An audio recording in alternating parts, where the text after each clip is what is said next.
Chapter 50, 701 Support Mech Renaissance. Master Vero Goldstein was an unusual mech designer. He had dedicated most of his life to designing auxiliary mechs. This was rather odd, as much like mech pilots. Mech designers loved to create war machines that possessed the biggest guns or the flashiest armor. It was so satisfying to design a mech that could crush other opponents in a direct confrontation that people could do it over and over. Instead of designing such powerful mechs, Master Goldstein instead made the unusual decision to specialize in support mechs of any kind. He had turned the craft of designing mechs that could amplify the combat performance of other combat assets into an art form. His greatest strength was to design singular, powerful support mechs that could provide useful assistance to a lot of mechs at once. Whether it was through exceptionally potent jamming or the ability to replenish the energy reserves of exhausted mechs over longer distances, his works had become a fixed addition to the mech roster of many R-Ray mech units. Particularly the larger ones dedicated to fighting the most arduous battles against the native aliens. Although he became implicated by the downfall of the polymath, he was way too good of a mech designer for the mechers to ostracize him. It was not as if he was an insider to the star designer's grand master plan to reform red humanity under her exclusive rule. The knowledge and insights contained within his mind were extremely valuable. Even a casual conversation with Master Goldstein was easily worth millions, if not hundreds of millions of MTA credits. However, Vess was effectively able to obtain the guidance of this bright mind for free due to his high standing with the Red Association. Vess might not like the mechers most of the time, but he had no qualms about taking advantage of this organization's many useful services. The state of auxiliary mechs is in the best place in 5 mech generations. Master Goldstein's projection explained as he pressed his fingers together while sitting behind his clean white desk. Support functions are highly dependent on external factors such as viable technologies, resource availability, and in certain cases, pilot qualifications. While this is also the case for combat mechs, external factors play a much greater role in the breadth and reach of support mechs that can be designed. So you're saying that the introduction of hyper-technology and e-technology has sparked renaissance in the support mech sector. You can say that for every sector, Professor Larkinson, but that is indeed the message that I wished to convey. Facewater technology has led to fantastic advancements in materials science, energy shield technology, faster than light travel, spatial sciences, and other related fields. Yet in the decade that these possibilities became available, their impact on our society has been well below their potential. That's because facewater is too damn scarce, Vess grumbled. It's really hard to obtain enough of this substance to mass-produce anything. Correct. The hyper generation is different from the facewater generation due to how ubiquitous and abundant the new resources have become. Every mech designer worth their salt has been avidly researching and exploring all of the new technological possibilities that have become available with the change in environment. The mech industry has already made many strides into improving combat mechs, but I believe that support mechs can benefit much more. Do you know why I think this is the case? The master clearly did not want to hear a shallow answer to his question. Vess thought carefully about what Goldstein had been steering towards all this time. He suddenly made a connection that seemed very relevant to support mechs. E-energy radiation. Continue. Master Goldstein made an encouraging gesture. The secret is E-energy radiation. Vess became increasingly more certain in his answer. One of the most persistent constraints of most auxiliary mechs is that they are only able to produce energy-dependent effects as much as their energy reserves allow. While it is true that more advanced first-class mechs can mitigate this problem somewhat by making use of support link technology, this feature is only viable for the most extensive range of standard mechs. There is no way to economically apply this high technology to second-class mechs and third-class mechs. This is the main reason why auxiliary mechs in those markets are not as strong relative to combat mechs. The arrival of E-energy radiation changes that because space is no longer as barren as before. It can help to sustain useful effects without being limited by the power supply of a support mech. Precisely. Master Goldstein grew more enthused when Vess brought up the correct subject. E-energy is a difficult resource to work with, but that does not stop clever and inventive mech designers such as us from devising new design applications that can effectively leverage it for our own purposes. Think about jamming fields that can be sustained over longer distances at reduced power consumption for an ECM mech. Think of scout mechs that can utilize E-energy to make detailed observations on the disposition of an enemy force several light minutes away. Think of repair nanites that can keep filling up the gaps of a damaged mech despite their notoriously limited energy supply. All of this sounded fantastic, but Vess was not immediately swayed by all of these promising possibilities. All of that sounds great, but that is based on the premise that you can convert E-energy into electric energy. This is not an easy process, and even if work on it has produced a number of useful results, I doubt that E-energy can replace the power reactors of entire mechs. The concentration of E-energy in the environment is too dispersed to power anything too intensive. That is true, Goldstein sighed. E-energy radiation cannot be used to substitute the existing energy model for mechs. However, it is still a useful addition nonetheless. You are not entirely correct in your earlier assessment, which mechs generate and consume the greatest amount of energy. First-class multipurpose mechs. Which mechs consume the least amount of energy? Third-class mechs. When you compare their energy levels to the state of E-energy radiation, which sort of mechs benefit the most from the addition of the latter? Vess widened his eyes as he made another connection with the help of Master Goldstein. Third-class mechs stand to gain the greatest benefit from the availability of E-energy radiation. Sure, they don't have access to better and more expensive hyper materials, but this is not a big deal. Many low to mid-grade hyper materials are so abundant in the red ocean that their bulk prices have already begun to hit rock bottom. Their attributes are not bad at all. As long as mech designers are able to leverage them effectively enough, their third-class mechs will be able to experience the most dramatic performance boost. E-energy radiation was free and ubiquitous. Its concentration might not be high, but when utilized in certain ways that was not as dependent on existing mech systems, it could easily boost the performance of an auxiliary mech by as much as 100 or 200%. Second-class mechs possessed much stronger power reactors that could sustain the operation of much more potent parts, so the difference that E-energy radiation was much less. Vess loosely estimated that it could only boost the performance of an appropriately designed auxiliary mech by only 20 to 50%. As for first-class mechs, their power reactors were so extravagant that E-energy radiation could only play a minor assisting role at best. Its presence and absence wouldn't make a measurable difference in most functions. However, this did not apply to every possible function. The true potential of E-energy radiation in relation to support mechs does not lie with hyper-technology, in my opinion, Master Goldstein said.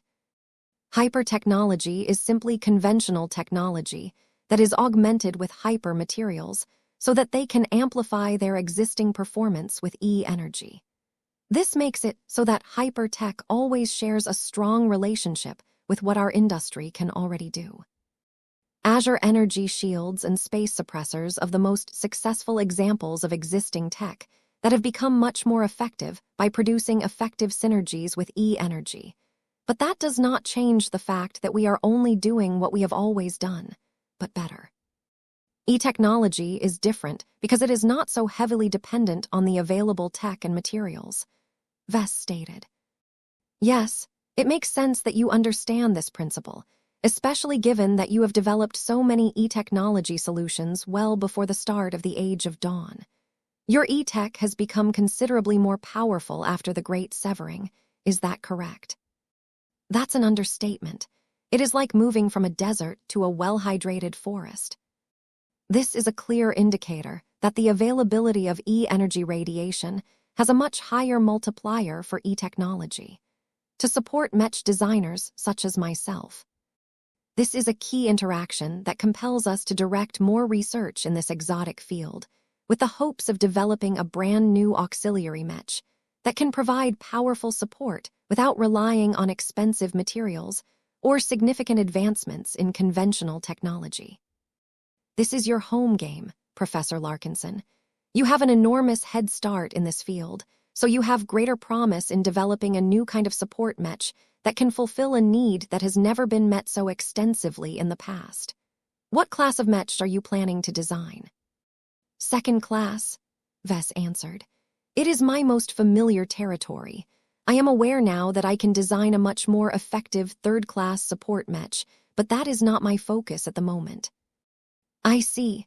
Second-class support Mechs tend to be more effective in electronic warfare relative to the other classes, but it is usually not cost-effective enough to engage in repair or replenishment functions. What role do you envision for your proposed auxiliary Mech? Electronic warfare, Vess replied. More specifically, I am hoping to develop a special Mech that can produce a smoke screen or a more exotic equivalent that can persistently obscure all friendly Mechs within range from enemy detection. I have been inspired to explore this Mech concept due to the existence of an ace pilot and ace Mech that is able to produce this effect. Vess explained the preliminary ideas he had on his mind. Master Goldstein listened patiently and fell in thought. I agree with you that if you are able to design these auxiliary Mechs, you can make an enormous contribution to the war effort. I understand now why you desired to seek my consultation. The challenges that you have taken upon yourself are not easy to solve. Trying to convert the free-floating E-energy in the environment into a smoke screen that can effectively block the target acquisition of alien warships over an extended range is an ambitious goal, to say the least. I do not have any readily available solutions.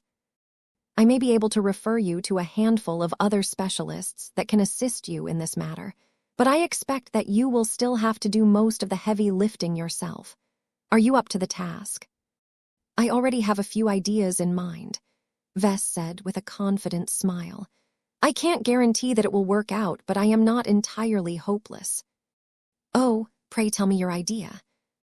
Vess had been thinking about this specific proposal for a while now.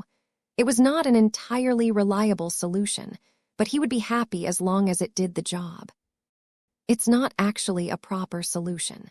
Instead of developing the E-technology myself, I can cheat by borrowing the capabilities of other powerful entities. I am thinking about taking advantage of the glows of my existing design spirits, or simply acquiring a new one that can produce the effect that I desire.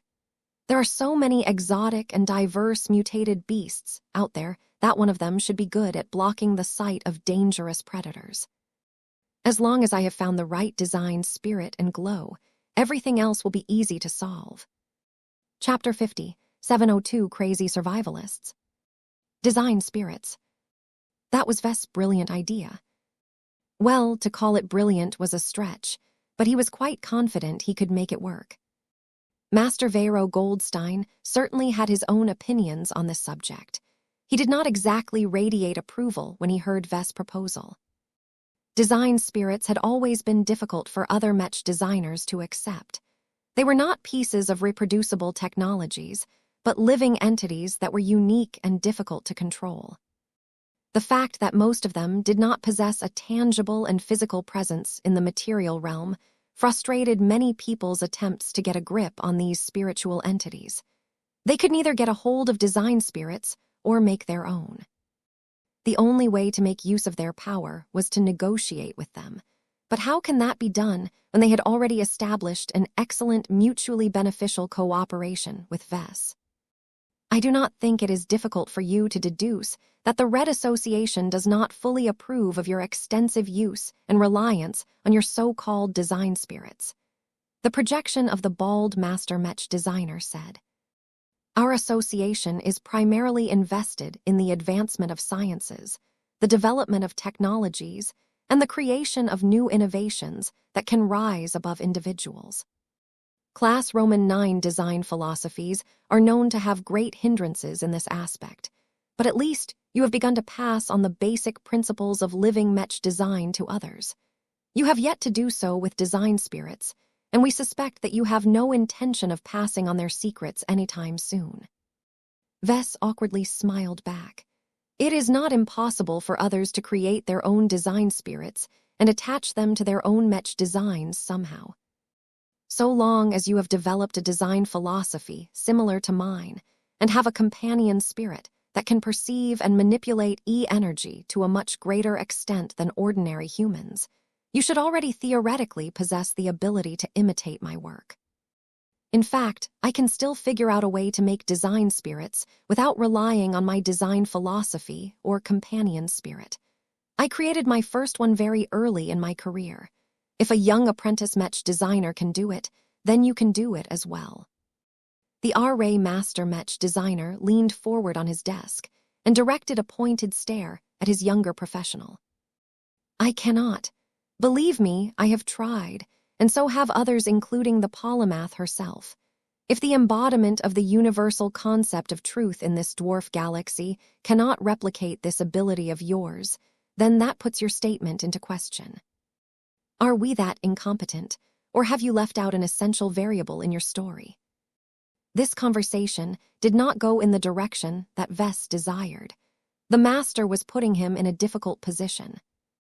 Red Association possessed an eternal hunger for technologies that could make Mechs stronger and better. Nobody could deny the effectiveness of design spirits in enhancing the effective performance of Mechs, even if they only worked indirectly through influencing the pilots. Was it any surprise that the Mechers wanted the secrets to their creation and application in their own Mech design projects? Vess had always known that the Mechers would not tolerate the fact that he enjoyed a complete monopoly on them.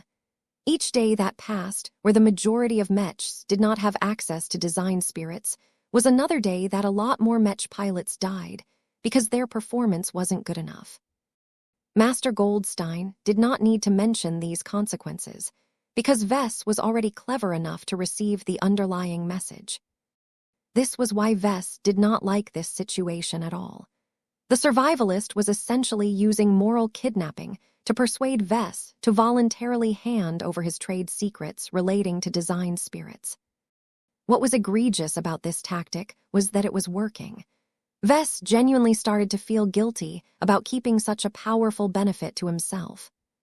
He knew that a lot of Mechs designed by many other people throughout the new frontier would definitely perform a lot better. This would have a substantial effect on the Red War. The ripple effects of this move could save the lives of billions, if not trillions, of people within years. All he would have to do was to sacrifice his monopoly on design spirits. It seemed that talking to Master Goldstein was not such a good idea after all. The survivalist acted on the interests of the survival of his race and did not hesitate to break the unspoken accord that existed between Vess and the association for many years. What a devious fellow. Vess was even clever enough to recognize that there was another layer to this inquiry. This was a test. How altruistic was he really? To what extent was he willing to surrender his personal advantages in order to make a major contribution to the Red Association? Was he loyal enough to the association, or would he turn his back on the Mechers from the moment they started having a tough time? All of these considerations and more swirled in his mind as he tried to use all of his processing power to analyze every angle of this situation. There were so many implications to each decision that he could remain stuck for hours. Vess did not have that much time. He needed to supply a more immediate response, or else his silence would serve as a telling answer in itself. Since Vess was not able to make a clear and rational decision based on thorough, well-founded arguments, he decided to fall back to his old habits and let his gut reaction dictate his response. Design spirits are powerful but they can also be prone to abuse. Vess slowly replied. I have always taken good care of my design spirits, but I am afraid that others might not be as attentive in managing their relationships with their own design spirits. They can also be dangerous, either overtly or covertly. I do not believe that most Mech designers have the ability or the vigilance to properly monitor and control their own design spirits. You can leave that concern to us. Regulating technologies is one of our primary mandates. Master Goldstein smoothly replied. We are not incapable of dealing with entities that have no bodies. We are just unfamiliar with the unconventional methods that you have pioneered. I get it, but unleashing design spirits to a larger group of people is like handing them weapons of mass destruction. Sure, they can use powerful forces to create an amazing power reactor, but they can also develop deadly superweapons that can annihilate entire cities. The master Mech designer sighed. We are not ignorant of the dangers. We do harbor many concerns about the uncontrolled proliferation of dangerous spirits that may go rogue and cause great harm to our society one day. However, you should know quite well that Red humanity is in a precarious state at this time. The Red War may have just begun in earnest, but our estimation of its future trajectory is not optimistic. If we want to win this conflict, we must make corrective actions sooner rather than later. This is precisely the time where you break the glass and pull the emergency lever. No matter what accidents might befall us when we have chosen to take desperate measures, these outcomes are still better than total extinction. The older man's argument reminded Vess of Professor Loban's description of the survivalist faction. During times of peace and prosperity, the survivalists behaved as the guardians of the current orders. They opposed radical measures for fear of threatening the prevailing order. During times of death and woe, the survivalists went through a complete transformation. They became more radical and proactive than they had in centuries, as they were willing to do whatever it took to guarantee the continuation of the human race. Vess began to question whether it was wise of him to continue to remain so chummy with the survivalists. Each and every member prioritized the overall interests of humanity as a collective above their own personal interests. He had gotten that sense from them since he started to befriend Master Moira Willix many years prior. Even the polymath, for all of her twisted ideas, only sought to stage a coup and forcibly crown herself as the Empress of Red humanity in the belief that her direct rule was the most beneficial course of action for the entire collective. Vess liked the transhumanists because they were crazy in an obvious way. Their motives were simple and clear. They just wanted to shed their weak human forms and turn themselves into powerful mechs with as much of their original human minds intact as possible. He could work with that easily enough. The survivalists, on the other hand, exhibited a much more difficult variation of crazy. They were extremists when it came to the survival of the human race, and could be just as fanatical as a compact cultist whenever a topic was even tangentially related to their overarching goal. If there was one lesson that Vess had learned about the survivalists, it was that they either saw people as allies or enemies to their ultimate cause. The polymath may have behaved abnormally when she successfully cut off the Red Kingdom and almost established her dominion over Red humanity. But her attitude was actually a lot more reflective of the Mechers than most outsiders realized. Vess could not forget all of the approving faces among the delegates during the end of the survivalist conference. The way that the polymath was willing to become an enemy to every other star designer and god pilot also reflected how extensively the survivalists were willing to go against anyone who stood in their way. Given all of these factors, Vess found it difficult to resist the pressure exerted by the projection of the friendly master Mech designer. There are multiple categories of design spirits, Vess decided to explain. There are ones that I created through methods that I cannot fully explain. They are products derived from my talent and are probably incredibly difficult to replicate. There are also design spirits that are powerful entities or used to be back when they were alive. They may have physical bodies, as is the case with Arnold, or they may not have one, which is the case for most of my design spirits. I suppose I can teach you the basics of how to turn a powerful person or beast into a design spirit." That predictably triggered a pleased expression from Master Goldstein. "This would be a marvelous contribution. Vess, do not be concerned. I will personally ensure that you will be appropriately rewarded for your gift of knowledge. I am even at your disposal if you wish to obtain my input when you embark on the design of your ambitious support mech." "Not so fast, Master. Receiving a lesson on how to turn an existing entity into a design spirit doesn't necessarily mean you can contract them for this purpose and begin to add their glows to your mech designs right away. There is another condition that you must satisfy before you can make this happen." "What is the matter?" Master Goldstein frowned. "My assumptions may be incorrect, but as far as I know, a design spirit can only effectively be attached to a living mech design. The reason why is complicated, but the simplest description I can give you is that according to my own theories, I am actually forming a contract between two living existences." "Is that so? Then that reduces the value of your gift. Its usage may remain severely restricted in the foreseeable future, as the amount of people who are willing and able to design living mechs are too few and far in between."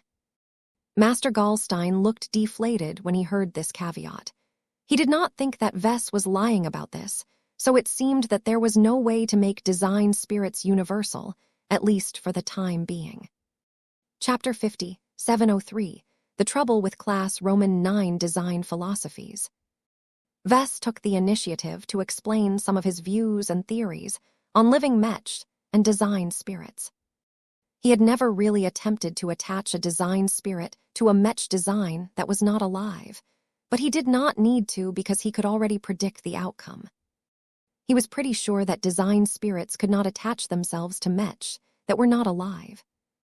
Although he did not really figure it out back when he first became inspired to use them in this fashion, his current understanding allowed him to understand a bit more of the inner workings of the forces he had been dealing with for years. The relationship between a living mech and a design spirit was similar to the relationship between a Larkinson and the golden cat. The fact that an ancestral spirit like Goldie was able to form highly similar connections between both humans and living mechs strengthened this theory. The biggest difference was that design spirits were unable to propagate their glows through humans, at least not normally. This suggested to Vess that the relationship between a design spirit and a living mech was deeper and more intimate. It touched upon more profound concepts that he did not understand, let alone identify. How exciting! There were still plenty of mysteries related to design spirits that Vess could explore. That did not stop him from making use of them as long as his existing methods worked. It was a pity that he was not able to help the Mechers as much as they wished. "I would like to verify your statement," Master Goldstein said, and projected a first-class support mech design. "Please attempt to attach a design spirit of your choosing to this work of mine." Vess stared at the master for a moment before he shrugged. "Sure thing. I need to study your work for a bit. I need to get a feel for its conceptual existence." He did just that. The schematic displayed a highly sophisticated mech that possessed limited fighting capabilities because it was packed with support-oriented functions. Vess actually found that he was able to understand more of the tech and principles than he would have a few months ago. All of the focused studies on first-class mech design were beginning to pay off as machines of this caliber were no longer as indecipherable as in the past. Of course, a first-class mech designed for the R-Rays combat forces was much more advanced and higher-end than a typical product on the market. There were many little areas where details and technical specifications had been blacked out in order to deprive Vess from learning about these details. While Vess could use the surrounding parts to deduce what was missing in these empty voids, there was little point in speculating on this. He just needed to get a basic understanding of this mech design. He understood that this was actually a pretty valuable opportunity to study a large part of the design of an excellent first-class support mech that was good enough to be employed by the Red Association. Vero Goldstein already bestowed Vess a lot of trust by exposing so many design specifications for a Mech design that was bound to play an important role for the Mechers. The Mech design could not escape the multi-purpose leanings of high-end Mech design. It possessed a lot of different modules that contained all kinds of handy features. It possessed a stealth system. It was able to repair itself and other Mechs. It came equipped with an expansive ECM module that was particularly good at jamming large areas in space. It was equipped with a mini-drive that enabled it to travel to other nearby star systems in a reasonable time frame. It was able to fabricate equipment by drawing on locally sourced materials. All of these functions sounded useful when just one of them was outfitted on a Mech, but combining them all in a single support Mech turned it into an infinitely useful machine that would remain relevant no matter the situation. That was a common characteristic among all multipurpose Mechs, as Vess had learned over the course of his studies. They did not have to fulfill every single role that existed, but they needed to possess a good enough selection of different functions to avoid turning into deadweight at any moment on the battlefield. Vess just found it interesting that even first-class support Mech followed this principle, if in a different fashion than their direct combat equivalents. However, as handy as the aforementioned functions looked when they were all grouped together in the same Mech design, there was one primary feature that stood out above the rest. It was the entire reason why Master Goldstein designed this new Mech in the first place. It was a brand new system that was unlike anything he had seen before. Though he did not know how it worked, he was able to deduce its function by looking at certain clues. The selection of hyper-materials was a clear giveaway. Paranese alloy, named after the individual who invented it. Goldstein helpfully explained. It is an alloy that blends several hyper and exotic materials together to produce a synergistic effect. The key hyper materials used to form it are classified, but I can tell you that they are based on the space and negation attributes. According to numerous lab tests, Paranese alloy is capable of projecting a narrow energy beam that can negate transphasic effects across vast distances. Depending on the power of the system utilizing this new material, the device can not only negate all of the transphasic properties of an alien warship, but also lock her down in material space, preventing the enemy vessel from fleeing by utilizing warp travel. What is the range of this device? Hundreds of thousands of kilometers, up to a light second under ideal conditions. What, really? Yes, but it will be difficult to maintain a sustained lock at those extreme distances, Master Goldstein admitted. There needs to be friendly assets in the vicinity of the target that can provide real-time targeting data to my support Mech. All of those signals still have to travel back and forth somehow. That causes a lot of lag. That is true, but there are technological solutions that can minimize this problem. That still doesn't entirely eliminate the problem, Vess claimed. Your support Mech will miss its target sooner or later. At these distances, even a slight deviation can cause its negation beam, or whatever you call it, to go thousands of kilometers off mark. That is why this support Mech is not designed to operate on its own. It is designed to be employed as a squad, or in larger numbers, for the express purpose of preventing alien warships from escaping the battlefield. Intrasystem travel is one of the prevailing advantages of our alien adversaries. Their original warp drives may lack our more efficient FTL capabilities, but they are still superior when it comes to traveling in real space. The Pulmers and the other major alien races utilize the most advanced native warp drives that are built with larger quantities of face water. That makes many of their warships faster than many of our ship classes. That sounded annoying. The aliens could effectively cut their losses and run with any warship that was not already trapped. This enabled them to save more warships and bring back valuable combat experiences that could be used to teach other alien forces how to put up a better fight in the future. Vess took a few more minutes to study the overall design before he completed his examination. Okay, I understand the gist of this Mech design. I will make my attempt now. This won't take long. It felt strange to make this attempt on a Mech design that he had not worked on, but he just pretended that it was one of his usual products and followed all of the right steps out of routine. For all of the functions of this unnamed Mech design, its primary purpose was to interdict the warp travel capabilities of enemy warships at extreme range. It relied heavily on spatial manipulation to do so, which meant that the Phase King was the most appropriate choice for this occasion. Try as he might, he could not embed the Phase King in the design. Just as he suspected, much of the reason was because he had not worked on this powerful first-class support Mech design. Vess possessed a tenuous grasp on it, so how could the Phase King do any better? The fact that it was not alive did not help either. It isn't working. Vess shook his head. Believe me, I tried my best. This Mech design is really good, but I haven't worked on it at all. The way I usually work is that I already have a design spirit in mind when I first start to work on a Mech design. By continuing to hold this thought as I work, the Mech design's connection to the chosen design spirit continually grows stronger as I near completion.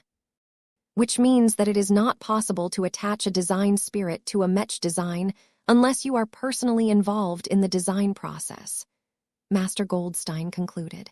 Well, that is disappointing.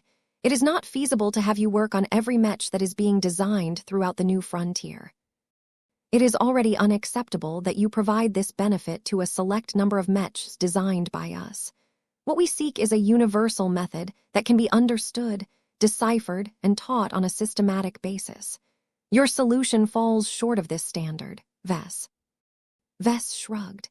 It should be possible for other Mech designers to do what I can do once they learn how to design living Mechs. I am pretty sure that my wife Gloriana, Alexia Strion, and maybe Keddies can do this by themselves already. I have also taught living Mech design to several batches of Terran Mech design students who have enrolled in my course. They may be able to do this as well eventually, though they will need to receive additional lessons. Master Goldstein crossed his arms. This is not acceptable. The efficiency is too low. You need to speed up your progress and realize your design philosophy. As long as you have made it this far, you can spread your teachings far and wide and reap considerable benefits from doing so. It is obstacles like these that are holding us back from promoting you to a Tier 2 galactic citizen. Well, if the transhumanists continue to pressure Vess into speeding up the development of his Carmine system, then that might not be an issue for long. That ended this particular diversion. Vess at least gave Master Goldstein a consolation prize by conveying the theory and his specific method on how to attach design spirits to living Mech designs. It was up to the Mechers to figure out what they wanted to do with it. Perhaps they had a rational Mech designer in their ranks who had already learned how to design living Mechs by freeloading off the lessons that he taught at the Eden Institute of Business and Technology. It would only be a matter of time before his monopoly on design spirits would come to an end.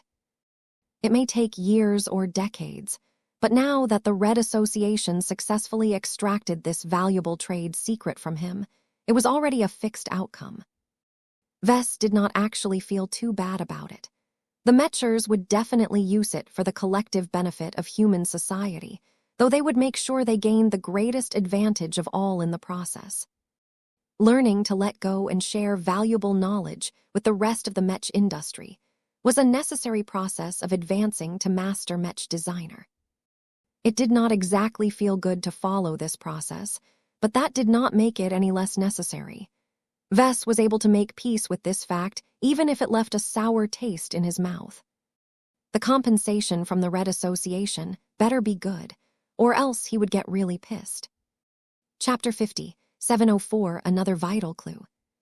5704, Another Vital Clue. You have been a good boy. We are pleased by your performance, your dedication, and your willingness to take the greater picture into account. Our faction prizes individuals who have not only demonstrated great ability, but also the magnanimity to let go of trivial affairs and work towards the common good of humanity. Why did Master Goldstein have to use that cursed phrase? Vess did not like being called a good boy. He was a man. He accomplished more in his life than the vast majority of Mech designers throughout the history of the age of Mechs. He wasn't even a boy anymore, as he was already a father of 3 lovely children. He liked to think of himself as a good role model, though he hadn't exactly been able to spare enough time, as he wished on showering them with attention. None of this was particularly important, though. Vess could tolerate being called a good boy so long as he obtained the reward he was due. Though he was not able to help the Mechers create and implement their own design spirits right away, he had abided by his works and given them the basic theoretical framework and method that enabled them to puzzle out the rest themselves. The Mechers might be greedy bastards, but they always reciprocated the favors they received. Of course, that did not stop them from manipulating the exchange rate or setting up deals that always allowed them to secure the greatest advantage in the end. But that was their prerogative as the more powerful partner. Vess just wanted to gain as many benefits as he could extract from the association. Please don't tease me any longer. What can I get for my contribution? That is up to you, Goldstein said. Galactic citizens at our level do not strictly work for MTA merits anymore. The merit exchange is set up to provide a fair, transparent, and informative trading platform for individuals throughout human space to obtain goods and services that they otherwise could not have attained based on their existing wealth and connections. It is most helpful to contributors who are young, inexperienced, or not that talented enough. Obviously, you have already risen beyond this level. Whenever people such as you and I make a significant contribution, we usually earn the right to barter for exclusive benefits, much of which is never put on any official exchanges. Vess nodded in understanding. I get that, but that doesn't give me a lot of clarity on what I can gain. I already obtained the right to ask for 3 minor favors from the star designers of the Red Association. Will I be able to gain additional ones? It is possible, but not recommended. Consorting with star designers at your current stage will do more harm than good. Your primary goal is to advance to the rank of Master Mech Designer as soon as possible. You must dedicate your time to design more Mechs and develop your core research projects. Relying too much on outside help will only stifle your enterprising spirit and make you develop bad habits. 3 minor favors is already the limit. Vess let out a frustrated grunt. He already heard this argument before. The Mechers really cared about this kind of stuff. Fine, I am in no hurry to use them up right away, so I guess I don't really need any more. What else can I get? That is up to you, Professor Larkinson. I still have a wide range of authority, and I can refer you to other high-ranked members of the association if I cannot make arrangements directly. Perhaps it would help if you list out the issues that you are struggling with or are keeping you up at night. What are the problems that occupy your mind? There were plenty of concerns on his mind, a few of which he would never dare to mention to a Mecher. He recalled one of his oldest problems that he had yet to make any progress in after a long time. He transmitted a short list of materials. I am in need of a handful of very rare and very powerful materials. It would be great if you can supply me with these materials in whole or in part. I don't even mind it if I am not able to redeem them right away. I will just work hard to earn more contributions in order to earn them one day. What I want to know the most is if you are familiar with these materials and if you have them in stock. Master Goldstein worked with a huge amount of different materials over his lifetime. After becoming a renowned and authoritative Master Mech designer, he came in touch with a large quantity of dazzling high-quality materials that were practically unheard of in the open market. Vess bet that Master Goldstein might be able to give him another clue at the very least. That would probably make this transaction worth it already in his book. The older Mech designer did not respond immediately, but paused for a few minutes.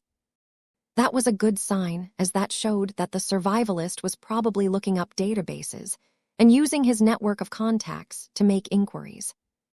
It took 6 minutes before Goldstein finally offered a response. The materials that have caught your eye are certainly interesting, to say the least. EE343F00334R is the easiest to track down. It is an experimental exotic alloy developed by the Common Fleet Alliance. It is unclear when it was made and whether it has been utilized in any of its warships.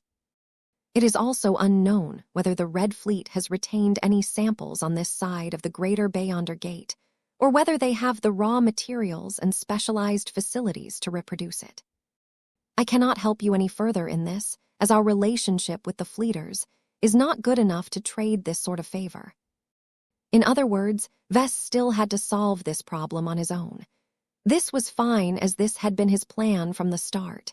He just needed to improve his bargaining chips before he mustered up the courage to contact a certain friend in the Red Fleet. I see. What about the other materials that I have mentioned? They are obscure, very obscure. Goldstein leaned forward and directed a measured gaze at Vess.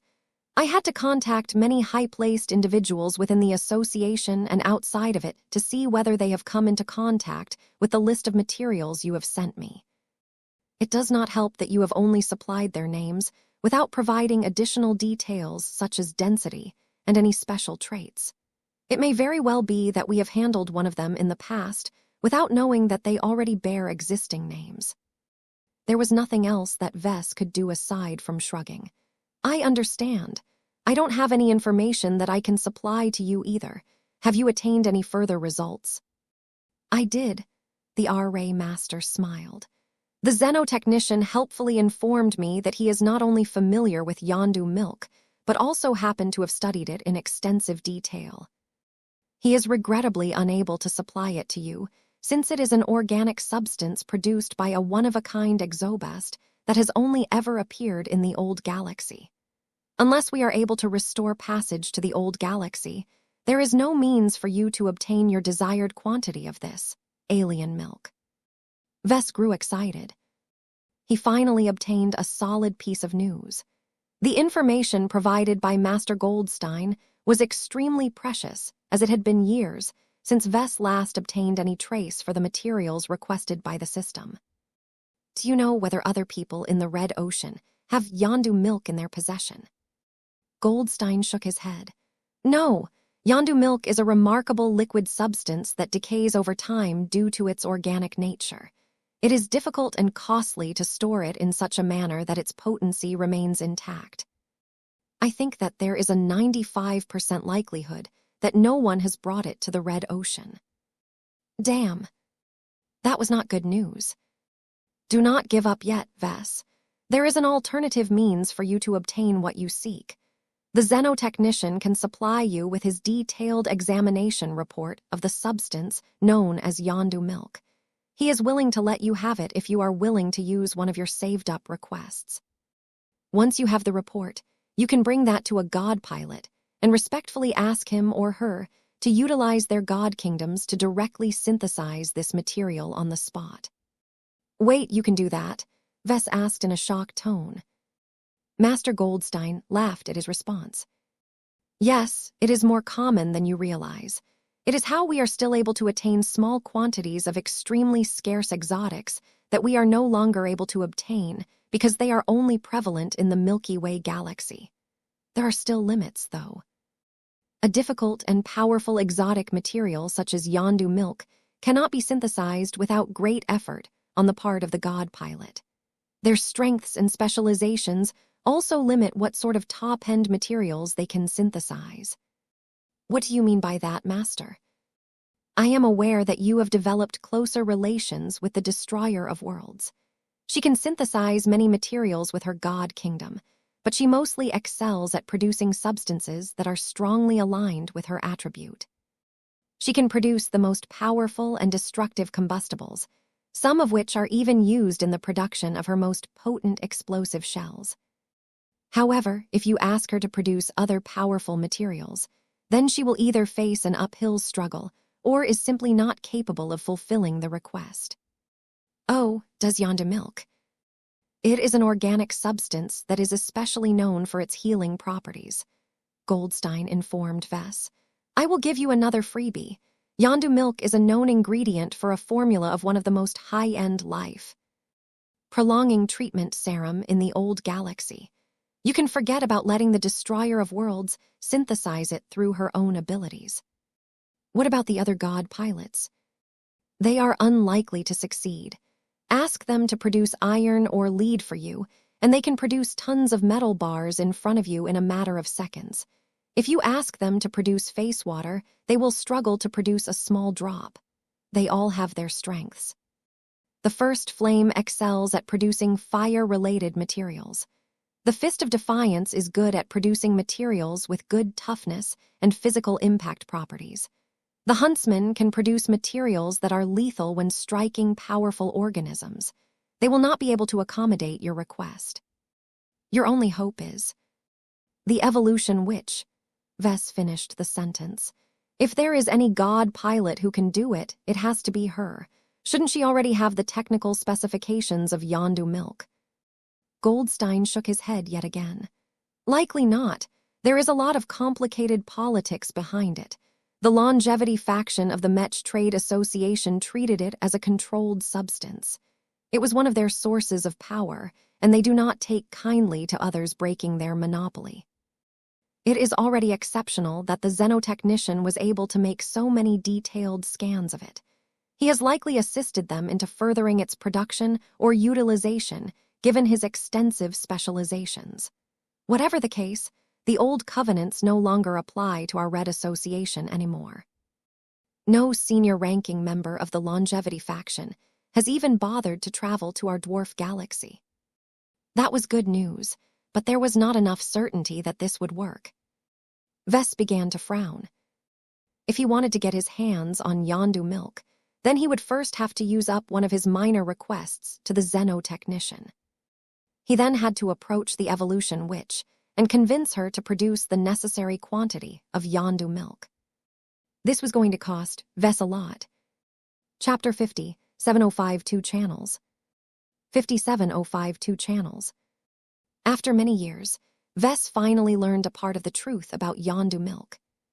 It turned out that this was an extremely precious organic substance that was only produced by a single powerful exobest. Milk was the water of life and the carrier of nutrients. It sustained precious young lives and promoted their growth at a stage where they were more vulnerable. The fact that it was actually one of the key materials that the MTA relied upon to produce one of their most precious life-prolonging treatment serums was shocking news to Vess.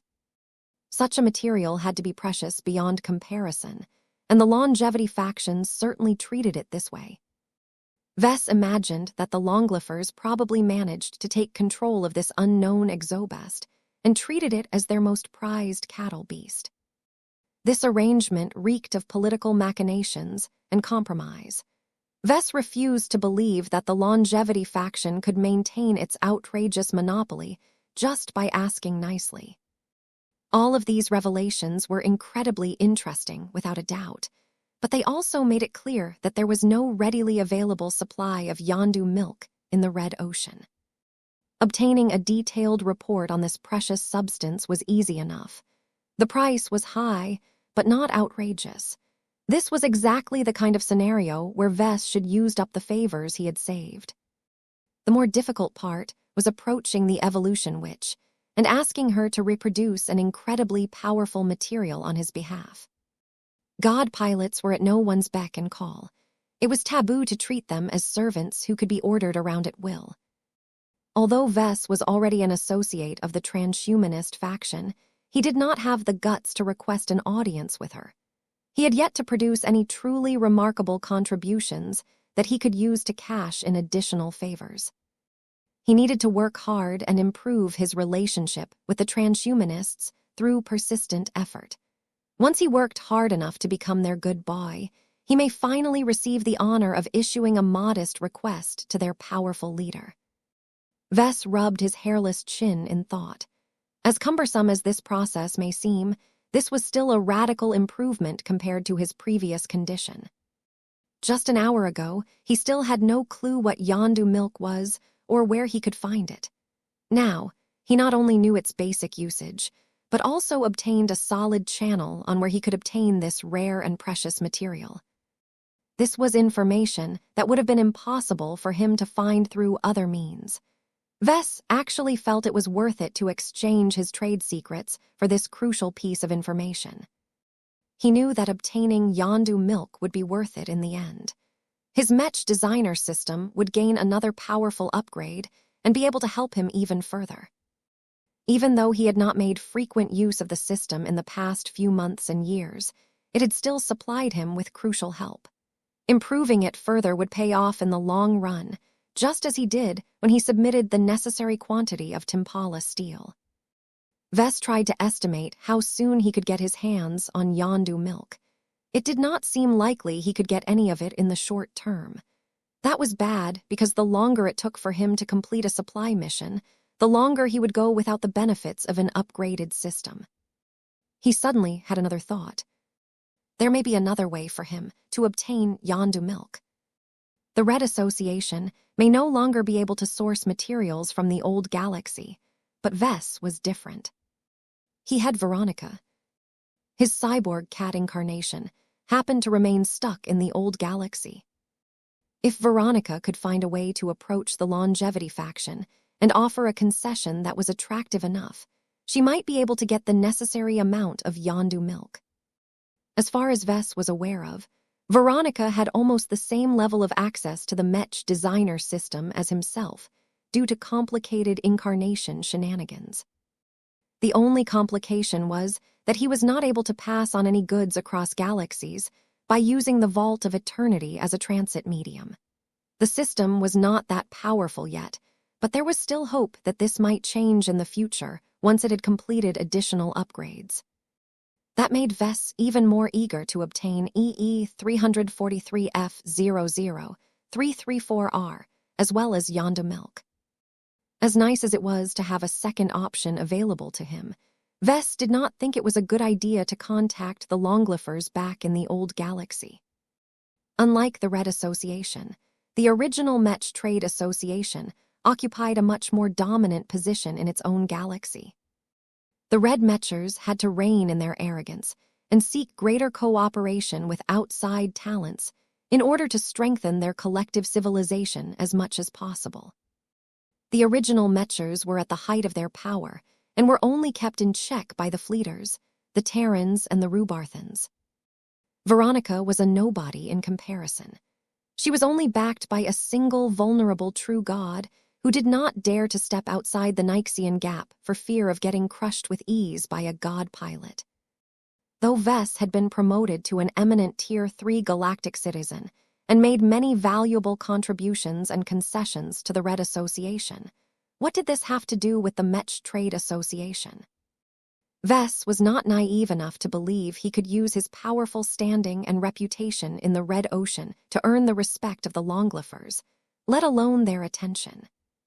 Between the two options, working with the evolution, which was clearly the most viable and convenient solution that he could choose from, he needed to make use of his existing advantages in the new frontier instead of working hard to create new ones back in the old galaxy. It was still nice to have a backup option available. Vess kept the possibility of transacting with the MTA longevity faction in the back of his mind. With the mediation of Master Goldstein, Vess received the right to review the classified analysis report on Yondu milk easily enough. Vess did not hesitate too long in using up his request. It was a pity. He originally intended to make use of it to secure another short-term benefit, but his supply missions took precedence. For security reasons, we cannot transfer you the file to you directly, the Master Mech designer said. You will have to teleport to the Tarask, where you will have the right to review the file in a secure chamber. Even then, you will not be able to access the most sensitive details. The evolution which will have the right to access the full unredacted report if you choose to give her the right to review it as well. We have already taken care of the necessary permissions. Thank you. Vess actually felt a bit scammed after learning that he wouldn't be able to get the full story, but it ultimately was not too important. What truly mattered was that the evolution, which would get the information she needed to utilize her reality-defying power to produce Yondu milk out of thin air. As if sensing that Vess was not entirely satisfied with what he got, Master Goldstein threw the good boy another bone. Let us go back to the initial reason why you have taken the initiative to contact me. The bald master leaned back and lightened his tone. You seek to design a specific auxiliary mech, and currently you believe that you can produce the desired effect by relying on the power of a design spirit. That is correct. As I originally intended to say, it is not a good habit for you to solve problems by relying on external sources of power, especially ones that you do not have a full grasp on. Reliability is a serious problem. The more you rely on your so-called design spirits, the more you become beholden to them. Do you realize this problem?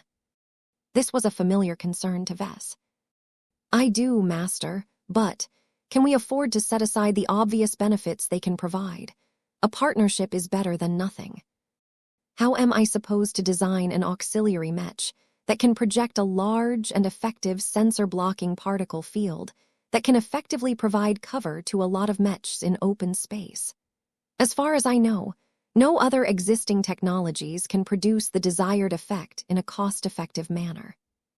Even if it is possible, my mech will end up costing as much as a first-class product. The advantage of relying on a design spirit is that it does not add much at all to the production cost of my machines. The mech forces fighting in the border regions are already having a tough time. Mech designers are supposed to relieve their problems, not add to them. I am highly confident that any living mech tied to a design spirit will perform exactly according to my intentions in the short and medium term. Vess was not able to guarantee whether his design spirits would continue to remain docile over a long stretch of time, but that was too far away. The Red Association did not have the luxury to plan too far ahead. There was nothing wrong with prioritizing more immediate short-term solutions. Very well. The bald master mech designer nodded in acknowledgement. I cannot say I agree with your strategy. It certainly does not fall in line with the standards of our association. That does not mean your argument is wrong. When our conditions have deteriorated, there is no time to be pedantic. As long as you are aware of the failure points, I believe you are experienced and responsible enough to manage the risks. That said, you cannot rely entirely on a design spirit to produce the desired effect. The mech itself and the tech it relies upon are crucial to your design project as well. That was true. What are you getting at, Master Goldstein? I have spent a measure of my time on searching our extensive database on any tech or research that may facilitate your goal.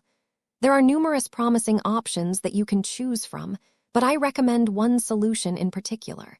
It has its shortcomings, but its advantages are too compelling. The master mech designer transferred an obscure research report to Vess. He immediately utilized his implant to skim through it. Is this true? Yes, it would not have been in our database otherwise. There are many curiosities in the red ocean that we have yet to explore. We are newcomers to this sea of stars, and we have yet to fully explore all of the star systems in our claimed territories, let alone outside of them. When we began to fortify our presence in the Torald Middle Zone and other border zones, we conducted more thorough surveys, primarily to detect and eliminate any hidden threats in advance. We also completed more thorough surveys that have mapped out the available resources in the star systems. This enabled us to discover an exotic gas buried underneath the soul of an untamed planet that has made it much more difficult to scan the terrain. In other words, this gas or a related factor could play a key role in developing and producing an auxiliary mech that could produce the all-encompassing smoke screen that Vess sought the most. Even if this gas had only ever been detected on only a single planet, it could still play an immensely useful role as long as his planned mech did not need to use too much of it to produce a noticeable improvement in performance. What is it called? That is certainly a mouthful, Vess mildly responded. Can't you guys give it a proper name? We can. We discover so many new exotics and hypers every day that none of us can muster up the enthusiasm to give them all a unique name. You can propose a name right now if you wish. Given that no one has shown any obvious interest in it, there is a 99% chance that it will be approved within seconds so long as the suggested name is not too vulgar. Oh really? If that is the case, then let's call it Vess gas. Chapter 50, 706 Solus. 5706 Solus. If Vess had the right to name a recently discovered exotic gas, then why not name it after himself? Plenty of people did it. This was a clever little way for people to ensure that their names and their legacies lived on long after they had passed away. Even if their other works and accomplishments eventually faded from public memory, the names of the materials that society used still lived on for many years. Unfortunately, Master Goldstein decisively squashed Vess' attempt to immortalize his own name. Rejected. It is too short and not distinctive enough. You may do what you want if you or your organization has discovered this substance yourself, but since this is not the case, the primary decision-making power still lies with us. We are merely open to suggestions. In other words, Vess better come up with a more proper and acceptable name, or else the Mechers would take care of it themselves. His mind studied the images attached to the research report. The mildly toxic gas was predominantly green and reportedly had a stench that reminded the surveyors of a decaying swamp. When Vess continued to examine the images and recordings attached to the research report, he gained the impression that the gas possessed a cloying and repelling character to it. The green gas drove away all organisms that sought to occupy the lands where it was leaking out of the atmosphere. Strangely enough, due to its weight, it stayed low to the ground and might even seep back into the ground. This led to the creation of completely dead lands where no exoplants and exobasts were willing or able to live in. The gas was so unfriendly towards the ecosystem that it created its own one that was completely absent of any organisms as far as the surveyors have ascertained. A burst of inspiration welled up from his mind. How about Solus gas? The survivalist looked a lot more impressed at Vess' second suggestion. It is still rather short, but it is not a name attached to any gas or frequently used material, so it is technically acceptable. I will permit it. X45454 to 394B, 2,399,331, FFT will henceforth be known as Solus gas. Whether this name will be sung from the lips of people throughout the new frontier is up to you. This gas has shown useful properties, but it is only supplied by a single planet. It cannot be reproduced through other means as far as we know, so we do not deem it viable enough to be used on a large scale. The scarcity and non-renewable nature of this gas made it so that once this resource ran out, any Mech that relied upon it would become useless overnight. This was not an ideal situation, but Vess did not look down on it like the Mechers. I can treat it similar to how I use my design spirits. He explained his own perspective.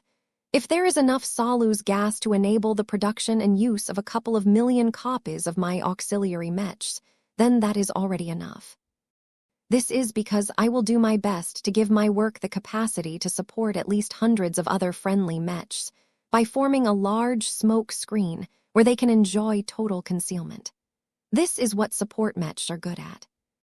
You only need a handful of them to amplify the performance of many other machines. As a support Mech specialist, Master Goldstein knew this rule better than anyone. He agreed with Vess' sentiment. As long as support Mechs were designed well enough, they could indeed increase the effective performance of many more Mechs, which ultimately made them worth far more than their list prices. Of course, not every support Mech was able to make a positive impact on the battlefield. They were subject to many limitations and could face difficulties that hindered them from being useful. No Mech was invincible. Every work had its flaws. It was not necessary to erase them all. Vess just had to identify them and account for them so that their pilots knew how to best play to their advantages. Vess and Master Goldstein continued to discuss the development of a possible second-class support mech that could maximize the use of Salu's gas. It was incredibly helpful for Vess to bounce off his ideas to highly knowledgeable mech designer who specialized in the relevant areas. Though Master Goldstein tried his best not to give any outright answers to many problems, he was more than willing to provide hints and directions for further investigation. Vess would be able to save a lot of detours and flesh out his design project a lot faster. He would also minimize the chance of overlooking important factors that he really should have thought of sooner. The most critical part of the support mech was the smoke screen generator that was responsible for producing an incredibly effective particle cloud that was mixed with both Salu's gas and other complementary substances. There were many nuances to the design and configuration of such a device. Master Goldstein explained a lot of common sense considerations, but also went in deeper and pointed out many different technical puzzles that Vess needed to solve in order to make it viable. Designing this support mech was anything but simple. Master Goldstein raised so many points of concern, many of which Vess had yet to think about.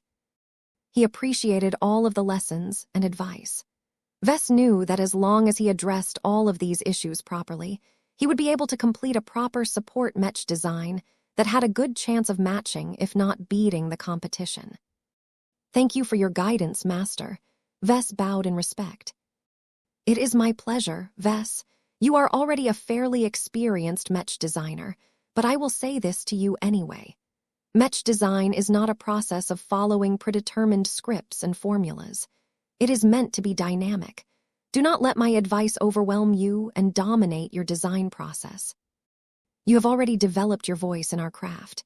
Keep following it even if others do not necessarily approve. As long as your results are outstanding enough, then we can overlook aspects that would otherwise be problematic." Vess had a feeling that these words of wisdom applied to more than just his upcoming support mech design project.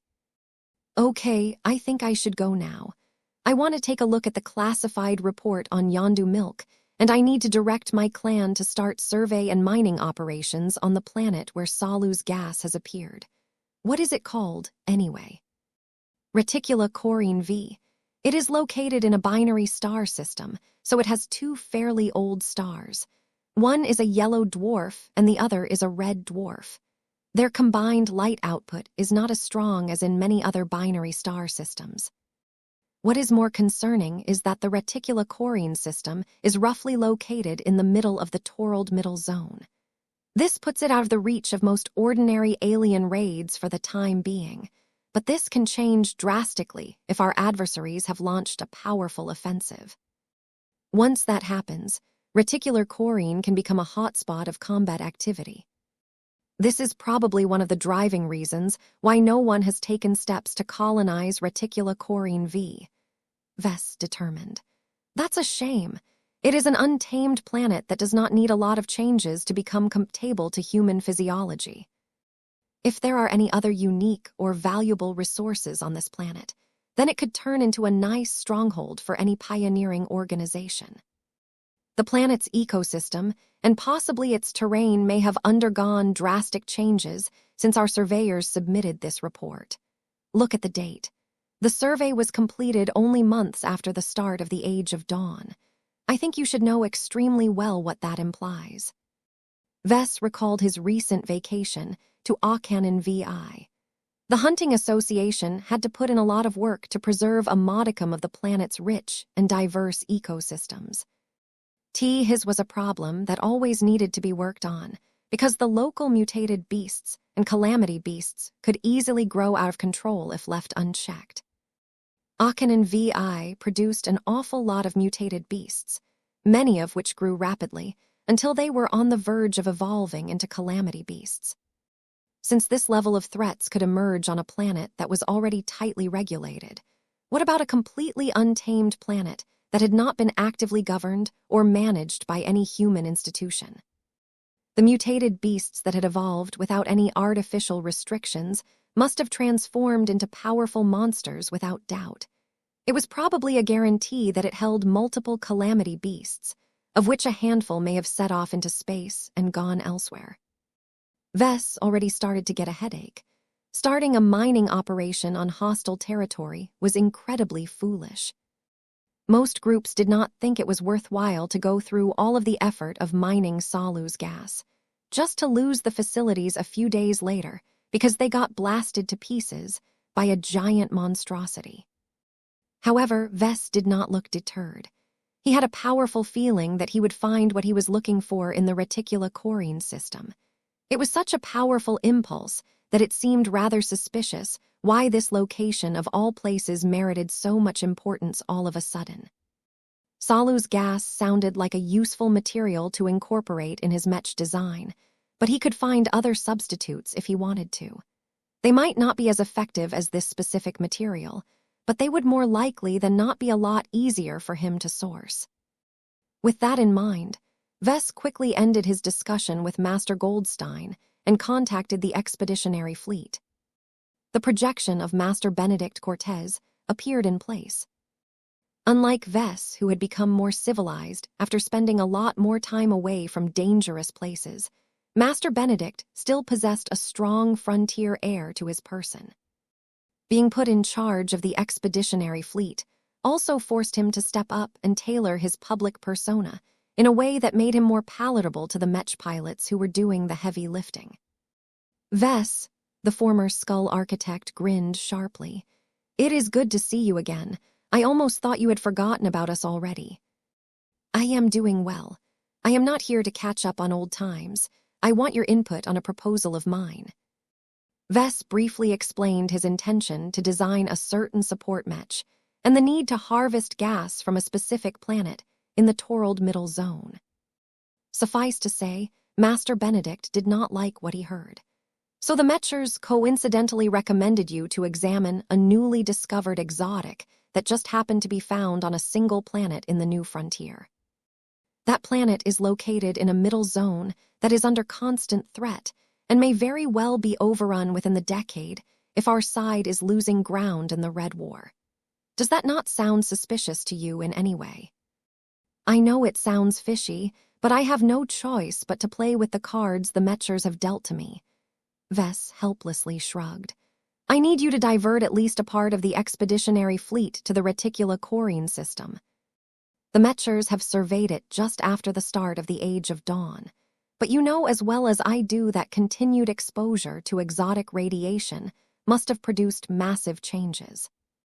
I need our forces to scout and survey the planet in greater detail to discern whether the Salu's gas is still around and whether it is viable for us to start a mining and harvesting operation." That was a heavy request to make. "MHMM, it is doable. We are still preparing to launch another big operation, so we can spare the troops for now. It is best if you arrange other forces to take over from ours, though." "I'll take care of it, but I want my clansmen to take a look at what is going on over there. This task is too important to be left to third parties." Chapter 50, 707, The New Guests. 5707, The New Guests. Salu's gas merited a lot of investigation, but it took time to organize a decent expedition to the reticulocorine system where it had been discovered. After Vess passed on his instructions, he let this matter be and directed his attention towards other affairs. There was not much point in formulating his Mech concept and coming up with a draft design when he was not sure what sort of support Mech he could make. Everything depended on the properties of Salu's gas that routinely spurted out of the surface of reticulocorine V before sinking back down in the ground again. The only instance that gave him pause was the strong urge to investigate the planet. He even felt tempted to take a trip to the Torald Middle Zone himself in order to conduct a first-hand investigation. That was crazy, of course. Vess had become a high-value target to any cosmopolitan or other assassin who wanted to get into the good books of the Red Cabal. His latest bestsellers had also disrupted the market for both second-class drone mechs and second-class heavy artillery mechs. The competitors who used to be able to earn a lot of profits by selling their own equivalent products definitely had reasons to resent the latest upstart. With more and more rumors circulating throughout the Mech community of his intentions to disrupt the market for other Mech categories, a lot of established Mech designers did not look forward to the works that Vess sought to bring to market in the following years. As much as he wanted to examine the circumstances of the planet in person, it was best not to do anything foolish and leave this matter to the professionals. I really want to take a look in person, though. It was not enough for him to witness events unfolding by watching a live feed. Not only was the connection unable to give him a full impression of the mysterious environment that produced the exotic green gas, but it was also a highly insecure means of remote communication and observation. Vess had other options, but he needed to think about it. The best alternative would be to send out one of his incarnations and have him take a look on his behalf. Perhaps Vulcan could fulfill this role. He just needed to extend his presence on site with a suitably powerful totem. In any case, work on his Mech designs continued. He invested special care and attention on making the new journeymen in the design department become more involved and invested in his design projects. Though Gloriana already did a good job in actively managing and supervising all of the 25 journeymen that had joined up in Bordel, they ultimately answered to Vess. At least that was supposed to be the case. Vess also had to allocate a bit of time on accommodating the Vulcanite novice Mech designers that the dwarves had carefully selected and sent to the new Constantinople system. Back when they arrived a few months ago, they instantly changed the intimate atmosphere of the design department. What is the meaning of this? Gloriana pulled her husband aside and hissed in his ear. You told me earlier that you have made some sort of agreement with the Eternal Vulcan Empire to teach their novices how to design a living Mech, but must you insist on bringing them to our workplace? What's wrong with that? They need to get a real feel on how we design living Mechs. We can't do that if we stuff them in a dark and isolated hole. Don't worry, honey. I have already prepared an adjacent design lab where they can do most of their work. Aside from that, I have granted them access to the common rooms, but they won't be able to enter into any of the chambers where we design our more sensitive and classified Mechs, such as the Dark Zephyr Mark Roman 3. That hardly makes this any better. There are still many security risks just by having them able to talk to our Larkinson Mech designers in the common areas. Vess placed his hand on her shoulder. Just bear it, Gloriana. It is for a good cause. You don't even need to pay attention to them yourself. I will be in charge of them while they remain guests at our premier branch. As long as we can tolerate their presence for 3 or so years, the Eternal Vulcan Empire will reward us by transferring one of their fairly modern first-class fleet carriers to us. This is an insanely profitable deal for our clan, so I would appreciate it if you don't do anything that will spoil this arrangement.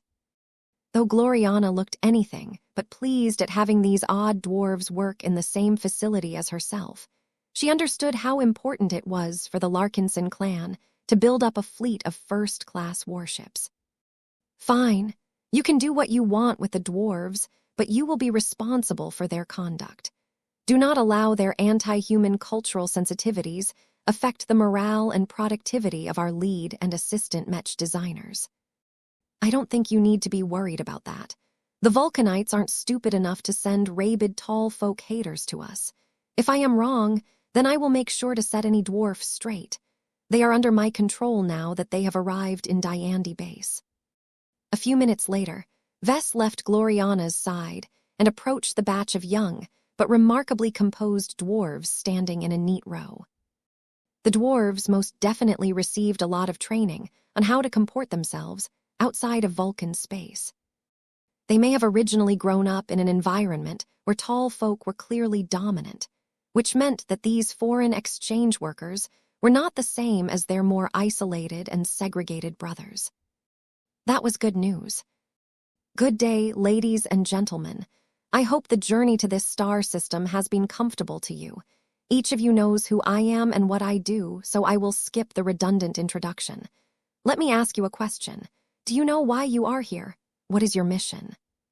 The row of dwarves, who were clearly at least a full head shorter than Vess answered in unison. To master the art of living Mech design and learn from your example. Vess twitched his lips.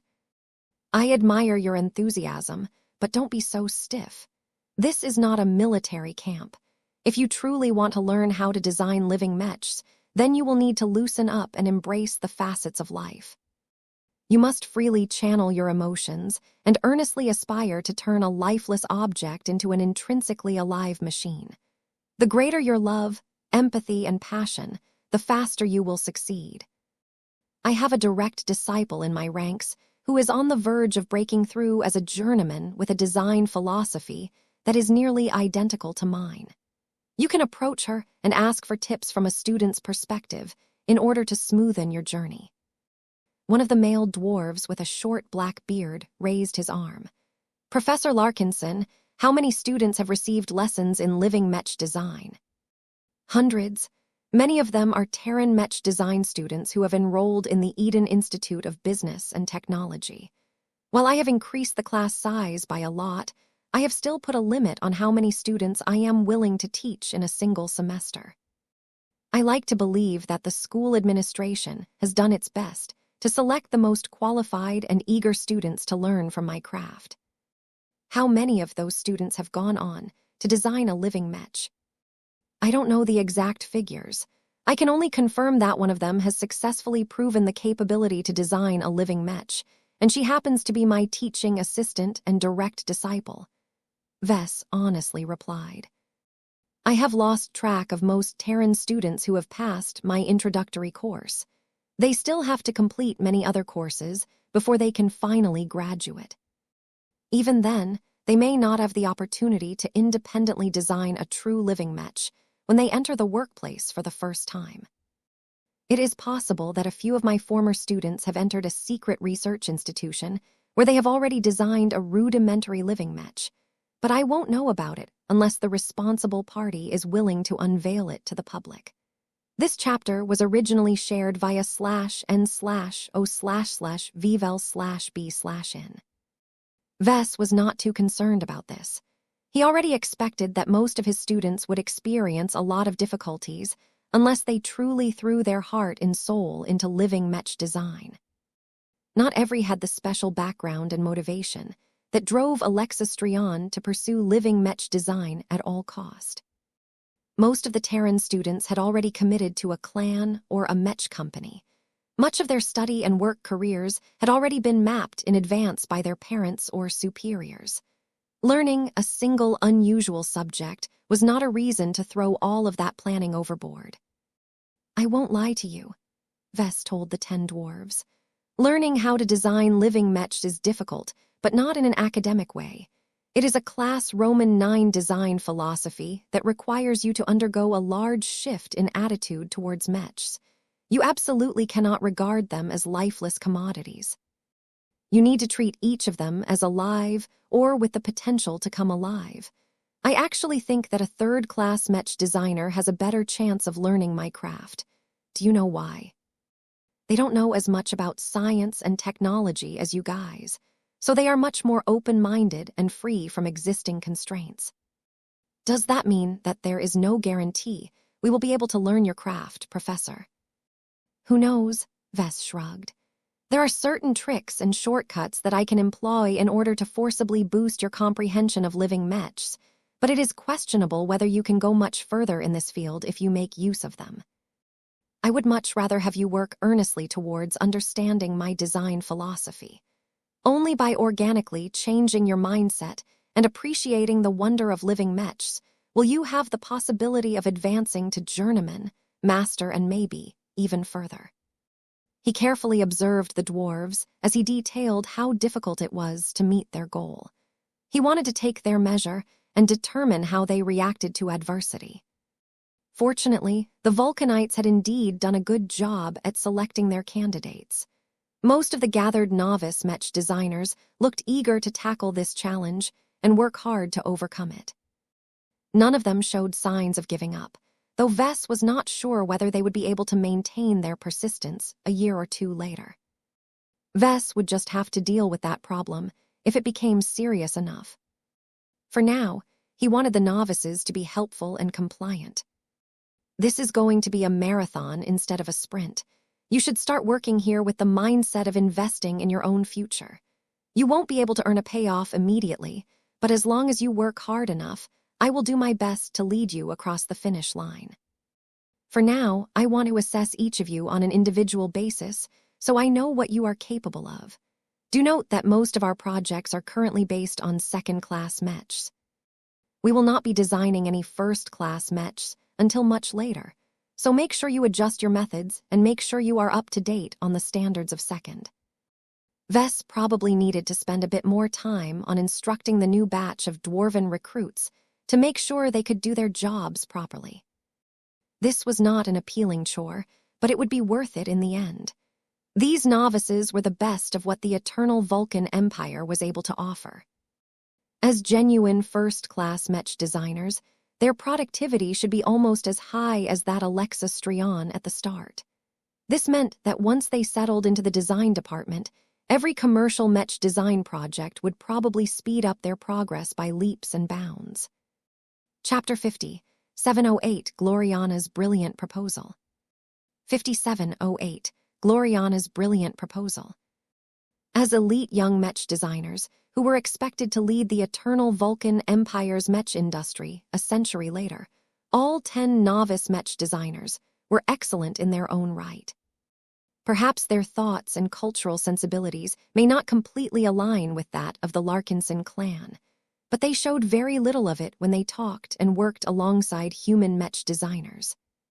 One of the issues that prevented the new dwarves from developing a close relationship with the Larkinson mech designers was the fact that the former was not connected to the Larkinson network.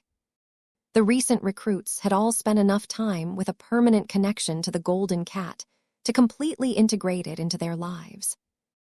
Every member of the Larkinson clan was instinctually able to identify other members. The encouraging glow radiated by Goldie inspired so much love and affection that it was difficult to imagine how people lived all this time without access to this incredibly useful benefit. Despite this difference, the novices settled in Diandi Base decently enough. Neither side was stupid or irrational enough to provoke any incidents and displease their superiors. Even Gloriana cleaned up her act and treated the Vulcanites cordially, though he was pretty sure she felt disgusted by their shorter and much stockier bodies. The dwarves resembled humans so much, yet deviated in a few clear ways that offended Gloriana's perfectionist tendencies. "The following 3 years shall be tiresome," she complained to her husband after they completed another day at work. "Please do not make similar promises again. The design department is the most important institution of our clan. Having guests work alongside our own mech designers adds too many complications and makes it difficult to exert total control over every variable." Vess leaned over and embraced his exhausted spouse. "I can't guarantee anything, but I will try my best to avoid this in the future. Believe me, I am not too enthused about this either, but the Vulcanites may very well be the only ones who are willing to give us an actual first-class fleet carrier. You should know as well as I do how incredibly scarce and valuable they are. Everyone else who has the capacity to construct fleet carriers have outright stopped their sales. They would rather keep the powerful vessels for themselves, so that they can ensure they remain at the forefront of changing times. If that is the case, why not start our own first-class shipbuilding operation? Do not tell me that our clan is not familiar or proficient in this industry. Our shipwrights have already accrued more than enough experience with producing our own combat carriers over at the diligent Ovenbird. We have also cooperated with the Murphy family for numerous years. We are no longer as ignorant about the complexities related to shipbuilding as before." Vess frowned. "That may be true, but we are talking about constructing first. The insane amount of tech and materials that is needed to construct this orbital facility are so high that it can cost at least 10 trillion MTA credits, or something to build one. Our clan may have grown a lot wealthier since we have acquired a 20% stake in Isthmus Manufacturing, but even that is not enough for us to order the construction of a first-class shipyard. Do keep in mind that their price has inflated by a lot due to obvious reasons. Even with his improved connections and reputation, Vess would find it difficult to find qualified construction companies that were willing to accept and prioritize his order. Their waiting lists have already stretched on for decades. Gloriana frowned. Can we take over an existing shipyard or shipbuilding company instead? We do not necessarily have to acquire it by paying cash. You can trade favors or offer other valuable services such as accepting Mech commissions. That sounds like a more realistic idea, but no one is stupid enough to trade away one of their top strategic assets so easily. A first-class fleet carrier is hard currency in this day and age. A shipyard that can pump them out on a regular basis is an inexhaustible mine. The concessions I need to make in order to match or exceed the value of this asset is insanely high. That is not the kind of thing that I can fool other people into giving up in exchange for a few fancy living Mech designs. His wife clearly did not like the sound of that. She wanted to reduce the Larkinson clan's dependence on external parties when it came to acquiring first-class starships. You are not going far enough with exhausting your options. There is one asset that you can readily exchange for a first-class shipyard. It will be painful on our part, but it is only by making a sacrifice that is almost equivalent to the value of the shipbuilding facility that we can complete this trade. Vess looked confused. What are you talking about? Are you suggesting that we should sell our stake in Isthmus Manufacturing? No, it would be foolish for us to let go of these shares. You are close to the correct answer. What I want to propose is that you agree to sell a part of your shares in the Living Mech Corporation. Our Mech company has been growing at a meteoric rate, especially due to the release of our most recent commercial Mech lines. Its valuation has grown higher than ever due to its amazing future potential.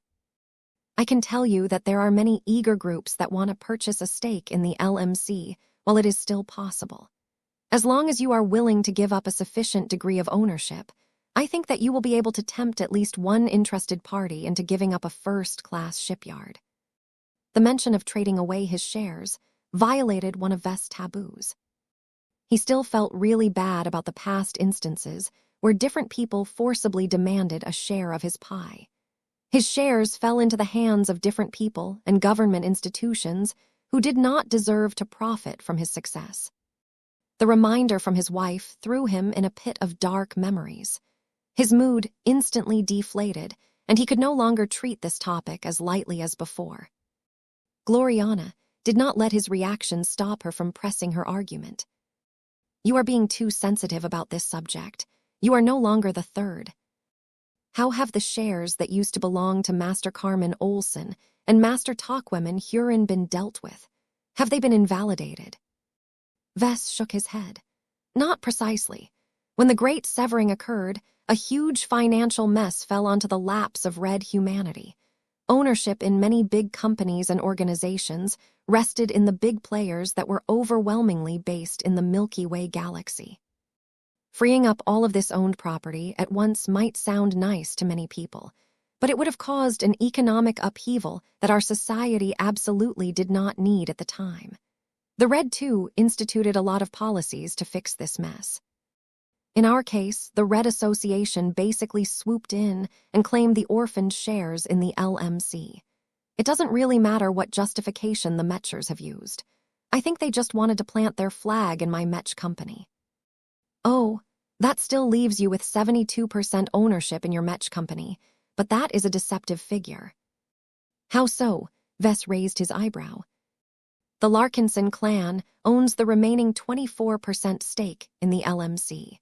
This effectively means you are in control of it as well, though you are not able to dispense with them as freely as your own shares. The fact of the matter is that if you want to maintain absolute control over your own company, you must merely ensure that you hold on to 50% ownership. Any shares beyond this threshold should be treated as tradable assets as far as I am concerned. Yes, they can supply you with a large amount of dividends, but do you really need the extra money at this point? Unless they can supply you with a much larger income, the additional wealth is dispensable. Vess did not entirely agree with that, but he understood her meaning. So are you saying I am stupid for holding on to so many shares, and that I should get rid of them as soon as possible? His wife sighed. I am not belittling you, Vess. I am trying to help you treat your assets in a more rational manner. There are many more logical arguments in favor of trading away your shares as opposed to hoarding them as if you are a frightened squirrel. You can exchange up to 46% ownership of the LMC that is currently in your name and still retain majority control over your precious company. Think of how much wealth and assets we can raise with that many shares. The Terrans, Rubarthans, and many other wealthy groups will frantically try to buy into your bright and prosperous future. If we can organize an auction and have all of the interested parties bid against each other, then obtaining a first-class shipyard is a foregone conclusion. You may be able to gain an additional one if the valuation of your stock is high enough. As much as Vess wanted to feature her argument, he had to admit that she made a powerful and compelling argument. Auctioning out a large chunk of his shares would enable him to get many of the items on his wish list that he had always dreamed about but never managed to obtain through his existing channels. Perhaps it might not be the best long-term decision for him to give up so many shares for a Mech company that was continuing to grow like an ascending shuttle.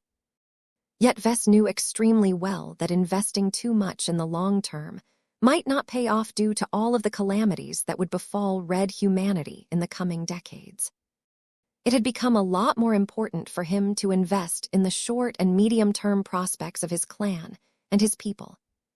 Acquiring a first-class shipyard meant that his clan would be able to pump out first-class starships on a regular basis. This would not only relieve the needs of the premier branch, but also ensure that his clan would be able to build up a powerful first-class fighting force that could confront or deter some of the most powerful human and alien enemies in the Red Ocean. If a scenario like the Black Tide ever took place, where every human survivor sought to board the whale ark that could bring them away from the Red Ocean, then all of the shares in the living Mech Corporation no longer held any value anymore. The complete breakdown of human civilization and order would revert society to a much more primitive stage, where the value of those shares could not exceed the value of a single combat-capable Mech. I'll think about it, Vess eventually decided. This is not a decision that I can make in an instant. I will weigh it properly and decide to go forward if it truly makes sense for us at this time. Please do. Gloriana leaned in and kissed his cheek in an affectionate manner. I am not the only person in our family that is concerned about our safety and the safety of our children. The second-class starships of the expeditionary fleet are no longer enough to protect us against the enemies that we have attracted as of late. Only the superior defenses and mobility of proper first-class vessels can meet our needs. Chapter 50, 709 Improved Designs. 5709 Improved Designs. What do you think about my wife's latest proposal, Alexa? The next day, Vess had taken care of his usual chores before paying a visit to Alexa's workplace. His direct disciple was just in the process of completing the refinement to her chosen design philosophy and the Mech designs that reflected her aspirations. This was a crucial moment for Alexa. After receiving her mentor's critique, she had courageously delayed her impending advancement in order to strengthen her foundation even further. Any modest advantages that she was able to establish at this point would definitely pay off immensely in the future. The quality of Project S1 and Project S2 had clearly benefited from her additional care and attention. As Vess carefully reviewed the design schematics of Alexa's smart metal Mech and Rifleman Mech, he became particularly impressed by how she was able to make them feel more human rather than pursue efficiency at all costs. The more familiar shapes and proportions should do a lot to make Mech pilots feel better about piloting Alexa's concept works. While Vess continued to admire his students' updated works, Alexa thought over the story that he had shared and formulated her response. I think your wife's argument has merit, she said. I have heard about your mixed past related to this subject, but that should not serve as an impediment to advancing the strength of your clan. Our clan, we still have a severe mismatch between our value and our military might.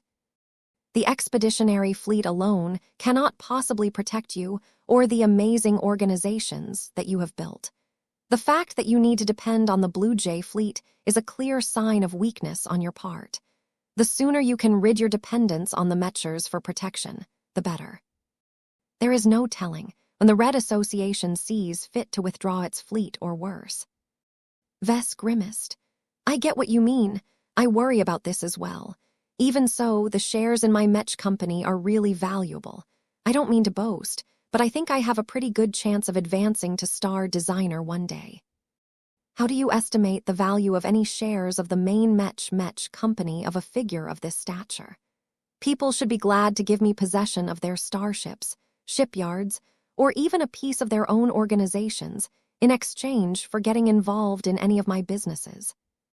However, no one in the present is willing to go this far. I won't get as much value for selling those shares today than if I wait a decade or 2 decades. Alexa shook her head in disapproval. You should not think of this issue from this angle. It is indeed likely that the market value of your shares will continue to rise over time as long as you keep releasing more impressive works. But you will spend many more years without the security and safety provided by the additional strategic first-class assets that you can bring under your control. It is ultimately up to you to decide whether you are willing to rely on the Blue Jay fleet going forward. But that will take much longer to build a proper fleet and allow your clansmen to accrue vital experience needed to make the best use of these powerful assets. If you start to build your fleet too late, then it will not be able to perform at its best when you need to rely on it the most. That was a concern that Vess was worrying about as well. He could not forget about all of the images of doom and gloom that he and Ilvain had painted on the surface of the Zeal. The Mechers may have forced him to erase the prophetic visions, but they still lived on in his mind. Sure, the Red Association would do its best to prevent the doom scenarios from unfolding, but success was not guaranteed. If the Mechers failed, then Vess and the Larkinsons needed to be able to stand on their own without relying on dubious allies and fair-weather friends. Though Vess did not make up his mind right away, he clearly became more swayed by Gloriana's proposal. Alexa's lack of disapproval played a major role in shifting his feelings about this subject. No person or organization is able to stand alone, Alexa said. My former ancient clan is no exception. It has forged many bonds with other organizations by exchanging shares of its assets. By surrendering a part of your control, you will gain the allegiance of a powerful ally who will be incentivized to stand up for you in the situations that matter. The early injection of wealth or other strategic concessions can be used to consolidate your position and reduce the risk of collapsing. MMMHMM. Vess grunted as he continued to contemplate this situation, while at the same time completing his examination of her 2 living Mech designs. I like how you have made great strides in anthropomorphizing the design and visual appearance of both the male and female variants of Project S2. I can't help but notice that you have widened the hips of the female variant to a rather obvious manner. Alexa sheepishly smiled. I did not initially design the female variant to simulate the birth of a human child through this specific channel. As I have shown you months earlier, the original process of procreation should have taken place in a specialized rear-mounted module that could easily be attached or detached to the machine as needed. Here, I have made many adjustments so that the module is not only attached to the front, but will also connect to internal channels of the torso of the Mech frame in order to deliver the mechanical offspring when the time has come. The technical complications resulting from all of these changes were considerable. Vess knew that Alexa could not have possibly enjoyed the tedious redesign process, but that was all right. All that mattered was whether the Mech design became, and whether she had learned numerous useful lessons in the process. Her redesign certainly caused the female variant of the experimental spaceborne rifleman, Mech, to lose much of its slender profile, but the added width and bulk should be worth it. Alexa had tried her best to put the added mass and thickness to good use by making the machine more resilient and able to absorb more heat. If I decide to auction a part of my shares, how much do you think I should pass on to the winners? Vess asked. That is difficult to say. You do not need to push yourself to the limit and give up 46% ownership at once. That is far too excessive for your current purpose. You should only auction as much as you need to acquire the key assets that you seek to strengthen our clan. If you can obtain a working first. Vess played a clip of a simulation in the projected interface.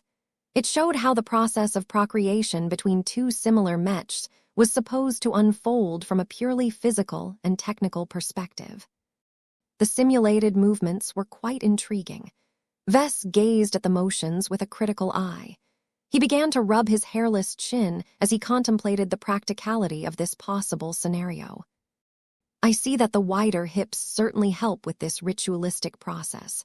However, I cannot help but notice that the male variant can only interface with the female variant from the rear and only in a specific posture. It appears that your Project S2s lack the flexibility and the proportions to interface in other stances. That is correct, Alexa said. I can make it possible for the living mechs to interface with each other in other stances, but I would have to apply so many tweaks and modifications that the mechs will become needlessly complex. I have made the deliberate decision to limit these variables and keep it basic.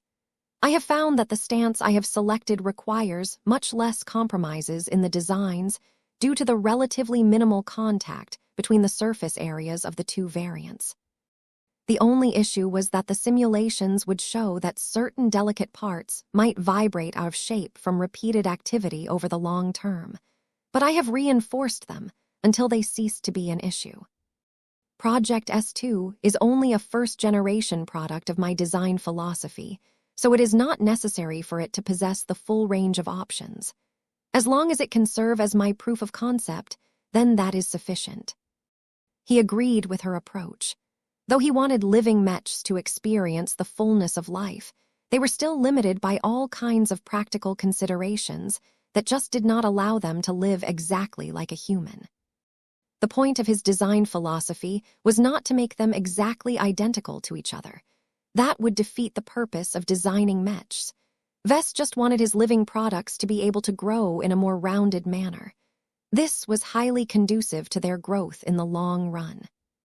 Okay, I think you are ready, he declared with a hint of pride and anticipation in his tone. You have proven through your updated mech designs that you are ready to sunset your apprentice days and become initiated into the true world of mech design. The only thing you have to do is to realize one of your mech designs. Will you be fabricating the S1 or the S2? S2, both variants. Project S1 is also excellent, but it is not a mech that is challenging to fabricate. I only have to order a large batch of smart metal and command the nanomachines to assume the correct shape. Project S2 has to be fabricated as any conventional mech. Good choice. Are you sure you can fabricate the male and female variant at the same time? Alexa nodded. I have already taken their production steps into account when I designed them. No process should be beyond my reach. Very well. If you do not have any other commitments, let us head down to the workshop so you can start right away. You need to strike while the iron is hot. I can tell you are excited for this, so it is best if you can take advantage of your current condition. The former Terran mech designer was eager to get started, so she agreed to start her fabrication run. It was wonderful to see her at work. Alexa might not possess the insanely high affinity towards mech that Vess currently possessed, but her theoretical understanding of all of the production machines was fantastic. What she lacked in experience, she made up for it with logic, an attention to detail and extensive familiarity in all of the first-class instruments. Alexa was able to work quickly. Project S2 was just a second-class rifleman mech, so it was overkill to use the current workshop to produce both of its variants. Vess did not hover behind his student throughout this fabrication run. He still had many other responsibilities to take care of, but he tried his best to come back and stay whenever he was free. Seeing Alexa bring her vision and her dreams to life was like witnessing the metamorphosis of an insect. Like an ugly larva transforming into a beautiful butterfly, Alexa gradually experienced a form of tempering that increasingly added more substance to a design philosophy that previously existed as a collection of theories, assumptions, and design principles. By infusing them with her spirit and passion, she gradually transformed her design philosophy into a more spiritual existence. This would gradually make it strong enough to drag her over the extraordinary threshold and open up a wealth of new possibilities. On the final day of the fabrication run, a new journeyman Mech designer had emerged. Chapter 50, 710, A New Legacy. 5710, A New Legacy. Alexa Streon-Larkinson fabricated her first true living mechs by herself. She combined both skill and passion to bring her vision to life one part at a time. She worked on both mechs concurrently so that she completed them both in quick succession. As the male and female variants of a special second-class rifleman mech design took shape in front of Vess and their maker, the two machines immediately radiated the characteristic presence of living entities. "They are alive," Vess quickly concluded. "Congratulations, Alexa. You have fully graduated from my class on how to design and make a true living mech. The effort that you have put in your work in the last few days has fully proven your ability to understand the essence of my design philosophy and adapt it in a way to make it yours. This shows that you have the qualifications to proceed forward in your chosen direction. It is not enough to master my theories and techniques. A true mech designer is a pioneer, a visionary and an explorer who does not hesitate to push a new direction in our industry, not because it will bring you glory, but because you believe with all of your heart that your grandfather and many other mech pilots will benefit endlessly from your unique contributions."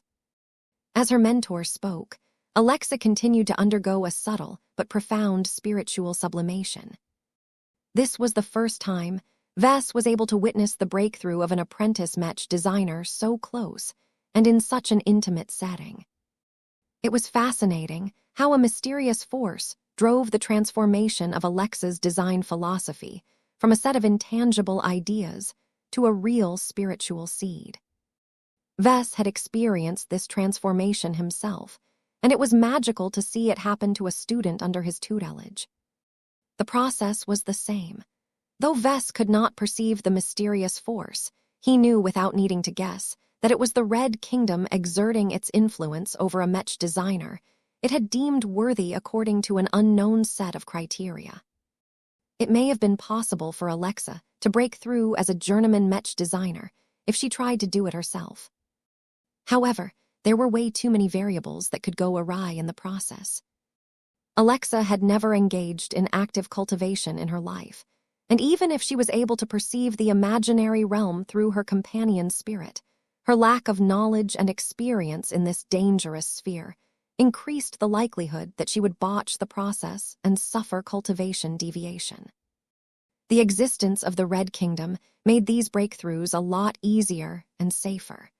People only broke through when they were absolutely ready, and the powerful assistance was far more competent and proficient in helping people attain a higher life level. Vess learned numerous useful insights about mech designers and the operation of the Red Kingdom through his observations. As Alexa continued to undergo her silent sublimation, Vess also noticed that parts of the thoughts and emotions in her mind got sucked into her growing design seed as well. This reduced its purity, but also bound it closer to Alexa. Vess used to believe that the absorption of irrelevant factors contaminated the design seed in an undesirable fashion, but now he held a different opinion. The Red Kingdom shouldn't be so stupid to overlook this factor. Since it had allowed this process to happen, then there had to be good reasons why this was the case. The moment mech designers broke through was often one of the best moments of their lives. By absorbing the prevailing elements that were lingering in their minds, their design philosophy became intertwined with the factors that closely aligned with their passion, their drive, and their sense of accomplishment. Mech design was both an art and a science. It was more than a clinical approach to designing a mech. Vess believed that it was also an art in which the creator's desires and emotions infused a spirit of their own making into a work. No AI or set of algorithms were able to replicate this unique ritual that was intrinsic to life.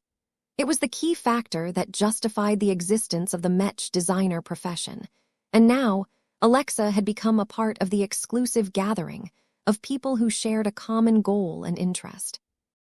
As the formation of Alexa's design seed came to completion, it began to radiate invisible energy waves that propagated her design philosophy. The only beneficiaries of this effect were her newly fabricated copies of Project S1. Both the male and female variants of her most representative work so far seemed to gain a small infusion of life and awareness. Of course, the effect was pretty weak when compared to the living mechs designed by Vess. They were still comparable to his earlier first-order living mechs. While Alexa was still trying to collect her thoughts, Vess continued to study the characteristics of the S2s that looked both common and different from what he was accustomed to seeing from his own works. Interesting.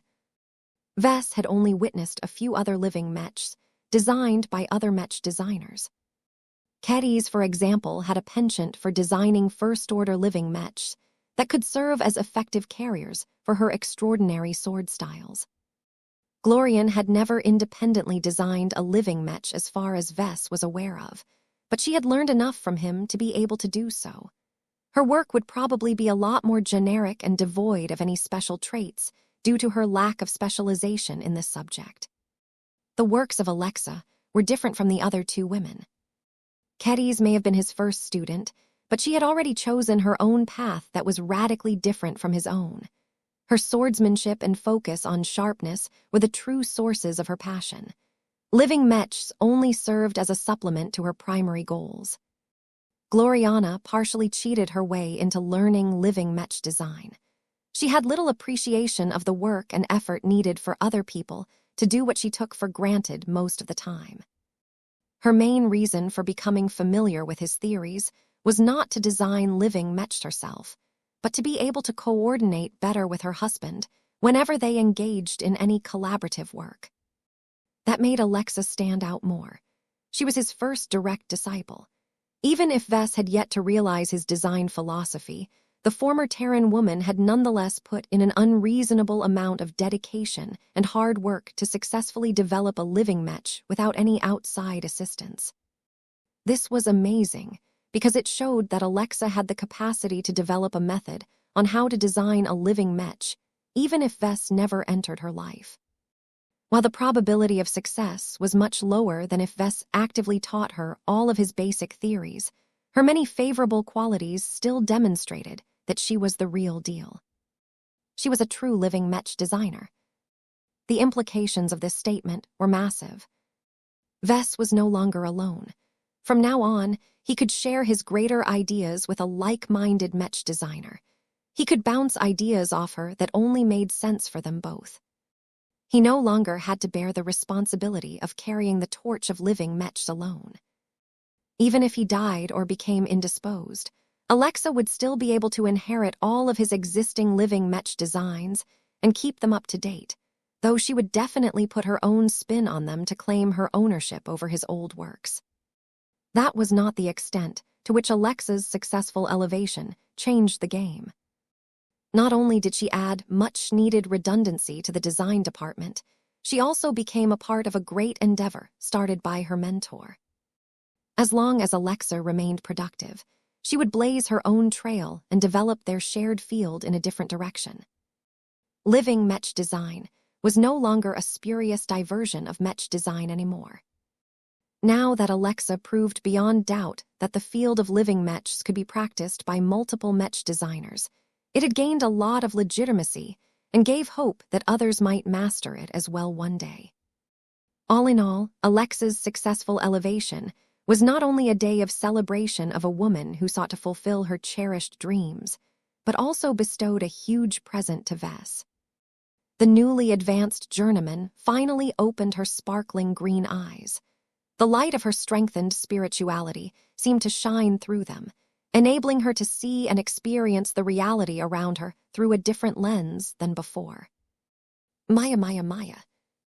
Alexa felt so jubilant that her companion's spirit sprung free from her mind and celebrated this long-awaited breakthrough. Vess did not fail to notice that Maya had grown a lot stronger as well.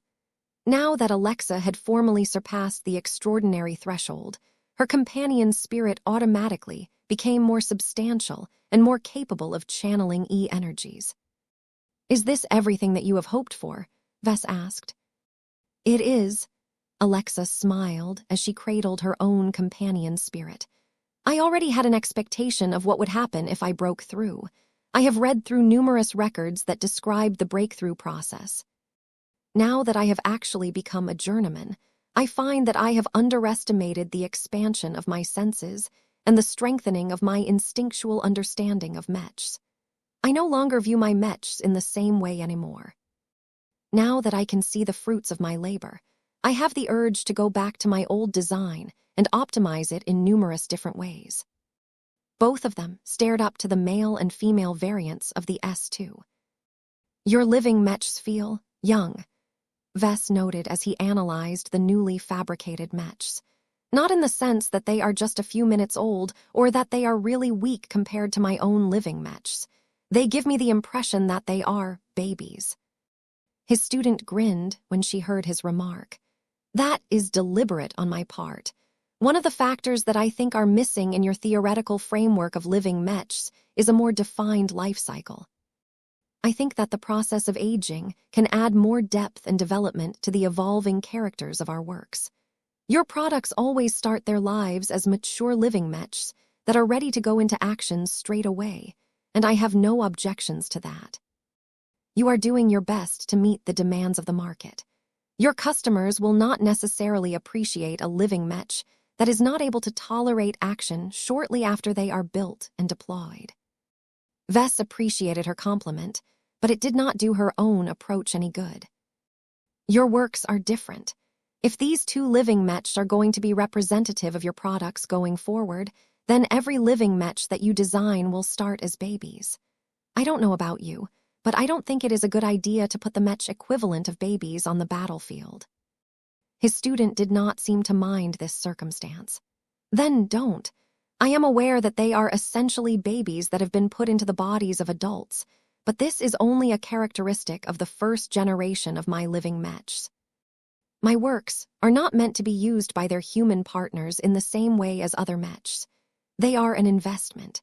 As long as my clients and customers understand the true value of my legacy mechs, they will gladly spend the time to raise them, mold them, and ultimately allow them to procreate." Alexa believed so strongly in her vision that Vess admired her willingness to go against the prevailing standards and insist on pushing her own ideals. However, it was questionable whether her eccentric works would be able to appeal to the masses. There were so many complications to her so-called living legacy, mechs, that only the most ardent believers in living mechs would become attracted to her specialty products. Chapter 50, 7-Eleven stepping into his shoes. 57-11 stepping into his shoes. Now that Alexa had become a journeyman, her job and responsibilities needed to change. She was not like all of the lead designers in the design department. She was his direct protege and had demonstrated at least basic competence in living mech design. While the sophistication of her products was not comparable to that of Vess, she could already serve as a substitute in cases where his intervention was normally required. Once Alexa and Vess cleaned up the workshop and transferred the newly fabricated mechs to an available hangar bay, they settled down in a nearby office where they could discuss all of the changes. Though a part of Alexa was still distracted by all of the new ideas and possibilities that became available to her, she was still attentive enough to discuss her altered place within the clan. In most large organizations, journeymen are treated as more junior personnel who just happen to possess better future prospects. Vess began. "I think it is obvious to you that we do stuff differently." We don't have any masters in our midst, and only a relatively short time has passed since I advanced to senior. Journeymen are therefore the mainstays that do much of the work needed to progress the projects of our design department. Now that you have become one as well, it is time for you to step up and undertake more serious work. I understand, sir. Alexa nodded in a manner that made it clear that she did not intend to object to his arrangements. I hope you can give me time to ease into my new rank and capabilities. I need to learn what I can do and adapt my mindset on Mech design now that I have reached this level of dedication. It will take 3 or 4 months before I am ready to work full-time as a journeyman. That is reasonable. I know what you are going through. I will give you all of the space you need to get a grip on your new strength. I am also aware that you also need to go on a pilgrimage to the regional headquarters of the Red Association in the Agamemnon Upper Zone. I'm not really sure what sort of secrets the Mechers have decided to pass on to newly promoted journeymen in this day and age, but they have probably prepared a different spiel than what I have heard. Vess broke through in a different time.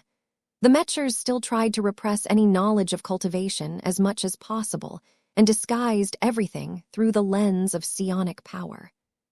That approach had become redundant or even counterproductive in the Age of Dawn. Everyone and their grandmother had already become aware of E-energy, so a journeyman making a pilgrimage to a major stronghold of the Red Association did not need to receive a lot of lessons anymore.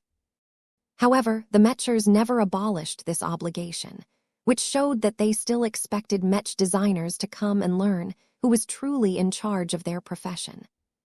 The Terrans usually took a dim view of the domineering approach of the association, but they had no choice but to play by the rules. What kind of responsibilities do you expect me to fulfill once I return? Alexa asked. Vess smiled back. I have been thinking about your future for a while. I have tried my best not to bring this topic up to you because I did not want to add too much pressure onto your shoulders, but that is no longer a concern anymore. Once you have picked up your stride, I want you to receive additional lessons on the more advanced aspects of living Mech design that I have yet to pass on to you. This includes the core principles of 2nd generation, 3rd generation, and 4th generation living Mechs. His student looked shocked as she knew exactly what that meant. That is everything that defines a living Mech of your design, anchoring design spirits to Mech designs, establishing orders of life, opening up the possibility to acquire ascension runes. Have I missed anything?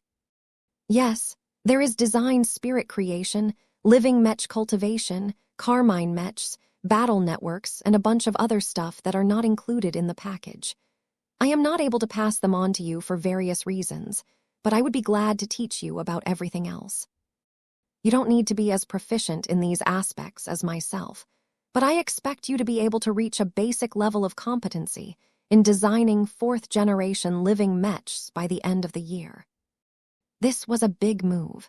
Vess was essentially willing to pass on most of his core trade secrets to his student. It was an enormous gift to a journeyman Mech designer who was still relatively new to living Mechs. Although Alexa would undoubtedly get influenced by his direction, as a journeyman, she should be able to preserve her own design philosophy and cling onto her existing style and approach. I will try my best.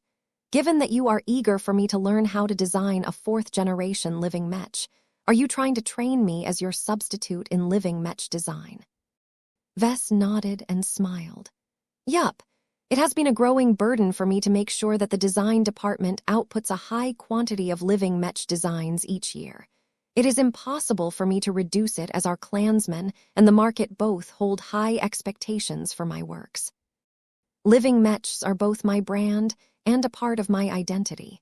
It is unacceptable to deliver Mechs that are not alive all of a sudden. This is where you come in.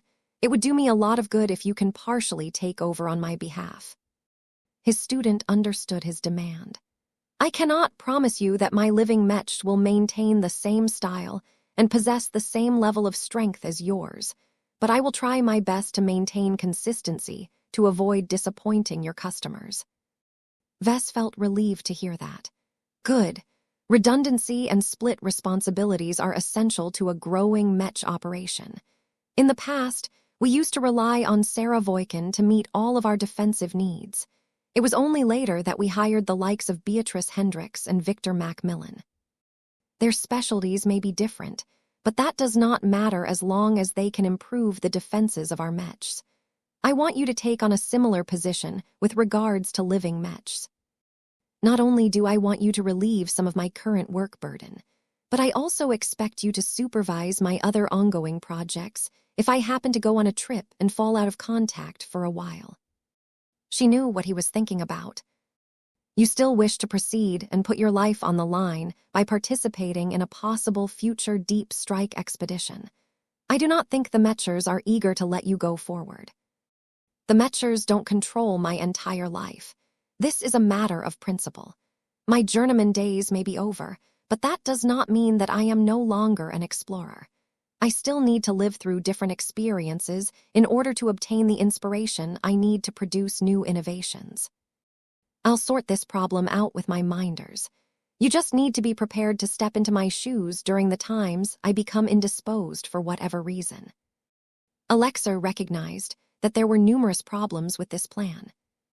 If I am expected to spend most of my time designing living mechs according to your style, I will not be able to allocate as much time on designing mechs that conform to my own vision. I know that this is not ideal, but the actual workload of turning a mech design alive is not that great so long as you do not invest too much time into the technical aspects. You will still have sufficient time for you to conduct your own research and lead your own design projects. That placated Alexa for a bit.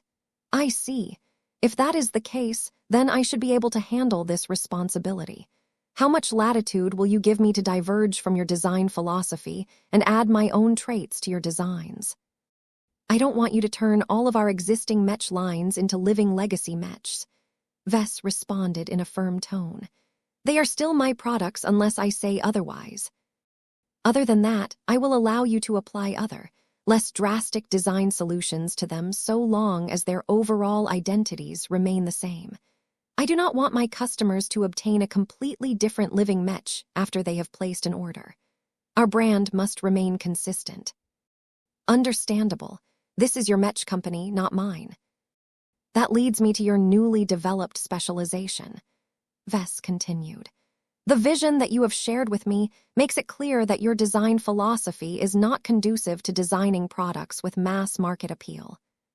Unless you retool your approach, it is a given that your living legacy mechs will always remain a niche product. I cannot imagine that many people are willing to take your products seriously. They will think it is a giant joke to release mechs that can physically interface with each other in order to produce a miniature mech that is supposed to organically grow into a mature machine after a while. There are so many aspects about this that sound crazy that it is impossible for you to do well in the public arena. Even Vess questioned whether Alexa had gone overboard, but the woman clearly saw little issue with her work. I have already taken this into consideration, sir. I proceeded with my plan because I am confident that there are still customers who appreciate the potential of my own brand of living mechs. I believe that over time, the disapproving majority will come to regret their ridicule. If they embraced living legacy mechs sooner, they would have been able to grow their own living mech dynasties by that time. There was no guarantee that this would happen, but it did not hurt to dream about it. Alexa may have her life a lot more difficult for herself, but if she was able to fulfill all of her promises, then the power of her living legacy mechs could definitely exceed the more standard living mechs designed by Vess. It would help if I can begin to prove myself by designing mechs for the Larkinson clan, Alexa said. Do I have permission to design living legacy mechs for the Larkinson army? Granted, I won't convince any of the Legion commanders to add your works to their mech roster. You will have to convince them of the merits of your specialty products by yourself. I think you are being too hasty, though. Oh, how so, sir? The Larkinson army is our main fighting force. It is risky for a fresh journeyman like yourself to meet their intensive needs. It is better if you try to convince the various branches of the Larkinson clan to adopt your machines instead. Their standards are lower, and they are less critical about the quality of their mechs. They may also be led by more adventurous leaders who are more open-minded about all of the cumbersome requirements that they have to meet in order to make the most out of your products. I hope you don't attempt to push Project S2 on them, though. Its performance is simply not up to par. Alexa responded with a reassuring smile. Project S2 was never meant for mass production. I will make sure to design living legacy mech that best reflects the needs of the various mech units. The Larkinson clan as a whole was not ready to embrace this crazy living legacy mech business. However, there were plenty of branches that might hold a different opinion towards Alexa's design philosophy. They did not even have to replace all of their existing living mechs with the ones designed by the woman. Just a few living legacy mechs in a mech unit was already enough to make Alexa satisfied. 5712, a small celebration. Congratulations on your promotion, Alexa. The mech designers in Diandi Base decided to hold a party for Alexa's successful promotion. Everyone was happy that Alexa managed to become a journeyman mech designer. It certainly enthused the assistant mech designers and gave them hope that they would also break through one day. The existing journeymen all welcomed the arrival of a new colleague who could lighten their burdens and bring the Larkinson clan's living mechs to the next level. Alexa looked pleased and honored to receive the sincere well wishes of so many mech designers. Although rivalries and conflicts could not be avoided in any group or organization, Vess and Gloriana had done their best to maintain a relatively harmonious atmosphere in their workplace. They were all Larkinsons, so there were far more reasons for them to count on each other. The Golden Cat had done much to bring all of these people from different backgrounds together. Alexa did not exhibit any of the more serious snobbish traits that made Terrans so notorious. The other mech designers, who all possessed second-class backgrounds, did not begrudge Alexa for receiving so much attention and favor from the patriarch. It was impossible to deny that she had become the favorite subordinate of Vess, but she had earned it due to her remarkable productivity, specialization, and future potential. As the crowd mingled in a festive hall, Alexa greeted and chatted with many mech designers as if she was friends with all of them. She also held Clixie in her arms and gently stroked the top of her head. Meow Tilda, the Rubarthan sentinel cat, purred in satisfaction. A young boy dressed up in a cute little suit walked up and stared at Alexa in wonder. You feel so much more like Papa. I do, Marvane, the journeyman responded as she smiled down at him. Your father and I share a common research direction. We only differ in the details. Both of us can design living mechs, though I am still behind compared to him. If your senses are as good as I have heard, then you should probably regard me as a weaker version of him. Am I correct? Much weaker, it is still great. If you can do it, so can I. My science is always getting better. I'll become a journeyman before you know it. Papa and Mama will be so proud. Meow. Hee. Alexa giggled as she continued to cradle Clixie. You are so cute, Marvane. As impressive as it is to make rapid progress, I advise you to take your time with your studies. I could have broken through years ago, but I waited until now because I wanted to be serious about designing the best living mechs. This is not the easiest field for a mech designer to get started with. It doesn't matter who your father is or what your companion's spirit can do. What truly matters is your willingness to respect your craft and explore living mechs the way you want, instead of what your father wants. Do you understand? The little boy looked dazed. I think so. I will definitely design my own living mechs once I grow up. I want to see whose mechs will be stronger. I look forward to comparing my work with yours, but the comparison will not be fair at all. I am a full generation older than you. Do not be disappointed if your work cannot measure up to mine. Your father made fantastic progress ever since he first became a journeyman. My growth will not be any slower by my estimation. That did not deter the cute kid at all. Marvane already saw Alexa as a rival to the position of being his father's best student, and he was determined to prove that he had learned the most in the future. By the way, what living mechs have you designed and built? I heard you made 2 machines. I did. Project S2 is the culmination of a years-long effort to encapsulate my ideas and principles in a mech that represents my vision. I actually produced 2 copies because I designed 2 variants. Just as humans can be divided into men and women, my mech will also come in at least 2 genders. Oh, Marvane's eyes widened. Can I see them? What makes your living mech special and different from the works of my father? I cannot explain the full details of what makes them special, but I can tell you that my mechs can start their own families. What? No way. How did you do it, Alexa? Meow. Even Clixie was taken by surprise at this announcement. As I have just said, I cannot share the full details with you, but do not be surprised if my living mechs become fathers and mothers one day. By then, little children mechs will run around and play just like you and your sisters. Can you imagine the sight? It will be a fun sight. Marvane stuck for a short time, but eventually Gloriana walked up and dragged her son away before she could convince Alexa to explain the process of interfacing between 2 living mechs. A few minutes later, a group of dwarves walked up. They all dressed in their best formal clothing, but could not help but look out of place amidst the rest of the gathering.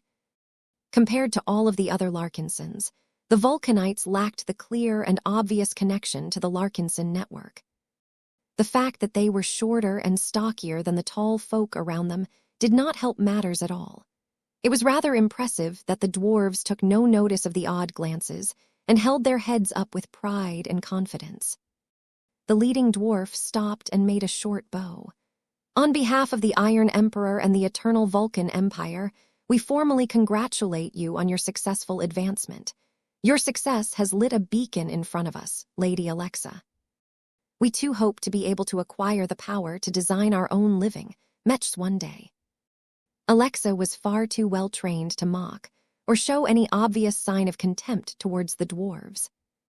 Though many Terrans would not think about making disparaging remarks about the descendants of a misguided genetic modification program gone wrong, Alexa knew how to be diplomatic.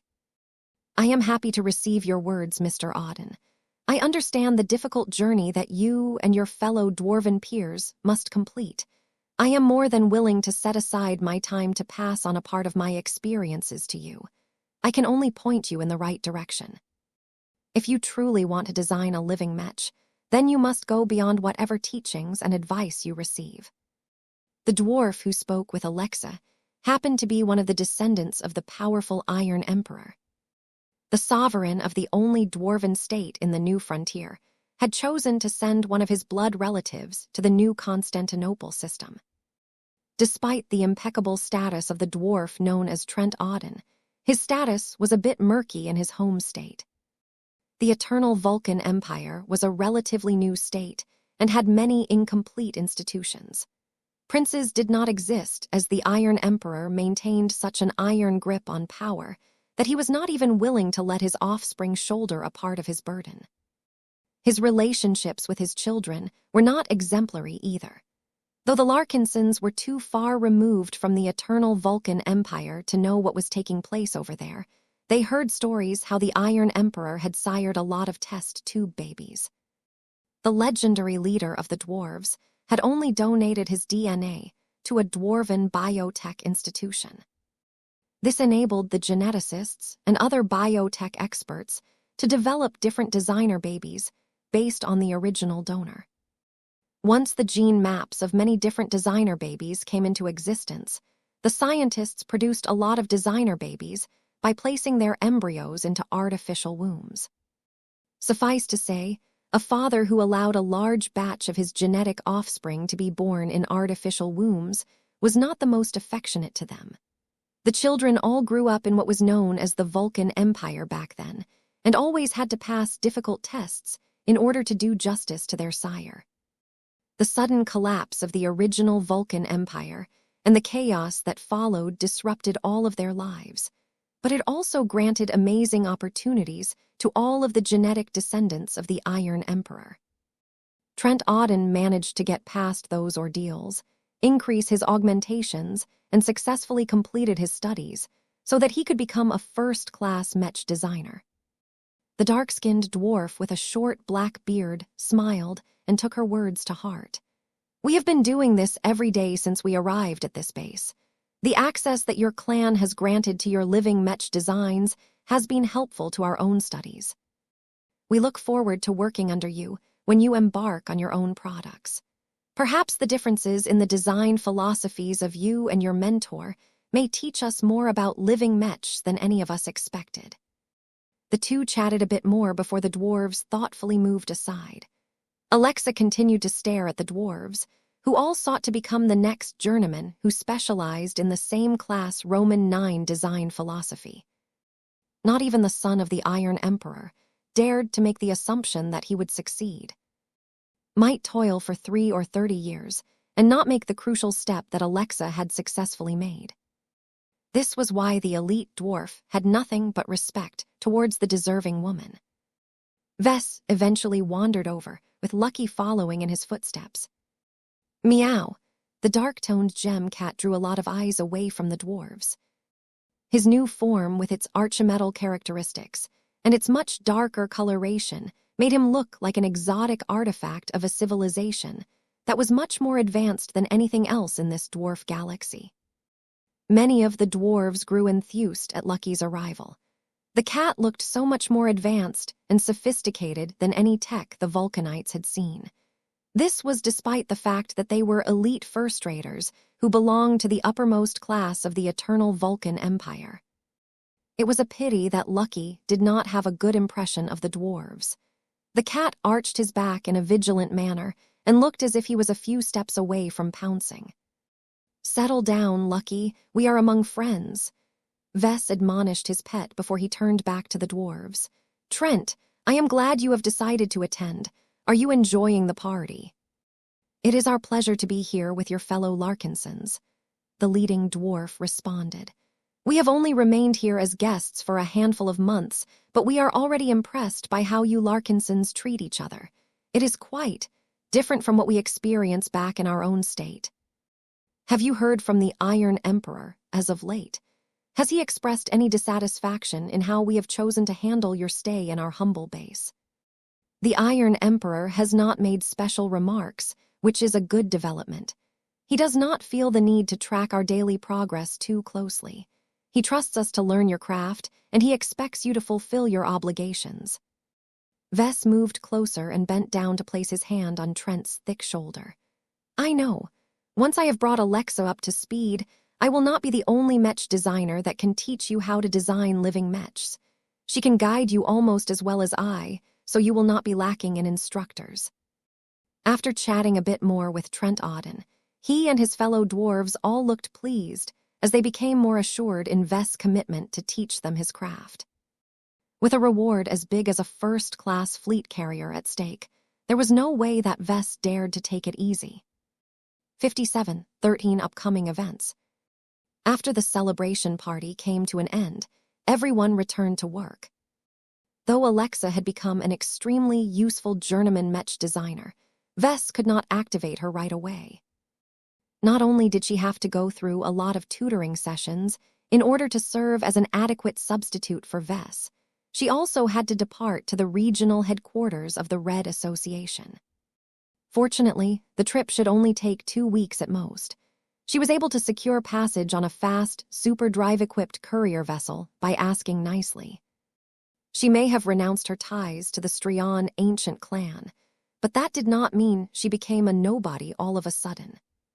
The fact that she had not only become the protege of the most successful mech designer of his fairly young generation, but also managed to inherit his design philosophy had already started to circulate among high society. Not everyone paid attention to this news, but those that knew keenly understood the significance behind this incredibly impactful development. There are 2 of them now. If anything ever happens to Professor Larkinson, then his student will be able to carry on his torch.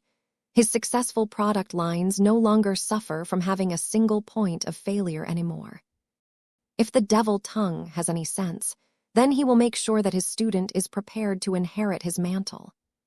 If the LMC has any publicly traded stock, then I am absolutely convinced that their value has risen by at least 20% from this news alone. Continuity has always been on the mind of every market analyst looking at this amazing Mech company. For all of its successes, the living Mech Corporation has always been regarded as a one-man show. Now that Professor Larkinson has finally raised a successor with excellent qualifications, the long-term prospects of his Mech company has improved by an enormous margin. It appears that human Mechs, as we know it, will change forever. If he can pass on his design philosophy to a single student, then he can do so to another one. It is becoming increasingly obvious that living Mechs are here to stay. Professor Larkinson does not have to realize his design philosophy to transform the entire Mech industry.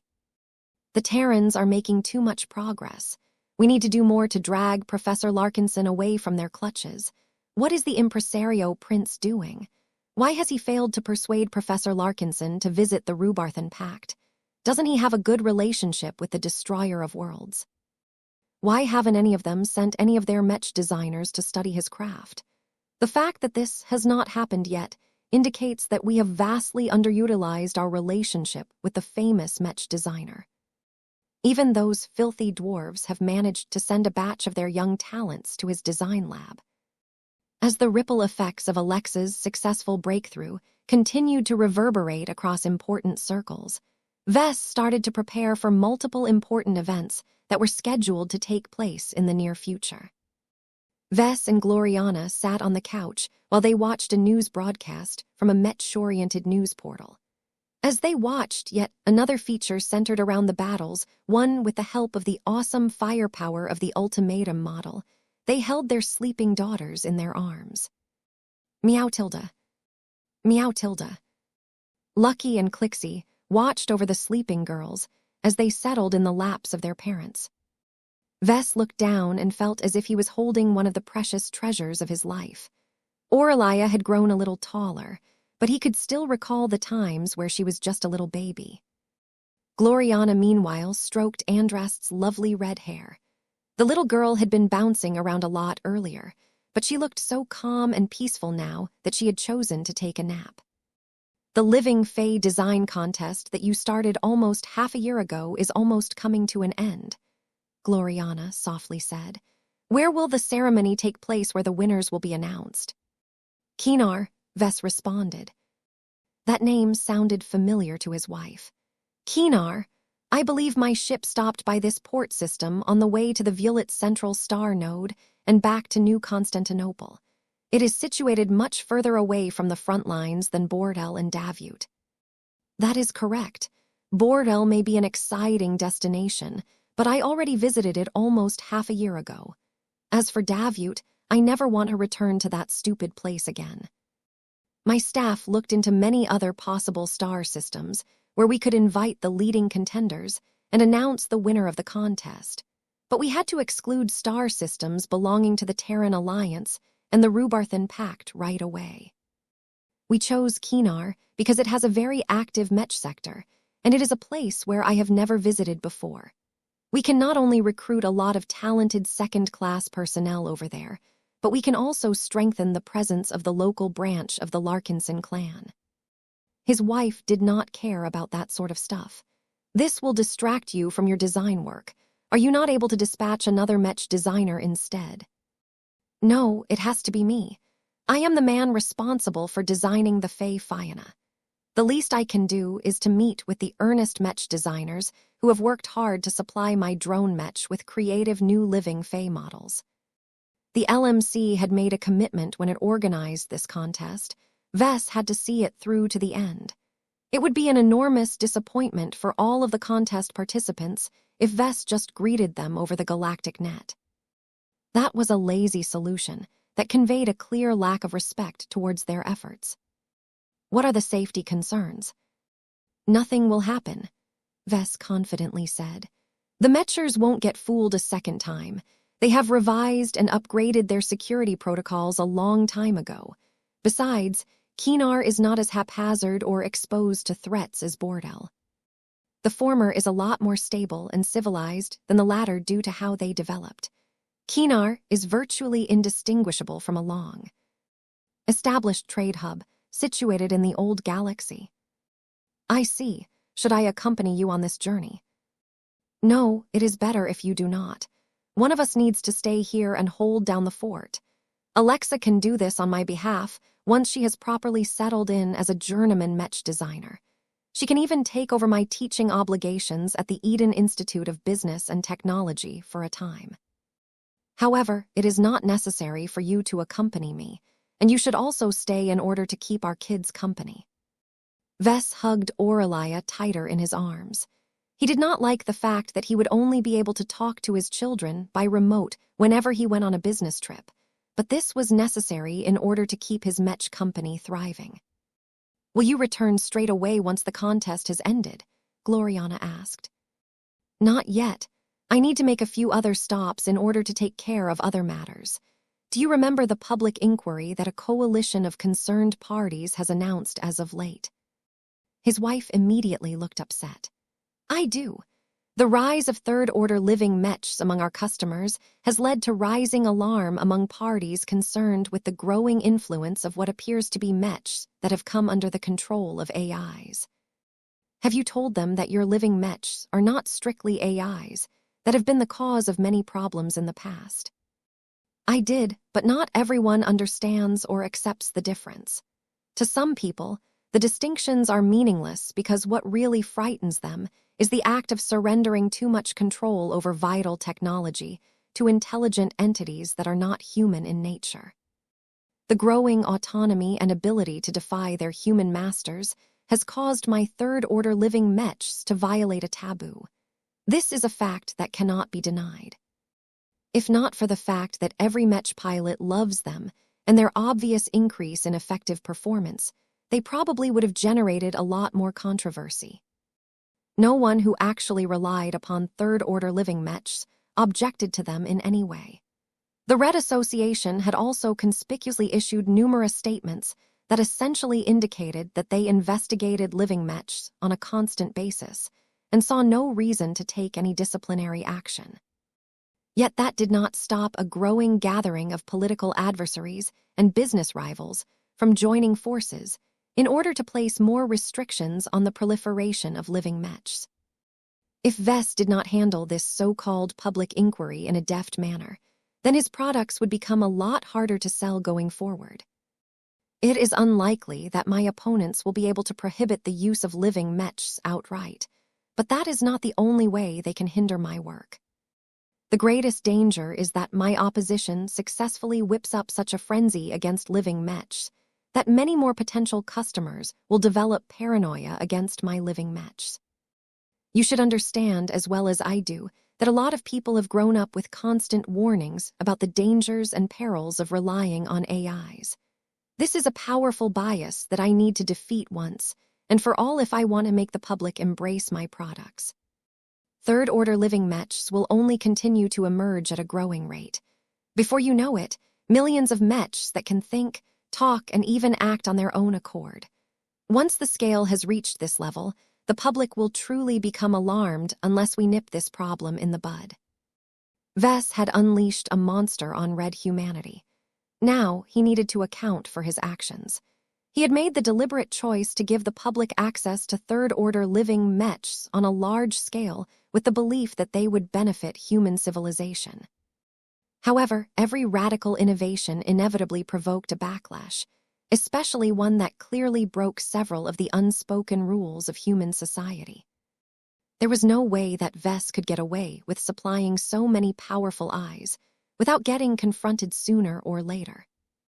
Since that was the case, Ves might as well act boldly so that he could defend his actions without feeling guilty. It was all about projecting confidence and certainty. The more he sounded evasive about this subject, the more people would begin to doubt the reliability of his work. What else do you have on your agenda? I think you will like what you will hear next, honey. After a lot of thinking, I decided to accept your proposal. I am prepared to auction 25% of the outstanding shares of the LMC that are currently in my possession." "What? You have already made a decision?" Gloriana grew so excited that she had to put a lot of effort into suppressing her excitement for fear of waking up her napping children. Vess smiled and nodded back. "I agree with you that there is not much benefit to hoarding so many shares. Our clan may be growing quickly, but we are still deficient in too many areas for me to feel secure about our short and medium-term prospects. I am really tired about the fact that we have to rely so much on external partners to acquire our own first-class starships.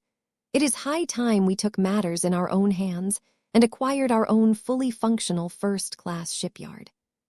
This is the only way I think we can secure such a strategically valuable asset." I am so pleased. You have made the right choice. This will definitely make our clan more secure in the following years. 57. 14 Esteban leads. With 3 major appointments in his schedule, Vess became busier than ever. He was not able to devote as much time to overcome the many design challenges of the Dark Zephyr Mark Roman III project, but it was not as if Gloriana noticed the difference. Vess still felt bad about slowing down his other projects, such as the much anticipated upgrade of the Valkyrie Redeemer line. He was so enthused about all of the possibilities and features that he intended to introduce to this popular Hexer Mech that he wanted to delight its fans as quickly as possible. Postponing its anticipated release by a few weeks would be a letdown to many people. The price of delaying the release of the next iteration of the Valkyrie Redeemer was not that bit, though. Botching the public inquiry on the safety of living mechs was much more catastrophic for his future prospects. Vess also wanted to make sure he was abundantly prepared to auction out a significant chunk of his mech company. If he did not do a good job of making his case before a gathering of wealthy and powerful groups, he could miss out on trillions of MTA credits worth of value. Since the public inquiry and the bidding of the shares had to take place in a secure and highly developed first-class planet located in a fairly neutral region, Vess had the bright idea of handling both of them on a single planet. It just so happened that the organizers of the public inquiry wanted to interrogate Vess in a public forum in the Ector system. The first-class port system was situated in the center of the Zelmer Upper Zone and had risen up to become a prominent shipbuilding center in the entire region. It was situated close enough to the front for lots of salvaged alien materials to be shipped back from the front lines without excessive delays. It was also located far away enough from the border regions to remain safe from alien incursions. The alien raiding fleets occasionally chose to bypass a lot of targets in order to launch a surprise attack on a human-occupied star system that was still full of riches, but that became a lot more difficult the further they traveled behind enemy lines. Besides, the Ector system was anything but lightly defended. As a strategically important first-class shipbuilding nexus, it hosted a truly formidable amount of defenses. In short, the Ector system not only met his security needs, but also allowed him to tour the highly sophisticated shipyards that he might be able to take into his possession in exchange for a portion of his valuable shares. The process of auctioning those shares needed to be impeccable and beyond any fault. The elite representatives of large first-class powers were accustomed to enjoying the highest level of service. If the Larkinsons made a faux pas or stumbled in the organization of this immensely important event, then that would most definitely depress the enthusiasm for placing a higher bid. "We cannot organize one ourselves," an assistant concluded after he had led an investigation into the viability of organizing a high-end auction. "We do not have the personnel, experience, clout, expertise, and connections to guarantee a perfect experience for the attendees. It is better to contract this event to a trusted third party. The most professional option is to allow an existing auction house to allow its VIP guests to bid on your shares. A first." Vess definitely saw the wisdom in this approach. He always wanted to attend one of these mysterious grand auctions that he only recently became qualified to attend. The first dividend payments from Isthmus Manufacturing was also about to come in, and even if he had to pay back the large debt accrued by his wife, the income was still generous. The ultimatums produced by Isthmus had sold for such great quantities that demand still continued to grow with each passing month. The exceptionally high product margin of the ultimatum line made it so that the company was raking in profit. Although the price levels of Isthmus Manufacturing's first-class products were much greater in absolute terms, their sales volumes did not come close to that of a mainstream second-class Mech model.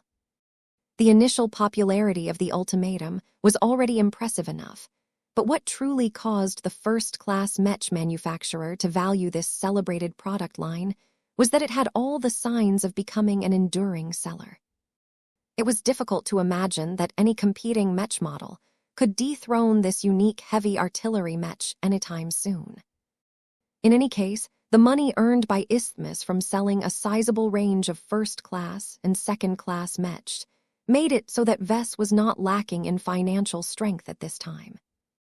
If Vess ever encountered an offering during the grand auction that was way beyond his means to pay in cash, he could always borrow a page from Gloriana's book and go heavily into debt to secure a juicy prize. Please look into this option. Find a reliable partner that we can work with on this matter. It would be best if the auction takes place not too long after the public inquiry in Ector. That is a risky decision, sir. If you decide to hold the auction a short time after your public interrogation, then the enthusiasm for shares that you are willing to make available will heavily depend on your performance. The value of the LMC is highly dependent on the quality of its products and the strength of your works. If there is a growing demand to limit the growth of your living Mechs, then that will be detrimental to obtaining a high price for your shares. Vess shrugged at that. I will just have to make sure that I won't fail then. Don't worry. Even if I don't do as well as I hoped, it is unlikely that living Mechs will be prohibited outright. At most, I will have to limit the emergence of third-order living Mechs to the public. After Vess had made his decision on how he preferred to auction his shares in the LMC, his staff quickly went to work and explored their various options. A few days later, the Larkinson clan signed a quick deal with a prestigious auction house that operated in the Ector system. Vess shook hands with one of the managers working for Esteban Leeds. It is an honor to serve your needs in our upcoming grand auction. Please be assured that we shall handle everything related to the handling of the stock that you have made available. The nature of this prize makes it unsuitable for us to include it in the main auction. There are too many individuals who have no chance of placing a competitive bid and will only impede the more serious bidders. We recommend a private auction that takes place in an adjacent auction hall that is only accessible to VIP guests that we have especially invited to take part. We have an excellent understanding of the interest and payment abilities of all of our major clients. We can also leverage our extensive network to persuade other interested groups to dispatch their representatives so that they can take part in the bidding as well. Online bidding is not allowed, Vess questioned. That is the prevailing standard in such occasions, Professor Larkinson. Attending in person is a sign of respect as well as commitment. Remote communications are also too flawed and imperfect. They can be blocked, intercepted, or even altered by nefarious parties.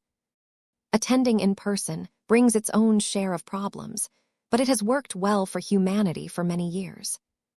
The demand to attend the private auction in person would hinder a lot of wealthy groups from taking part. They were either situated far away and did not have a trusted representative close enough to arrive in time. Regardless, Vess did not want to delay this matter too much. He wanted to obtain a first-class shipyard sooner rather than later, and this was the best opportunity for him to secure one. Taking over one of the shipyards in the Ector system would be perfect, as he would be able to inspect his new asset straight away. Do you wish to impose any limitations on the eligible individuals or groups that can attend this private auction? Or are you willing to allow any upstanding member of Red Humanity to place a winning bid on your shares? That was an important question. I have no restrictions per se, but I do not want my shares to fall into the hands of any enemies.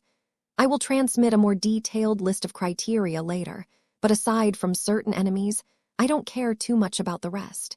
You can let the Terrans and the Rubarthans participate in the auction.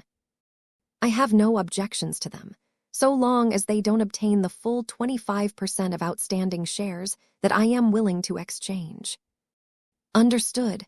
We shall make certain to invite the representatives of Terran ancient clans and Rubarthan principalities.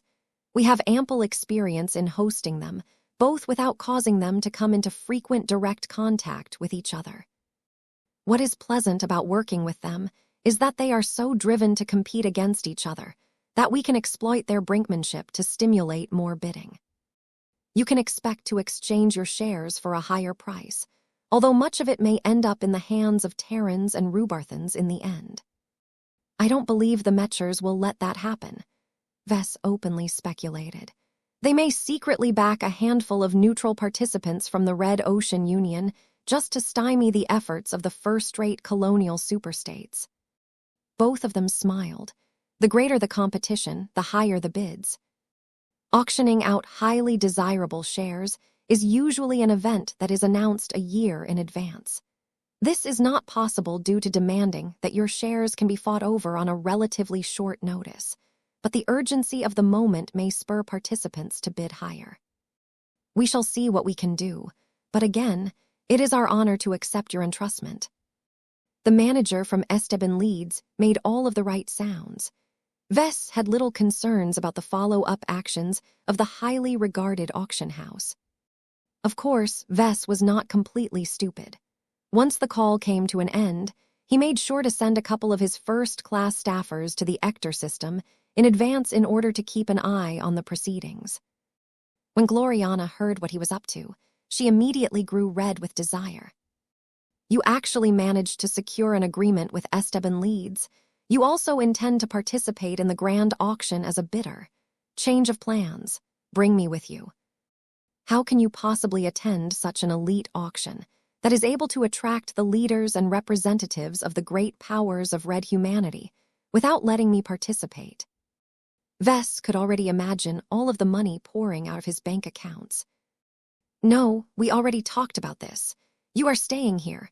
The design department needs a leader in charge, and you are the only one that qualifies. Our children will also need their mother even more now that their father is going on a business trip. Then we will just take our children with us. We can request an early vacation for them so that they can travel with us to a busy first-class port system and expand their horizons. This is not the time. You are staying put, and that is it. Don't argue with me any further. Vess did not want to bring along his wife and children for several reasons. His greatest concern was safety. Each time he traveled, he put himself at greater risk of interception by greedy opportunists who sought to claim the juicy bounty on his head. While he trusted the Mechers to do their jobs, it was best to be safe rather than sorry. 15 planned collaborations. On the day of his departure, Vess kissed his children on the head one last time before saying goodbye to them for a time. Do you have to go yet again? Why can't we come with you, Papa? Vess chuckled as he rubbed Andrast's hair. I am not going on a vacation this time. This is purely a business trip. The stuff I am scheduled to take part in are not particularly fun for you. It is better if you stay home and attend your school as usual. I don't want you to slip in your grades. It is really hard to catch up to your peers after you have fallen behind. His wife snorted when he said that there would be no fun. She clearly held a different opinion on this matter. Do not take long, she instructed Vess. You must return right away once you are done. Also, make sure you attend our remote design sessions whenever possible.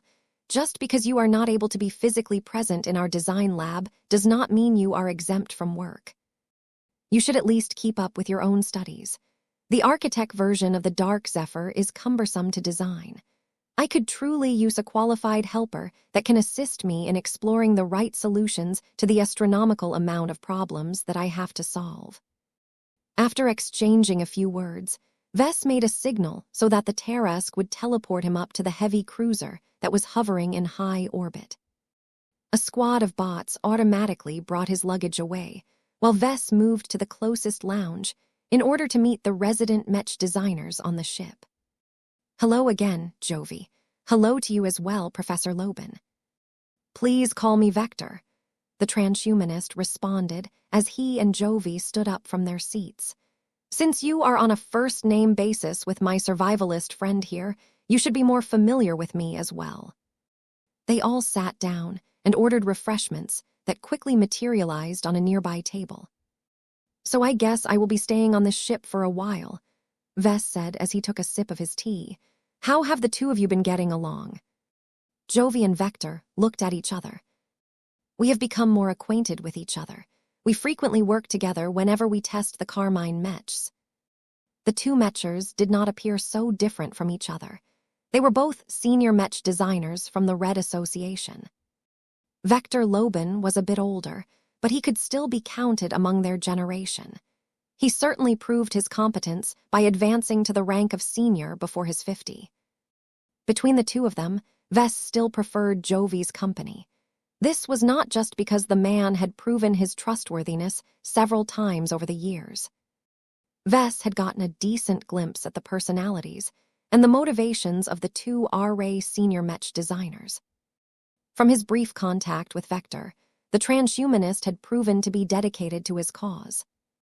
He was just as crazy as the other transhumanists when it came to seeking a way to transcend his mortal limitations.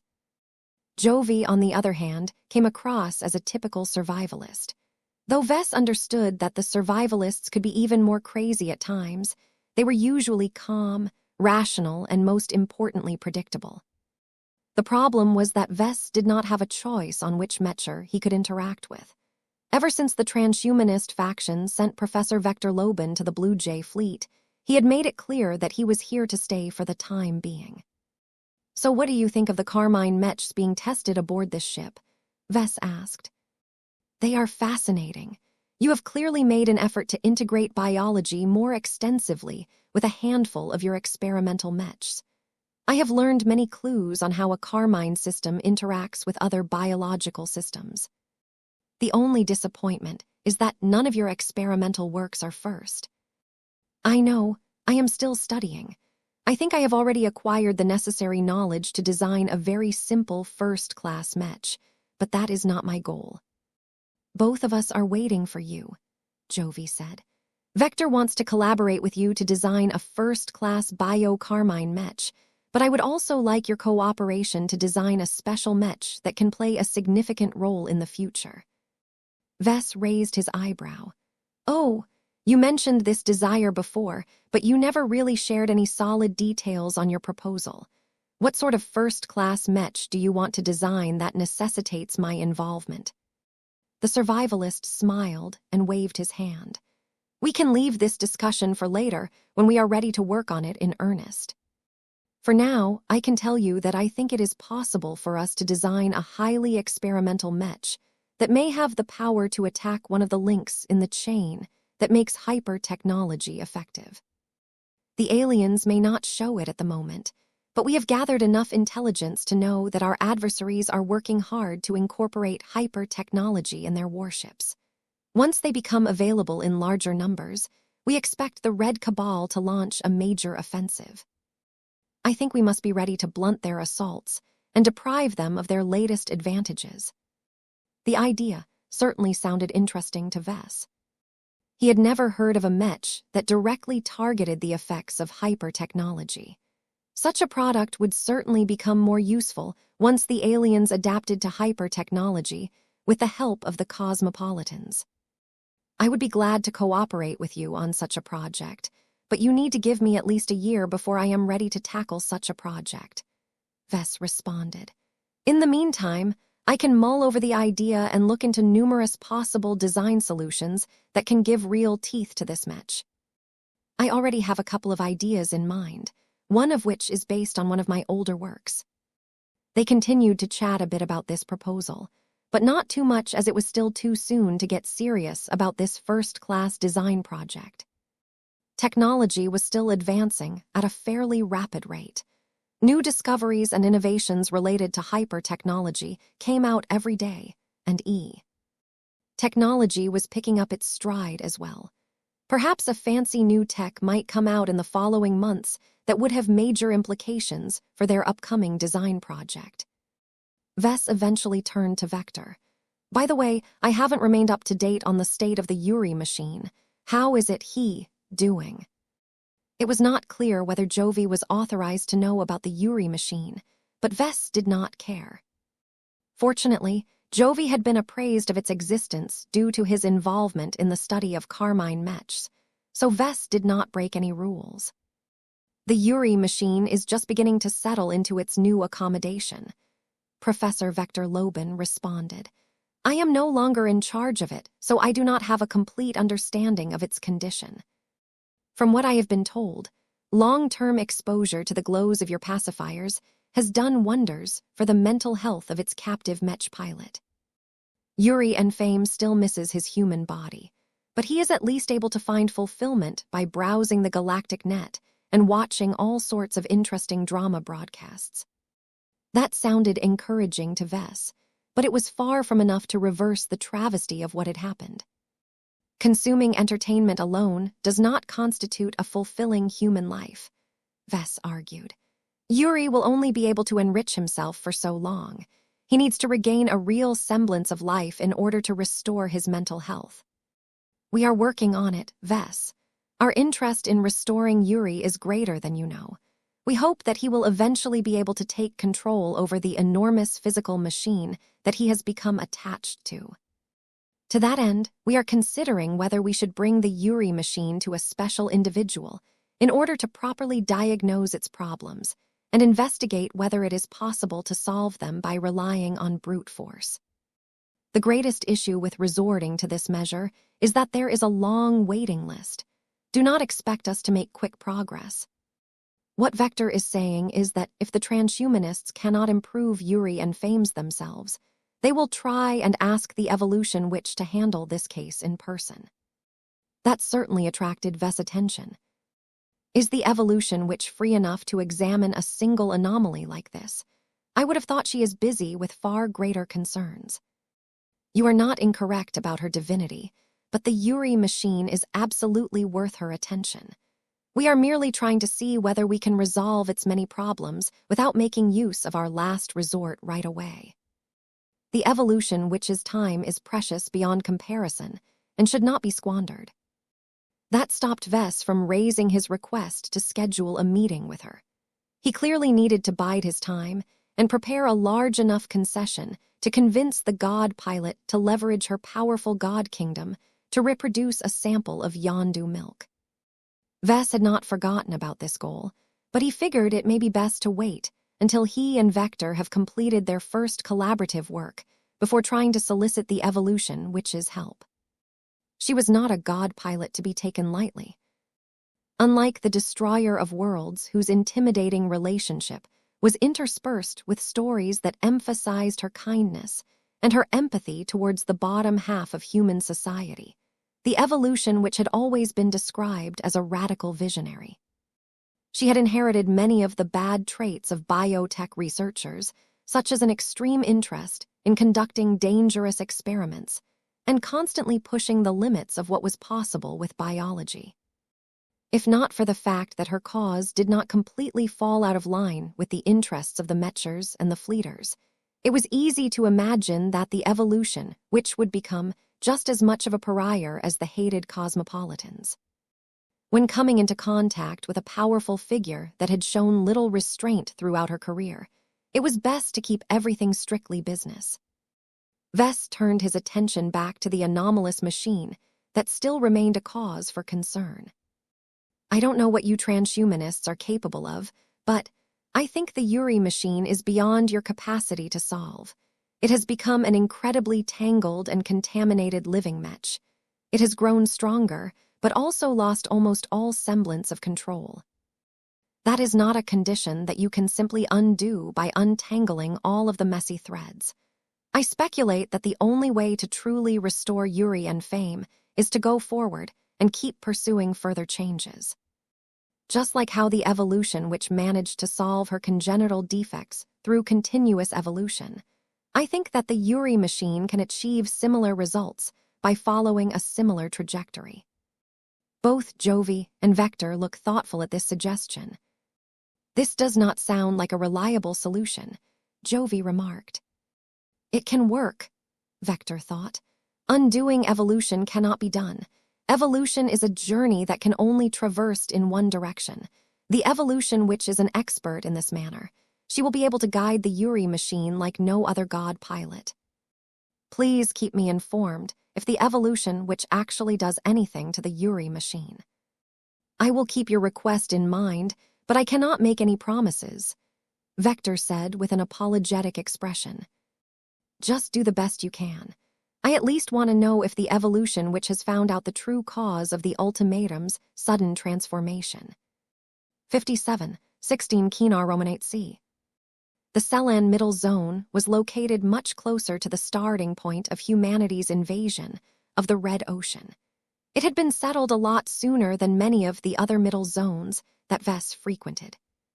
The overall air and atmosphere of the colony settlements in this region of space was different.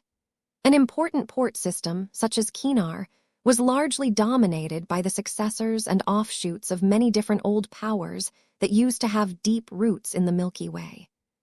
Despite the catastrophic consequences of the Great Severing, many of the branches and subsidiaries that had set up shop in the Selan Middle Zone managed to survive the ensuing financial crisis with only a modest degree of bankruptcies and consolidation. This was because the branches that had lost their access to practically unlimited funds from the old galaxy had already reached an advanced stage of their development. Their factories were already up and running. Their research institutions were making all kinds of valuable discoveries. Their sales channels had already become thoroughly embedded into the bustling frontier economy. The branch organizations had already overcome the cumbersome investment stage and had reached maturity to such an extent that they could already stand on their own merits. With brighter, younger, and more ambitious leaders in charge of these newly independent conglomerates and family organizations, they pivoted quickly and made sure to cement their dominance over the regional economy and politics of the Selan Middle Zone. This created a commercial atmosphere that was welcoming to visiting customers, but quite resistant towards the arrival of additional competitors. The regional markets here might be less dynamic as a consequence, but they were also stable and less susceptible to external shocks. Not even the LMC managed to gain as much ground in the Selan Middle Zone. Only when the insane demand for the Fey Fianna and the ultimatum models became too great to bear did the regional players relent and allow the Larkinsons to expand their branch in the Kinar system. When the Blue Jay fleet arrived in orbit of Kinar Roman 8c while attracting a 1204 great amount of attention, Vess said goodbye to Jovi and Vector before getting when the Blue Jay fleet arrived in orbit of Kinar Roman 8c while attracting a great amount of attention. Vess said goodbye to Jovi and Vector before getting teleported down to the surface of the terraformed moon. His entourage, which consisted of a number of his staffers, bodyguards along with a certain cat, arrived in the middle of the landing zone of the branch headquarters of the Larkinson clan as well. Meow. Lucky experimentally jumped in the air a few times. The local gravity here is only 0.81 g, Vess mentioned as he experienced the reduced pressure on his compressed body as well. It takes a bit of time to get used to. Baseline humans who lack gravity adjustment capabilities occasionally have to swallow pills in order to keep their bones strong. Everyone had to adjust their gait a bit in order to maintain stable motion. As Vess and Lucky took in the local environment, the branch director soon arrived and led the patriarch to his office in order to discuss the itinerary for the next few days. You have arrived just in time. The older Larkinson man spoke to Vess as both of them sat down. We have already organized the wrap-up of the contest at one of the largest exhibition halls in this colony settlement. We have worked together with both the Red Association and the local authorities to strengthen the security arrangements and thoroughly inspect every guest before they can proceed inside. A projection of the venue appeared along with a detailed diagram of all of the security arrangements. Vess took a brief look and became satisfied with what he saw.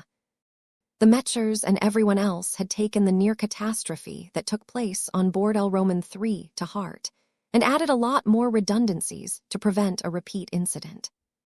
It's regrettable that I won't be able to come close to any of the guests or contest participants, Vess said.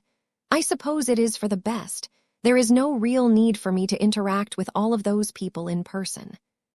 The branch director smiled in relief. I am glad that you are making our lives easier. Moving on, this event is not just about announcing the winners of the Fae Shaper contest, but also marketing the variety of functional Fae that have become available in the past half-year. To that end, we have made sure to acquire copies of the top 50 Fae models and put them on display so that they can impress our audience. There are at least a dozen of them that have attracted the interests of many Larkinsons.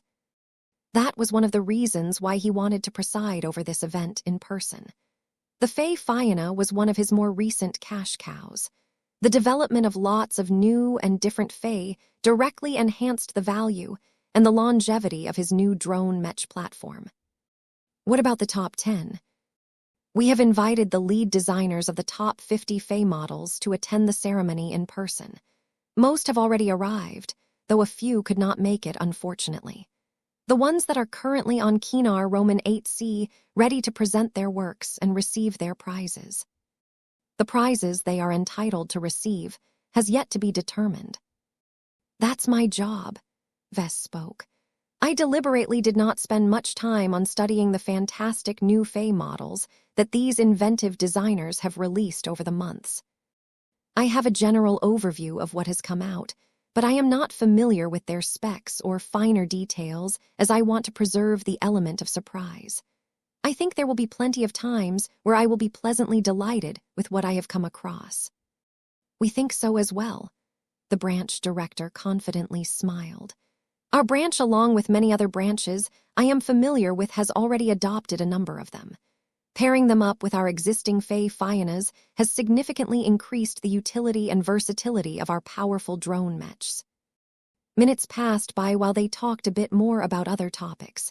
Vess asked a few questions relating to the local economy and business atmosphere. Nothing he heard surprised him particularly much. Kinar was a bit of a boring place. It benefited from its relative proximity from the much more bustling Violet Central Star node, but also suffered from the downsides of being so close to a top trading hub. Nonetheless, it had become more popular as the Red War continued to drag on. Its safe and relatively rear position made it an attractive refuge for groups that were looking to shift their operations away from the front lines.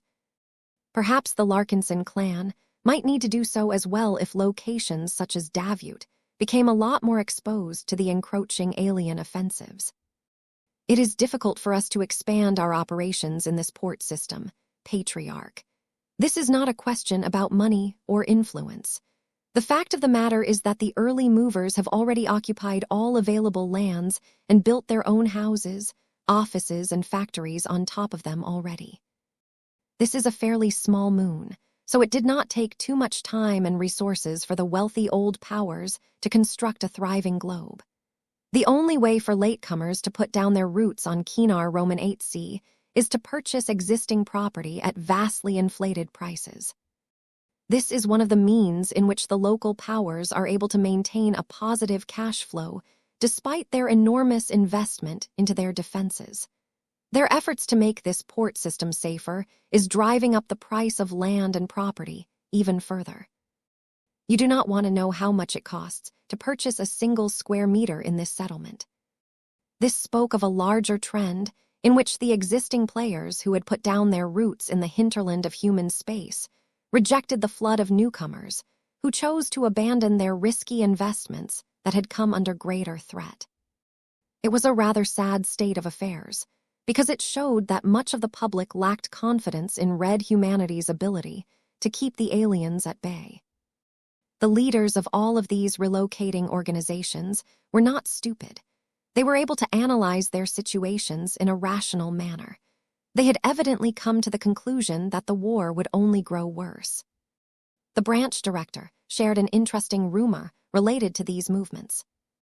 Word has gotten around that the Red Cabal is planning to launch a big offensive in the near future. The older man almost whispered.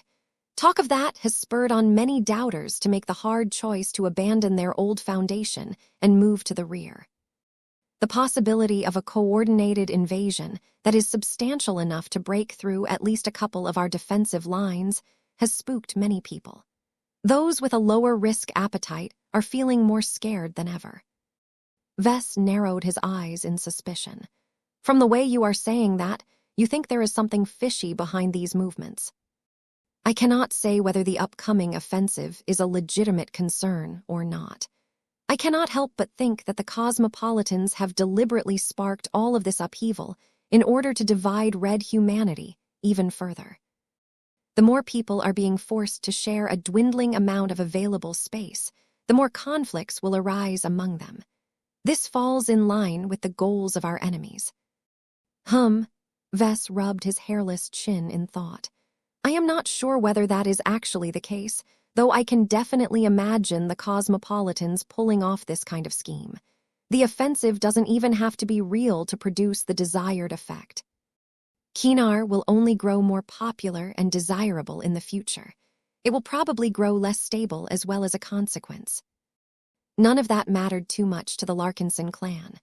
The local branch was not that big and mostly dealt with ordinary commercial matters. Even if Vess wanted to expand his clan's foothold on the planet, he couldn't, as there was simply too little development space to accommodate so many more clansmen. Vess continued to talk to the branch director for 20 more minutes before he became satisfied with what he learned. Once he retired to a suite that had been especially prepared for him, he finally enjoyed a moment of relative privacy. While he was in the process of preparing for the big event that was scheduled to begin in a few days, he motioned for Lucky to come over. Meow. You know what to do, Vess said. You have free rein as long as you can remain discreet and undetected. Take a peek at the locations that I have pointed out and record anything that looks suspicious to you. I do not believe that a place like this is devoid from cosmopolitan influence. Master Zelik Quan originally came from the Selan Middle Zone. I bet that other hidden traitors may be lurking in this neighborhood. Meow meow. No, I haven't cleared your mission with the Mechers, but I believe they won't care even if they know. At most, they don't want to claim any responsibility if you happen to get caught. Don't let that happen. Meow. Haha, it is good that you feel confident. Just remember that you shouldn't get too distracted by irrelevant stuff that you have managed to find. Your main goal is to root out the cosmopolitans or at least find clues that hint at their identities. Meow meow meow. I know the Mechers have interrogated Master Quan and are in the process of conducting their own operations, but so what? These cosmopolitans have made the wrong decision by messing with me. Do they really think that I will let them take aim at my head without consequence? The Mechers may be great at monitoring, but the cosmopolitans know them far too well to expose themselves so easily. If we want to catch more of them, it is best to employ less conventional measures. 17 Useful Fey. While Lucky initiated his secret jaunt, Vess stayed put and quietly fulfilled his various responsibilities for the following days. Nothing special happened during this interval. Lucky hadn't gotten caught while he secretly intruded into many different locations and searched for any evidence of suspicious activity. Although it was a certainty that Lucky would encounter questionable situations, they did not matter so long as they were not related to the cosmopolitans or anything else that threatened the current order. Given how absurdly effective the cosmopolitans were at circumventing the expansive monitoring and spying efforts of the Mechers, Vess had developed certain suspicions about the human traitors. He did not dare to voice these suspicions to anyone. He lacked proof as well as a strong base of support that could support his claims. He did not dare to expect too much from Lucky's fact-finding mission. It would already be worthwhile to obtain a few clues about the identities of a few more hidden cosmopolitans. Finding them was the most difficult step. As long as the cosmopolitans had lost their disguises, they became a lot easier to deal with. Each of them were parasites who could only exist so long as they attached themselves to more powerful parties. In any case, Vess was not able to act without more information, and that would only happen if Lucky returned with useful findings. For now, the upcoming contest took up most of his attention. The Fey Fiona, along with the Ultimatum, had become the two best-selling Mech lines in the past few months.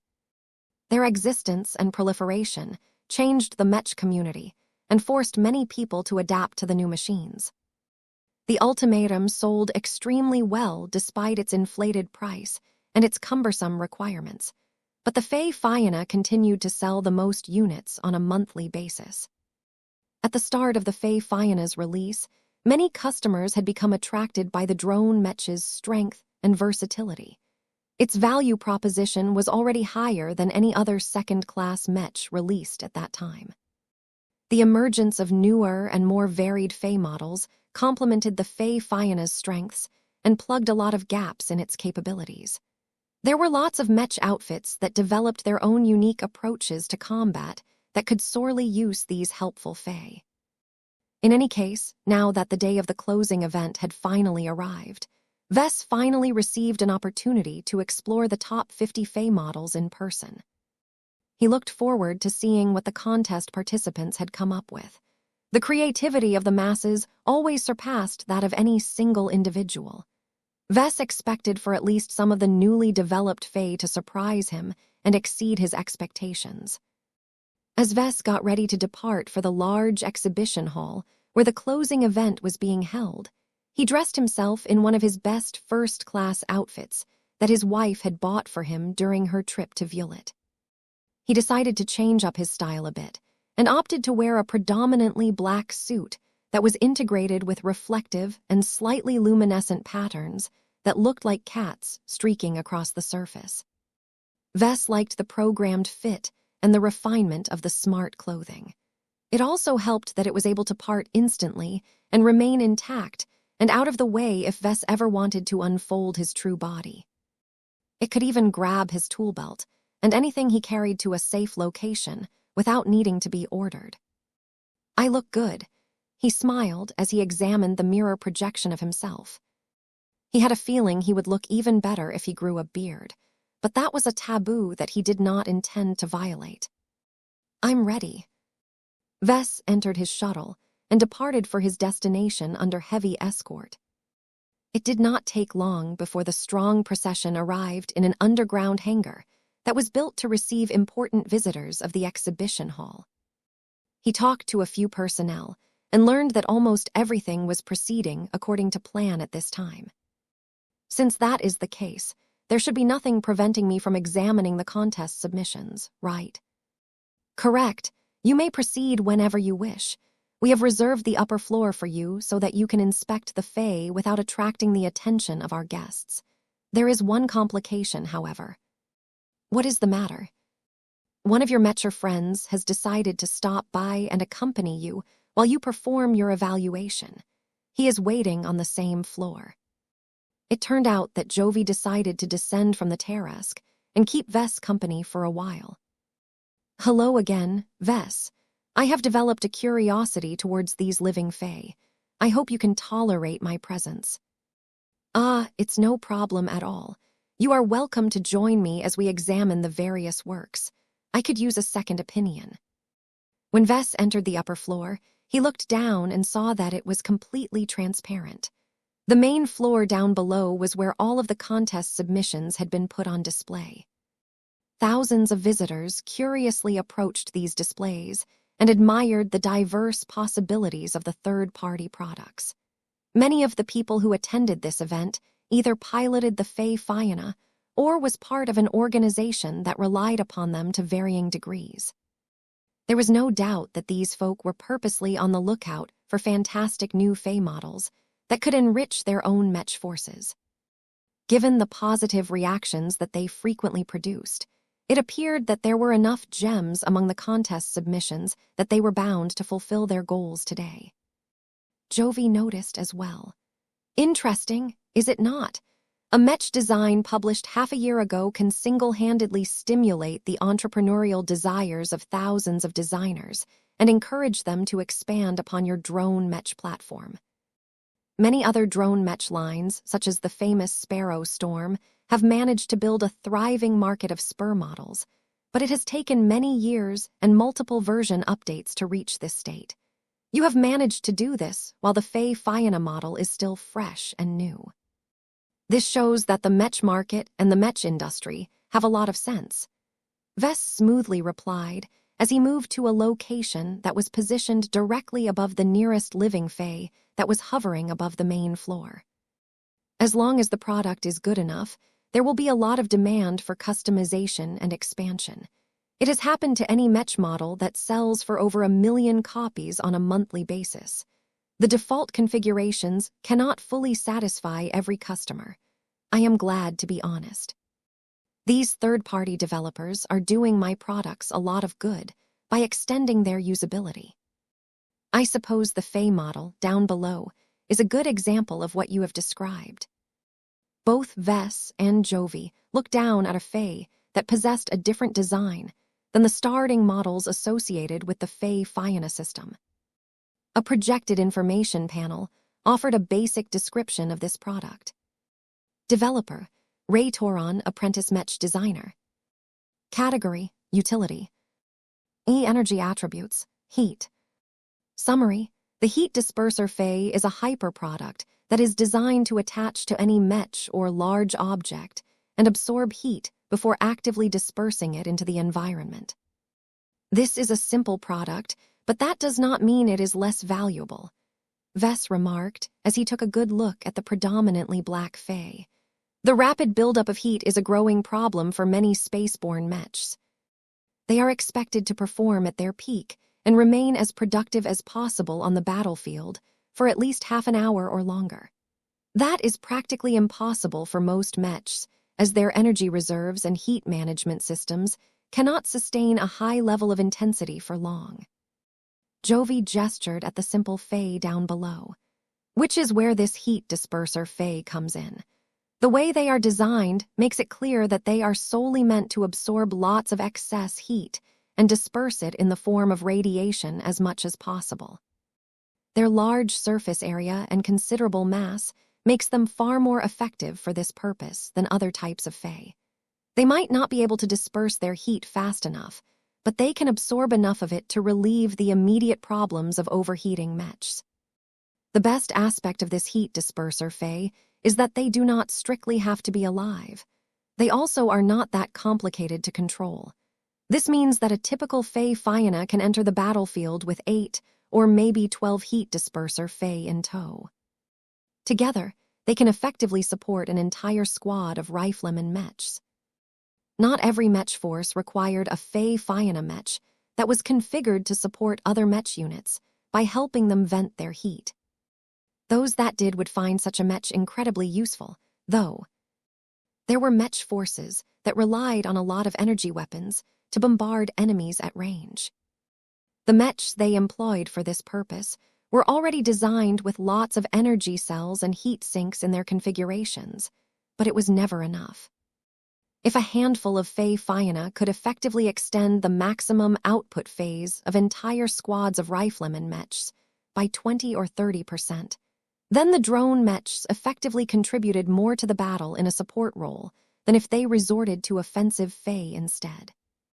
Of course, the heat disperser Faye did not add much value to Mech forces that adopted a more balanced approach to battle. The applicability of this heat disperser is still limited to an extent, Vess evaluated. Its utility is situational. I can still come up with many scenarios where it is more preferable to employ other Faye models. Its design is also rather simplistic. The selection of materials is rather elementary, and the way the developer combined it all together shows a clear lack of understanding of more advanced technological applications. Even so, its simplicity makes it cheap to produce, and their relative ease of control means that even beginners to drone mechs can control them with only modest practice required. This is a creative and qualified submission from an apprentice. Mr. Toron should feel proud for contributing a useful product. The heat disperser Faye has clearly earned a place in the top 50, but how high do you want to rank it, Vess? Not high, Vess said. The fact that I can easily think of a million different ways to improve and optimize the heat disperser Faye means that there is a lot of potential left untapped. It is a useful product, but not a competitive one. I'll probably rank it close to the bottom once I have evaluated the other Faye models. Well, at least Mr. Toron can expect to depart from this venue with 100 MTA credits in his pocket. This was the prize awarded to contest participants who fell outside of the top 10. This was a great sum to some mech designers, particularly the younger ones who were still trying to build up their foundation in the mech industry. The two mech designers moved on to examine the next contest submissions. Most of them were not that complicated, but they did not have to be. Anything that was useful enough had a chance to enter the top 50. Their functions ranged from strengthening communication signals to producing a large and relatively convincing decoy of a small starship.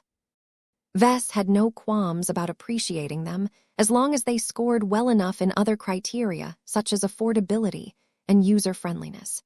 He even planned to encourage his Larkinsons to adopt a handful of these useful products. It still took a bit of time before Vess encountered a submission that truly impressed him for the first time since he started this tour. Whoever designed this Faye is a lot more competent than the other ones. 57, 18 expanded functions. One of the key characteristics that differentiated more skilled mech designers from their less proficient counterparts was their mastery of hyper-technology. Although hyper-technology was not as difficult to learn as face-water technology and other alien-derived technologies, it still took a lot of effort to learn or figure out the more advanced applications of hyper-materials. The previous Faye models that Vess examined, such as the heat disperser Faye, only made shallow use of hyper-materials. On the one hand, that was an advantage as the Faye models were cheaper and easier to build. On the other hand, the basic implementation of hyper-materials heavily limited their potential and constrained their options. The best way to distinguish a good mech designer from a bad one in this day and age is to look at how proficient they are at using hyper-technology. Vess remarked as he keenly studied the first Faye model that truly managed to impress him. The differences between a good and bad mech designer will only grow more pronounced in the future. To be fair, Vess, that has always been the case before the age of mechs has begun. Back when mechs were still fairly new, the mech design was not even close to reaching the complexity and depth of technological solutions that we have access to in the present day. What amounts to a senior mech designer back then possesses enough knowledge as an experienced apprentice mech designer from our current time. With every passing mech generation, the gap between the upper and lower echelon of mech designers has continued to widen. Why do you think that every first-class mech designer needs powerful first-class augmentations in order to complete all of their studies? It is impossible for a baseline human to learn all of the subjects that have been added to the evolving body of mech design. The survivalist had made a powerful point. Mech design was constantly progressing forward, and that brought its fair share of difficulties. The profession became increasingly more complicated and less accessible to humans. The problem was not that bad in the third-class mech industry, because the market environment was too poor to afford any sophisticated solutions. The people over there were spared from much of this misery, but that also meant that they missed out on a lot of exciting developments. In any case, Vess took a look at the information panel for the Faye that earned his appreciation. Developer, Sarah Koyama, Senior Developer. Category, Offensive Utility. E-Energy Attributes, Electric Space. Summary, the anti-shield pulse Faye is a specialized solution that is designed to effectively destroy transphasic energy shields by heavily altering the operation mode of a space suppressor. By concentrating the space suppression field and combining it with an active EMP effect can produce a highly effective shield-breaking Fey. The product can overcome transphasic energy shields more effectively at the expense of greater power consumption and near-total immobility. Space suppressors were already fairly complicated hyper products. Sarah Koyama did not let that hold her back and iterated on this tech. She successfully developed a more focused variation that could destroy transphasic energy shields more effectively. The anti-shield pulse Fey needed to press right against the surface of a transphasic energy shield. This not only minimized the weakening effect of the inverse square law, but also maximized the impact of the EMP effect. Although the space suppressor and the EMP component sounded like two separate and unrelated products, Sarah Koyama actually managed to employ inventive mens to find enough synergy between the two. This was a remarkably creative implementation and elevated the worth of her anti-shield pulse Fey. Sarah Koyama may not be a Mech designer, but that doesn't stop her from developing Mech systems on her own initiative. This anti-shield pulse Fey is brilliant. Vess spoke in a tone that made it clear that he saw promise in this tech. Vess glanced at another projection that displayed a field test of this strange Fey. It depicted an active Fey Fiona that sent forth 4 identical anti-shield pulse Fey before they attached themselves onto the active surface of an energy shield. They then proceeded to generate synchronized pulses that rapidly destabilized the active energy shield to the point where it scrambled a lot sooner than normal. Interesting, Jovi said as he too recognized the strengths of this specialized Fey. Normal space suppressor can only weaken transphasic energy shields. They are not inherently weapons, so a Mech unit must rely on massed attacks to fully destroy an energy shield that has been affected by a space suppression field. The anti-shield pulse Fey drops this requirement and can effectively launch effective damage by itself. That is not what makes this Fey so damn good, Vess said. It combines hyper-technology and other technological principles to make it so that its EMP effect can actually take effect over multiple dimensions. It exploits the effect of face water technology and negates it by disrupting the transphasic foundation of a typical alien energy shield. The exact theory and mechanics behind this implementation was a lot more complicated, but Vess understood enough face water technology to understand how difficult it was to design the set of solutions that made this living Fey model possible. If not for the fact that the anti-shield pulse Fey can easily be shot down once they are being used, they may be a contender for the top rank. Vess nodded in agreement. Sarah Koyama's entry most definitely earned a place in the top 10, but not necessarily in the top 3. I can still see a lot of people making use of her anti-shield pulse Fey as an effective sieging tool. They are certainly not cheap, but they are considerably more cost-effective compared to other shield-breaking tools. Did they replace space suppressor Fey? No, definitely not. Anti-shield pulse Fey were more effective in their specific job, but were fairly useless outside of overcoming transphasic defenses. Still, this was what most people used space suppressors for. Vess could easily foresee that the anti-shield pulse Fey might become a popular alternative product for Mech forces expected to fight against plenty of hardy alien warships. It will be more expensive to employ these anti-shield Fey because their likelihood of getting destroyed is greater, Jovi Armalin concluded. However, as long as they break down transphasic energy shields more effectively, a Mech force should be more than willing to cope with the additional burdens and requirements. The lives and assets saved from destroying an alien fleet sooner is far greater than the increased expense of replacing broken and missing anti-shield pulse Fey. Anyone who resorted to this solution should stock up on a lot of spare anti-shield pulse Fey. This was also what hindered Vess from raising his evaluation of this living Fey higher. I will decide upon the final ranking of this product later, but if there are not many surprises, then it should easily earn a place in the top 10. Vess declared before moving on to examine another living Fae model. Developer, Espeth Sandhurst, Journeyman Mech Designer. Category, Utility. E-Energy Attributes, none. Summary. The Trixie Darter downed airmen recovery, transport, and emergency reconnaissance is an adaptation of an early beast mech with the shape of a dragonfly that is dedicated to battlefield rescue.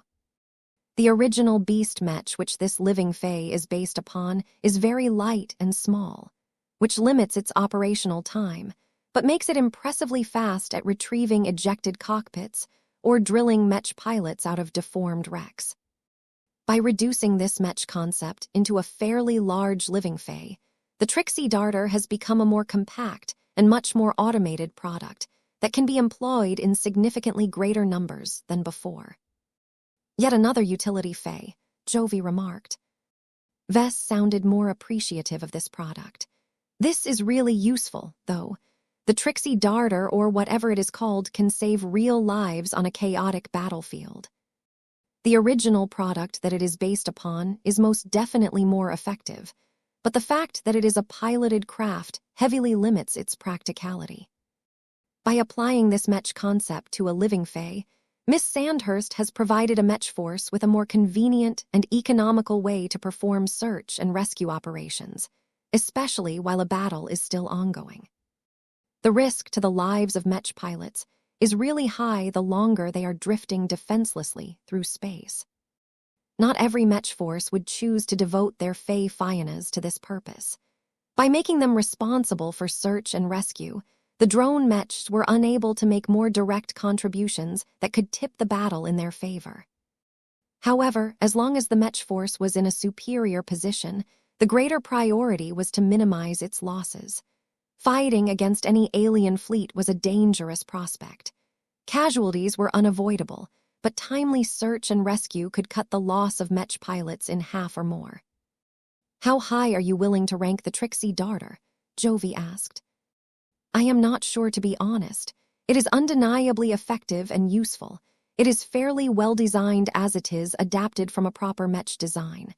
Miss Sandhurst clearly knows her craft well enough. The biggest shortcoming is the lack of hyper materials. There is nothing that is increasing its speed, its detection ability, its defenses, or anything. It is like it is a product out of the Facewater generation. That may be the case, but this is not necessarily detrimental to its purpose. Vess, hyper-technology has granted our products greater power, but it has also introduced a new source of instability. When the Trixie Darter approaches a disabled mech, it will not generate any conflicts due to clashing E-energy attributes, because it does not contain any hyper materials. I believe this may be a deliberate design choice as opposed to a consequence of a lazy adaptation of an older mech design. He made a good point. Vess had become so enamored with hyper-technology that he automatically considered products that lacked it to be inferior. That was not a fair evaluation. I can think of several ways to improve it so that it can do an even better job, Vess said. I can attach Ilvain to it so that it can move to rescue mech pilots with as little delay as possible. I can attach Gaia, or the Superior Mother, to it so that it can detect lives buried within a lot of wreckage, a lot more effectively than relying on conventional scanners. I can attach a modest amajunt of hyper materials that can lightly increase its acceleration without producing too much instability when approaching hypermechs. That may be true, but you cannot deny that the current product already possesses a good base. You're right, Jovi. I will include it in my provisional top 10 list. It may have a shot of ranking higher, but it will be difficult for a utility Fae model to overcome more powerful Fae that relies on more direct features. I believe that search and rescue products such as the Trixie Darter will only become more valuable going forward, Jovi speculated. As the Red War drags on, mech pilots will only suffer more casualties. The attrition rate will become so high that our mech academies cannot produce graduates fast enough to make up for the shortfall in experienced Mech pilots. More emphasis will be placed on preserving the existing stock of Mech pilots, devoting valuable hangar and storage space to solutions devoted to rescuing soldiers from the battlefield will become especially valuable at that time. Ejected cockpits and escape pods were always vulnerable on the battlefield. It only took a single gun battery from a single alien warship to target them and blast them to pieces without missing, due to the limited evasion characteristics of these escape devices. Solutions such as the Trixie darter could not prevent every loss from occurring, but it could minimize the exposure time and eventually preserve the lives of hundreds, if not thousands of Mech pilots for a typical Mech force. 57-19. The significance of lesser Mechs. Vess and Jovi continued to walk across the empty upper floor while gazing at the display models down below. The crowd examining the third-party Fae models submitted to the contest had no idea that a Tier 3 galactic citizen was walking above their heads. They continued to admire the more interesting Fae products and even started to inquire about where they could place orders. The Fae Fianna had become such a phenomenon in the second-class Mech community that they started to show up everywhere. Although not every Mech outfit was able to purchase the amazing drone Mech due to financial, contractual, or doctrinal reasons, those that had benefited from its use often went on to order a second or third batch of Fae Fiannas. The popularity and the appreciation earned by the Fae Fianna gratified Vess a lot. To think he originally intended to design it as a Larkinson-exclusive Mech, that would have been an enormous waste of potential, especially since the timing of its public release was exactly right. The Fae Fianna was shaping up to become one of the products that defined the hyper generation. The drone Mech wouldn't have become nearly as great if not for the variables that define the Age of Dawn. As Vess continued to examine one living Fae model after another, he sighed several times as the contest submissions provoked a lot of thoughts in his mind. Jovi clearly noticed his distraction. "What are you wondering about, Vess?" "From what I have heard, tens of thousands of Mech designers and developers have submitted an entry in the Fae Shaper contest. Only 50 of the ones deemed more superior than others eventually made it to this stage. Just 10 of them will receive a personal highlight from me in the end. That is a lot of work and effort put into the development of Fae that may or may not catch on in the market. Ultimately, many people who have worked hard to attain success in this sphere will ultimately have to return empty-handed." "Oh, come now. The Mech industry has always been highly competitive. Only the best of the best are able to rise above the rest and thrive from their success. The moment we start to subsidize and reward failures is the moment our Mech industry begins to decline. As much as we would like to reward every earnest Mech designer for making a contribution, we simply cannot because the health of Mechs as a whole is ultimately more important than the well-being of incompetent Mech designers." Vess' expression remained grim as he stared at the different Fae on display and imagined how they would get used in combat. "Is all of this useful?" "Of course it is. I can easily select half a dozen Fae that can produce such a great impact on the battlefield that they are bound to sell well after they become known to the wider market." "I don't mean in this way," Vess said. "What I meant to say is whether there is any point in investing so much attention and resources into developing strong second-class Mechs. I mean, even if I design fantastic machines like the Fae Fianna and the Ultimatum, what difference does it make in the Red Ocean? At most, it will allow our second-class forces to defeat more alien cannon fodder. I do not see how my effort can significantly turn the tide and put Red humanity in a winning posture. Everyone knows that the Red War will ultimately be decided by the struggle between first-class human forces and the major alien races who enjoy the best tech and resources. Everything else is a sideshow in comparison." Jovi grew concerned. This was not a healthy train of thought, a lot of second-class and third-class Mechs are not useless. Vess, the survivalist explained in a gentle tone. If you look at their impact from a strategic planning perspective, they may not be able to single-handedly beat back the aliens, but they are consuming the enemy's resources as much as the aliens are trying to do the same to us. Not every adversary in the Red Ocean is as strong as the major alien races. The minor alien races may be weaker, but they still take great effort to defeat due to their vastly superior numbers. More powerful second-class and third-class mechs can effectively stop these enemies from becoming a threat great enough to merit the intervention of our association. That will allow us to concentrate our own forces to combat the real threat to our civilization. Vess slowly nodded. I understand this dynamic, but I still cannot help that we would all be better off if we just station first-class mechs across our entire border. We don't have the numbers for that, Vess. First-class multipurpose mechs are as powerful as second-class ace mechs in some cases, but what is not as obvious is that the resources needed to field the former is astronomically greater. The scant availability of first-class exotics and their exorbitant cost is the main reason why first-class powers have leaned so heavily on emphasizing quality over quantity.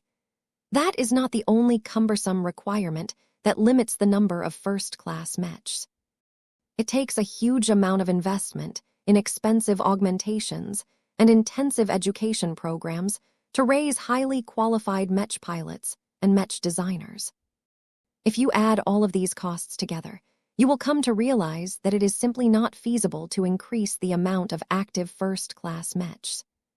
It doesn't help that many first-class mech academies only take mech pilots with A and B-grade genetic aptitudes seriously, Vess said in a slightly accusing tone. You have studied first-class multipurpose mechs long enough to know that we are not being elitist about that. We have no choice.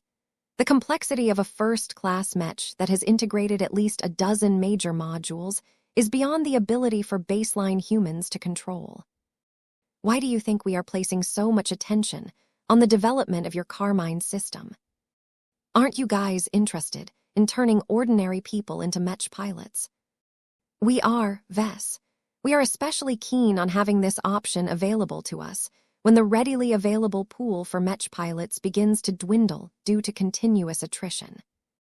Look, the transhumanists may value the promise that your Carmine system can turn their bodies into powerful mechs, but we are mainly invested in how your invention will be able to augment humanity's collective fighting power. Not only will mech pilots with A and B-grade genetic aptitude be able to fight as if they are at least a partial grade stronger, but your work can even allow previously undervalued C-grade mech pilots to control first-class multipurpose mechs without suffering any handicap. That will make it significantly easier for us to field more powerful mechs in the toughest battlefields of the Red War. Vess widened his eyes. He always knew that the mechers had big plans for the Carmine system, but this was the first time he heard such an explicit benefit that was sure to have a significant impact on the outcome of battles at the highest levels. How soon do you want to roll out first-class Carmine mechs? Ideally, we would like to wait and test your Carmine system further, but we are in agreement with the transhumanists that we cannot take our time anymore. Let alone a decade, we may be forced to take more drastic measures within 5 years in order to keep our survival prospects alive. When you have formally gained the qualifications of a first-class mech designer, you should work on gaining more experience in designing mechs of this caliber.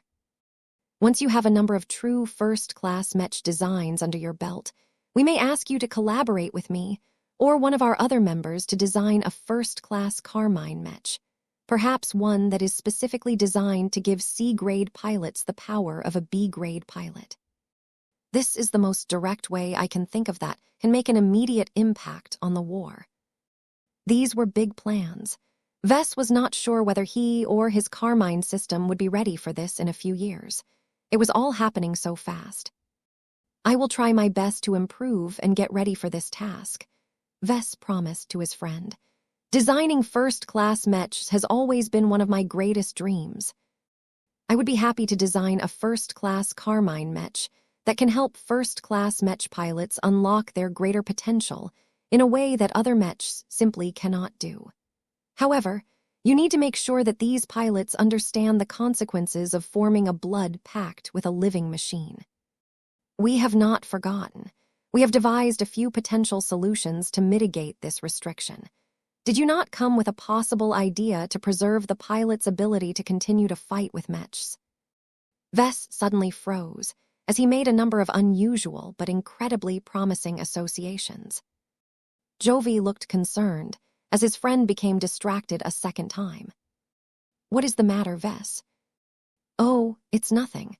I just came up with a really good idea that has the potential to massively increase the practicality of my Carmine system. It is still a speculative idea. I will need to conduct a lot more research and investigations in order to determine whether it is viable." "Are you willing to share your latest theory, or is it too rudimentary or controversial for you to explain your thoughts?" "It's okay.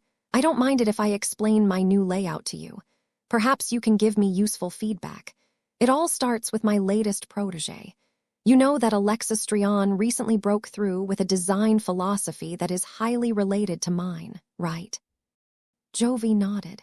"It was impossible for me to miss this occasion. Congratulations on raising a potential heir and successor of your design philosophy."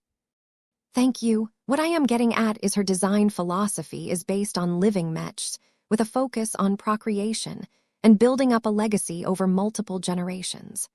One of her explicit goals is to create a lineage of living Mechs that all share a common root.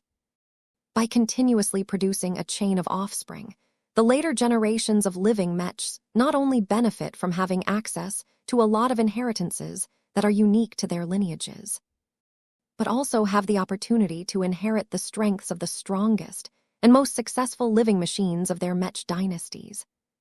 The survivalist was not stupid.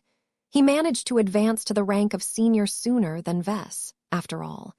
His eyes widened in realization as he made the crucial connection in his mind. "Are you suggesting that your Carmine system, or rather the blood pact, can be combined with the living legacy Mech of your student?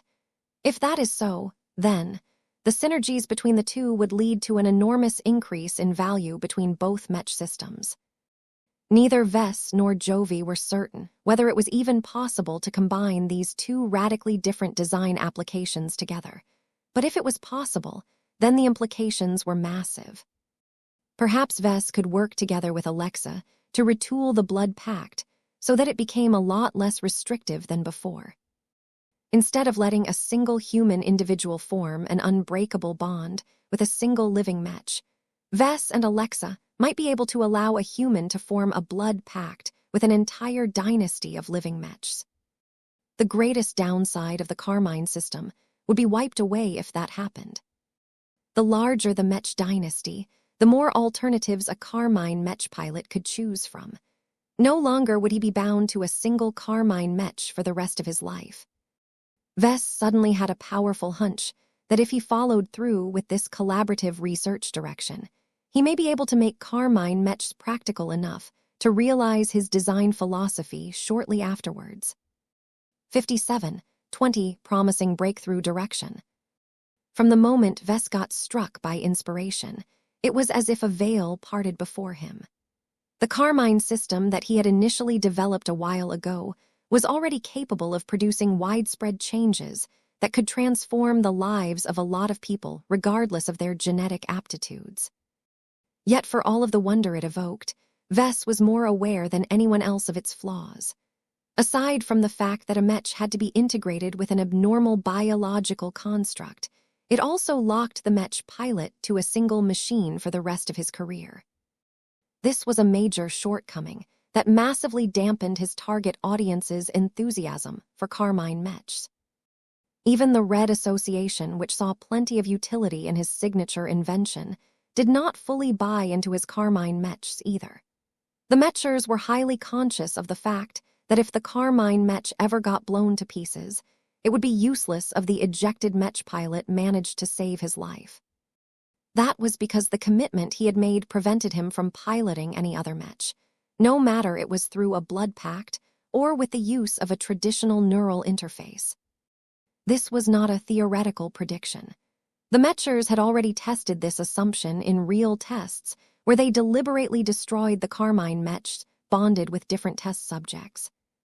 No matter whether the blood pact was only a few hours or a few months old, the consequences of destroying the bonded Carmine Mechs remained the same. A Carmine Mech pilot needed to abide by the terms of their blood pact without exception. This rule was as fixed and unchangeable as the oath that his grandfather Benjamin made when he was still a high-flying Mech pilot. The rules were harsh and unforgiving, but that was what made the blood pact so strong. Vess had invested a lot of hours into trying to explore alternate versions that would not impose such harsh demands, but he never produced any acceptable results. It was because of all of the prior work he put into testing the limits of the blood pact that he knew that his latest inspired idea had a real chance of success. Even Jovi understood the enormous significance of this potential technological breakthrough. The Mecher completely disregarded the Fey models below his feet and faced Vess head-on. HI's expression grew extremely serious, as a lot of people invested in the Carmine system would definitely want to know if its inventor was being serious at this time. How viable is this idea of yours? How certain are you in turning it into a practical improvement to your existing Carmine system? How can I know? Vess replied in a bewildered tone. I just came up with this. I need to account for so many variables that I really can't give you an accurate estimate. Still, if you are okay with receiving a less substantiated answer, then I can tell you that my gut feeling is cautiously optimistic about my ability to realize this idea. My gut feeling tells me I have a 60% chance of success. 60%. That is rather high for a breakthrough of this magnitude. What are the major challenges? There are many. First, in order to make this possible, I need to flesh out the foundational structure of the blood pact. Even though I have conducted a lot of research in it, I still do not entirely understand all of its mechanisms. My prevailing theory is that I accidentally rediscovered and repurposed an ancient and forgotten ceremonial ritual for present-day use. The building blocks were already there. I just randomly mashed them together to produce a working spiritual construct. I have little understanding of the actual building blocks themselves and how I can rearrange them to create a more complex spiritual construct. The only way I can make that happen is to conduct old-fashioned research in the subject. That long? Yes, Jovi. Ever since I developed the second-generation Carmine system, I have reached the limit of what I can rapidly improve with my current level of understanding of the relevant variables. My inadequate theoretical framework is holding me back from developing more refined applications. I need to complete the development of the third-generation Carmine system first, where I incorporate improvements that are reminiscent of what I have observed from the Yuri machine. I see. Only then can you work on binding the Mech pilot to multiple Carmine Mechs as opposed to a single machine. Vess nodded. That will probably be the goal for my hypothetical fourth-generation Carmine system. The difficult part about this is that I cannot do it alone. Deepening my understanding of the building blocks of the blood pact is only the starting point. I will need to work together with Alexa Strion to see whether I can expand the definition of the blood pact so that it binds the Mech pilot with an ever-changing dynasty of living Mechs. This is a huge difference, you know. The original blood pact is supposed to be an intimate oath-bound connection between two real living entities. They may be different from each other, but they are still individuals. Trying to change one side of this relationship, from an individual to an entire institution of related entities, is a huge expansion. Will altering the definition of the blood pact cause its effect to weaken? Jovi asked with concern. I really don't know the answer to that question. My preliminary guess is that there will certainly be consequences to doing so. I think that the original blood pact will still provide the greatest benefit to the Mech pilot. The greater the sacrifice, the greater the rewards. Changing the ritualistic contract so that the Mech pilots form a permanent bond with a larger institution is less costly, but also less personal. The sense of ritual is weaker, and before you ask, that is really important. Don't ask me why I know this. All I can say is that I believe that forming blood pact with Mech dynasties will likely shape up to become a more expedient but less rewarding option. Both Vess and Jovi fell silent for a minute as they went over the implications of these words. The biggest problem was that Vess had no solid proof to back up his speculations. He was basically using his inadequate understanding and his intuition to form a lot of spurious guesses. Without enough proof, there was no way to know for sure whether Vess was talking truth or nonsense. "We need more data," Jovi stated. "As promising as this possible breakthrough may be, we have no indication whether it is viable. Even if you have made it work, the trade-offs you have mentioned may lead to an outcome where the altered blood pact is only 10 or 20% as effective as the base version. That is far too great of a reduction to make this invention worthwhile." Vess shrugged. "I will work on it, but do not expect to obtain any quick results. As I have mentioned before, I first need to complete the development of the third-generation Carmine system. As for the fourth generation that comes after that, a lot of progress will depend on Alexa's efforts. I can only complete this breakthrough if Alexa has made significant progress in her own design philosophy. What is most important is that, in order to test our work, we will have to experiment with an existing living Mech dynasty. No such thing exists at this moment, as Alexa has only just broken through the rank of journeyman. An existing living Mech dynasty was extremely important for Vess' purposes. He was unable to make one himself. Only Alexa possessed the capability to do so at this time. What this meant was that Alexa's cooperation was indispensable for Vess to attain his desired result. If anything happened to Alexa that caused her to die, fall out with Vess or otherwise become indisposed, then Vess could forget about making any further progress in this specific research direction. He would have to pursue a completely different line of research that might hopefully make the Carmine system practical enough to allow Vess to realize his design philosophy. "You are both lucky and unlucky, Vess," Jovi said as he considered the same variables. "The main reason why older Mech designers are so keen on raising disciples is because the students can pursue alternative possibilities that can help their teachers find new breakthrough opportunities. It is usually master Mech designers who do so, but it is not unheard of for seniors to benefit from this as well. The fact that you can already deduce a promising breakthrough opportunity only a short time after Miss Strian locked in her design philosophy is nothing less than amazing. That should be the part why you think I am lucky. What about the other side of the coin? Your explanation makes it clear that when you reach this stage in your journey as a senior Mech designer, you can no longer rely on your hard work to advance further." Jovi grimaced. "You will become shackled to Alexa Strian's speed of progression. If her design philosophy doesn't progress fast enough, and if her work on combining her own innovations with your Carmine Mech's continually counters setbacks, then you will effectively be at her mercy."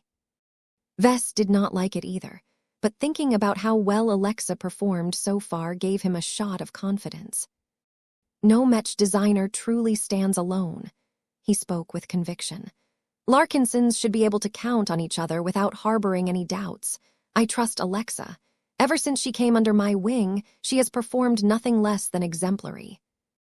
There are very few reasons for her to fall off at this point. She has only just begun her meteoric rise as a Mech designer. I have full confidence in her ability to make quick progress and flesh out her living legacy, Mechs to the point where her signature works can successfully be combined with an altered version of my blood pact." He built up a solid development roadmap in his mind. He knew what he needed to work on in order to satisfy the requirements on his end. The biggest complication was Alexa's side of the equation. Vess did not possess a thorough understanding of all of her work, so it was mainly up to her to improve her signature design application to the point where a living Mech dynasty gained enough definition to function as a whole institution in spiritual terms. Of course, neither Vess nor Alexa had to work in isolation to make progress in their respective design philosophies. The advantage of working in the same field was that they could easily pitch in and assist the other in related research. Two minds working together was better than a single mind working in isolation. The ability to bounce ideas, solicit feedback, and having a second opinion on hand could potentially shave years if not decades worth of research in the right situations. If everything goes right for you, how soon do you expect to be able to complete the development of your fourth-generation Carmine system? Jovi questioned. A decade? It shouldn't take too long. However, the most important requirement is that there is at least one living Mech dynasty at my disposal. It takes time to build one. It is not enough for a pair of living Mechs to produce one generation of offspring. Those children will need to mature and produce grandchildren in order to form the semblance of a healthy and continually expanding Mech dynasty. I see. If Alexa is able to satisfy this important condition, will your resulting research results be sufficient for you to realize your design philosophy? Half a minute went by as Vess mulled over this question. I cannot say for sure, but my gut feeling says yes. If Mech dynasties can serve as legitimate targets for the Blood Pact, then I am very confident that my Carmine system will truly have the capital to become a widely used system that can allow many people to pilot Mechs they are otherwise qualified to handle. They can gain all of this benefit without making an excessive sacrifice. Chapter 50, 721 Versatile Uses. As massive as his latest idea may be, this was not the time to explore it further. Vess already became satisfied with obtaining the idea. This was the most crucial gain that he could make. Everything else that followed was a lot easier as he merely had to invest a lot of time in progressing his research. The magnitude of this idea was so great that Vess almost lost interest in the Fey Shaper contest. However, his commitment to rewarding the participants of this contest prevented him from leaving right away. He needed to fulfill his obligations to the people who had spent a lot of effort into developing useful Fey. Vess and Jovi quickly completed their tour and developed a good enough understanding of all of the 50 Fey submitted to the contest. It did not take a lot of time for Vess to form a ranking based on his impressions and evaluations. He just had to ask himself whether he would rank one Fey model on top of another and repeat this process many times until he came up with a final list. Though he occasionally requested Jovi's opinions, Vess made sure that he was the one that decided the ranking. Once he was done, Vess transmitted a message that requested the top 10 participants to get ready to present themselves on the stage. People had already begun to move to a larger exhibition hall where the presentation was about to be held. Everyone grew more excited as they wanted to hear what the designer of the Fey Fianna thought about all of the interesting Fey they had seen. As Vess got ready to step up and address his audience behind a reinforced security screen, he idly asked a question to Jovi. What do you think about the ranking that I have formed? The survivalist still appeared distracted from Vess' earlier revelations. Oh, I can understand the logic behind your decisions. The top 10 is comprised of a good mix of offensive, defensive, and utility options. Personally, I think you have left out numerous utility-based solutions that should have earned a place in the top 10. Did you deliberately leave them out in order to add more variety? Vess nodded. I did. Stuff like this is subjective to begin with, so the utility Fey that lost out aren't entitled to place at the top. I think that it is inherently difficult to develop effective offensive and defensive Fey that perform better than what is already possible, so the few successful attempts should be rewarded. The ecosystem of Fey models needs to be healthy and varied enough to cater to every customer's needs. I don't want to strengthen the impression that the Fey Fianna can only effectively function as an auxiliary Mech. The Fey Fianna had a lot of potential when employed for offensive and defensive purposes. The model would lose out on a lot of sales if too many customers mentally dismissed it as a support machine. That was not to say that Vess looked down on the decision to utilize the Fey Fiona for auxiliary purposes, but it was an enormous waste of its potential to lock it into this single role. He hoped that by promoting a couple of excellent offensive and defensive options might encourage customers to be more flexible in the use of his drone mechs. Minutes passed by as the main hall continued to get filled. Once everyone took their places, Vess hovered out into public view and looked down at the masses. Eager and interested faces gazed up at Vess. The majority of attendees were ardent fans of the Fey Fionas. Each of their lives had been positively impacted by his work. It was these kinds of people that Vess worked hard to satisfy their needs. He wouldn't have become so successful without the support of so many loyal customers. A smile appeared on his face as he began his introduction. Welcome to the closing phase of the Fey Shaper contest. Half a year ago, I introduced a new mech line that has gone on to become a phenomenon in the second-class mech community. Even I did not anticipate that the Fey Fiona would catch on so quickly that it has become an integral component to the mech rosters of so many different organizations. Whether you value them for their ability to produce convincing decoys to the additional weight of firepower they add to your ranks, the Fey Fiona has undoubtedly saved many lives and resulted in the deaths of many aliens.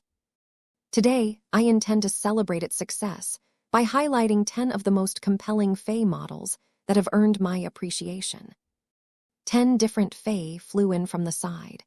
The crowd produced varying noises as they saw the selection arrayed below where Vess was hovering. From the reactions that Vess could hear, his selection did not deviate too much from what others had expected. These were predominantly mech professionals who knew their craft well. They could spot a good machine when they were able to examine it properly. There are many deserving Fey models among the top 50 that have passed the preliminary stages, Vess explained. Just because 40 products have failed to make it to the top does not mean they are without merit. Each of them have their uses. They can be incredibly significant to mech forces that fight in a specialized manner. I encourage all of you to browse the full catalog and base your purchasing decisions depending on your actual needs rather than an overall score that does not take any specific context into account. The heat disperser Fey was a good example of that. It was a simple product with a single-minded use, but it could play such a major role in mech forces that relied far too much on energy weapons. That said, the top 10 all have qualities that enable them to stand out from the 40 other Fey models that have failed to rise higher in the rankings. I would like to spend my time on going over the former and explain to you why I think they deserve their spots.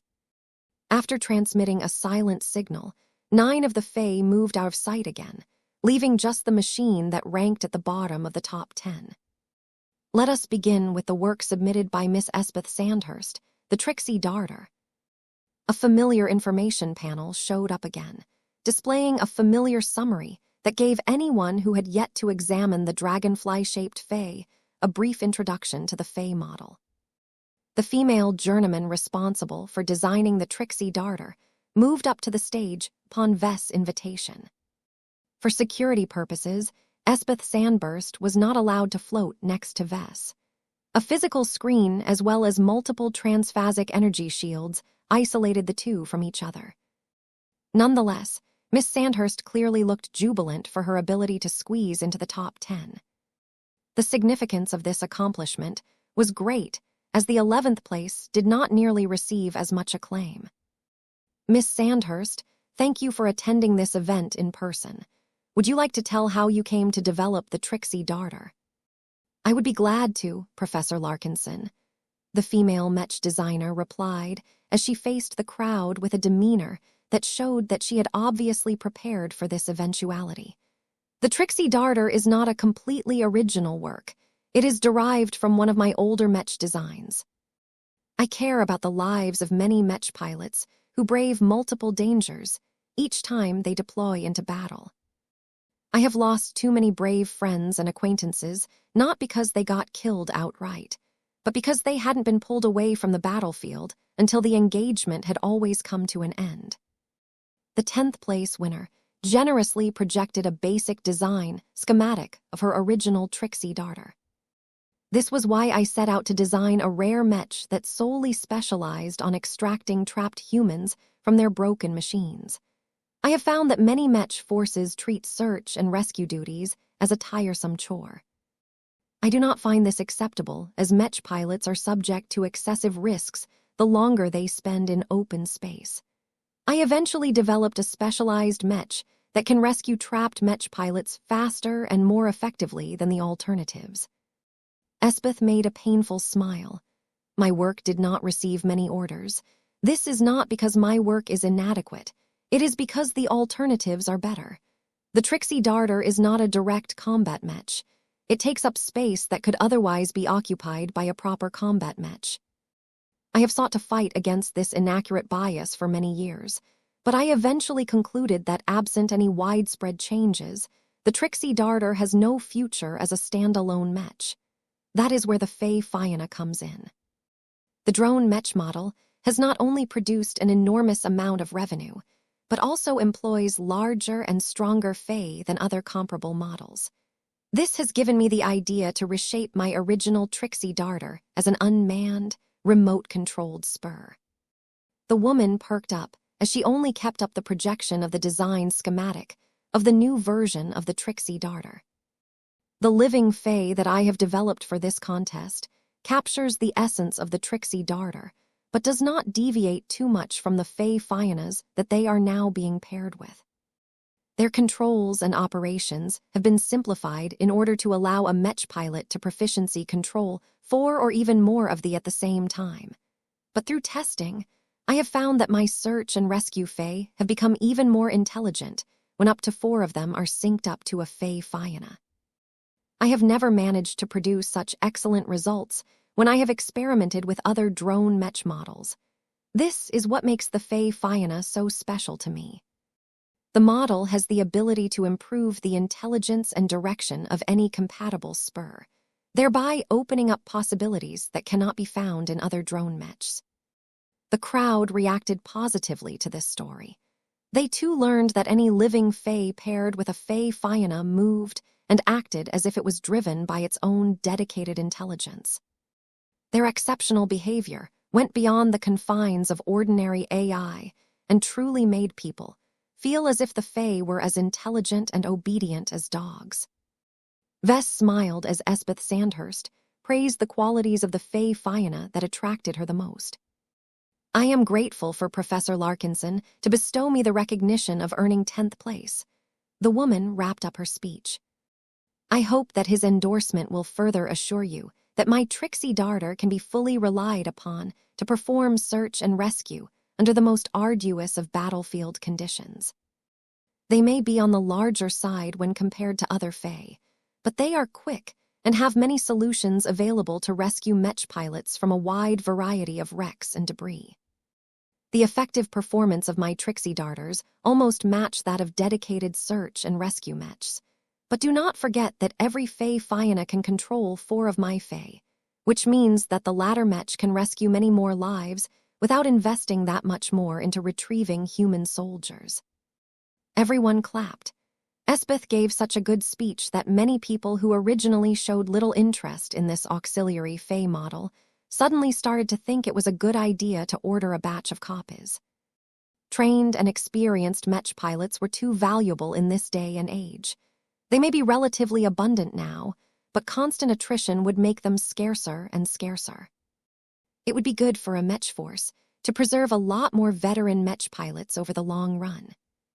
If that could be done by making a modest investment in a bunch of dragonfly-shaped Fey, then that was more worth the reasonably price they would have to pay.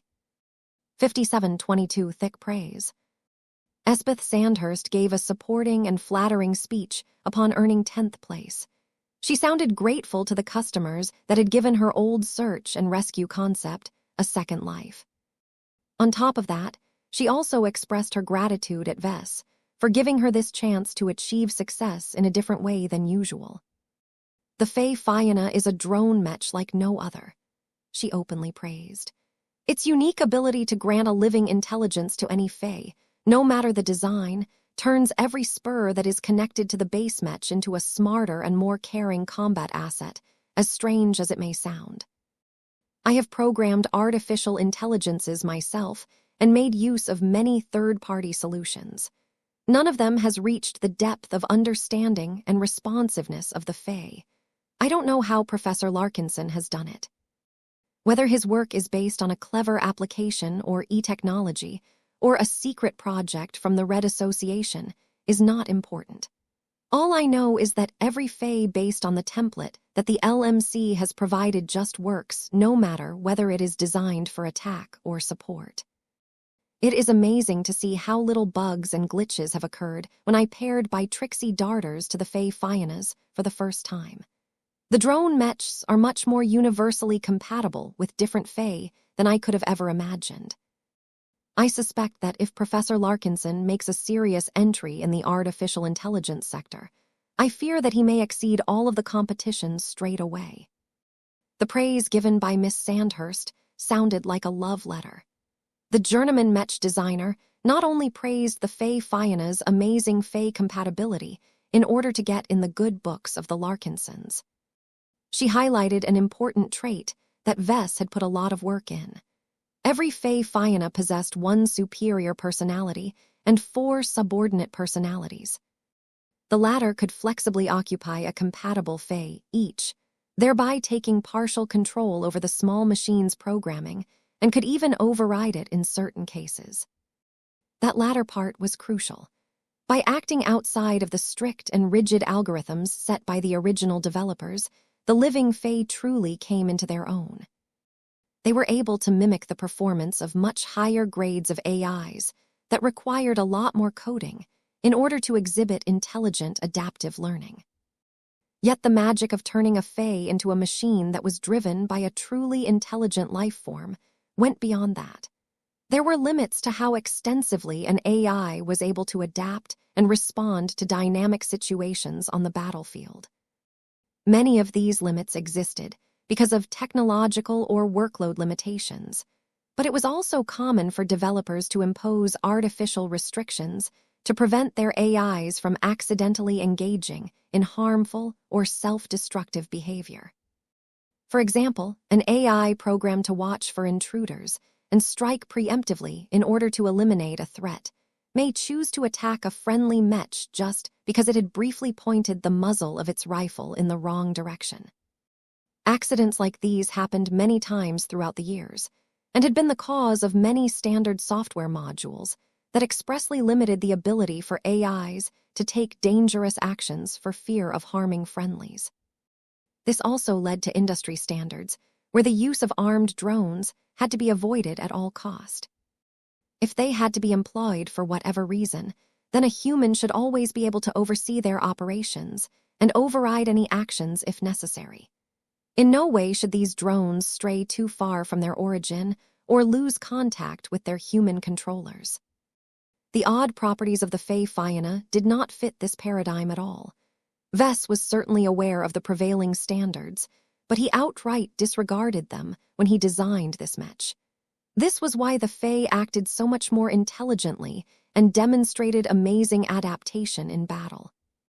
In fact, this was just the just. The older the Fae Fiana, the smarter the living Fae became.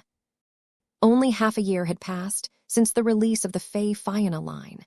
Once a few more years went by, Vess bet that the living Fae would become a lot more effective in battle. Not only were the living Fae capable of gaining experience and becoming more proficient in pulling off difficult combat operations, but they could also rely on cultivation to boost their power through alternative means. In short, the Fae Fiana provided every developer with an interest in developing autonomous combat units an excellent platform for their works to reach their full potential. As a Mech designer, I am not ashamed to say that I adore the Fae Fiana and its unique possibilities. Espeth Sandhurst wrapped up her string of praises. The tricksy darter will not be the last Fae that I will design for this drone Mech platform. Many people think that the Ultimatum is the ultimate commercial work designed by Professor Larkinson, But I do not think so. The Fey Fiona has so much more potential due to its ability to augment any Fey in ways that I cannot fully describe. We are all lucky to live in a time where we have gained access to an industry-changing Mech. AI-operated devices will never be the same again, and we are all better for it. To those who are still harboring doubts about the Fey Fiona, please try them out yourselves.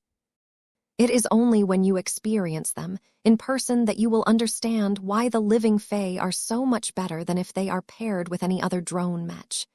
Thank you for listening to me, and thank you for supporting my product.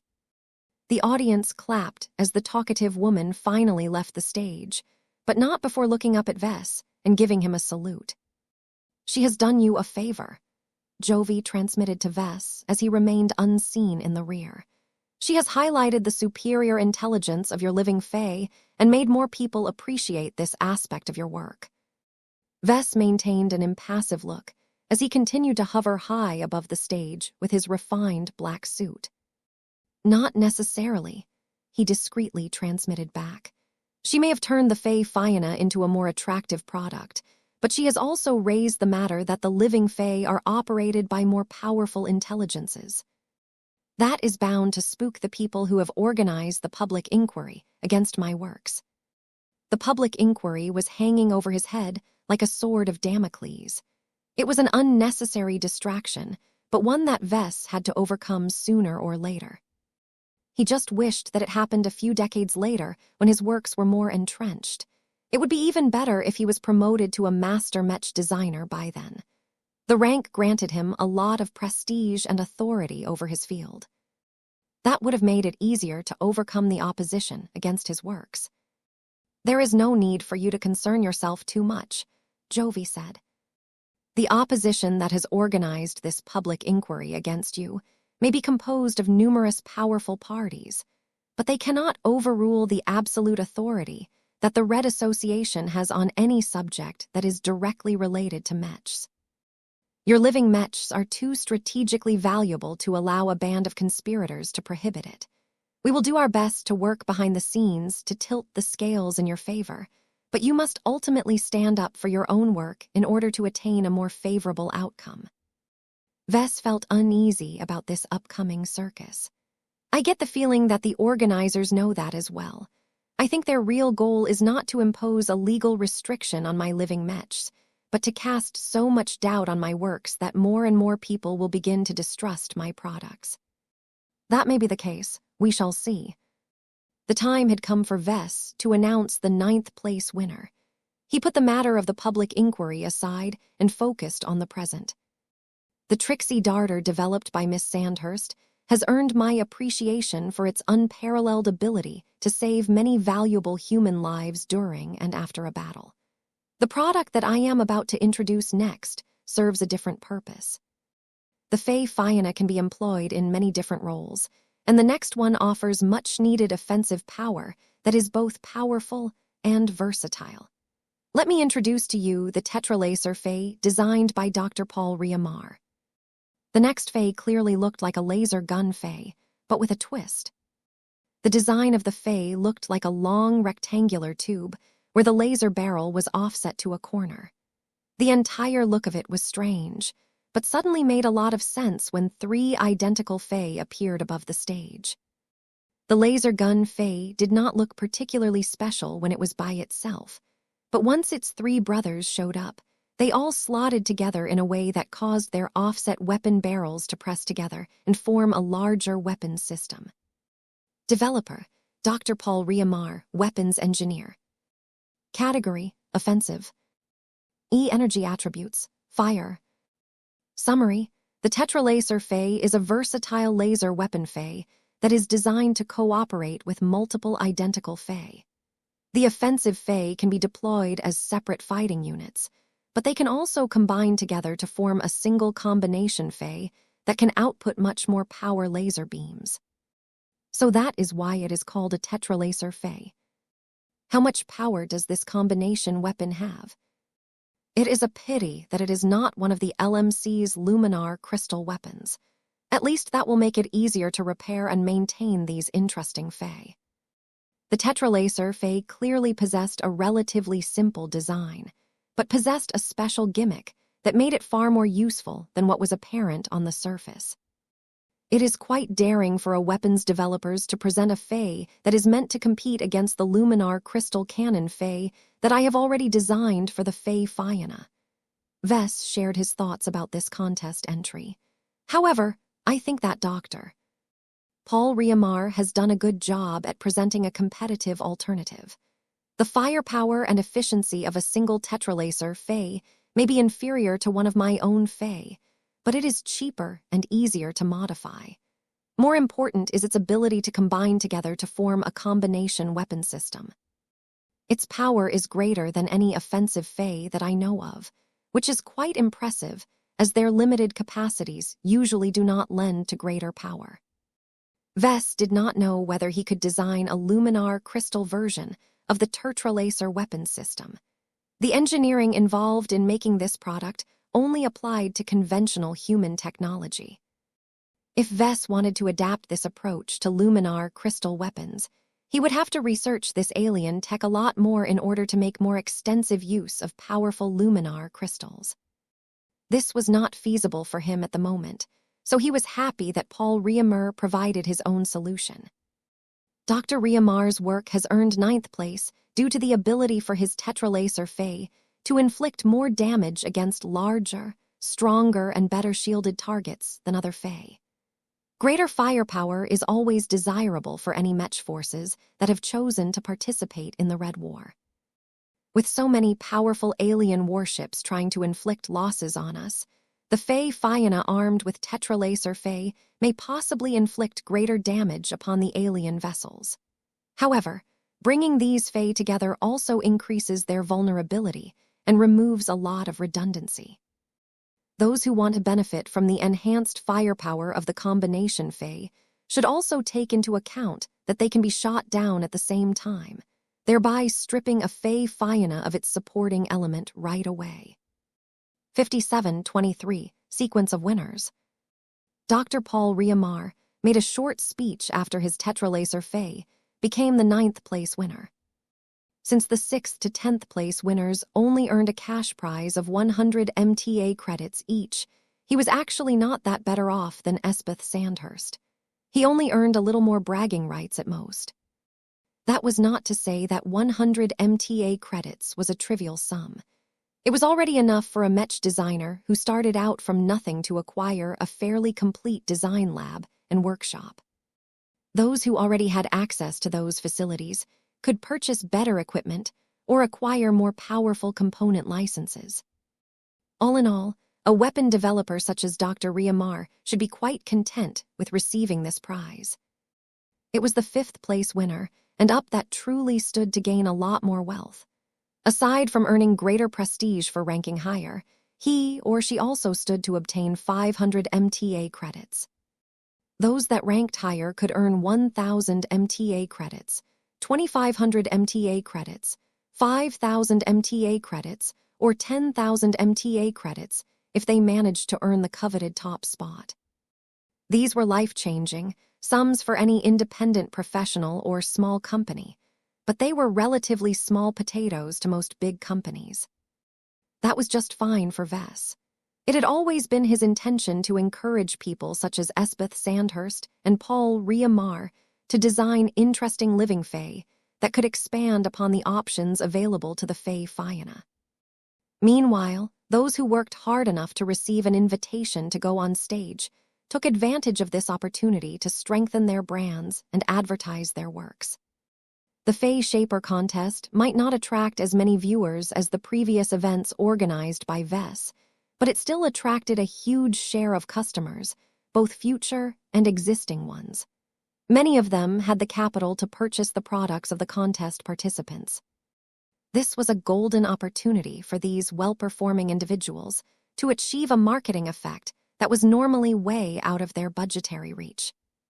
Once the developer of the Tetralaser Fae had reached his allotted time limit and moved off the stage, Vess proceeded to announce the next winners in sequence. Developer, Ray Toron, Apprentice Mech Designer. Category, Utility. E. Energy attributes. Heat. Summary: the heat disperser Fey is a hyperproduct that is designed to attach to any mech or large object and absorb heat before actively dispersing it into the environment. Many of you may question my judgment when I have designated the heat disperser Fey in 8th place. Those that have witnessed or participated in many different battles will not do so, because they know that in the most intensive situations, heat management becomes progressively more difficult to get a grip on, particularly in space. When a mech cannot disperse their heat through the process of conduction and convection, the only means available to them under ordinary circumstances is radiation, which is quite limited. The heat disperser, Fey, can relieve the immediate heat accumulation of any mech with greater ease by not only providing an additional vehicle for conduction, but also enhances the radiation efficiency due to its purpose-built design. Developer: Porto Digan, Journeyman Mech Designer. Category: Defensive Utility. E. Energy attributes. Metal. Summary: the metal scrapper Fey is capable of efficiently cutting apart scrap metal from broken wrecks. It can either bring the pieces of scrap back to a collection point, or it can also maintain hold of it to form makeshift physical shields that can offer additional defenses in battle. This makes the metal scrapper Fey useful both during and after the conclusion of a battle. If no readily available wrecks are nearby, a mech unit can always bring their own disposable metal to make use of the metal scrapper Fey in battle. I like the metal scrapper Fey. Its main characteristic is that it offers an additional means of defense by repurposing scrap metal. The strength of these defenses are highly dependent on the properties of the materials, but that also makes it possible to attain better performance by investing in high-quality materials. The dual-purpose nature of the metal scrapper Fey also makes it useful once a battle has ended. It might be the fastest at breaking down wrecks and retrieving loose-flying pieces of scarp, but as long as their numbers are great enough, the Fey can break down an entire derelict starship. Developer: Sarah Koyama, Senior Developer. Category: Offensive Utility. E. Energy attributes. Electric space. Summary: the anti-shield pulse Fey is a specialized solution that is designed to effectively destroy transphasic energy shields by heavily altering the operation mode of a space suppressor. By concentrating the space suppression field and combining it with an active EMP effect, can produce a highly effective shield-breaking Fey. The product can overcome transphasic energy shields more effectively at the expense of greater power consumption and near-total immobility. We need more Fey like this. The anti-shield pulse Fey is specifically designed to speed up the process of breaking the formidable transphasic energy shields that the aliens so often rely upon to keep their warships in pristine condition. It may have its limitations, but its effectiveness when employed in the right conditions is unquestionable. The anti-shield pulse Fey is so impressive that I am already thinking about purchasing a large batch of them in order to give my own mech army a means to overcome the defenses of enemy warships faster. Not everyone among the audience was enthused by the selection of the 8th, 7th, and 6th place winners. They were useful Fey models, no doubt, but they were highly situational in nature. They performed well in certain scenarios, but did not offer as much value in many other situations. This was also why Vess did not rank them higher. He had been considering whether he should rank the anti-shield pulse Fey in the top 5, eventually opted against this decision because the aliens could easily counter this specific model if they became familiar with it. That did not mean the anti-shield pulse Fey was useless in the long run, but their owners had to make a careful consideration on when and where they should employ this solution. The following Fey did not have as many conditions and limitations. That was the main reason why they entered the top 5. Their greater universality meant that they were rarely a bad purchase. There should always be ways for a mech force to employ these Fey in a productive manner, no matter the circumstances. Developer: Professor Emily Leflette, Senior Systems Developer. Category: Utility. Energy attributes. Light. Summary. The multi-decoy Fae directly amplifies the existing decoy capabilities that is inherent to every standard Fae model. Much of its capacity is occupied by specialized ECM and projector modules. This not only allows the multi-decoy Fae to generate greater interference, but also produce up to 4 projections that appear as complete mechs in relatively close proximity by splitting into 4 subunits. Relying on multiple advanced technologies, each decoy projection is able to produce emissions that closely mimic the light, heat, gravitic, and other phenomena that are commonly measured by sensor systems. The fewer the amount of decoys being generated, the harder it is to discover their loopholes. The multi-decoy Fae was a product that impressed Vess more than many of the other contest submissions. It did not look all that powerful when it appeared above the main stage. It was covered with projection systems and ECM modules that caused it to look rather messy and disorganized.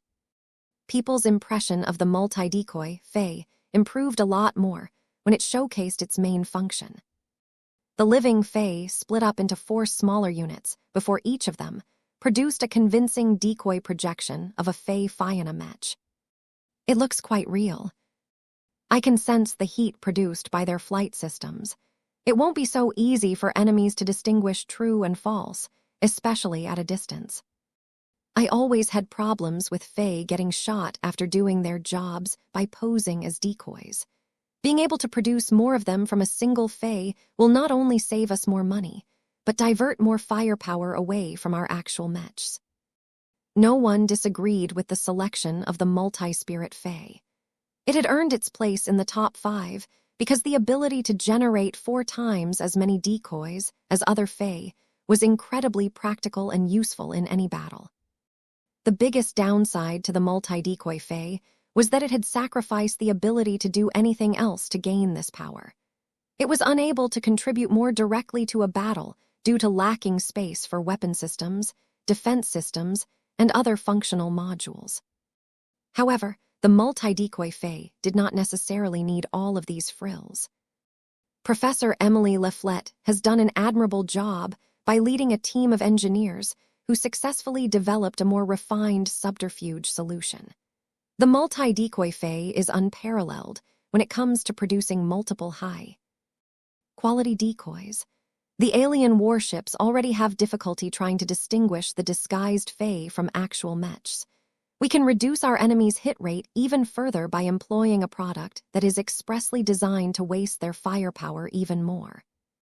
Vess genuinely appreciated the multi-decoy Fae. He did not have any qualms about ranking it higher, but alas, the following 4 Fae models managed to impress him even more. Still, it was not bad for this product to win 5th place. The prizes awarded to the winners became a lot more substantial at this point. Unlike the previous mech designers and developers who got invited to speak on stage, Professor Emily Leflette was a lot older. The Fae Shaper contest primarily attracted young and independent professionals, but Vess did not prohibit the participation of older individuals who employed entire teams. What ultimately mattered was that the resulting Fae model would become strong enough to earn a high ranking. Clearly, Professor Leflette managed to pull it off. She received far more publicity at this time than she could ever attain if she continued to work at a development company. The older but fairly dignified woman addressed his audience. It is not unheard of to equip drone mechs with ECM spurs that can produce decoys that appear convincing at a distance. The results have never satisfied us because the spurs designed for those models are always limiting our work. They are too small and not capable of performing all of the raw calculations needed to increase the realism of an active decoy. The woman gestured at the active multi-decoy Fae hovering above her head. The release of the Fae-Fianna has given us a chance to fulfill the goal that we have set. The individual Fae are large enough to accommodate more technologies. While I have designed the multi-decoy Fae to split in order to effectively produce more than one convincing decoy projection at a time, they still remain connected to each other. Every decoy mech had to be produced by a physical subunit. It was possible to create a projection of a Mech at a distance, but without anything physical in its core, it would be incredibly easy to discern truth from falsehood. If Professor Leflet truly managed to solve this shortcoming, then Vess would have no qualms about putting her in first place. This was because, if the aliens successfully struck a decoy Mech, it did not necessarily go down because nothing physical incurred any damage. Alas, the continued inability to do so without relying on any physical anchors producing many of the false emissions was an existing technological constraint. Hopefully, Red humanity would be able to produce a breakthrough in the future. Vess believed that decoy-generating products would see a vast increase in popularity. If he wasn't already swamped with other work responsibilities, even he might feel tempted to work towards a solution. However, he was not a specialist in this field, so it was better for him to leave this job to more relevant professionals. Chapter 50, 724 Infinite Coil Fae.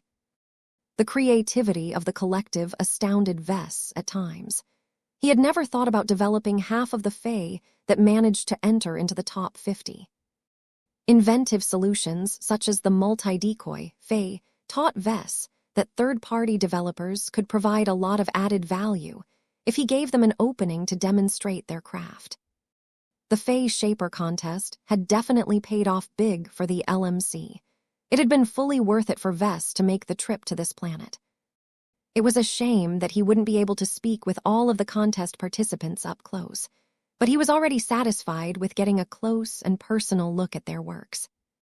Once Professor Emily Leflet had concluded her speech in which she expressed her gratitude while also making sure to advertise the other products of her company, Vess began to introduce the fourth-place winner. Up next is a special Fae model that offers fantastic possibilities in terms of firepower.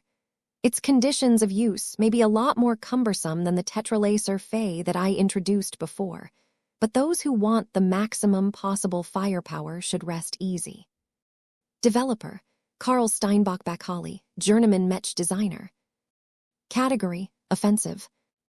E-Energy Attributes, Electromagnetism. Summary, the Infinite Coil Fae at first appears to be a device built around a fairly large Gauss weapon. The most distinguishing feature of this Fae is that it is open-ended from two sides. This peculiar design choice is part of a greater design plan that allows for multiple infinite coil Fae to link up with each other and merge their barrels together to form a longer combination weapon that can launch metallic projectiles forward with even greater force and speed than if they operate. Separately, the maximum quantity of infinite coil Fae that can be stacked in a single continuous line is limited by the physical condition and the material quality of the units. Excessive recoil by stacking too many infinite coil Fae may ultimately result in damage and breakdowns. Showing just a single infinite coil Fae did not do this product justice. This was why 8 of them showed up at once. Each infinite coil Fae looked like a relatively short and thick tube. Professor Steinbach-Bacali primarily added a lot of mass and structure to the Fae in order to strengthen their structure and increase their energy reserves. That also made the infinite coil Fae a lot more expensive to produce and buy. This was an extravagant design choice, as the firepower of this special Fae was not necessarily superior. At most, the infinite coil Fae was able to resist more damage and had enough power to accelerate more heavy projectiles. To be honest, the infinite coil Fae was not worth buying over the more standard Gauss, Cannon Fae that Vess had included in the design of the Fae Fianna. The only saving grace was its gimmick, which more than compensated for its many shortcomings. The Infinite Coil Fae is a product that is clearly designed to work in unison with many other identical Fae. Vess continued to explain as the 8 Fae in front and below him merged into a single formidable cannon. By linking them together, they can continually utilize their coils to produce a powerful electromagnetic field that continually pushes a metallic projectile forward with greater and greater impulse. While there is a physical limit to how long this can go on, the infinite coil Fae are theoretically able to launch a projectile with enough power to rival or even exceed the damage output of the famous Onyx cannon of my ultimatum model. He was exaggerating a little. The Onyx cannon was a solid weapon system from beginning to end. The infinite coil Fey remained separate for the most part and only linked up when they needed to make a powerful combination attack. Their many limitations made it doubtful that they could remain intact long enough to launch an excessively powerful projectile. However, the greatest advantages to relying on the infinite coil Fey was that they were much more mobile than a heavy artillery Mech. Unlike the lumbering ultimatums that were mostly confined to serving as bunker Mechs, the Fey F Iana and their accompanying Fey could easily reposition themselves and their targets from other angles. If this was the case, then it might not be important that the sustained firepower of multiple infinite coil Fey was less than the ultimatum. Most attacks were able to inflict serious damage as long as they struck exposed weak points. While the infinite coil Fey made a strong impression on the audience, Professor Carl Steinbach-Bakhali stepped onto the main stage. The man was older and invested a lot more years in his craft like the previous winner. Vess did not exactly like it that another older participant had managed to enter the top 10, but the power and ingenuity of the infinite coil Fey were so good that he had little choice. Mr. Steinbach-Bakhali, congratulations for winning 5th place in the Fey Shaper contest. As a highly experienced Mech designer, you have opted to develop the infinite coil Fey for my Fey Fianna Mechs as opposed to designing a Mech that employs a variation of your infinite weapon system concept. Why did you make this decision? The journeyman Mech designer, who made the highly unusual decision to leech off the success of another peer, did not display any form of shame for his actions. Seniority mattered in the Mech industry. Mech designers older than a century were already regarded as seasoned and experienced enough to lead their projects. They rarely bothered to contribute to the products developed by other Mech designers, because that would be a tacit admission that they did not have as much confidence in their own independent work. The only exception to this rule were active collaborations, but Steinbach. Bakhali was most definitely not a part of the original design project centered around the Fey Fianna. You are correct, Professor Larkinson. The man waved up at Vess. I have held this idea for years now. It has always been my wish to design a Mech that can link their weapons together to form a cannon that is greater than what any single machine can bear. There lies the problem, though. The concept violates one of the oldest taboos of the age of Mechs, which is that Mechs cannot carry weapons that are too large and powerful for them. Their weapon systems must remain proportional to their size. Hearing that already caused Vess to figure out what the devious older man sought to do with his infinite coil Fey. Steinbach-Bakhali smirked.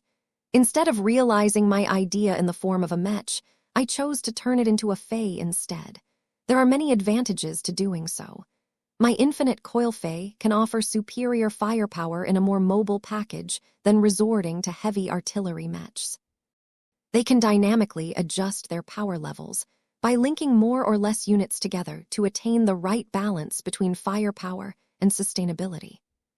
While there are currently limits to how many infinite coil Fey can be linked together, my design team is already in the process of developing multiple variants that are composed of tougher materials, so that they can bear the greater pressure of a much longer combination weapon.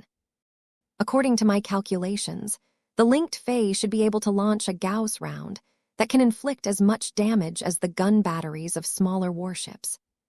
In other words, a ridiculously long string of infinite coil Fey could produce damage that was far in excess of their individual properties. It was impressive how Steinbach-Bakhali was able to turn this crazy idea into a practical and workable implementation.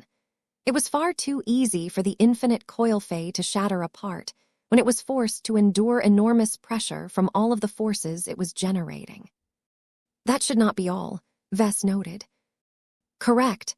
The overarching reason why I have chosen to develop this Fey is because it can benefit from your protection. As a Tier 3 galactic citizen, your rights and privileges are far greater than mine. This is relevant because it can still be argued that my infinite coil Fey may skirt the taboo on Mech weapon restrictions. I hope that if that happens, you would see fit to argue in favor of my product. Your words will carry great weight in the minds of the Mechers who decide on these matters. With the Red War continuing to press against our defensive lines, we need all of the advantages that we can muster. I hope that my infinite coil Fey can make up for the gap in absolute firepower and help our soldiers overcome the defenses of enemy warships with greater ease. This open plea put Vess in a slightly difficult position. It was undeniable that he carried greater weight within the association due to his many contributions and his high galactic citizenship. However, that did not mean he called all of the shots. He might be able to get away with breaking a few rules, but that did not necessarily extend to other people. The Mechers had set their taboos a long time ago. They had never shown much flexibility towards any cases that flagrantly broke the limits that they had set. However, the Red Association was not identical to the Mech Trade Association. The former had already started to diverge from the latter in many subtle ways, and the enforcement of the old taboos was one such distinction. According to the current attitude of the Mechers, it might very well be possible that they would at least quietly tolerate the existence of the infinite coil Fey. That was apparently not enough for Steinbach-Bakhali. The filthy leech wanted an open guarantee. Receiving one from Vess in public would definitely qualify. Vess shifted his gaze to the 8-linked infinite coil Fey. If he disregarded the attitude of its developer and solely considered the merits of the infinite coil Fey in isolation, then it was definitely a Fey that he was keen to preserve. It added a powerful firepower option to the Fey Fiana's arsenal that could not be substituted through other means. I cannot give you any promises, Vess eventually responded. I appreciate your work, I really do.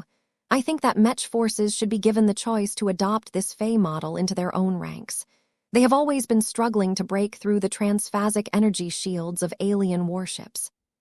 It feels wrong to deprive the brave Mech pilots fighting on our behalf with a solution that effectively closes the firepower gap.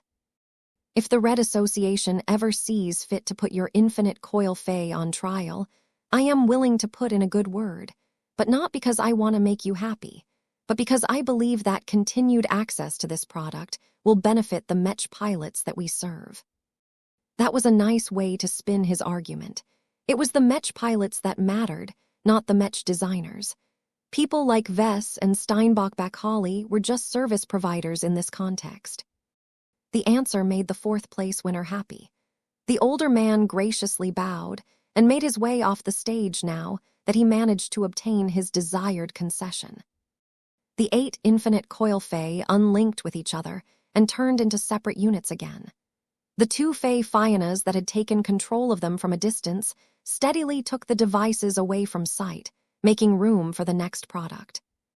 The 3rd-place winner is special to me, Vess said as a particularly colorful and radiant Fey hovered onto the stage. It is a Fey that is designed by an old acquaintance of mine. I cannot claim to be impartial in my evaluation, but I strongly believe it has earned its 3rd place due to its merits. The product designed by the man who I have met way back in the Komodo Star sector, where I originally came from, offers a functionality that I have not seen in other Fey. If you do not believe me, then take a good look. 5725, new series of hyper gems. Tristan Wesseling was having the time of his life.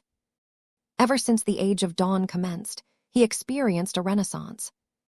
His design philosophy, which largely hinged on the use of gems to augment the performance of mechs in an unconventional manner, suddenly acted as if it received a stimulant. The gems he used to produce in the past were curiosities more than anything. They slightly improved the performance of mechs in a small but slightly distinguishable manner. Their effects were as significant as their size.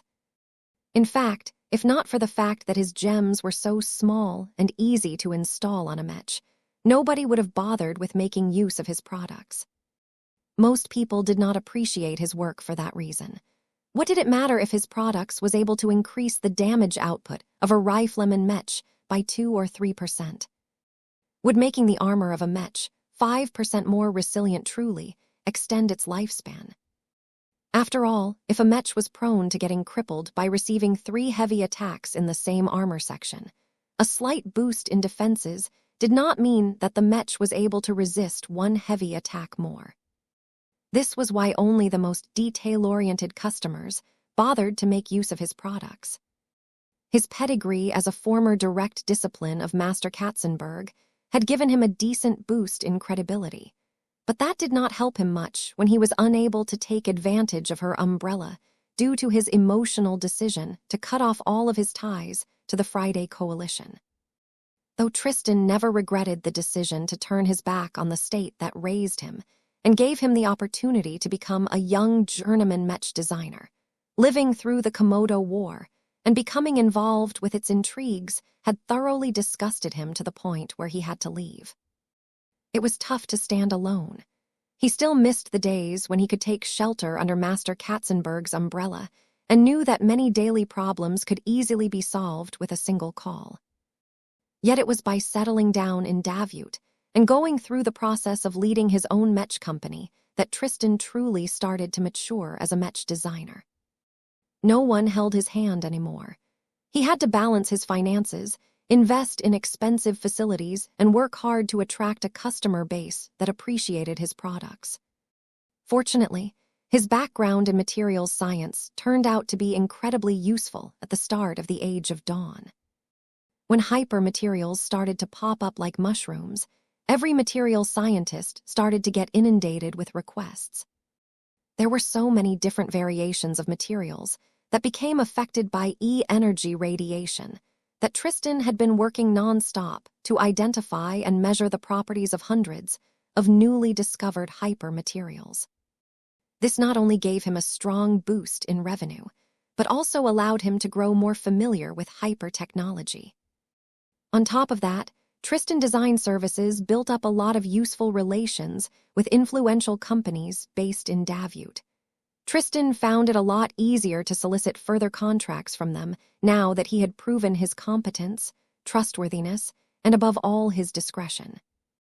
Yet despite all of the hard work he put into raising his reputation in the regional Mech industry, Tristan could not deny that his rise had been a lot smoother than it should. His expression briefly darkened as he thought about it. He was a known friend of Professor Larkinson.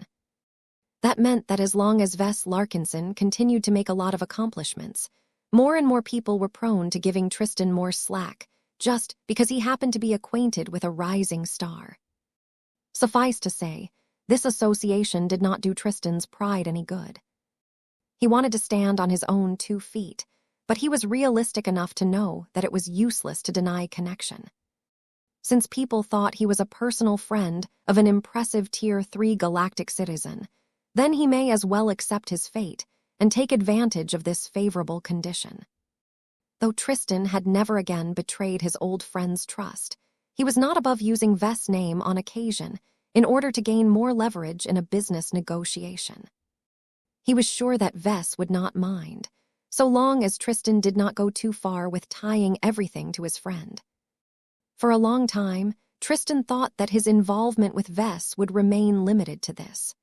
The Larkinson patriarch had clearly moved on from Davut, and he had already relocated to the Terran Alliance so that he could assimilate into first-class society. It was not as if Tristan needed to borrow Vess' name any further.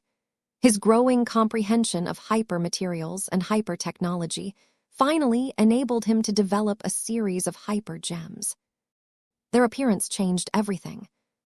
No longer were they subtle to the point where thorough lab testing was required to notice their effects. The gems that he managed to synthesize by combining several exotics and hypers together under extreme pressure were able to do more than slightly enhance the performance of Mechs. They were able to attract certain attributes of E-energy. That alone might not sound impressive enough, as that was the common effect of all hypermaterials. What made his gems different was that their separate effects synergized with each other. For example, mixing in a small quantity of fire hypers into a gem strengthened its original effect of increasing the firepower of energy weapons. By pairing the right gem effects to compatible attributes, Tristan had quickly amassed over 100 different formulas for his new series of hyper gems. Not only did the introduction of hyper materials double or triple the original effect of his gems, they also facilitated the performance of other comparable hyper tech on a Mech. Tristan managed to do all of this while still keeping his gems small and light. Of course, he could also make his gems larger in order to amplify their effect, but Tristan had found that this produced a lot of diminishing returns. This was why he favored quality over quantity. The more precious the materials, the greater the performance boost provided by a small gem.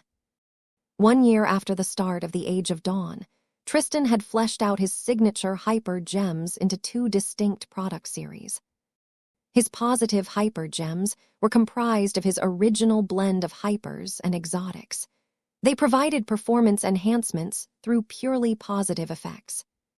They were particularly suited for mono-elemental hyper mechs that overwhelmingly relied on the power of a single E-energy attribute to enhance their performance. However, when his customers started to make use of his positive hyper gems, they found that they did not work well with all hyper mechs. Tristan worked hard to develop his negative hyper gems as a response. Different from his original hyper gems, the negative versions actually repelled specific E-energy attributes. This was an effect that was much rarer and more difficult for others to reproduce. They helped to increase the purity of ambient E-energy radiation. There were many uses for negative hyper gems. For example, they allowed a hyper mech that relied heavily on the fire attribute to avoid water-attributed E-energy. Many mech designers recklessly stuffed multiple hyper materials into their mechs, thinking that combining multiple attributes would lead to stronger compound effects. While they were not necessarily wrong, their products often performed significantly below expectation, as their designers vastly underestimated the consequences of putting together 2 conflicting E-energy attributes. In situations like these, a negative hyper gem developed by Tristan could relieve the worst symptoms and increase the stability of the hyper mech. It was not a proper solution, but it was better than nothing. Tristan had even begun to design his own hyper mechs that integrated the properties of his hyper gems much more intricately. His gems were already great, but it was their integration with mechs that needed a lot of work. He wanted to set an example and figure out more optimal methods to merge his gems with different mech designs. It was during this period that he had decided to tune into the product reveal of the Fey Fianna. Tristan never missed an event where Vess showed up in public.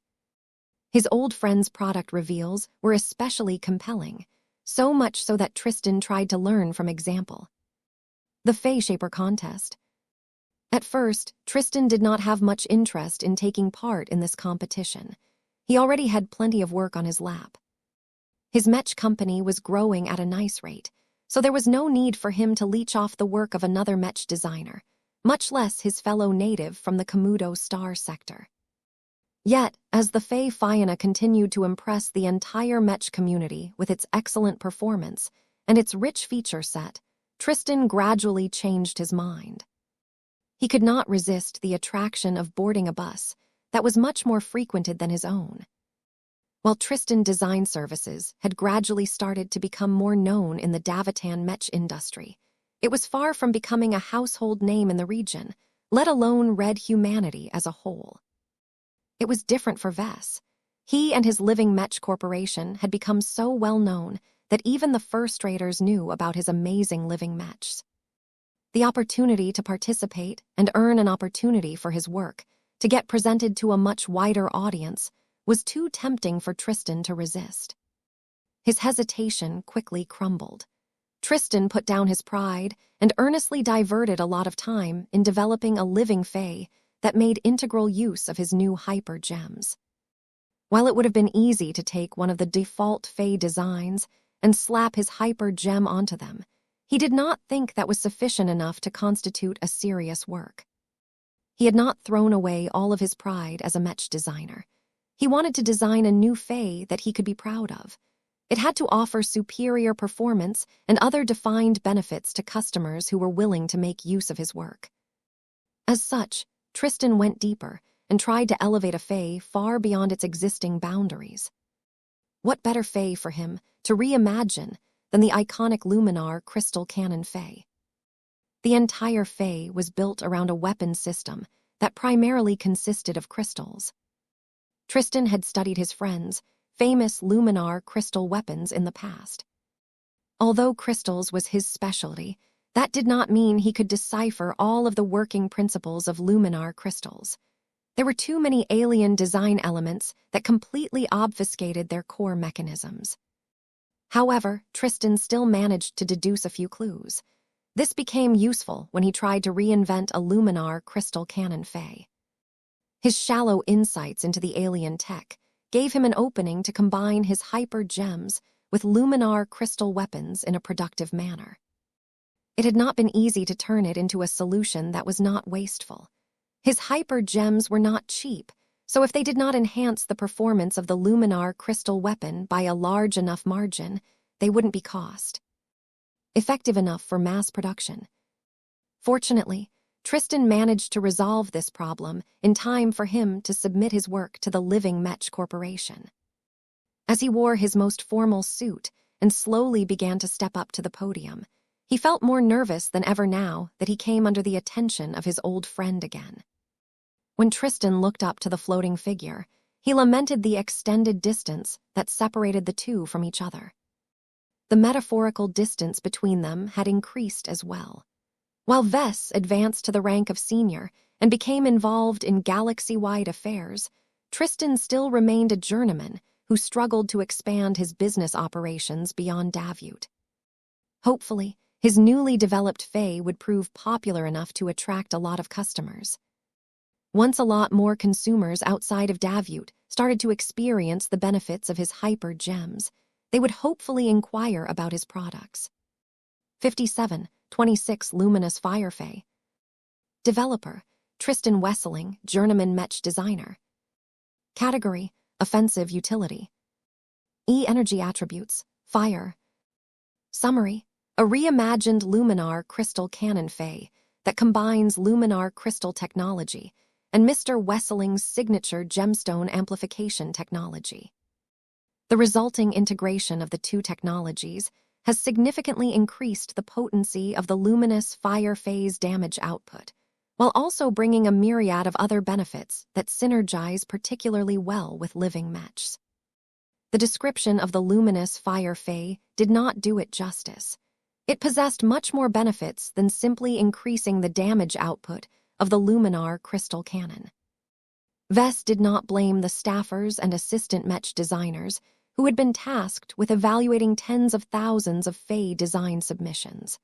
They could only determine the worth of a third-party Fae model by looking at its specs and observing its surface characteristics.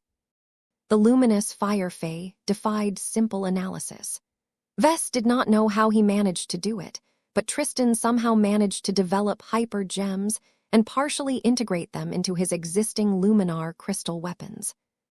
The consequences were far-reaching, and Vess could not wait to introduce all of the benefits to his audience. As Tristan looked up, Vess met his old friend's gaze and gave an encouraging smile. This simple exchange was enough to convey that Vess still harbored goodwill towards Tristan.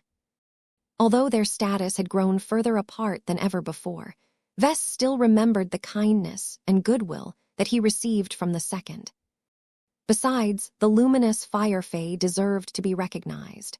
It was a rather ingenious example of technology integration, and granted benefits so profound that Vess suspected that not even Tristan understood the consequences of his own work. Mr. Wesseling, Vess spoke down from above, please introduce your contest submission in your own words. I would be glad to, Professor Larkinson, Tristan said, and made a short bow before he turned towards the audience. Confidence welled up in his body as he knew his moment had come. As you can already see, the luminous fire Fae is an extensive modification of the Luminar crystal cannon Fae, that comes standard with the Fey Fiona. Despite possessing the same mass and volume of the original, my product outperforms by almost every important metric, from firepower, temperature, beam cohesion, E-energy amplification, and more. My proprietary gem technology is largely responsible for this. They can significantly boost the firepower of the modified Fey through 3 distinct effects, which I will briefly explain with the help of this diagram. Tristan activated a command that caused a projection to appear that displayed a simplified schematic of his luminous fire Fey. Numerous points embedded close to the center lit up in red. These gems are the heart of my new Fey. They are comprised of a special version of my positive fire hyper gem. Due to their closely matching consistencies with Professor Larkinson's luminar crystals, their addition to the weapon system produces little to no interference. They can exert their effects at full efficiency, which cannot be done if you merely add one of my off-the-shelf crystals to a standard luminar crystal weapon. The red gems in the projected diagram began to release a soft red glow that encompassed the entire weapon system.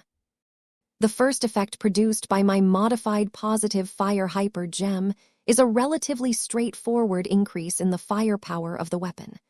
The mechanics behind this effect are esoteric, but the measurements do not lie.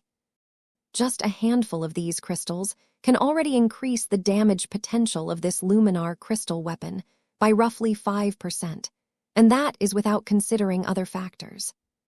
A 5% increase in firepower was nothing to scoff at. It might not make much of a difference if a Mech force used just a single luminous fire Fey, but what if there were 20? What if there were 200? The performance boost would be equivalent to adding several more offensive Fey to the lineup, which was enough to alter the balance of a difficult battle. Tristan transmitted another command that caused the red gems in the diagram to attract a lot of energy particles from the surrounding environment. The second effect of my positive fire hyper gem is that it can increase the attraction of fire-attributed E-energy. The luminar crystal cannon Fey is already designed to take advantage of this specific exotic energy type, so a greater concentration of fire energy will directly increase its firepower through other means.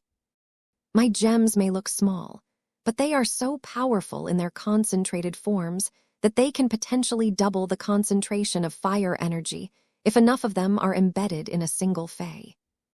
That was quite a significant improvement. Although E-energy was not the sole variable that determined the damage output of a relevant weapon, having more of it around certainly helped to add a lot of extra oomph. The gems in the projection began to glow even brighter as its 2 separate glows interacted with each other. What is important to note about my hyper gems is that the first and second effects are not isolated. They interact with each other. The second effect amplifies the first one by a considerable extent, enough to increase the original 5% boost into a 10 or maybe even a 15% amplification, depending on the circumstances. Perhaps most people would think little of a 5% increase in firepower, but 15% sounded a lot more serious. The difference in results became a lot more obvious at that point. Stalemates could be converted into outright victories with such a substantial firepower boost.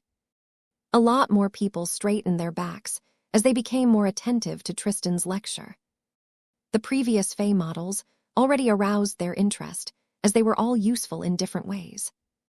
However, the third-place winner of the Fey Shaper contest clearly existed on a higher tier compared to all of the lower-ranking entries.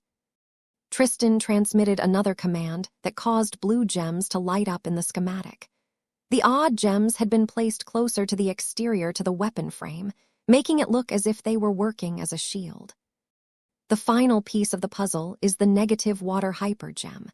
While it is partially made out of water hyper materials, the effectiveness of this negative gem is opposite that of a more conventional positive gem. It induces a reverse flow effect towards water-attributed E-energy.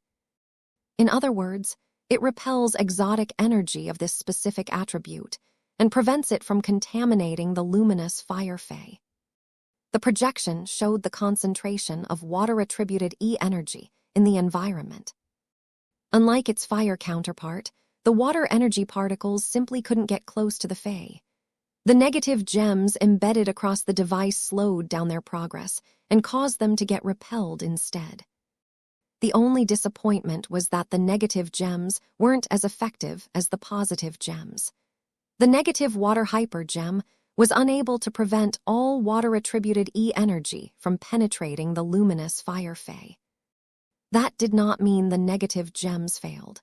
They cut back the contamination of undesirable E-energy to such a large extent that the luminous fire Fae was able to embrace fire energy to an even greater extent.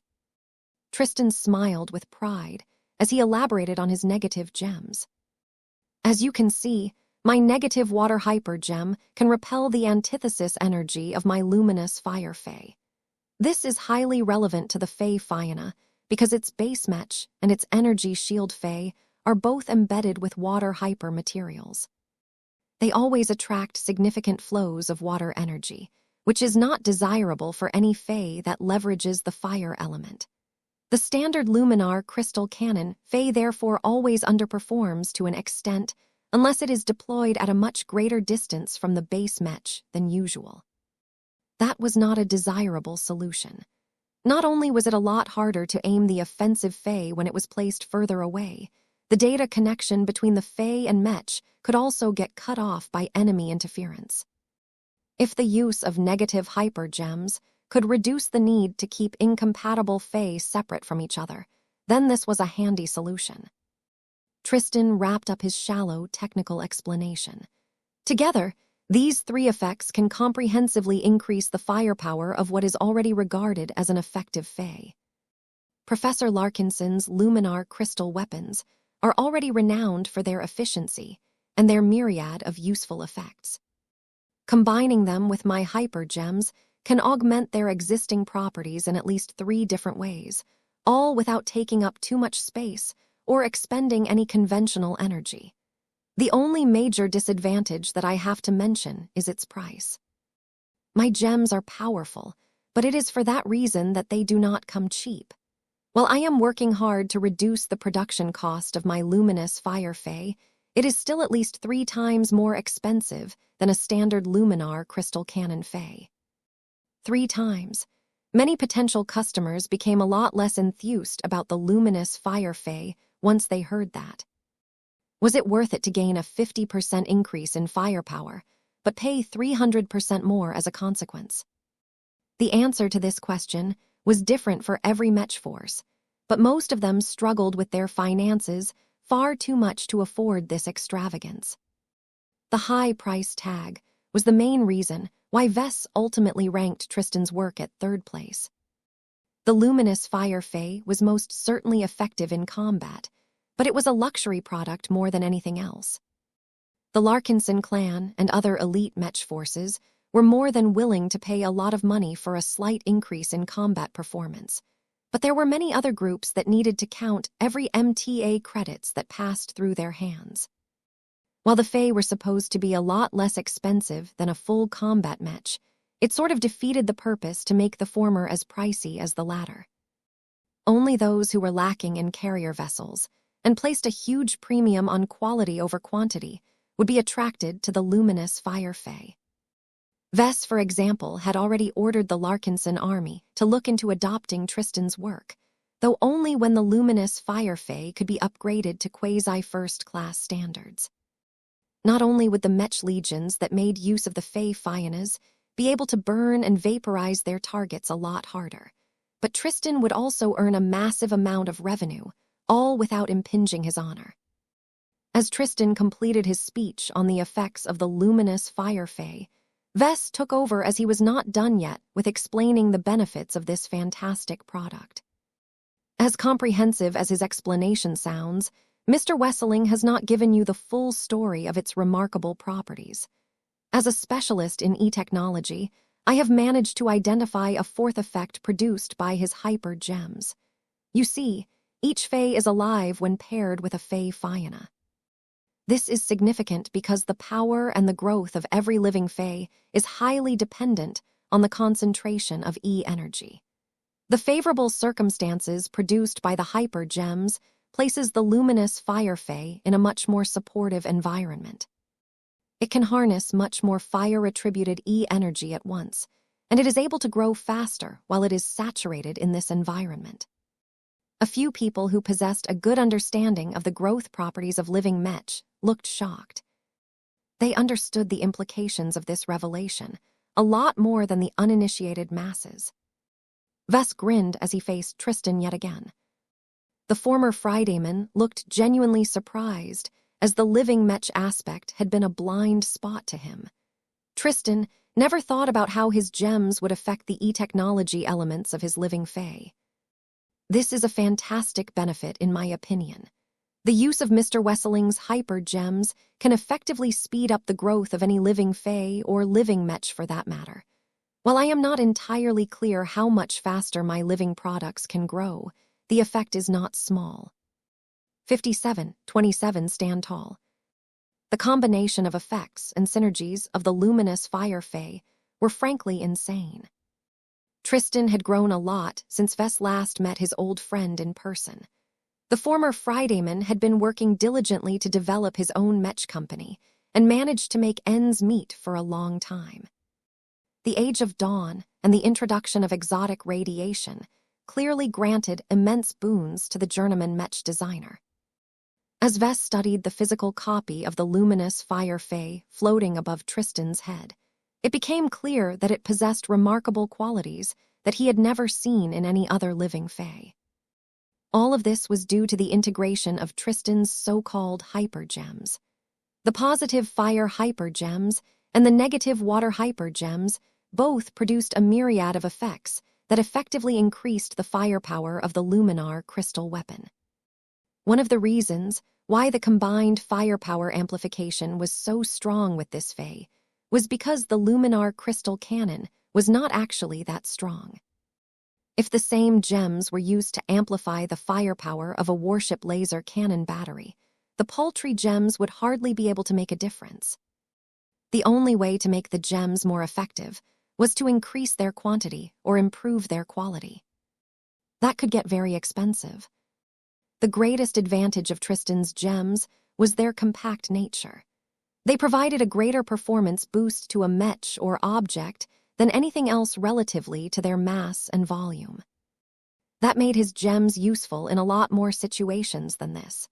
Compared to his previous gems, Tristan's new hyper gems came much closer to matching the performance of Lucky's own gems. The two types of gems definitely shared a common root. Vess even suspected that Tristan was gradually moving closer to what Lucky was naturally able to produce. Vess looked forward to the day that Tristan's gems were no longer inferior to Lucky's products. There were still far too many steps that Tristan needed to complete before that happened. The progress he made so far was already impressive, but when Vess knew what more could be done with these extraordinary gems, he was not as enthusiastic about them as he should have been. That did not stop Vess from thinking about inviting Tristan to his clan. The former Fridayman Mech designer had abundantly proven his competence with his luminous fire fae. His gems had improved to the point where they could provide powerful performance for second-class Mechs. It was not much of a stretch to think they could provide similar performance boosts to quasi-first-class Mechs. Tristan would just have to synthesize his gems with higher grades of materials. What held Vess back from making this decision was whether Tristan was even willing to join the Larkinson clan. Tristan had been working as an independent Mech designer on Davute for numerous years now. He attained limited success so far, but his future prospects continued to follow an upwards trajectory. Although he and his Mech company had worked for the Davitan branch of the Larkinson clan numerous times, there was no indication that he actively sought to improve his ties with the Larkinsons in the past. The journeyman worked hard to stand on his own 2 feet, and he was adamant about maintaining his current boundaries, even to the point of rejecting a growing number of buyout offers. All of this indicated to Tristan that he wanted to be responsible for his own success for the most part. Perhaps he might be willing to cooperate with the Larkinsons more extensively by developing the luminous Fire Fae for the Fae Fianna, but he was clearly trying to improve his own business. When Vess looked down at Tristan yet again, his old friend did not project anything that indicated he wanted to join up with the Larkinsons.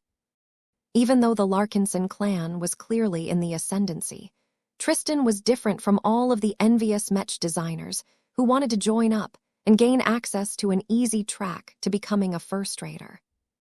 In other words, Tristan was too proud to rely on excessive handouts. Even the luminous Fire Fae was just an attempt for him to earn lots of money by relying on the merit of his own work. It was emphatically not designed to attract Vess' sympathy. Vess silently nodded at Tristan while maintaining eye contact. Both of them were Mech designers, and both of them had surpassed a certain stage of maturity. They had no need to exchange any words in order to understand each other's meaning. Vess essentially conveyed his willingness to absorb Tristan and his Mech company into the Larkinson clan. Tristan basically rejected Vess' goodwill and made it clear that he wanted to earn an honest living as a Mech designer. This was a respectable attitude.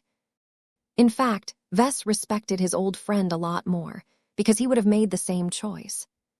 The more Vess climbed up the ranks, the more he realized that Mech designers needed to possess a lot of pride and persistence as they approached their work. None of them succeeded in becoming a master Mech designer or star designer by leeching off other people's generosity. In this case, Tristan clearly rejected the most beneficial short and medium term option available to him. He deliberately made this choice in order to preserve his nebulous long-term possibility of becoming an excellent Mech designer, with a minute probability of advancing to the rank of star designer one day. No matter how astronomically small this possibility may be, Tristan was not one of the Mech designers who gave up because of that. He was willing to grind and toil like an ordinary second-class Mech designer because he believed that was the only way he could earn the ultimate payoff in the future. Vess was not sure whether Tristan would be able to attain his ultimate dream. The former Fridayman, who had technically become a Davitan, was taking his time towards promoting to senior Mech designer. The successful development of positive and negative hypergems were significant achievements and most certainly brought Tristan closer to the next step, but it might still take years before he finally caught up to Vess' current rank. By then, Vess himself may have already realized his design philosophy at that time. Vess closed his eyes and turned away from Tristan. There seemed to be no way for the two to converge anytime soon. They were following two different trajectories that were unlikely to intercept. That was fine. Vess was short on time and always acted with great urgency. Tristan, on the other hand, had found his own rhythm. He showed a willingness to follow a more sedate pace in order to strengthen his foundation and break through only when he was truly ready. The only problem with that approach was that a functioning human society with a substantial Mech industry might no longer exist by the time that Tristan came into his power. "Oh well. Thank you for demonstrating your product, Mr. Wesseling," Vess said in a formal tone as he adopted the role of host again. "Your luminous Fire Fae is a fantastic premium solution for customers who are looking to augment the firepower of their forces but lack the space to accommodate more units. Your newly developed hyper gems are particularly interesting to my clan. Outside of my Fae, I can easily anticipate that they can augment the performance of all of my living Mech models. Are you interested in discussing a long-term supply agreement for your specialty products?" Vess valued Tristan's gems so much that he was not willing to wait until he had closed this event. Wesseling Design Services is always interested in conducting business with any party. Tristan smoothly replied as he played his own role. "I should warn you that I have yet to develop many variations of hyper gems.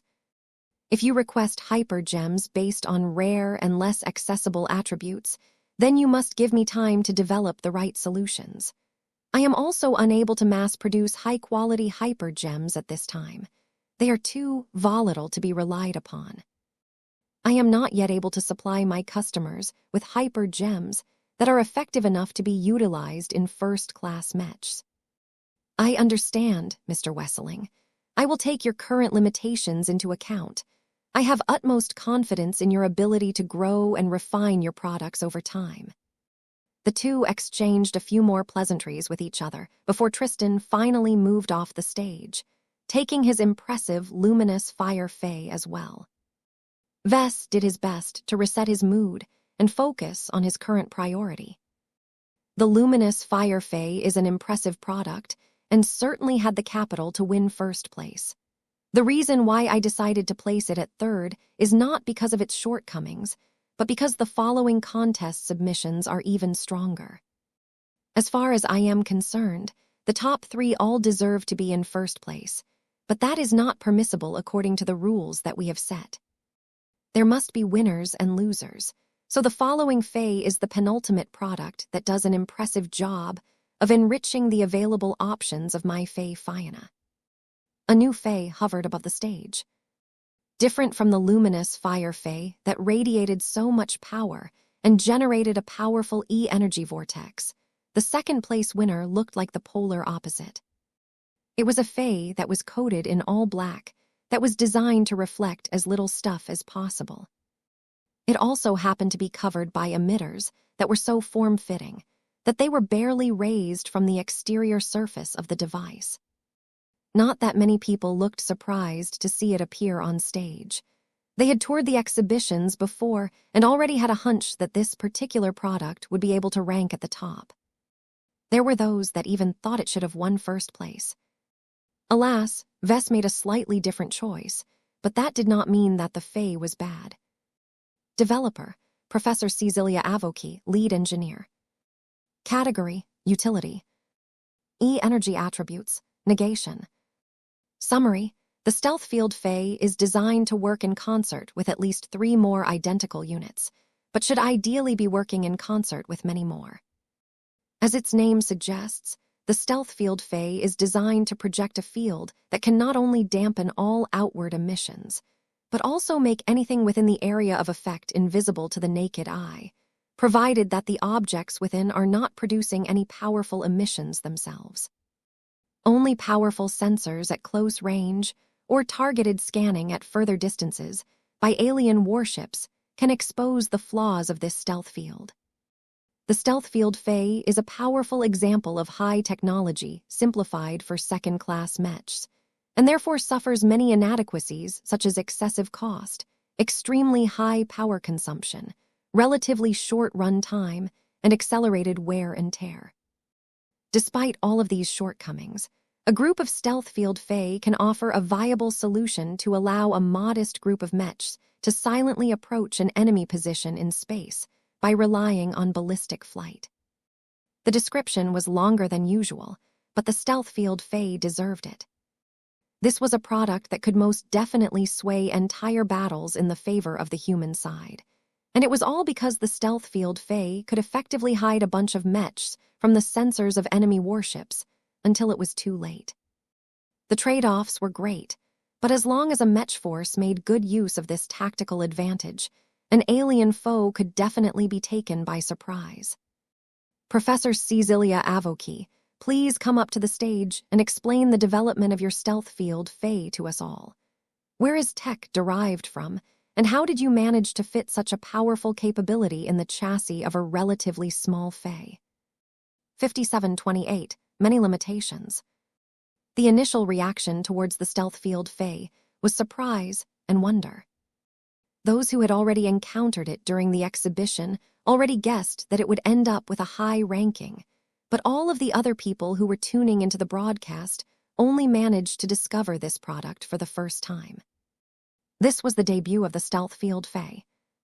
Naturally, Ves grew immensely curious at the providence of this special fae.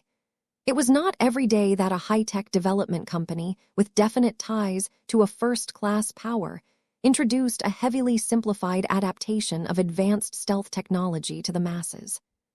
Cutting-edge stealth technology was the exclusive preserve of states and major organizations. Only they possessed the funding and other conditions needed to push the boundaries of this niche technological field. As far as Vess was aware of, the effort to combine existing stealth technology with hyper-technology was still a developing field. Many Mech designers and scientists may have managed to produce breakthroughs, but their first priority was to keep their design applications in-house to benefit their own respective groups. It was rare for a power to have put so much effort into researching successful solutions, only to convert it into a commercial solution where the public could easily gain access to the conclusions of all of that painstaking research. Even if the company in question sold the stealth field Faye at astounding prices, the profits generated from selling them could not compensate for the early loss of a temporary but highly strategic technological advantage. There had to be more behind this profound move. Vess slightly narrowed his eyes as he looked down at the woman that led this development project. The dusky-skinned engineer did not look as if she was here to market a product from her company. She possessed the typical demeanor of a no-nonsense scientist who wanted to do nothing more than to remain behind closed doors and work with numbers all day. She did not look as if she cared about the business side of the technology sector in the slightest. Her tone only strengthened that impression. Our stealth field, Faye, is a strategic contribution of Heklock Integrated Technologies, a subsidiary of the DeVos ancient clan of the Terran Alliance. It utilizes a second-class adaptation of a new strain of advanced stealth technology that is expressly designed to overcome the common weaknesses of indigenous alien sensor technology, with a particular focus on deceiving their spatial and gravitic sensor systems. The stealth field Faye should also be effective against most general human sensor systems, but it is not optimized for this usage. That explained much. This was a deliberate ploy from the DeVos ancient clan, which had become one of the allies of the Larkinson clan. The part about being optimized for use against the native aliens was an important distinction. Stealth technology could be used for all kinds of misdeeds, so the parties that controlled it tried to keep it out of the hands of the general public. Even if the public gained access to stealth tech, it was usually so outdated that they were prone to fail when confronted by modern detection systems. The stealth field Faye was a little different because it utilized a much more up-to-date variation of stealth technology. The only reason why the Devosans dared to release it was because it had been reduced to second class, and because it was entirely tuned to work against the native aliens.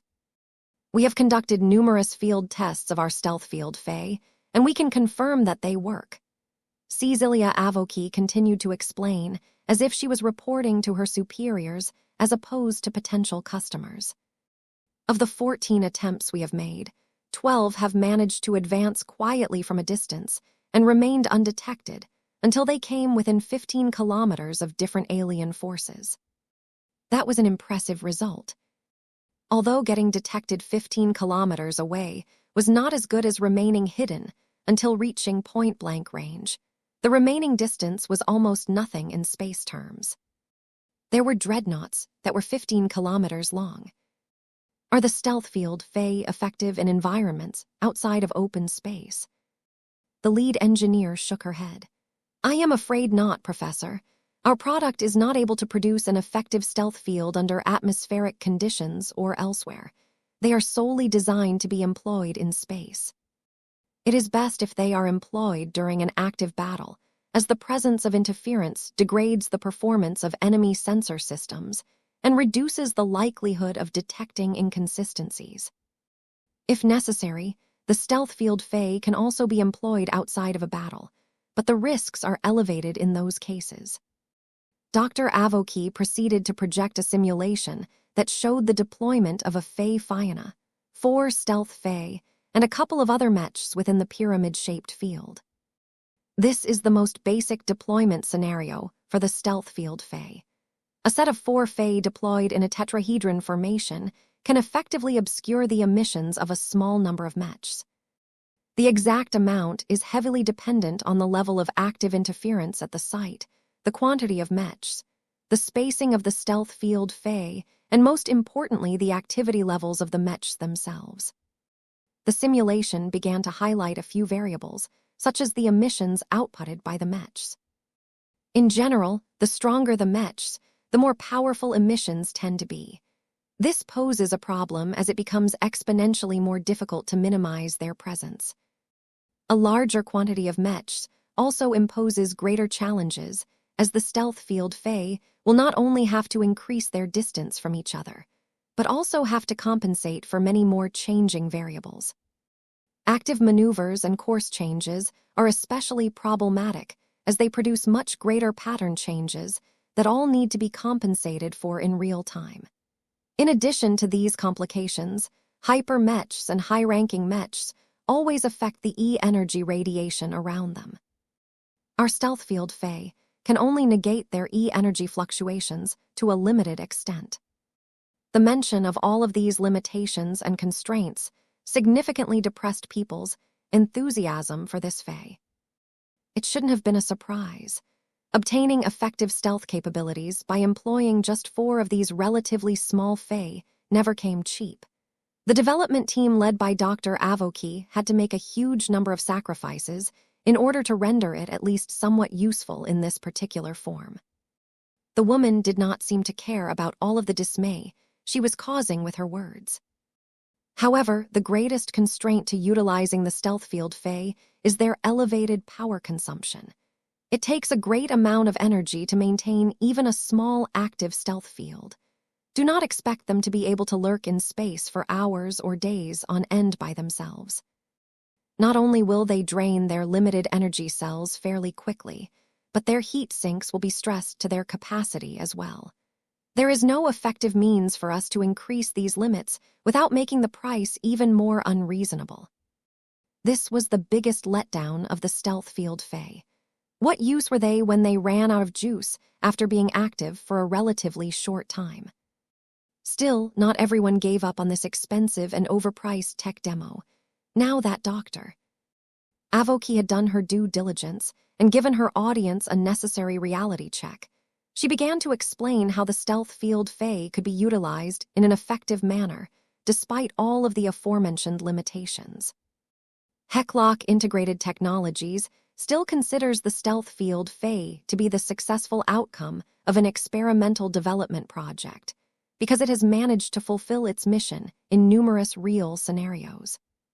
In every test, we have employed a variety of different configurations and solutions to increase the success rate.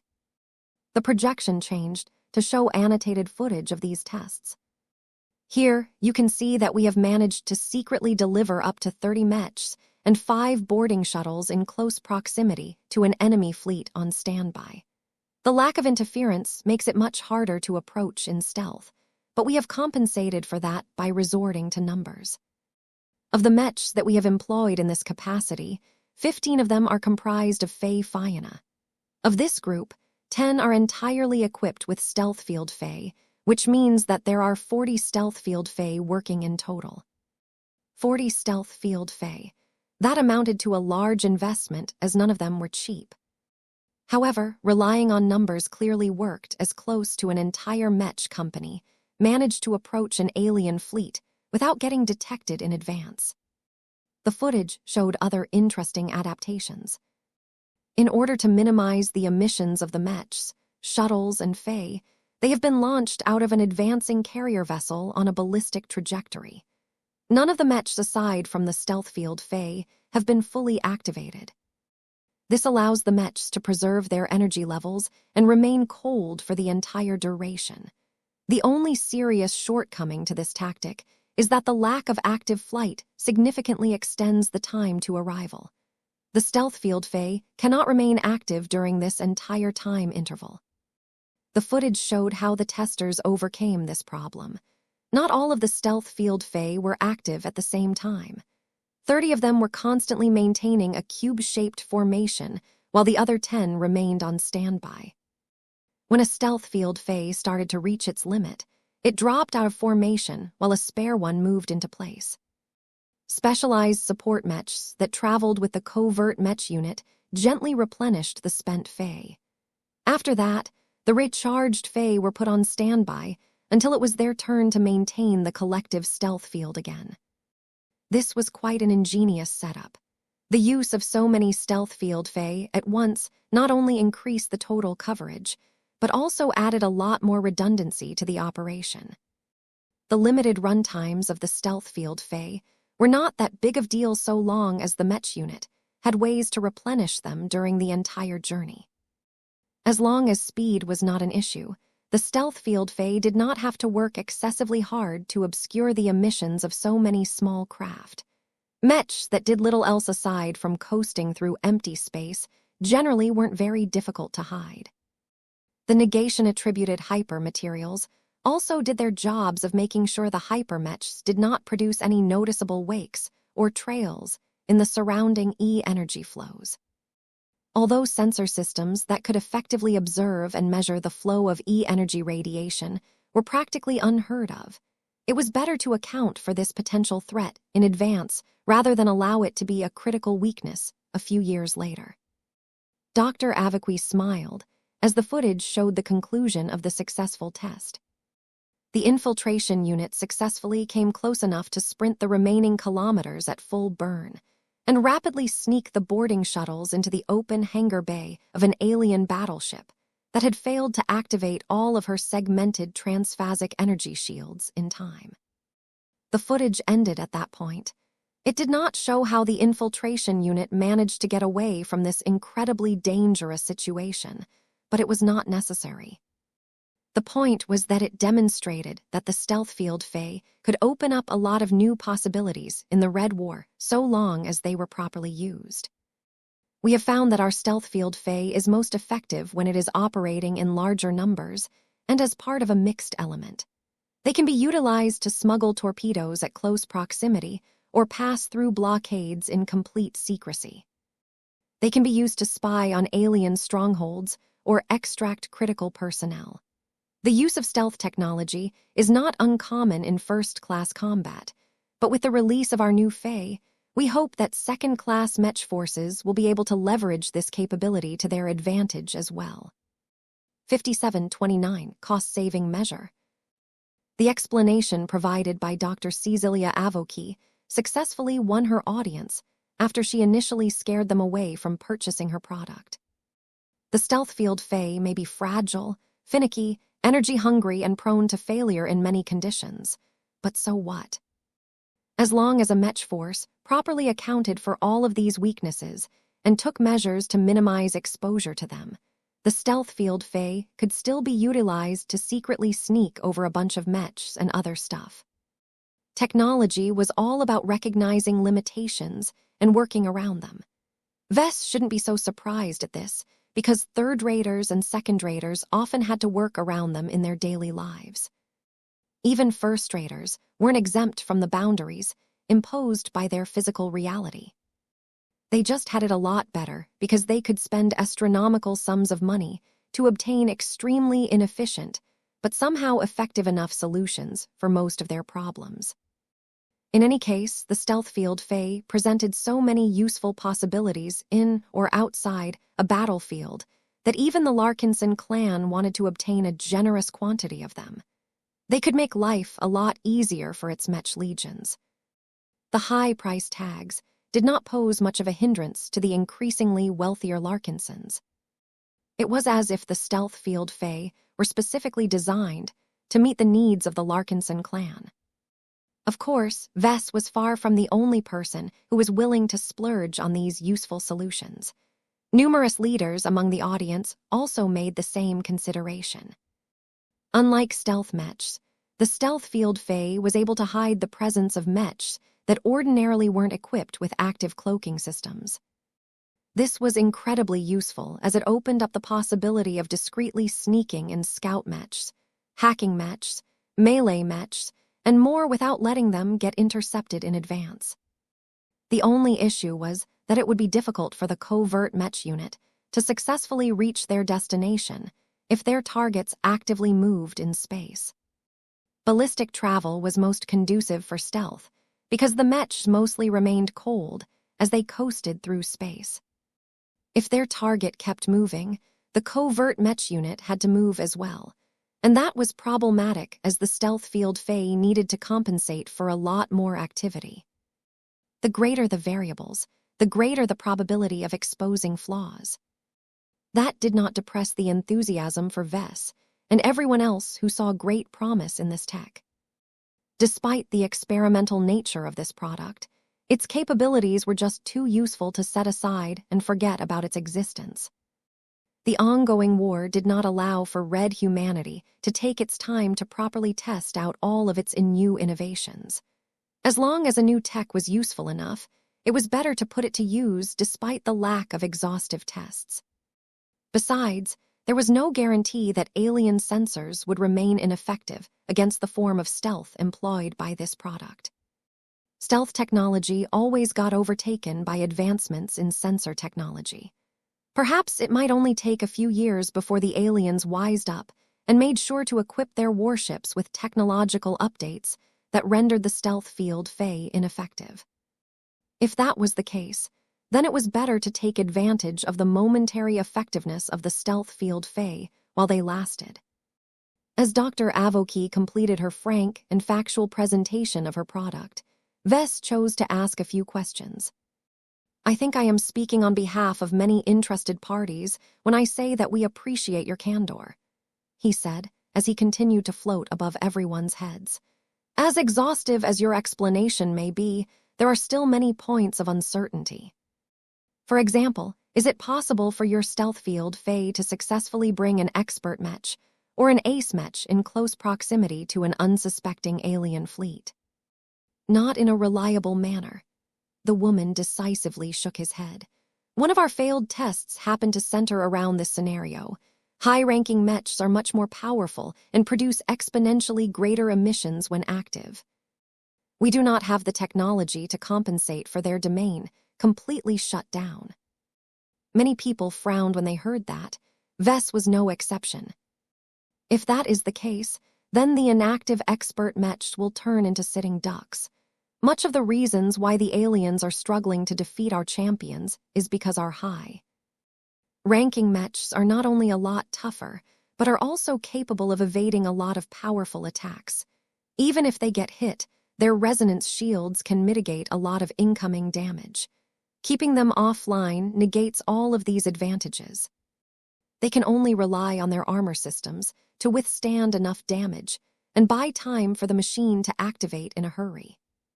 That was not ideal, particularly for relatively thin and fragile expert Mechs such as the Dark Zephyr. The way Vess saw it, stealth field Fae should only be paired with relatively expendable Mechs and Mech pilots. They needed to be strong enough to complete their missions without making it too painful to lose them all of a sudden. If it was not absolutely necessary, there was no reason to assign a precious expert Mech for these risky duties. Will Heklock Integrated Technologies continue to support the stealth field Fae and update it with new technologies in order to retain its effectiveness over time? We are committed to preserving the longevity of the stealth field Fae as long as it remains profitable, Dr. Avoki responded in a decisive tone. We have excellent scientists and developers in our employ, and we have access to a large database of high-end technologies. We are confident that we can continue to iterate on the Fae and ensure that it will stay relevant as our adversaries continue to make their own advancements. That was a powerful guarantee and reassured a lot of customers. None of them wanted to buy a product that was bound to lose its effectiveness after just a few years. Vess just hoped that Heklock and its Terran backers were willing to keep their word. May I ask why Heklock has chosen to implement its adapted stealth technology in a Fae as opposed to a purpose? Built Mech, are there any special advantages that have turned my Fae Fiona line into a more suitable platform than a proprietary Mech design?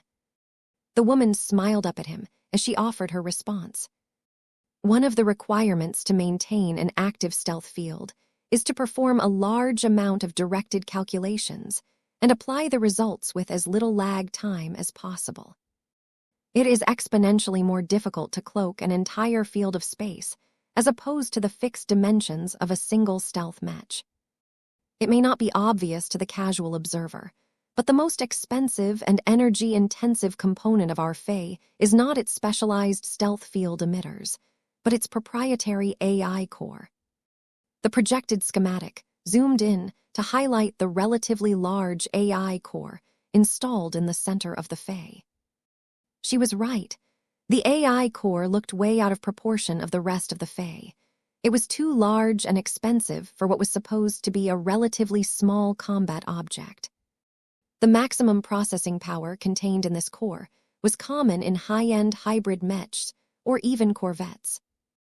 Vess realized now that it was indeed the main reason why the cost of the stealth field Fae was so excessive. Active stealth technology was incredibly data-intensive to maintain. It was not like throwing a cloak of invisibility over a mech and calling it a day. It took a lot of active reactions to precisely dampen or counteract the emissions released by mech or object. Even the slightest flaws or delays in calculations could produce artifacts that looked like faint shimmers. These flaws were barely noticeable most of the time, but a sharp enough sensor could still detect the momentary activity and come to the conclusion that a stealth unit was in the area. This was a catastrophic result. Powerful AI cores were therefore needed to perform lots of accurate calculations, fast enough to keep the stealth field completely even. Vess understood now why this variation of stealth technology fit so well with his Fae Fianna. Let me guess.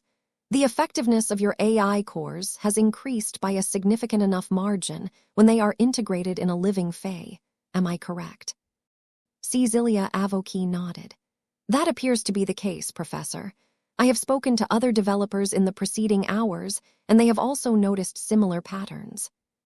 Our stealth field Fae is one of the few creations that is purposely designed to derive extensive advantages from this unexplainable effect.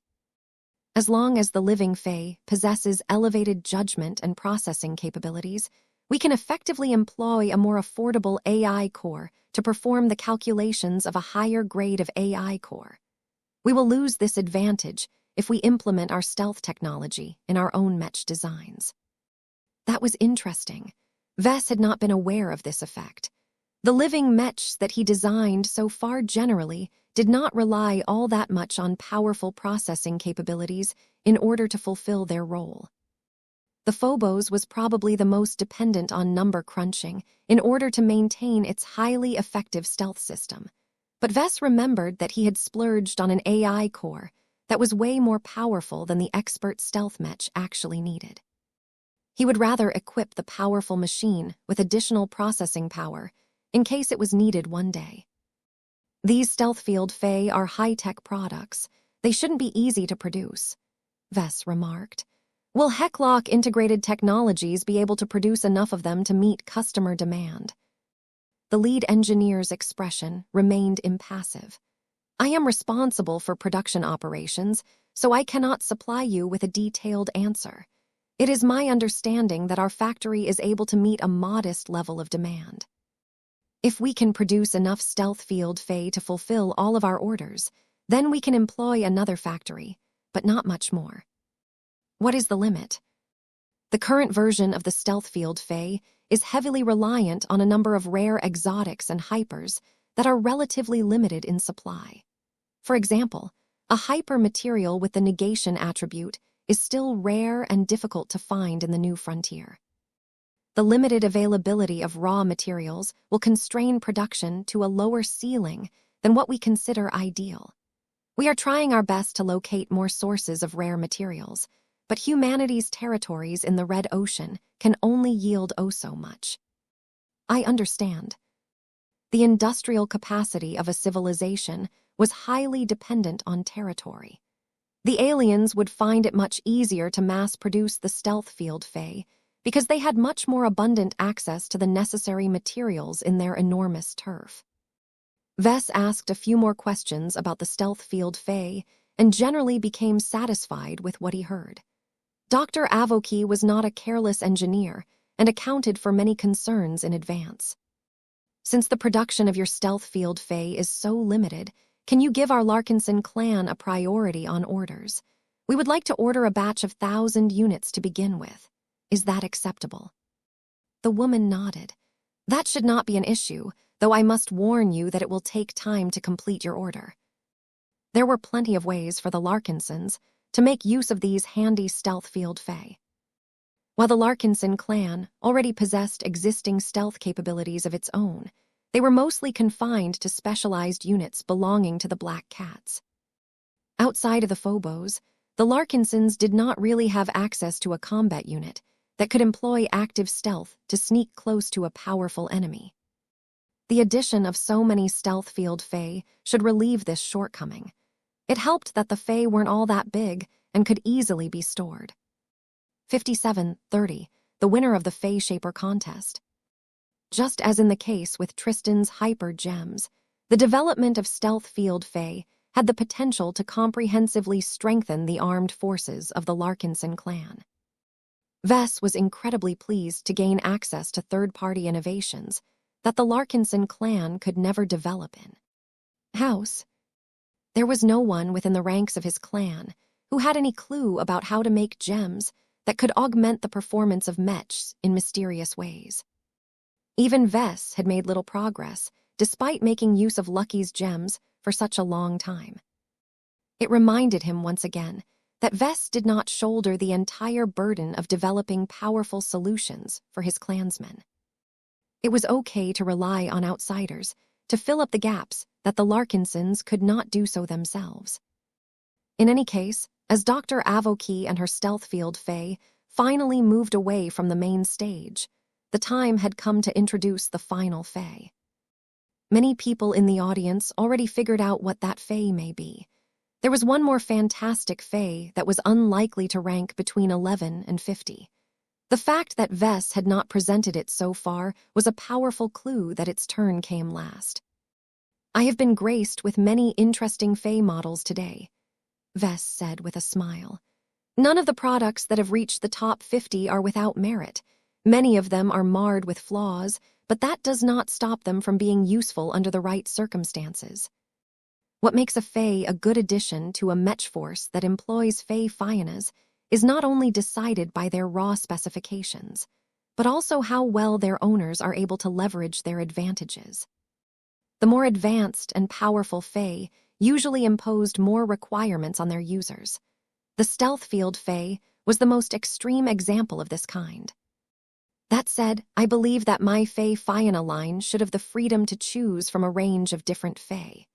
The most complex ones should not be the only ones to earn your favor, as the simpler fae are not only less cumbersome to use, but are also applicable in many more combat scenarios. Sometimes, all you need to win a battle are reliable combat assets that you can count on at any time. The development of all of these new and fancy fae did not mean that the simpler ones became obsolete overnight. The space suppressor fae, the energy shield fae, and the luminar crystal cannon fae all remained fairly cost-effective. The only questionable product among the original fae types was the Gauss cannon fae. The Larkinsons did not employ any ranged kinetic weapon experts at the time of its development, so it was clearly lacking in a lot of refinements.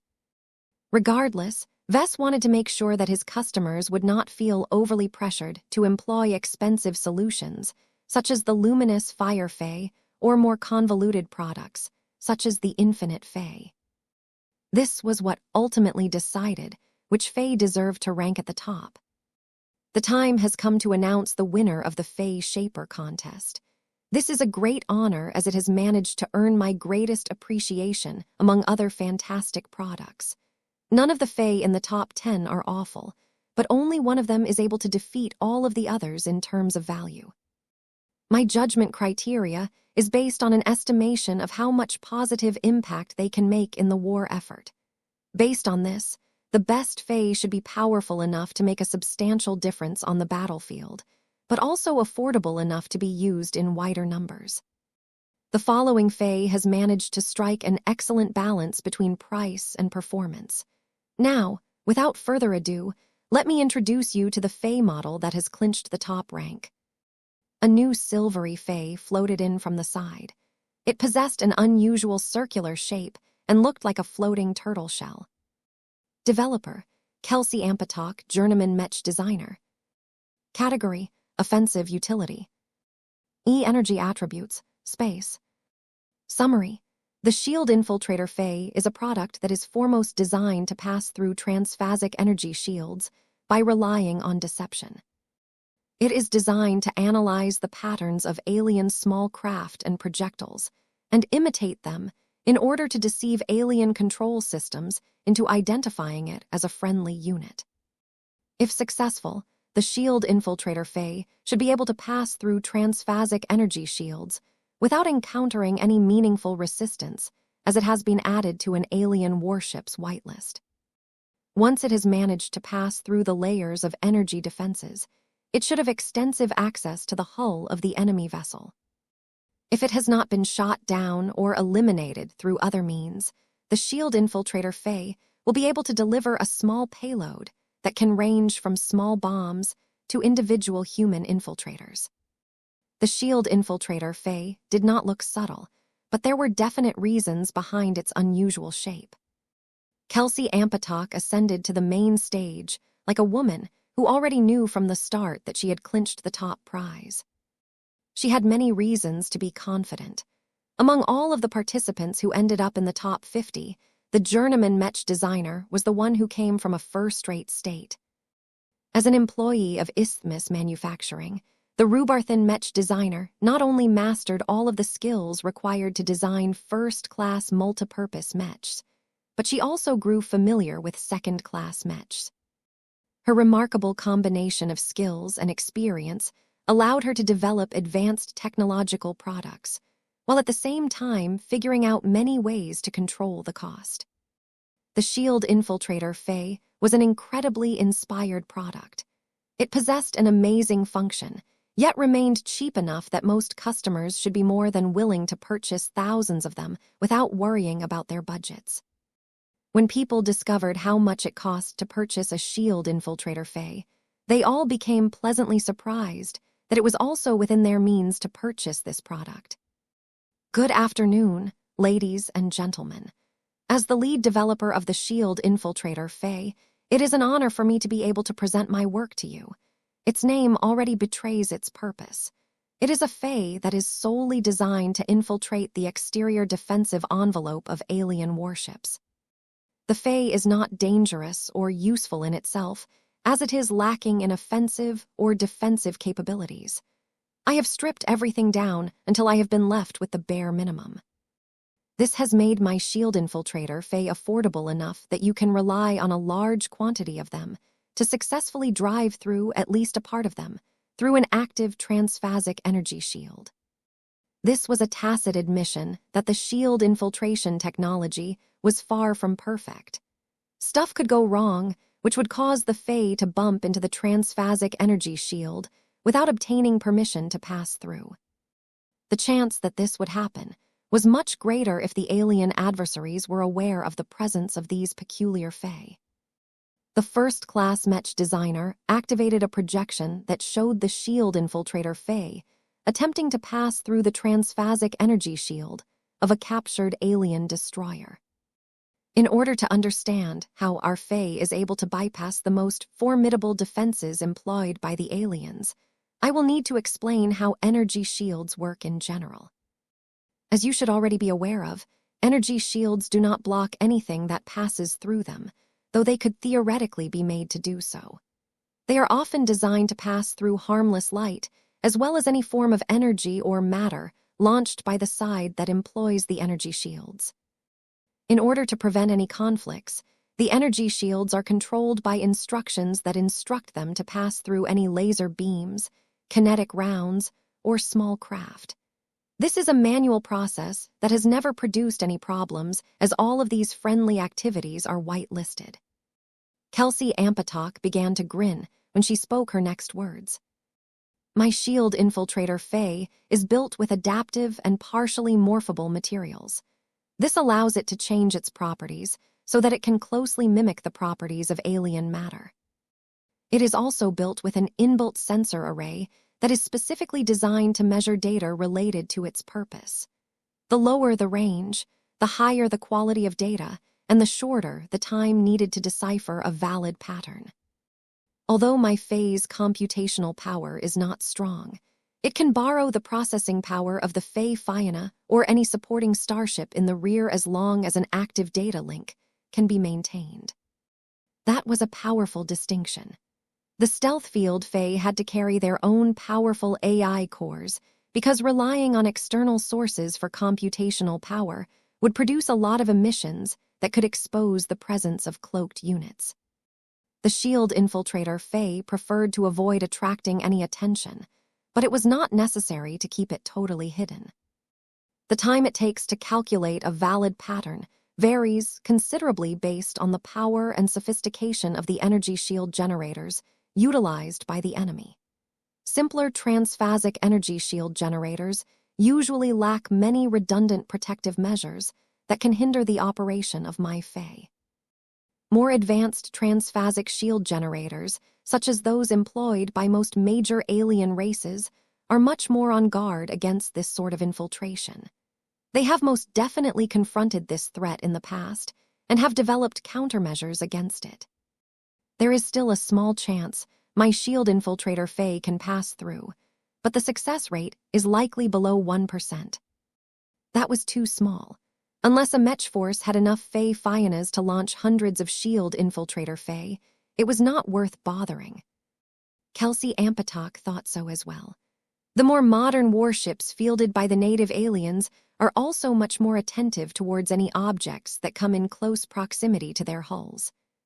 Their point defenses typically respond quickly and are able to shoot down my shield infiltrator Fae with ease, as my product does not possess stealth or strong defenses. They are best employed against the warships of minor alien races for these reasons.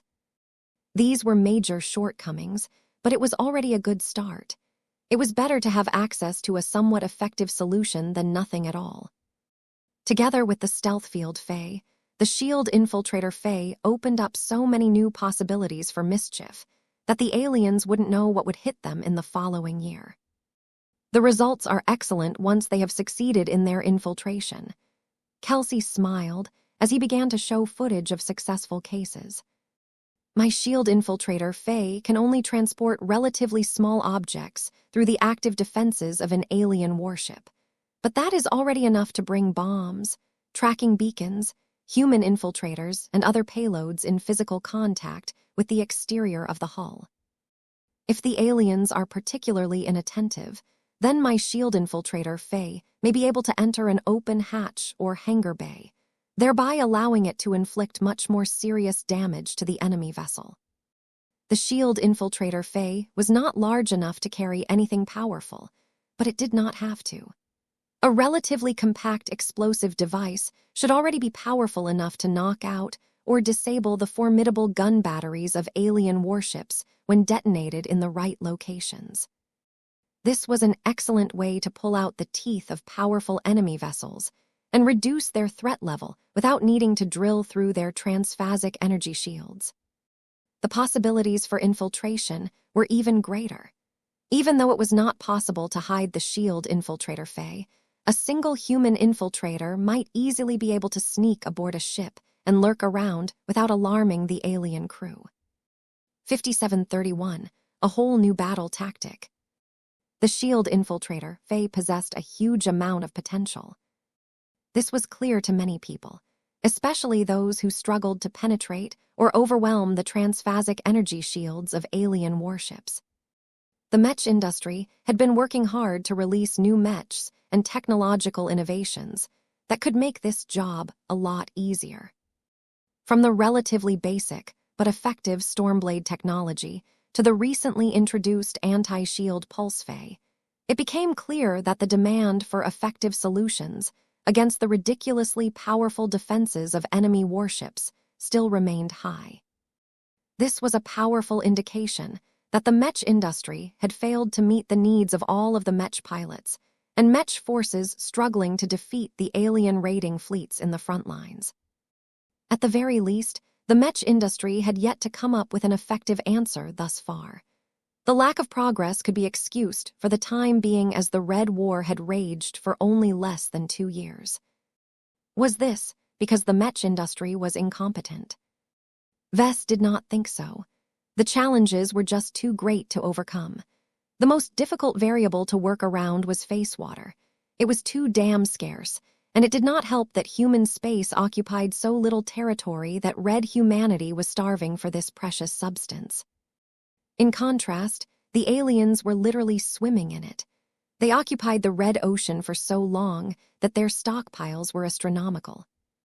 Even if they wasted most of it on promoting the cultivation of their phase leaders, they still had plenty of face water left over to equip every decent warship with at least a basic set of transphasic energy shield generators.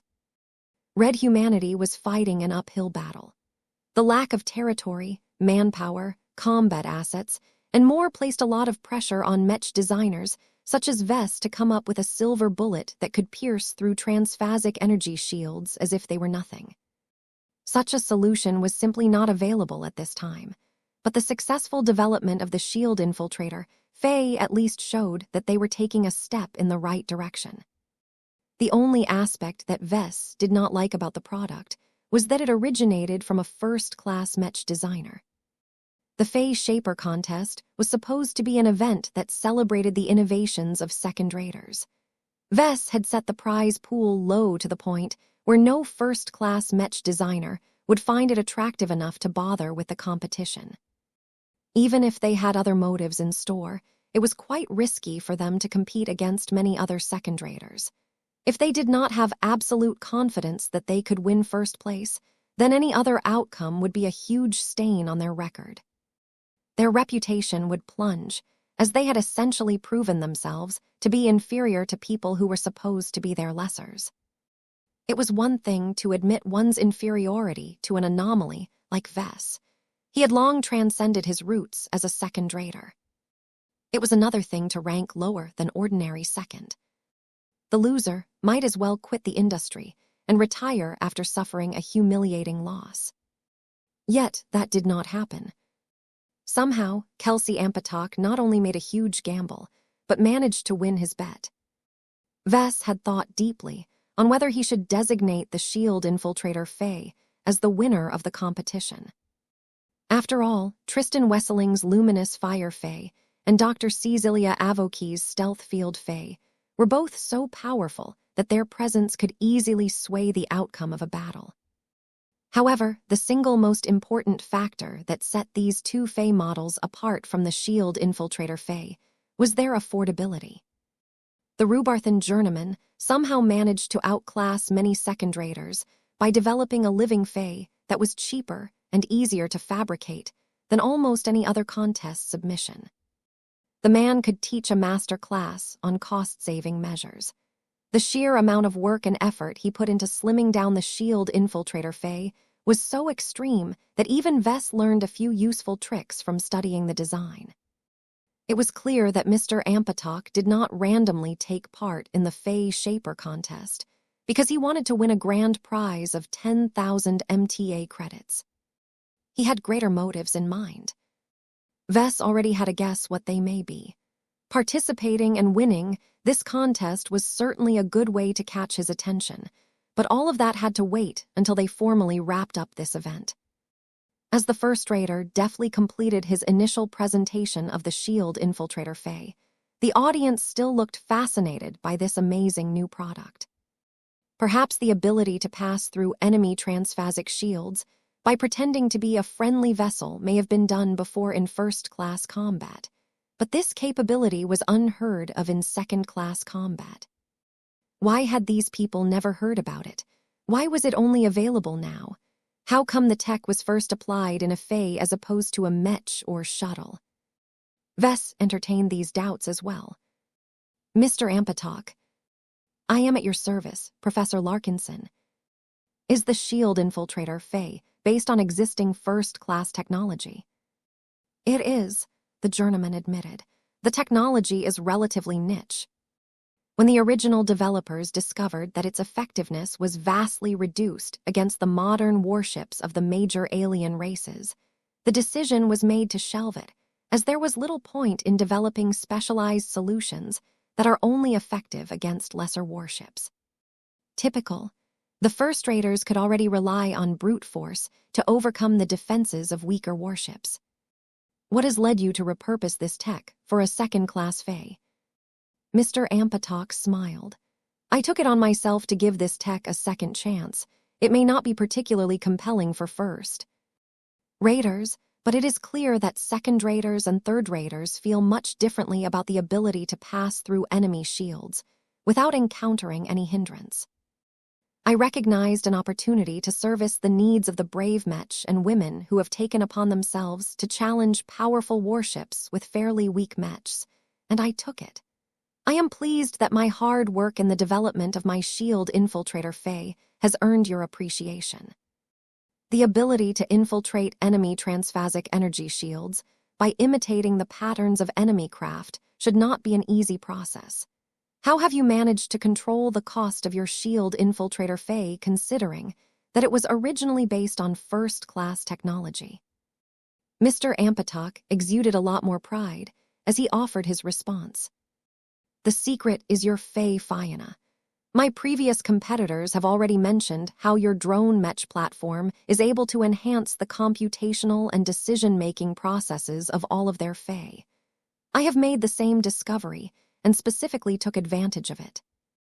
The intelligences that are driving the Fae may not be most effective at performing an immense amount of raw calculations, but they possess a measure of wisdom, intuition, and judgment that enable them to adapt to specific scenarios and bypass a large amount of redundant processes. I have been able to produce large gains in efficiency. There are other means to reduce the processing load on my Fae. As long as you are not afraid of interference and interception, you can have the AI cores of your starships do the heavy lifting for you. This is not always possible, but as long as the circumstances are favorable enough, the shield infiltrator Fae will not have to wait before they can attempt the crossing. I see. Is it possible to apply this tech on larger constructs, such as Mechs and boarding shuttles? It is possible, but the difficulty is exponentially greater. The smaller the object, the easier it is to calculate and imitate a friendly pattern. I do not believe it is possible to reproduce this result with first-class Mechs, let alone second-class Mechs. Not even the assistance offered by your living Mechs can compensate for the exponential increase in necessary calculations. It is only a solution that should be applied to smaller objects such as Fae or explosive warheads, at least for the time being. That was a disappointment. It would have been a lot more practical to grant Mechs the ability to bypass transphasic energy shields, but oh well. Your shield infiltrator Fae are remarkably cost-effective, but they also happen to be very vulnerable to enemy fire. Is there a means to bolster their defenses while preserving their main effect? It is possible, but I will have to redesign the Fae from the ground up, Ampatok apologetically said. The materials I have selected for my Fae are inherently softer and weaker. This does their defense little good, but the greatest advantage to utilizing this collection of materials is that they are considerably more malleable. It is much less cumbersome to alter their properties and successfully imitate a valid pattern. Employing harder and tougher materials will result in the opposite. I believe that the cost of developing more damage-resistant shield infiltrator Fae will result in a much more expensive variant. That made it practically useless. The shield infiltrator Fae were clearly disposable by nature. They had to take on a lot of risks in order to subvert the expectations of the aliens. Once the Fae successfully slipped in and approached the vulnerable hull, the alien crew members were bound to become alarmed. If their gunnery crews weren't sleeping, then the point defenses of any decent warship would definitely open fire on the approaching shield infiltrator Fae before they could complete their mission. This made it even more important to keep the shield infiltrator Fae affordable. Only by employing them in greater numbers would allow at least some of them to successfully make the journey.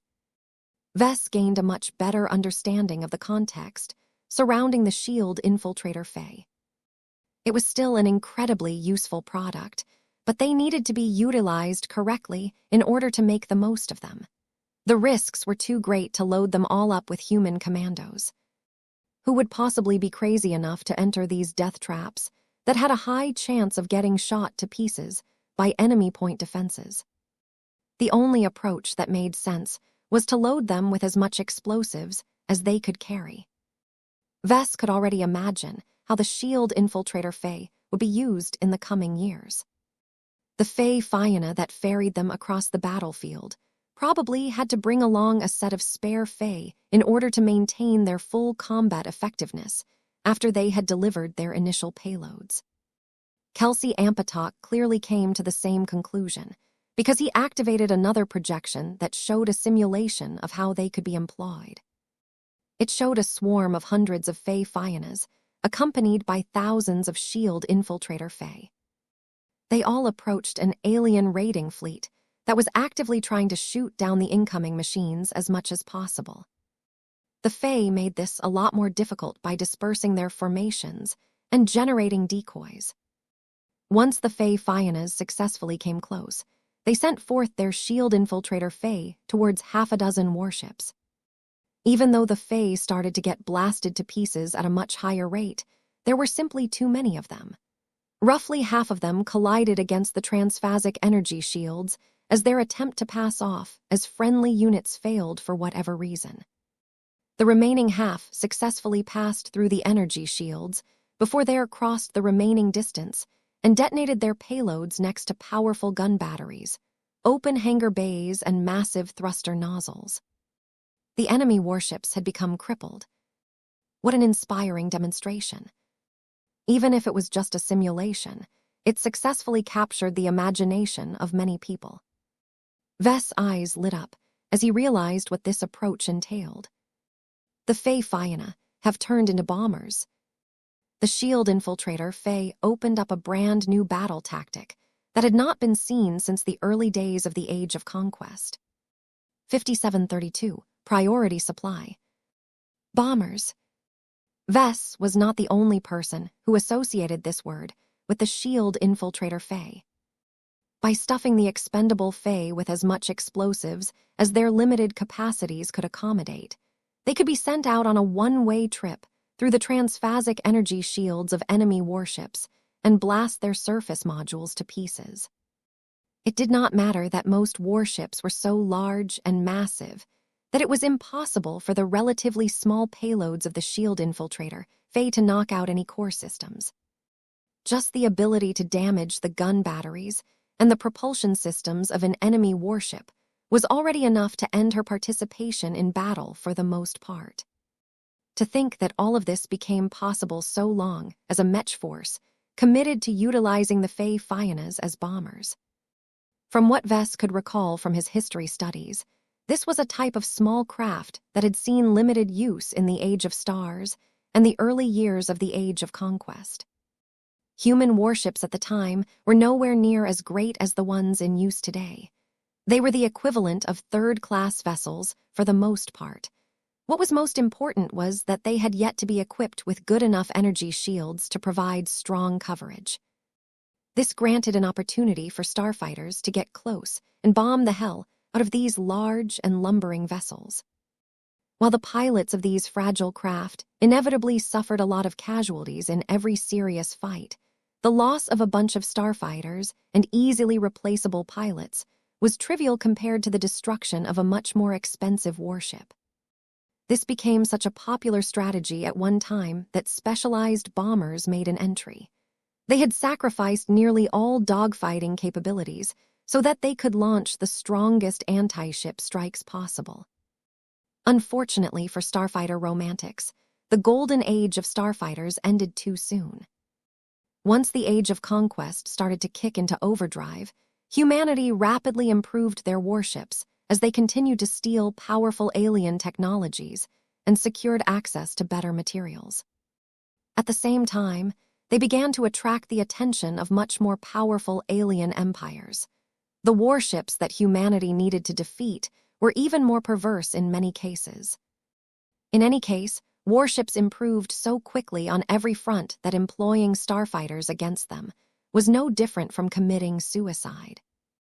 As brave and reckless as starfighter pilots had been at the time, Even they balked at a 90% chance of never making it back to their motherships. Since starfighters failed to keep up with the development of warships, it no longer made any sense to employ them anymore. Bombers naturally disappeared, as well as people found it much more convenient to rely on big warship gun batteries to do the same job a lot more effectively. Vess never imagined that bombers, or rather the Mech version of them, would randomly make a return due to the development of a curious piece of technology. It remained to be seen whether bombers would return as a viable combat solution in modern times. The simulations certainly made it look possible, but until Vess and many other people saw the Fey Fianas being used for this purpose, they intended to reserve their judgment. That did not mean that the Shield Infiltrator Fey was worthless. The product granted so many advantages that it had definitely earned first place in the Fey Shaper contest. The fact that very few disputed this ranking showed that Vess had made the right choice. Now that everyone gained a good understanding of the Shield Infiltrator Fey, Vess began to wrap up the vent. All right, everyone, this is it for the Fey Shaper contest. I am grateful to all of the participants for utilizing their boundless creativity and their diverse skills to develop a large variety of useful Fey. Your work has not only done a fantastic job at enriching the possibilities for my ever-expanding Fey Fiana line, but you have also opened the eyes of many people, including my own. I hope you will be able to maintain your persistence and do just as good if not better in any of your future endeavors. No matter whether you see promise in continuing the development of Fey, I hope that the experiences that you have gained while taking part in my contest will improve your subsequent works. Half an hour went by as people steadily departed from the exhibition hall on foot or via shuttles. In the meantime, Vess had retreated to a private lounge. He was not alone. Vess had purposefully invited the top 3 winners of the Fey Shaper contest for a talk. Nobody declined the invitation. Tristan Wesseling, Dr. Cecilia Avoki, and Kelsey Ampatok all took their seats opposite to Vess. Despite their varying ages and backgrounds, none of them came close to matching the presence of a Tier 3 galactic citizen. In the span of just a few years, Vess had followed a legendary trajectory that saw him rise from an eccentric journeyman into the most powerful senior Mech designer in the Red Ocean. His huge reputation alone seemed to press onto the winners, making them feel smaller and less significant before a figure who had begun to consort with god pilots and star designers. "Relax," Vess said as he lifted up his cup of tea and took a gentle sip. "I am not here to impose anything on you. I merely wanted to discuss business with you all. The Fey that you have designed exists in a class above the rest. That is not to say the rest of the top 10 are bad, but if my clan ever wants to make use of them, it is already enough to make use of regular channels. Your products are different. They are so good from my perspective that you deserve the courtesy of a personal meeting." While the 3 invited guests all felt nervous, they were all remarkable enough to maintain their composure in this setting. Tristan Wesseling already knew Vess from a long time ago. The changes did not faze him too much as he knew that his old friend was still as approachable as before. Not many years had passed since their last personal meeting. Dr. Avoki was an older woman who had plenty of experience with meeting all kinds of superiors. She was able to regain her balance now that it became clear that Vess did not have any bad intentions in mind. Kelsey Ampatok was a special case. The Rubarthan Mech designer clearly wanted to gain an opportunity to talk with Vess, and now that he had attained his goal, he constantly worried about screwing up his only chance of speaking directly to a big shot. The stakes were so high that the man could not help but expose small signs of imperfection. As Vess evaluated all 3 guests, he decided to start with the most familiar of the bunch. "Tristan." "Yes, Professor, I mean Vess." "Long time no see. How have you been?" "I am doing well," Tristan slowly replied. "As you may have already surmised, my business is steadily gaining momentum. The market for my hyper gems continues to grow. The only challenge is that it is difficult for me to develop an improvement of my existing work. I am lacking in inspiration, so I am considering whether I should take a page out of your book and start to travel around." Vess responded with an encouraging smile. "That is always a good idea. Settling in a routine for too long will make you stuck on the same track.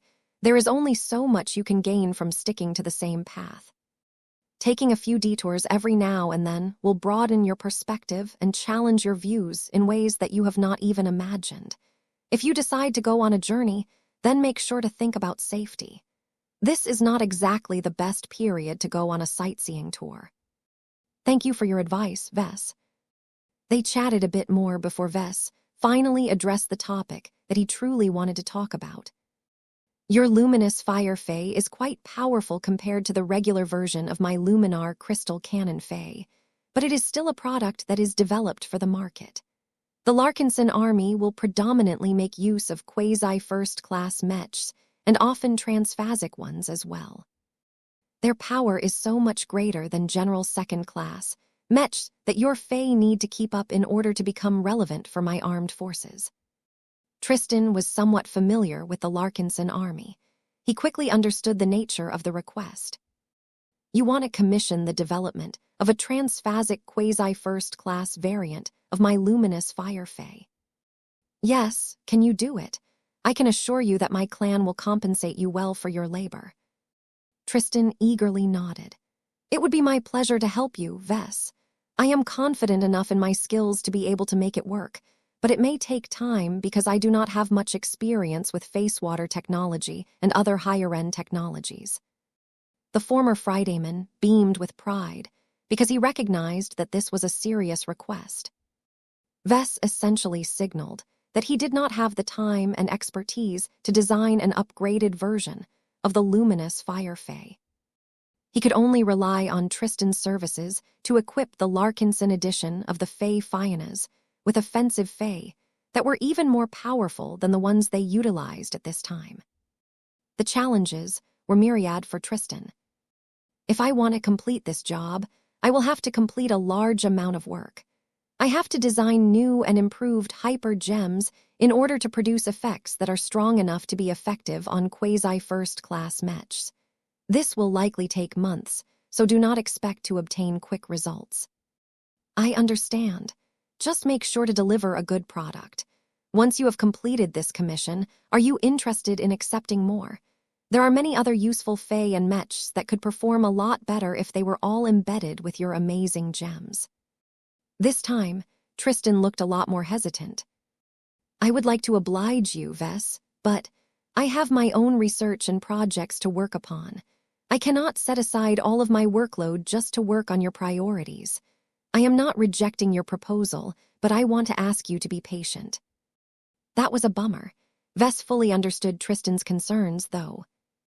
If his old friend spent so much time and effort developing hyper-gem-integrated fey, then he would eventually turn into a de facto subordinate of Vess. That was not what Tristan wanted out of his life. This was why he set a clear boundary and made it clear that he wanted to maintain his independence. Fortunately, Vess already took this possibility into account. "Then let's talk about your hypergems. I want them. The higher the quality, the better. If it is possible, I want you to ramp up your production and supply thousands, if not tens of thousands, hypergems of various different attributes to the Larkinson clan. We figure out how we can embed them into our living mech ourselves. You won't be able to produce the most optimal results if you are not making use of my expertise," Tristan warned. "It's fine." Vess dismissively waved his hand. "Any boost in performance is better than no improvement at all. If you can produce more, then all the better. We will always find more mechs to house them. What I must insist upon is that my Larkinson clan gains priority on the supply of your hyper gems. I don't care if you sell your gemstones to other customers, but if there is any limit on their availability, I want to ensure that my clan gets first pick before every other client." That request put Tristan in an awkward spot. "You have come too late, Vess. I already signed a partial exclusivity contract with the Colonial Federation of Davut. Surprisingly enough, Vess did not show any dismay. Instead, he crossed his arms and adopted a confident smirk. "No problem. I will buy out this contract from Davut. I will tell my staff to make a call right away. We can probably complete this transaction within a day." That was certainly a way to solve a problem. 5733, Straight Talk. Vess felt rather bad for the Colonial Federation of Davut. President Yename's Clive must be gnashing his teeth, once learned that Vess had taken away another toy that should have belonged to his colonial state. Vess had already done it before by depriving Davut of ownership of the ultimatum model and many future commissions. Now he pulled off a similar stunt by denying Davut a guaranteed supply of Tristan's valuable hyper gems. It was bad form to resort to this measure, but Vess decisively pressed through because this was too important for him to miss out on. He did not want anything to jeopardize his clan's supply of these strategically significant products. Though Tristan was taken aback by Vess' boldness, he ultimately shrugged and accepted the changing reality. If Vess was really able to convince Davut to transfer the contract, then how could Tristan possibly resist? As far as Vess was concerned, there was no possibility for failure. His clout and reach had grown so much that he no longer needed to show an excessive amount of deference to a second-rate state. The abundant finances of the Larkinson clan also helped a lot. Vess had no intention to coerce Davut into suffering a loss. If a problem could be solved with money, then that was great. "That is all. I do not have any further requests and proposals for you, Tristan. Of course, if you wish to propose other forms of cooperation, then feel free to voice them. Do you need help with research? Do you require access to special goods and services?" The journeyman shook his head. "No, I already have enough." "Don't you need a steady supply of high-quality exotics and hypers in order to progress your research?" "That is so, but I can already obtain them by relying on my existing channels. I do not need any special treatments." "What about face water? Can you secure that as well?" That caused Tristan to frown. "I may need your help in procuring a small sample. I am not confident I can complete your first submission if I have not personally worked with face water." "No problem." "Why do you care so much about my gems, Vess?" Tristan asked. "They are good." "They are, effective but also costly." "We have the money. It is quite simple, Tristan. What my clan and I need the most is a strong Larkinson army. Our armed forces must be as powerful as possible in order to earn more war merits and secure other useful gains. Stronger mechs will also result in fewer casualties, which will make a significant difference in the long run. So what if it makes my mechs twice or thrice as expensive as normal?" "The sums do not add up this way." Tristan shook his head.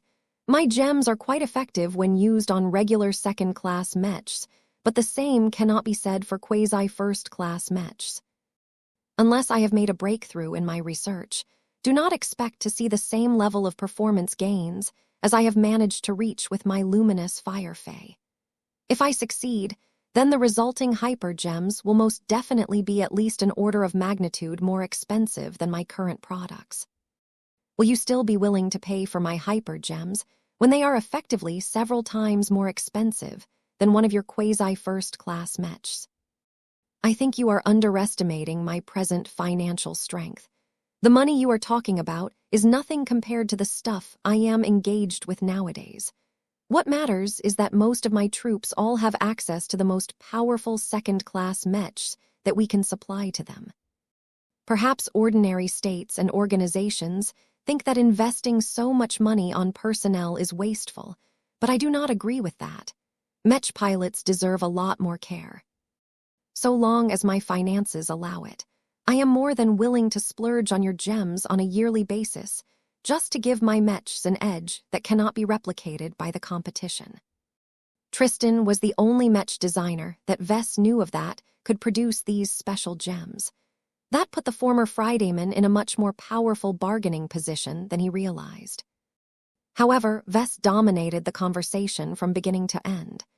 His presence and his prestige continually strengthened the impression that he was the one who occupied a superior position in this negotiation.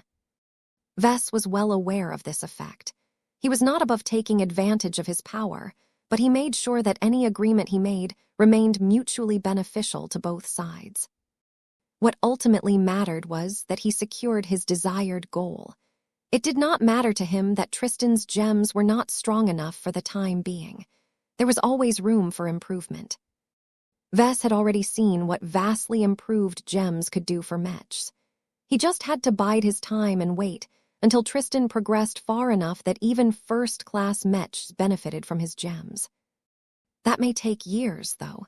Vess could not solely focus on meeting his long-term needs. He also needed to work on accumulating more short-term advantages. His gaze shifted from his old friend to the only woman in the room. The dusky-skinned engineer was not a Mech designer, but that did not reduce her value at all.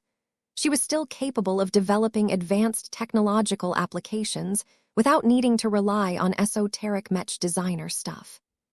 It was developers like Dr. Avoki who supported the Mech industry and supplied Mech designers with a lot of fancy new tech and gadgets to put into their Mech designs.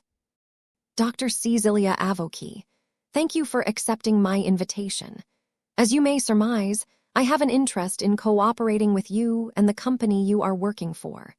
The stealth field Fae that you have successfully developed is a remarkable product, but the base product is too low-end for my clan. Are you able to develop an improved first-class version of your stealth field Fae? It should be possible, Avoki said. The durability, energy reserves, heat management, overall runtime, fault tolerance, and other factors should all experience comprehensive improvements. More importantly, the higher specifications will also make it possible to hide the emissions of more powerful Mechs, such as the quasi-first-class Mechs that your clan are known to prefer. Do not expect us to be able to do so without limit. First-class Mechs are so much more powerful that we will have to develop a completely new version of stealth field Fae to hide their powerful emissions. That is okay. The need for area cloaking is not that acute at the first-class level. I would be more than happy if you can deliver a quasi-first-class solution. It should not take too long for us to design an enhanced stealth field Fae, as our development teams will primarily be working on an existing technological template. The cost will be much greater, but you should not have a problem with that. How many units do you expect to order from our company? It depends, Doctor. If your product is good enough, then I have no objection to ordering 1,000 of them at the start. I don't think we will employ them all of the time, but I will make sure that my armed forces make regular use of them. Perhaps they can even be used to covertly escort the vulnerable shield infiltrator, Fae, into close proximity to an alien fleet. There was nothing much for the two to discuss. The stealth field Fae did not contain anything interesting like Tristan's hyper gems that held far greater significance than the product itself. Vess was fine with that. If Heklock Integrated Technologies managed to come up with a more powerful technological application, then there would always be opportunities to negotiate another deal. It did not take long before Vess turned to the final guest. Your shield infiltrator Fae has impressed a lot of people, including me. It is a product that combines amazing capabilities with manageable weaknesses. You have already clarified that it will be a lot more difficult to develop an improved version of your product, but is it still possible for you to do so without letting the cost go through the roof? Vess might not have any money problems for the time being, but he needed to be careful about where he spent his money. The difference between the shield infiltrator Fae and all of the other Fae models was that the former was expected to be non-retrievable. Once it passed through a transphasic energy shield, it was not expected to come back. This meant that anyone who made regular use of them had to treat them as consumables rather than more durable combat assets. Making heavy use of consumables was a surefire way to strain the finances of any organization. Not even the Larkinson clan could employ improved shield infiltrator Fae without a limit, especially if they were loaded with transphasic explosives. It is too premature to develop an upgraded version of my work, Kelsey Ampatok honestly said. I have little confidence in my ability to keep the costs under control. I do not think that better Mech designers are able to produce better results either. The greatest constraint is that we lack access and awareness of higher grades of exotics and hypers that are tough enough to resist more damage, but also malleable enough to imitate enemy patterns. I intend to wait for material scientists to identify or synthesize the specialized materials that I need to develop the upgraded variant that you need. I see. That is a decent plan, I guess. I think our clan will make do with your regular shield infiltrator Faye for the time being, Vess decided. Now, let us stall no further. You must have worked quite hard to catch my attention. You have come a long way from home, Rubarthan. Why have you decided to participate in a second-class design contest? Kelsey Ampatok had been preparing for this conversation for a long time. He had studied Vess extensively and figured out that the senior Mech designer generally liked it when people were being sincere and honest without showing any duplicity. The first-class Mech designer could appreciate that, as the Rubarthans tended to be fairly direct as well. I want to work for you. Consider my shield infiltrator Faye to be my resume and my proof of sincerity. Interesting. Vess calmly folded his fingers. He already predicted this response, but that did not help him decide how he should proceed. Let me say that your solicitation comes as a surprise. I was not actively looking to recruit more first-class Mech designers at this time. Yet you have already hired one in the form of Alexis Strion. Since you have found it acceptable to recruit a Terran Mech designer, I think you should have no objections to hiring a Rubarthan one. I can assure you that my loyalties to the princes are not high. I will pass any test you give me, whether it is centered around Mech design or other qualities. The more Ampatok spoke, the more Vess admired the Rubarthan. The man demonstrated plenty of confidence and daring. Yet that also made Vess more suspicious about the man. This situation seemed way too convenient to him. There had to be a catch. Why do you insist on joining my clan? Are you dissatisfied with your existing opportunities in the Rubarthan Pact? Yes, Ampatok replied. I am merely one among many journeymen in Rubarthan space. Your clan is still short on first-class Mech designers, so by joining you at this early stage, I can be of much greater significance to you and your organization. I see an opportunity to help you build up your Mech organization and gain access to far better conditions than if I continue to work for Isthmus Manufacturing.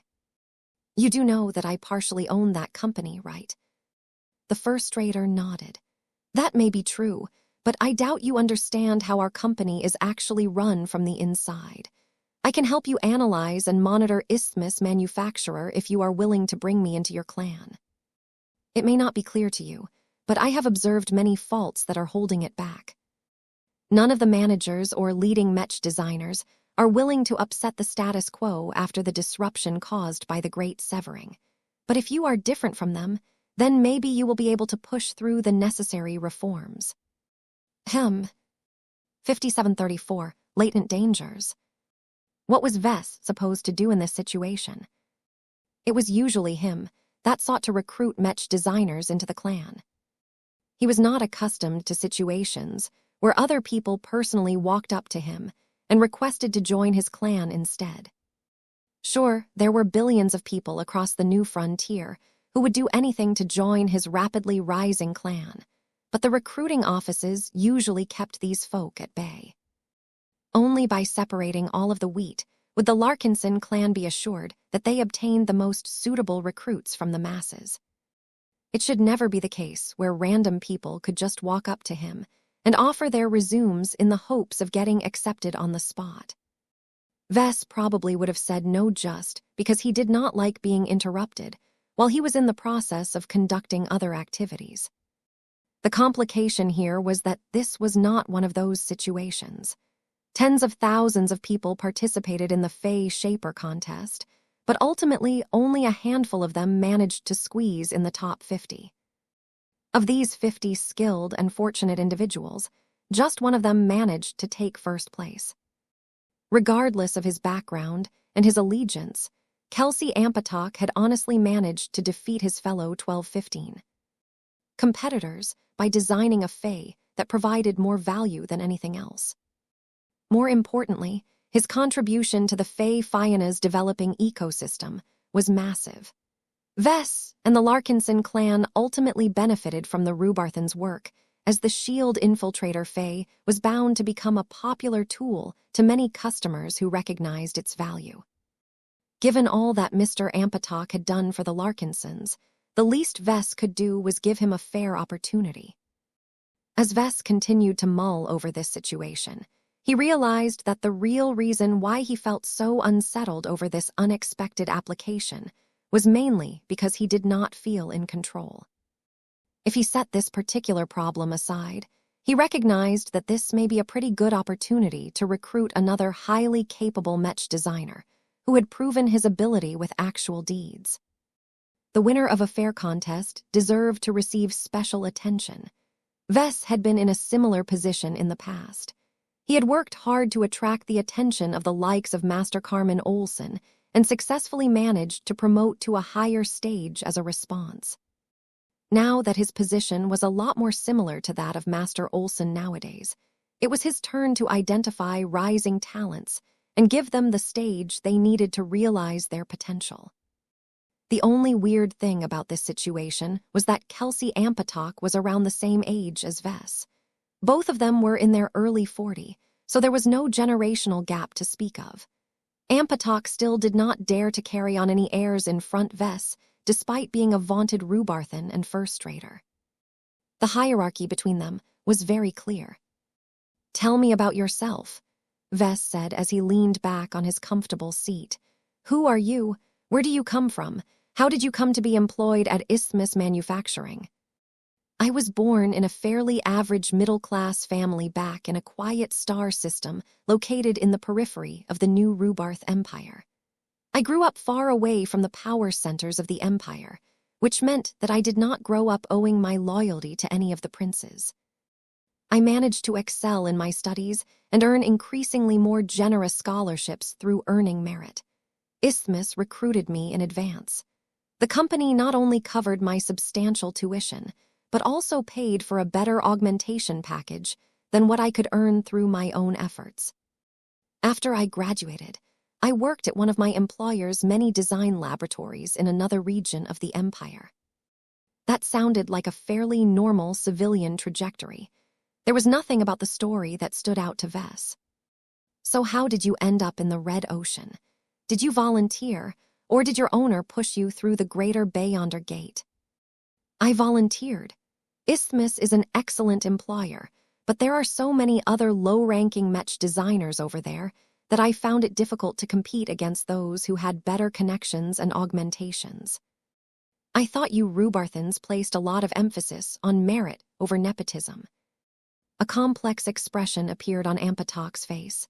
"That is true, and to be fair, Isthmus has always tried to maintain this principle. It is just people are not strangers. They make friends. They have families. They are more comfortable with working alongside the names they already know. It is impossible to root out this kind of behavior. As a civilian who came from a fairly rural part of the Empire, I had no backers or powerful friends to put my name ahead of others. This is why I submitted an application to transfer to the Red Ocean. I wanted to get away from the tangled web of connections and interests. Since you are here, your application clearly got accepted. So what happened next? Did you discover that the Red Ocean branch of Isthmus Manufacturing was not as idyllic as you thought?" "Partially." Kelsey's expression softened for a bit. "The work environment in the new frontier is better than in the old galaxy. A younger generation of leaders have taken charge here, and they were not afraid to implement changes that would have never gotten passed back in the new Rubarth Empire. While many of the same people that played favorites with each other had decided to transfer to the Red Ocean, there was so much more work for us to do that there were far more promotion opportunities than before. I was making better progress than before, until the Great Severing." The Rubarthan's expression became grave. "Precisely. The period of instability that followed after the start of the Age of Dawn generated a large amount of unrest in our company. We lost so much support from the old galaxy that we were scrambling to make everything right again. Many of us were forced to change and adapt in order to preserve our jobs, and while we managed to make it through with the help of the supporters that we have left in this isolated galaxy, many of my superiors and colleagues have fallen back on old habits. Now that it has become clear that our Red Ocean branch has to stand on its own, everyone around me changed. Their shareholders may have changed, but they no longer have to follow the directives of a distant headquarters. They can make their own rules, so long as they do not run afoul of the board of directors. Vess made an understanding expression. I think I can figure out what happened. This is yet another instance that proves the old adage that power corrupts. Am I correct? You are close to the truth, Professor. Ampatok looked mildly impressed. You have to realize that the executives and managers who transferred to the Red Ocean branch were considered middle management back then.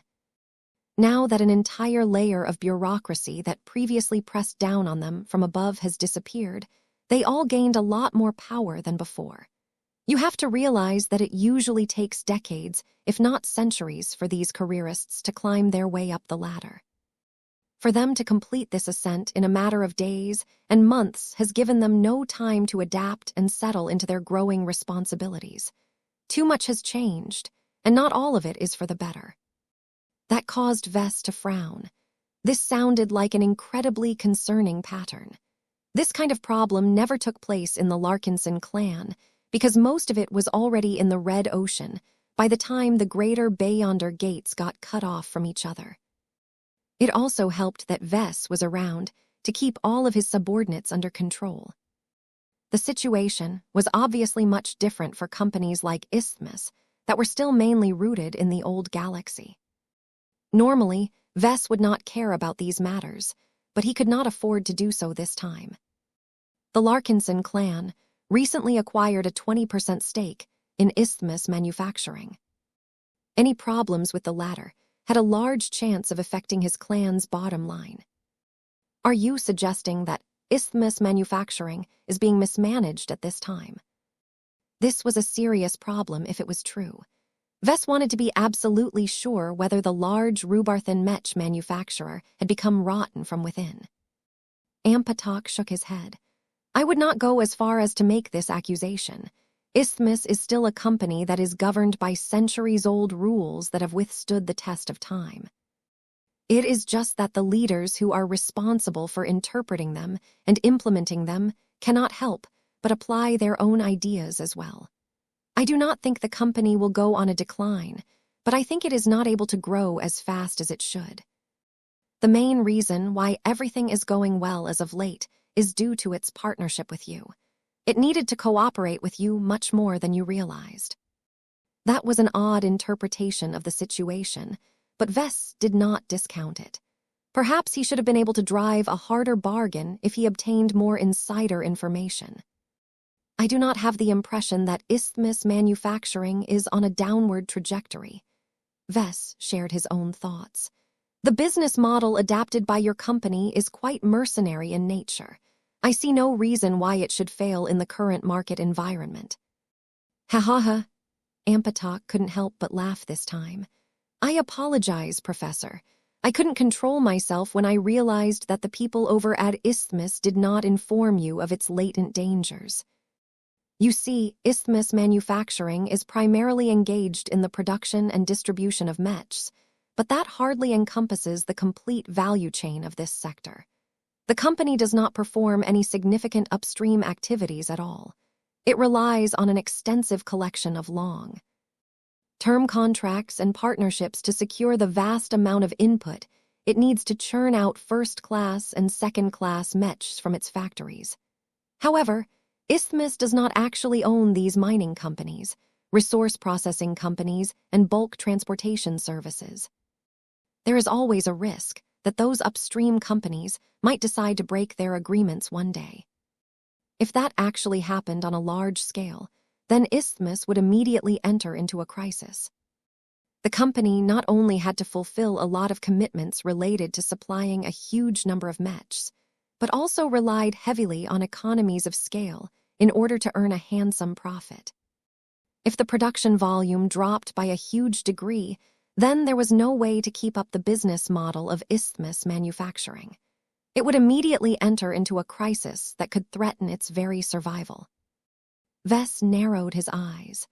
I'm sure the executives over at Isthmus recognizes this danger as well, right?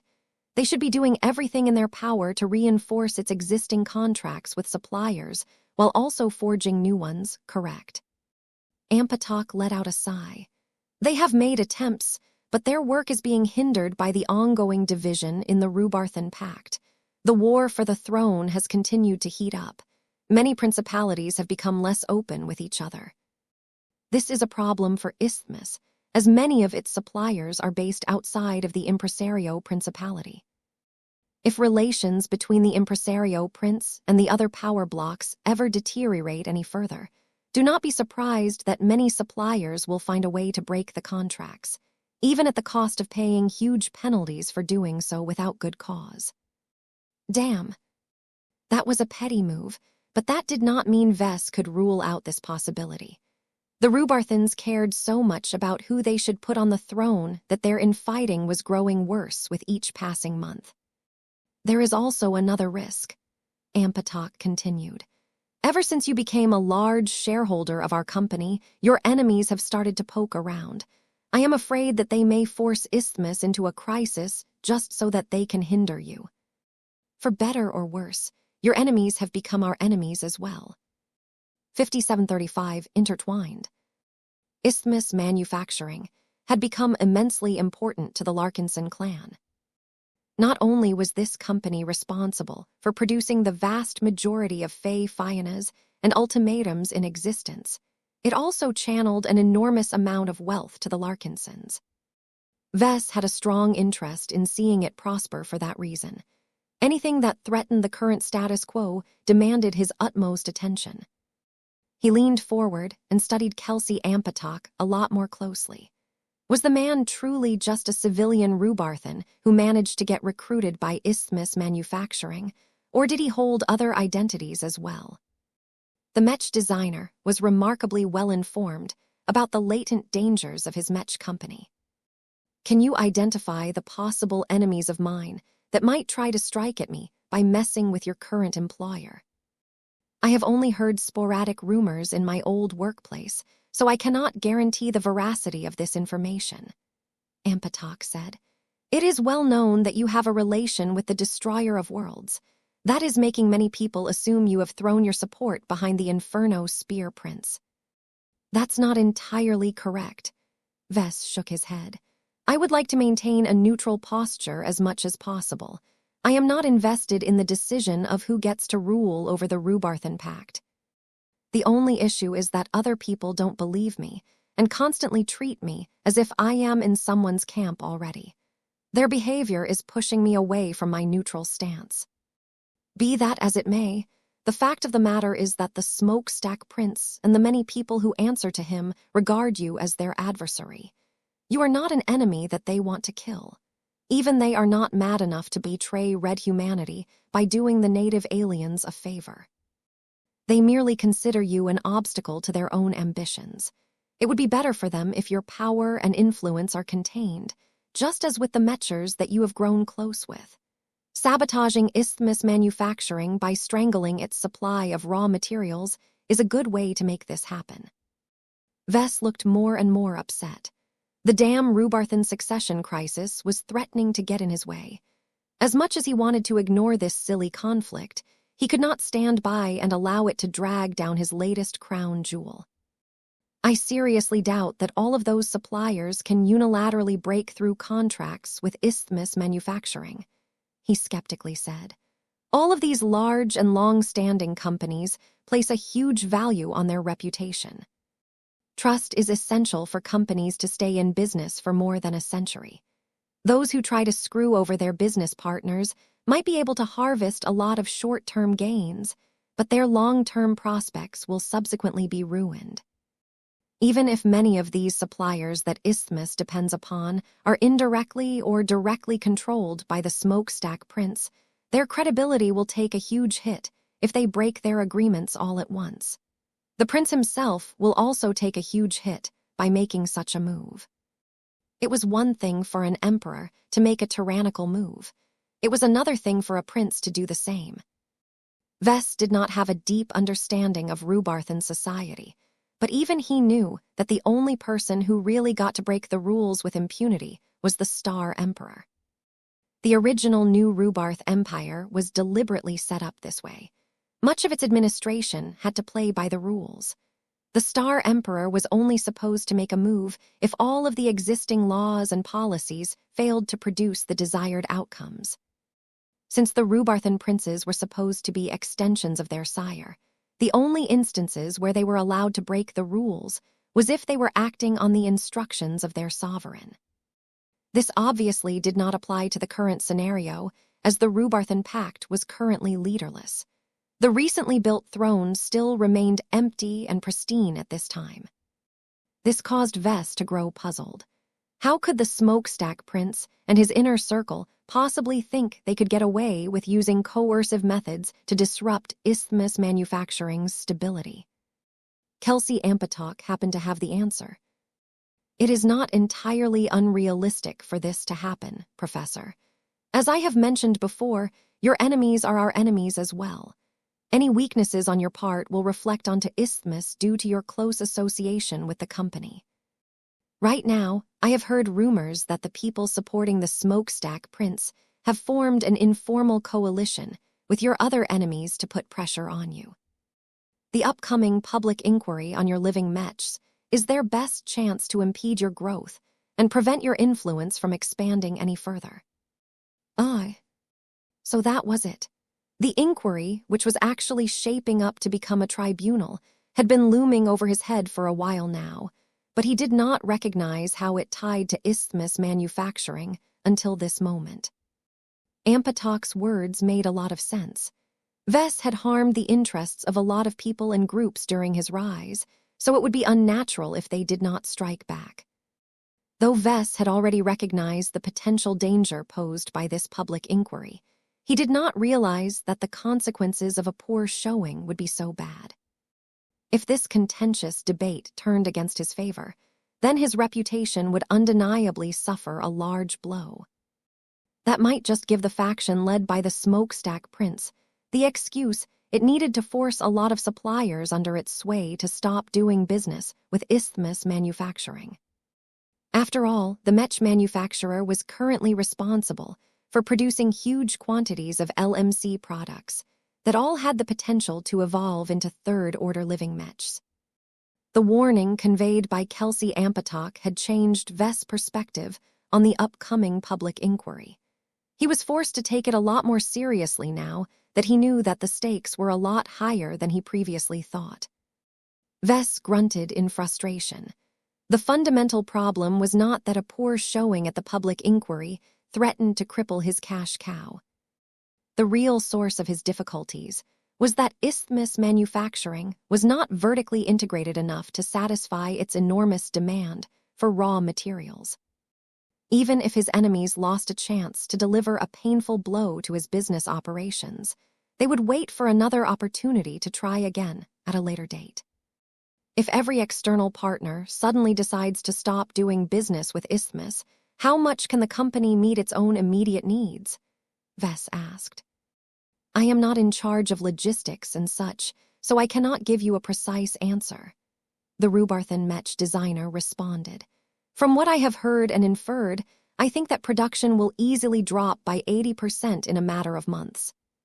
While our company does own numerous mining companies, they can only supply a fraction of the materials needed to produce our current output. It is impossible to increase this in the short term, as every other material supplier is already locked in their own contracts. Their output is nearly fully reserved by other manufacturers. Too many industries required raw materials to produce starships, buildings, and many other useful stuff. It became harder and harder for independents to do business, because they found it far too difficult to obtain raw materials at reasonable prices.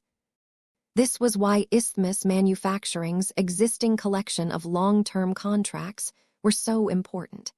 They guaranteed the company's continued operation without needing to worry about getting cut off all of a sudden. Though Vess felt a little guilty that his problems had spilled over to the company, the two had become too intertwined with each other to keep their problems separate. For the sake of his 20% ownership of the company, Vess needed to save it from a potential crisis. "I need to have a good talk with Mr. Mickey Tarukin," he grumbled. "He is most certainly aware of these issues. His failure to inform me of this potential danger is a severe shortcoming." "Isthmus is still de facto owned by the impresario Prince, Professor. Our leaders should have notified His Highness first. He may already be working towards a solution." That sounded plausible, but it did not stop Vess from growing annoyed at being left out of the loop. Vess sighed. "Whatever the case, I cannot allow my adversaries to disparage my living Mechs and paint them as a threat to human society. I will do my best to defend my work when it is put on trial, but even I cannot completely predict its outcome." He had a feeling that it wouldn't be as easy as he thought to get away from the public inquiry, without suffering any consequences. Perhaps he needed to think about taking additional measures in order to stack the deck in his favor. He already had a plan in mind. It was risky and might cause him to owe a few more favors, but Vess could not afford to compromise his current business success just because he was afraid of making serious concessions. The conversation eventually wound back to Kelsey Ampatok's job application. Vess had less objections to allowing the journeyman join his clan than before, but that did not mean he was done with his questioning. He still had to figure out if Ampatok was able to add anything useful to the design department. "Let's talk about your work as a Mech designer. What is your specialization?" "I specialize in a class I design philosophy that is broadly categorized as subversion systems." "A class I design philosophy? Huh, that was interesting. Mech designers who formed them tended to be very ambitious. His wife Gloriana happened to be among this relatively small group." "What does subversion systems entail?" Kelsey Ampatok smiled as he began to explain his passion. "As a Mech designer, I have never been content with working within the existing rules and expectations of technology. Back when I was a student, I had already acquired the habit of taking apart devices and trying to see if I could make them behave outside of their expected parameters. I became good at subverting their original functions and caused them to behave completely differently. By the time I graduated from university, I became much better at hacking, finding loopholes and exploiting all of these vulnerabilities. No system is perfect. There is always a hole, a gap, or an unanticipated interaction that you can take advantage of. It is due to my specialization that allowed me to get in touch with the research of infiltrating enemy transphasic energy shields. Much of the theory is relevant to my own strengths, hence why I was able to adapt the tech into a Fae." Interesting. Kelsey Ampatok sounded like a Mech designer that would do particularly well in identifying flaws and shortcomings. He also sounded like a dangerous person, as he could easily help nefarious parties point out the flaws of their enemies before telling them how to best exploit these weaknesses.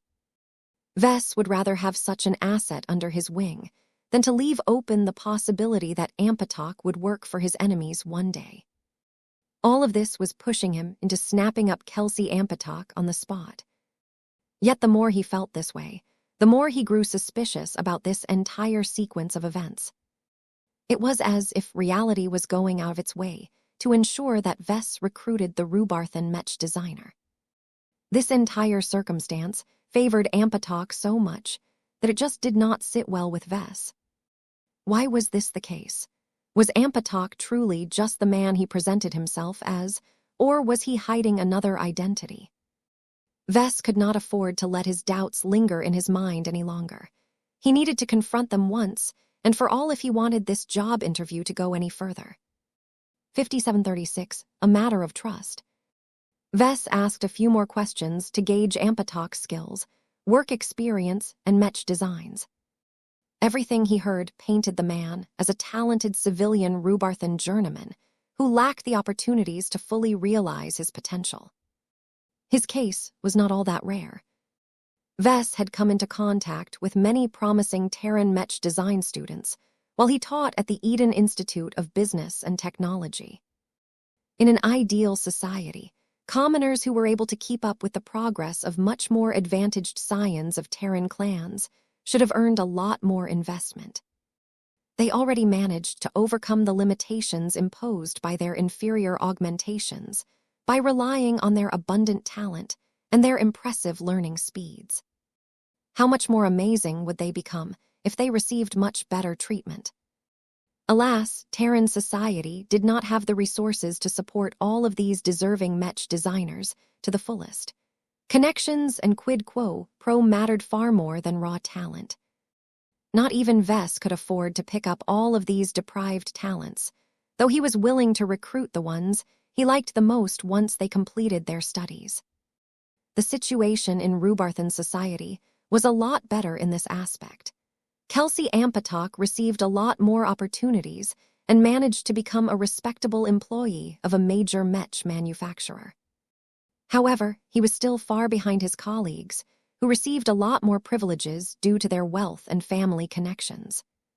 Kelsey Ampatok was a fantastic fit for the Larkinson clan, if that was the case. The design department would be more than willing to give the Rubarthan the resources and opportunities to bloom his potential. As long as Ampatok did not disappoint the clan's expectations, he had the potential to become just as amazing and effective as Alexa Strion. Although a direct comparison was not possible as they possessed different backgrounds, augmentations, ages, and so on, they were still products from powerful first-rate superstates.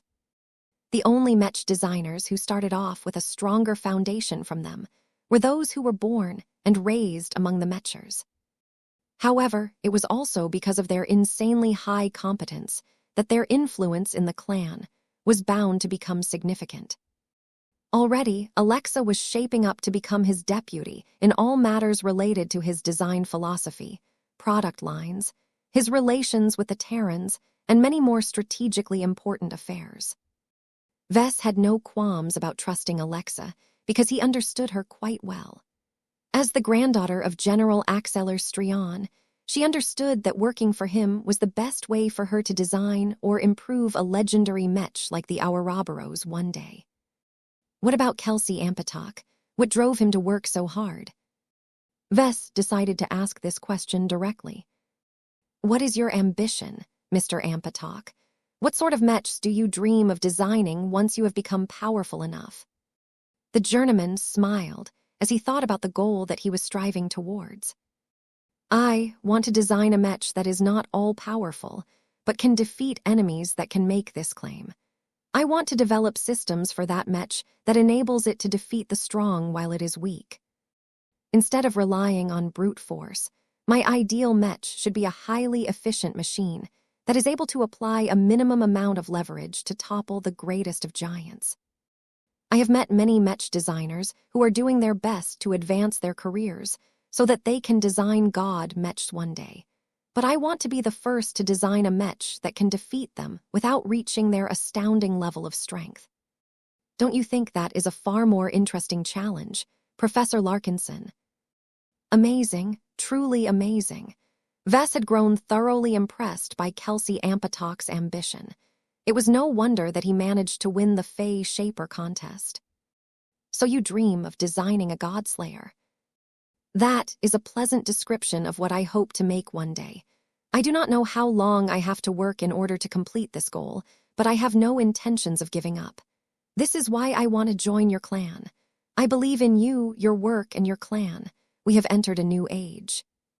The old powers that are currently in control won't be able to adapt and exploit the new conditions, as well as a smaller and more agile organization like your clan. I am more than willing to stake my future on your rise. MHMM, I appreciate the vote of confidence. It is just... What is the matter, Professor? Vess paused for a few seconds before deciding to go out with it. Let me be honest, Kelsey. Your work and qualifications appear to be in order. I see great promise in you, and I believe that your design philosophy can contribute much to our Mech designs going forward. It is just the picture you paint seems too good to be true. One of my biggest dislikes is getting scammed. I am not accusing you of being deceptive towards me, but you are not doing a good enough job of assuaging my concerns. That caused Ampatok to look disappointed. That is regretful to hear. I am willing to undergo any test you give me in order to put your concerns to rest. I have heard that your clan has a unique method to test the loyalty and commitment of applicants. That is correct. It has proven to be incredibly effective for us, so much so that other parties are about to roll out similar solutions in the near future. Still, if you are a suspicious individual who is secretly working for a powerful organization, then it is not outside of the realm of possibility that you have prepared yourself against our methods. Please believe me that I am not a spy or an agent or anything. Your clan must have a professional interrogation department. Let them examine me. I have nothing to hide from you. My history and my studies are simple and can be corroborated by many people. My augmentations are clean and based on standard commercial templates. You can ask me any question. I shall answer without reservations. I don't trust in words. Vess frowned. Anyone can make up a good story. I need more than that in order to put my trust in you. I apologize, Kelsey. I am not being fair to you. I have not subjected other applicants to this kind of treatment. However, almost all of my other recruits applied to join my clan through regular channels. They have already passed many tests and examinations before they came to my notice. Your sudden appearance has caught me off guard, and given the important role you can play in our clan shortly after you join, I cannot be too careful about this matter. I do not blame you, Professor. I only ask that you give me a chance. That's the issue. I cannot think of anything thorough and decisive enough to give me a definitive answer. This was starting to move towards an impasse. Vess was asking for proof that Kelsey could not provide. Logically speaking, Vess was being way too paranoid about this. He should just take a gamble on Kelsey and hire him right away. Even if he turned out to be an issue, the Golden Cat and other monitoring systems should be able to catch him in time and prevent him from doing greater harm. Yet, Vess still felt unsettled by this straightforward course of action. There was no logical reason for him to feel this way, and his intuition did not give him any obvious warning signals either. Stay still for a moment. I am going to resort to various unusual methods to examine you. Don't do anything unless I tell you to. Are you okay with that? Do not resist if you start to feel weird. It is part of the process. Very well. Emro. The first step that Vess took was to peek inside the body and spirituality of Kelsey Ampatok. Blinky moved forward and began to run through Kelsey's body. The companion's spirit also took a really close look at the journeyman's spirituality. Nothing seemed suspicious or out of place. Ilvain, lend me your sight. Vess then asked the great prophet to predict Kelsey's future trajectory if he got accepted into the clan. Though effort was rather cumbersome to Ilvain, his conditions were much better these days due to exposure to E-energy radiation and the explosive proliferation of the ultimatum model. Of course, that did not mean that Ilvain was able to see Kelsey's future with great clarity, but he was at least able to observe general glimpses through a fuzzy lens. None of the visions that Ilvain observed from Kelsey's potential future signaled that there was anything amiss. The Rubarthan Mech designer proved to be just as productive as Alexa Strion. He distinguished himself with his specialization and managed to make substantial improvements to his shield infiltrator Faye, though the specific upgrades remained unclear. This was not enough to convince Vess. What Ilvain saw was only one of a huge amount of possible futures. Perhaps the highest probability outcome was for Kelsey Ampatok to serve as a loyal, diligent, and productive Larkinson Mech designer, but that might only be because he was biding his time. May I make a suggestion? Vess had forgotten about the presence of the other two participants of the contest. What do you want to say, Tristan? I cannot claim to understand your troubles. You are burdened with many more responsibilities than anyone else at your age. From my perspective, I think that you are being too unreasonable. Our society works because people are willing to lend each other a measure of trust. As long as the other parties are reasonable enough, why not give them the benefit of doubt? Any organization that hires a new employee faces the exact same problems as you, but they do not have the range of solutions that you have at your disposal. I cannot say that every hire they have made has worked out for them, but they made progress more often than not. I think it is much healthier if you just stick with what has worked for humanity for many millennia. Tristan's reasonable works broke through Vess' fog of suspicion. His old friend made a powerful point. Though Vess had reasons to be highly suspicious towards any powerful recruit, it was not healthy for him to indulge too much in his paranoia. Vess took one more look at Kelsey Ampatok. The Rhubarthan Mech designer tried to present himself as earnestly as possible. The man possessed a genuine desire to become a Larkinson and prosper alongside the rest of the clan. Fine, Vess eventually decided. I won't recruit you right away. You have skipped the normal process, which is not supposed to happen. I will direct you to my staff who will let you go through the motions. Once we have conducted all of the necessary steps, such as a background check, a health inspection, a test of your knowledge, and so on, I will permit you to join my clan. As far as I am concerned, you should have definitively proven your qualifications to become a part of our growing family. Thank you, Professor, Kelsey said with clear jubilation in his voice. You will not regret your decision. I am looking forward to working under you soon.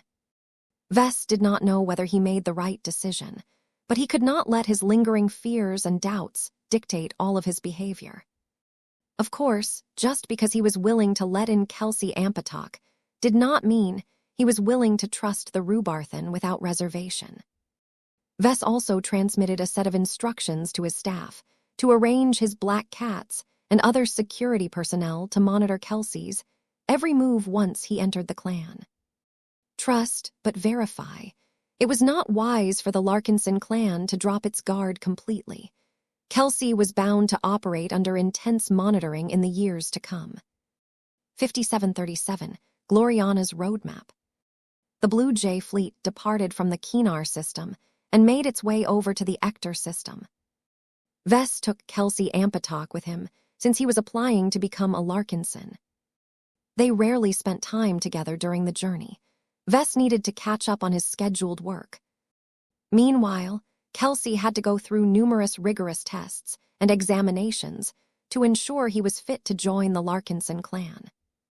Neither of the two expected the screening to uncover problems that would cause Kelsey's application to be denied, but it was still useful to collect a thorough amount of data. When Vess informed his wife of his decision to recruit Kesley, she did not exactly react well to the news. I watched the broadcast of the event, her physical projection said while pacing across the stateroom. I admire his shield infiltrator, Faye.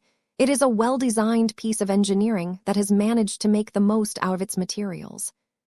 That said, it is too hasty for you to recruit such a journeyman. Alexa has been able to wield an outsized influence in the short time she started to work in our design lab, and now you have taken on another highly qualified first-class Mech designer to our design department. What are you worried about, honey? His wife stared at him for a few seconds before she let out a sigh. Control. I am worried that we are at risk of losing control to these first-class upstarts. Unlike the journeymen you have recruited in Bordel, these first-raters exist in another dimension. They are so smart, so productive, and so capable of adapting to new circumstances that I am afraid they may overtake us one day. You may not be so concerned about this problem, given that you have already become a senior, but what if Alexa or Kelsey managed to become a senior just a few years later?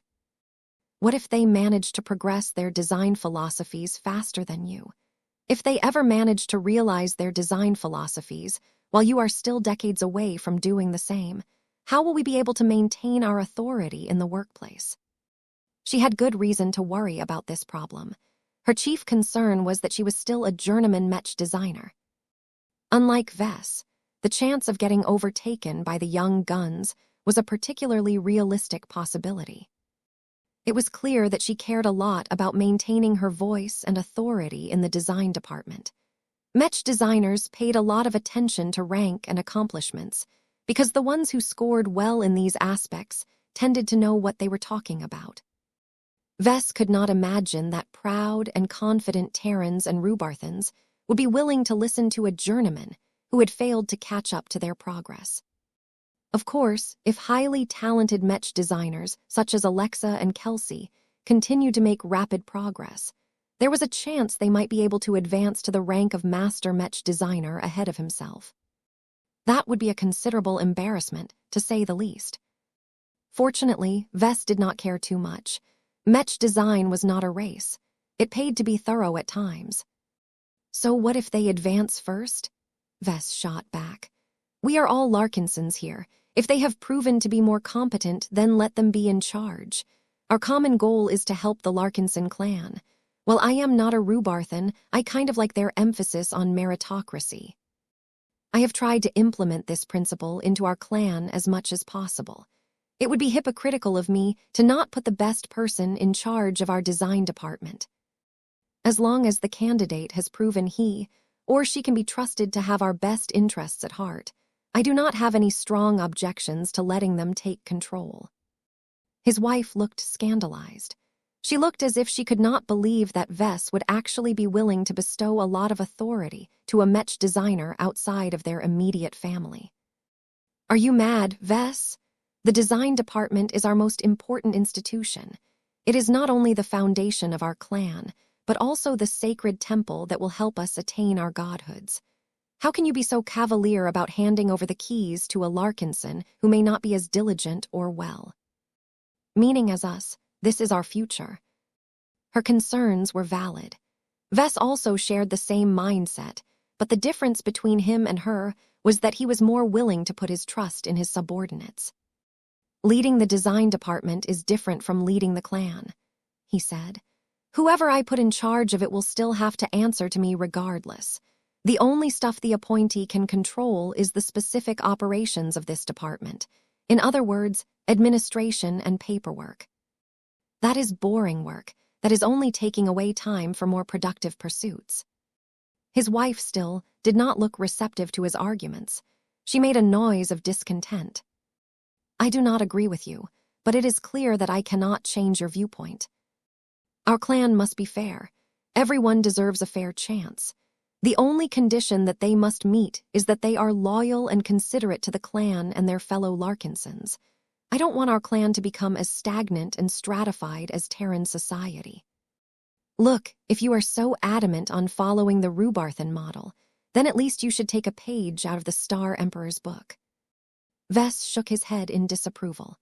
For all of the Rubarthan pretensions of valuing merit over connections, their reality is not too dissimilar from that of the Terrans. I think we can do better, but the only way to ensure that is for the leaders of our clan to set an example. Our behavior will either serve as a positive or negative example for the rest of our clansmen. Let us make sure we do the former as opposed to the latter. Look, Gloriana, if you want to maintain control so badly, then you need to work for it. Earn your right to lead the design department through deeds, not words. How soon will you be able to advance to senior? The last time we talked about this, you told us that with the help of your new Arachne 01 implant set, it shouldn't take long for you to attain your breakthrough. His wife's expression darkened. It is not that simple, Vess. If I chose to design the Dark Zephyr Mark Roman III as a conventional expert Mech, then I would have broken through by this time. However, my ambitions are not so limited anymore. Despite its alien providence, Architect is clearly a superior tech base. It can serve as the perfect foundation for a new class of high-end mechs that can outperform any conventional equivalent. The problem is mastering it, as you very well know. I cannot turn it into a core component of my design philosophy if I am not able to design a single mech with this tech. Completing the Dark Zephyr Mark Roman III is not enough. I will have to design at least half a dozen more archimechs in order to gain a sufficient grasp in Architect. On top of that, I have to do more than imitate the art she. I need to develop my own innovations in this field, and that is a separate challenge that will require a large amount of trial and error. Vess was glad that his wife had managed to figure out a clear roadmap to become a senior Mech designer. She was in a better position than many other journeymen who toiled for years, but still did not have a clue on how to take a meaningful step forward. However, it still remained uncertain how long it would take for Gloriana to satisfy these conditions. She might experience delays if she continued to struggle with mastering the fundamentals of architect. Aside from that, journeymen also had to meet other requirements in order to earn the Red Kingdom's approval. These hidden conditions separated the children from the adults. Vess had reason to worry whether his wife would be able to broaden her horizons and think beyond her own selfish interests. It was best for Gloriana to come to a realization about the purpose of Mech designers by herself. Vess doubted that the truth would sink into her stubborn mind if he just told her outright. Well, good luck with that. I hope you will be able to make good progress. The Dark Zephyr Mark Roman III project has been falling further and further behind schedule. I know, Gloriana gnashed her teeth at this reminder. I am working on it. I have invested more time in my studies in order to overcome my latest hurdle. I should make good progress soon. Vess was not so sure about that, but he gave her all of the encouragement she needed. Once the call came to an end, he turned his attention back to his own studies and tried to move closer to earning the qualifications of a first-class Mech designer. The distance between him and his goal was shrinking every day. It felt gratifying for him to be able to make smooth progress. The more he interacted with first-raters, the more he yearned to design the powerful first-class multi-purpose Mechs they took for granted. Soon, time passed by. The Blue Jay fleets rapidly traversed multiple zones before reaching its target destination. Located in the middle of the Zelmer Upper Zone, Ector stood out as a particularly busy and prosperous first-class port system. The trade hub's favorable positioning made it convenient to ship over lots of valuable alien warship salvage. Large orbital salvaging centers efficiently broke down the debris and preserved any intact alien tech if there was any value to them. Their output subsequently got transferred to one of the many shipyards operating in other orbits. All of this heavy industrial activity took place in and around Ector V. Its orbital traffic was so heavy that strict traffic control applied. No vessel was allowed to approach casually due to the high risks of sabotage and accidents. Only a few top figures and organizations were able to receive an exemption from these strict rules. The Red Association happened to enjoy this privilege, so the full Blue Jay fleet did not get blocked by the port system's powerful defensive garrison. As the Tarask and her escort vessels settled into orbit, Vess moved to an observatory chamber and gazed at the globe where he would reside in the coming week. He did not look forward to what was about to happen next. He agreed to attend a public inquiry that was determined to shine an unflattering light on his living Mechs, because he had no other choice. If he was not present to defend his own works, then his adversaries would be able to make any argument without receiving any serious pushback. For better or worse, Vess had to be there and stand up for his living Mechs because no one else was qualified to do his job. I am not afraid. Despite knowing that multiple powerful parties had come together to impede his rise, Vess willingly accepted this challenge because it was a necessary process. If he wanted Red humanity to not only tolerate, but accept the proliferation of third-order living Mechs, then he needed to be proactive rather than reactive. Rather than letting his rivals and adversaries continue to wield this issue as their club, he needed to take it out of their grasp and turn it into a torch that could inspire hope among the people. Vess already had a game plan in mind, but he needed to do a lot more strategizing if he wanted to pass this important hurdle. Let's see what I am up against. Who dares to stand against my living Mechs? 5738, Ector System. The Ector System was a beacon of human civilization in the Red Ocean. While it was not as well developed as the central star nodes managed by the Red 2, Ector had become a veritable paradise for private shipbuilding companies. Ector Vitake's most prominent feature was not its heavily urbanized and industrialized surface, but the myriad of high-tech shipyards orbiting around the globe. Their sizes, shapes, architecture, and technologies varied considerably depending on their construction date and ownership. However, they all made second-class orbital shipyards look like shabby junk shops.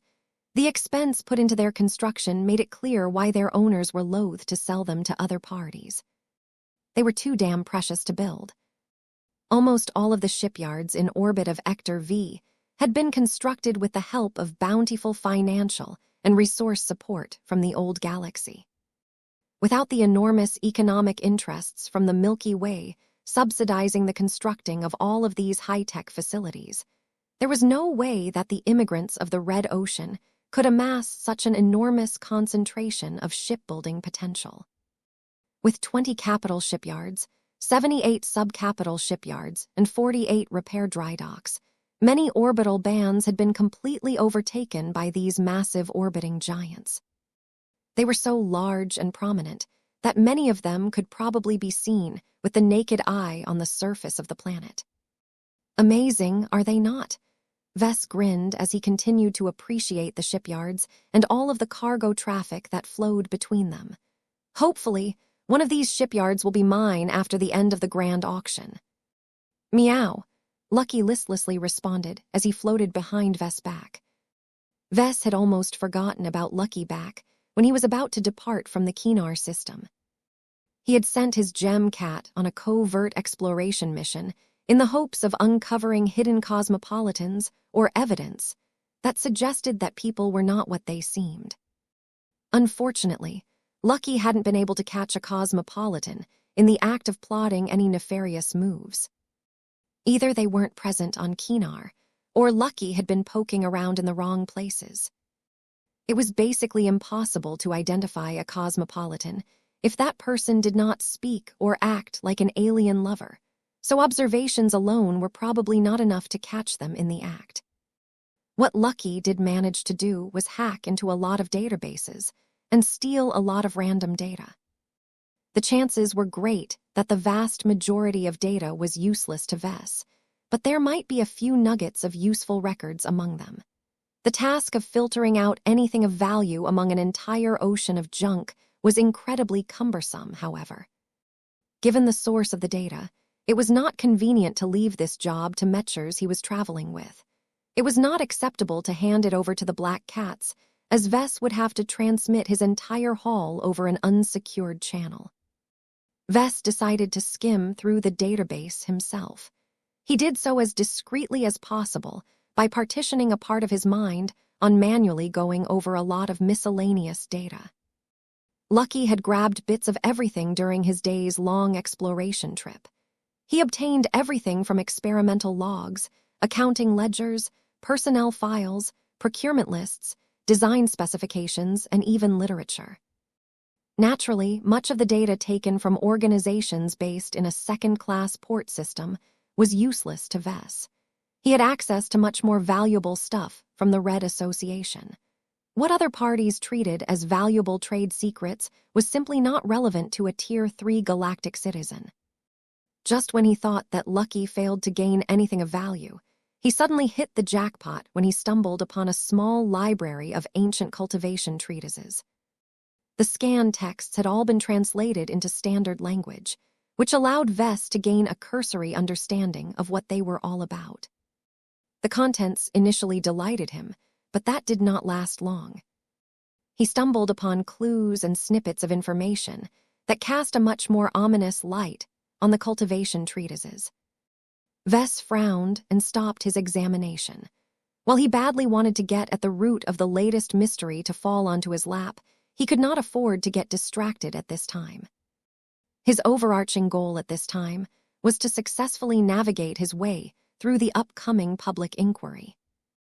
It would do him little good to conduct an investigation if his living mechs were no longer allowed to be sold anymore. He let out a tired breath. I need to know what I am dealing with Let's go, Lucky. Meow. Vess and his cat left the observation chamber and moved to an office compartment.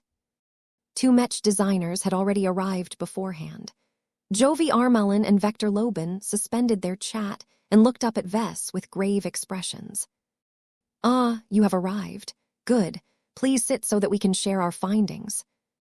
When Vess took his seat, Jovi briefly summarized what he and his network managed to discover. The format of the public inquiry has become known. It will last 3 days in total, each day dedicated to exploring a specific subject. I see. Do I have to be present on all days? Not necessarily, but I recommend you do so, if only to stay in the loop and prevent any misunderstandings from occurring. So what will we be talking about? On the first day, the panel of experts is mainly tasked with exploring and analyzing the existing and future potential for living mechs to develop autonomy. In order to discuss the problem, people first need to recognize that it exists. The opponents of your works will do whatever they can to amplify any risk and danger. That caused Vess to frown. As far as I know, there are no causes where living mechs have abused their autonomy and turned against Theer pilots or the people they are supposed to protect. Both Jovi and Vector shook their heads. There may be edge cases where the truth is difficult to discern. There may also be cases that have failed to reach your ears due to misunderstandings or other issues. The transhumanist Mech designer said. You can be assured that your opponents have all of the resources they need to dig up every suspicious case. I advise you to be mentally prepared to answer for any possible misdeeds committed by your autonomous living mechs. Vess almost growled. I will do so as long as the cases are real, Vector. If they are not, then it should be my opponents who will have to answer for themselves. Jovi took the word again. Once the first day has passed, the panel will reconvene on the morning of the second day. The central topic of discussion is whether living mechs have any place in our society. They introduce a lot of changes to the mech community that may or may not be desirable. Vector leaned forward. Your role is important here. You must present your living mechs in the best possible light. Only by emphasizing the many benefits of your work will you be able to tilt the scales in your favor. I can do that, Vess said after a brief moment of thought. It is not the first sales pitch that I have given. Am I allowed to talk about the Carmine system? No. No. Both Mechers offered the same response without hesitation. Why not? I bet that a lot more people will be inclined to accept my work if they know that a lot of norms will gain an opportunity to pilot a mech in the coming years. The rollout of Carmine mechs must be carefully managed to minimize the disruption to the current order, Vector Lobin said. Announcing them too soon, while we do not have any suitable models for mass adoption in place, will lead to severe unrest and confusion. This can do real damage to society and ultimately the war effort. Jovi brought up another reason. I have little doubt that the promise of Carmine mechs will instantly convert a large proportion of opponents into supporters, but have you truly won the argument if that is the case? The fundamental problem that the public inquiry was meant to solve will still remain unaddressed if you make this move. You cannot bribe your way out of this issue. The human race has a long history of relying too much on artificial intelligences and paying the price for their lack of concern. You need to prove to the public that your living mechs are either not a threat or that their gains outweigh their demerits. Only when you have put this particular matter to rest will you be able to sell your living mechs without encountering any opposition based on safety grounds. The survivalist was right. Vess needed to win this debate the proper way instead of trying to postpone it by dangling something shiny in front of people's faces. Okay, I get it. I will keep the Carmine system under wraps. That will make my case a lot harder, but I think I can manage. Jovi smiled at Vess. It is good to see that you are still confident. Let us move on to the third day. This is the most decisive moment for you, because the central topic is to determine whether living mechs should be allowed to proliferate without changing any rules, or whether we should impose restrictions regarding their sale and usage. Who do you refer to with we, exactly? Do they even have the power to enforce their judgment? We will get to that later, Vess. For now, just assume that they can definitely enforce their rule throughout human-occupied space. There are at least 3 possible outcomes to the public inquiry. The most ideal outcome that you should be striving for is to maintain the current status quo. Living mechs can be sold without any official restrictions. It is up to the consumers to make their own judgment about whether they want to make use of mechs that can develop human-like intelligence and autonomy one day. How likely will we be able to secure this outcome? No one can tell you that, Vess. There are too many interests and too many variables in play to make an accurate assessment. I see. The second possible outcome is that the opponents will impose partial restrictions on the use of living mechs. This can range from suspending their sales in certain zones to forcing you to prohibit your living mechs from promoting to third-order living mechs. What? Vess grew so outraged that he stood up from his seat, causing Lucky to be startled. Meow. I will not deliberately cripple my living mechs, especially when the only reason to do so is to placate the fears of ignorant people. My products are not killer AIs waiting to exterminate humanity the first chance they get. They are our partners, our helpers, and maybe even our family. Making them smarter and more autonomous is only meant to help our troops, not hinder them in any way. We know that, Vess, but not everyone is able to accept this claim of yours. If the public inquiry proceeds so badly that your arguments hold no sway anymore, then the worst-case scenario may happen. And that is the total suspension of sales of your living mechs. Jovi slowly responded. On top of that, a recall of all of your living mechs that are in private hands. Not all living mechs will be recalled if this verdict is made. You can probably allow your clan to keep making use of your products. Our association operates outside of normal boundaries, so we can keep your living mechs as well if we have any. The real setback is that you will no longer be able to sell your living mechs to general clients and customers.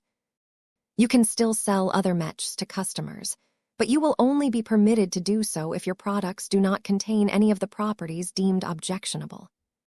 How likely will this happen? The chance is low, but not impossible. If I were in your shoes, I would develop a contingency plan based on this possible outcome. 5739, opponents, not enemies. The potential consequences of the public inquiry on living mechs was dire. Vess did not know whether his opponents would actually be able to remove the vast majority of living mechs in use from the hands of their satisfied customers. But the fact that it was a possible outcome was already scary enough. Even if his opponents gave him a bit of mercy, by continuing to allow his Larkinson clan to make use of his own products, that was poor consolation given that he served the needs of tens of millions of mech pilots just before. A partial restriction sounded a lot better, but still did not sit well with him. He could cope with the decision to prohibit his living mechs from use in certain zones or geographic reasons. Vess doubted that this would hinder any of his serious fans and customers. At most, they would just have to relocate to a territory where the use of living mechs was still allowed. It became a little more difficult for him to accept a restriction on the features of his products. Third-order living mechs were so much more powerful and promising than their second-order counterparts that there was no competition between them. Their growth rate was astonishing, and their real combat power was unquestionably superior to other mechs. Vess did not know what he would do if his customers were no longer allowed to make use of third-order living mechs anymore. If all people had access to our first- and second-order living mechs, then many of them would grow up to become different versions of the original Ouroboros. These living mechs should have enjoyed a much brighter future, but because of the unreasonable paranoia against AIs, their development would remain capped in many essential areas. This was as stupid as the Hexers trying to keep their boys below 1.66 meters in height. Vess feared that a compromise solution was the most probable outcome of this public inquiry. If neither Vess nor his opponents made an overwhelmingly powerful case for their arguments, then the people who decided on this matter might just decide to go for the middle ground. Suffice to say, this was absolutely unacceptable to Vess. The only outcome that he could truly tolerate was total victory. Nothing else would make him feel satisfied. Now that you have explained the 3-day schedule, can you finally tell me about the people who have chosen to stand against my work? Both Jovi and Vector exchange another glance with each other. I suppose it is time for you to know who is trying to hinder you, Jovi said. Before I say anything further, please note that their motivations vary considerably. There are people who merely want you to tone down your work so that their Mech designs have a fair chance of competing in the Mech market. There are also people who possess a genuine fear towards AIs and equate your living Mechs as a variation of them. Then there are people who are on the opposite side of the political arena from you. Your rise will cause them to suffer a loss in one way or another. That alone motivates them to stop or slow down your progress. Vector Lobin added his own opinion as well. The majority of these people and groups are not your enemies. They have no intentions of killing you or ruining you utterly. Maybe they still appreciate your other products and hope you can succeed regardless of this possible setback. They merely think that you have gone astray by conducting illegal research and experimentation. This is a distressingly familiar problem to transhumanists such as myself.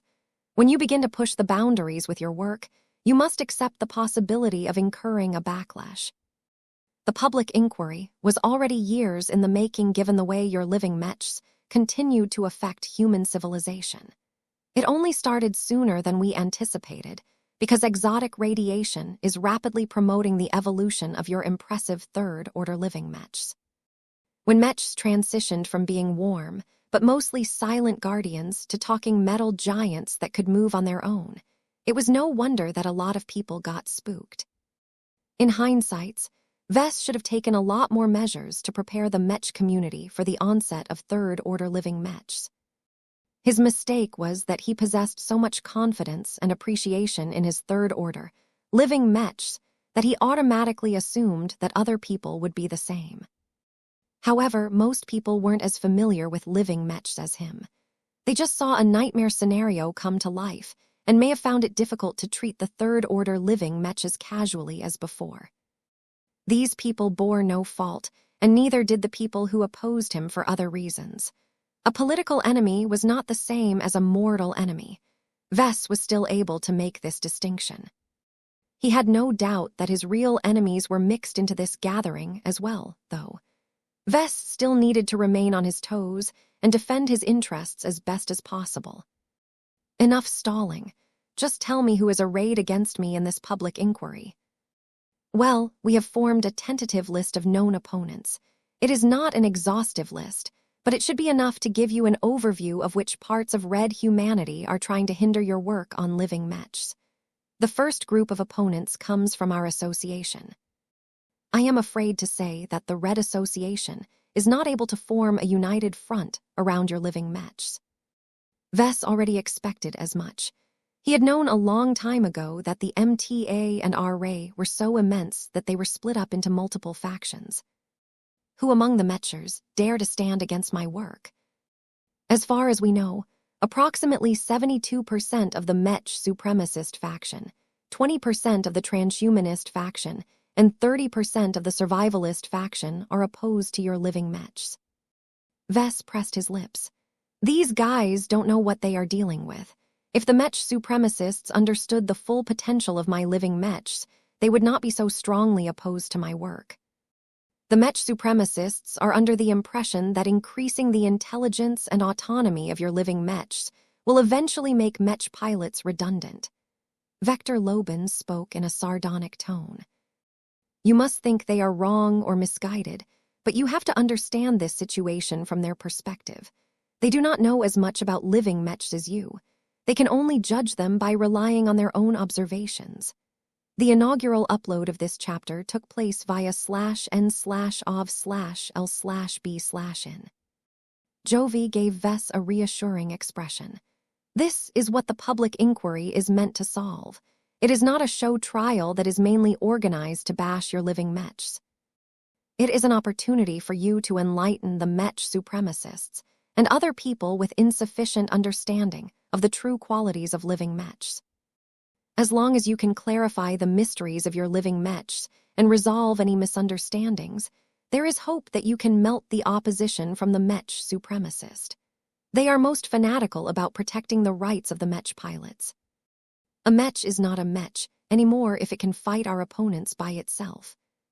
I understand, Vess responded in a calmer tone. I share a common value with them. It is just sad that they think that my living mechs are trying to replace all of their mech pilots. Do you know if any of the factions are opposed to my work? We are still looking into that. There are many factions that do not have a strong opinion on this matter. Other factions are simply too small and inconsequential to have any say. Do you know if there are any god pilots or star designers that have come out in opposition to my work? Jovi immediately shook his head. No, they may have formed certain opinions about your living mechs, but this is a matter that should be decided by the people. The influence of our top leaders is too strong. Anything they say will have a lot of blind supporters. Nobody will bother to think critically anymore. This will stifle any true and honest debate. As much as this may displease you, this is not a problem that can be solved by resorting to force or intimidation. The only weapons you are allowed to use are logic, ethics, and philosophy. Why are you looking at me as if I'm a caveman who only knows how to solve problems by bashing my club at them? I am a senior mech designer, just like you. I know how to hold a civilized discussion. Let us get back to the original topic. You can rest assured that no Tier 1 galactic citizen will take the initiative to speak out against your work. However, you cannot count on them to speak in your favor either.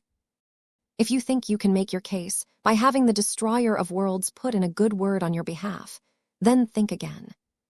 Bummer. This public inquiry is about building up acceptance from a broad audience. The only way you can secure a good outcome is by appealing to the masses.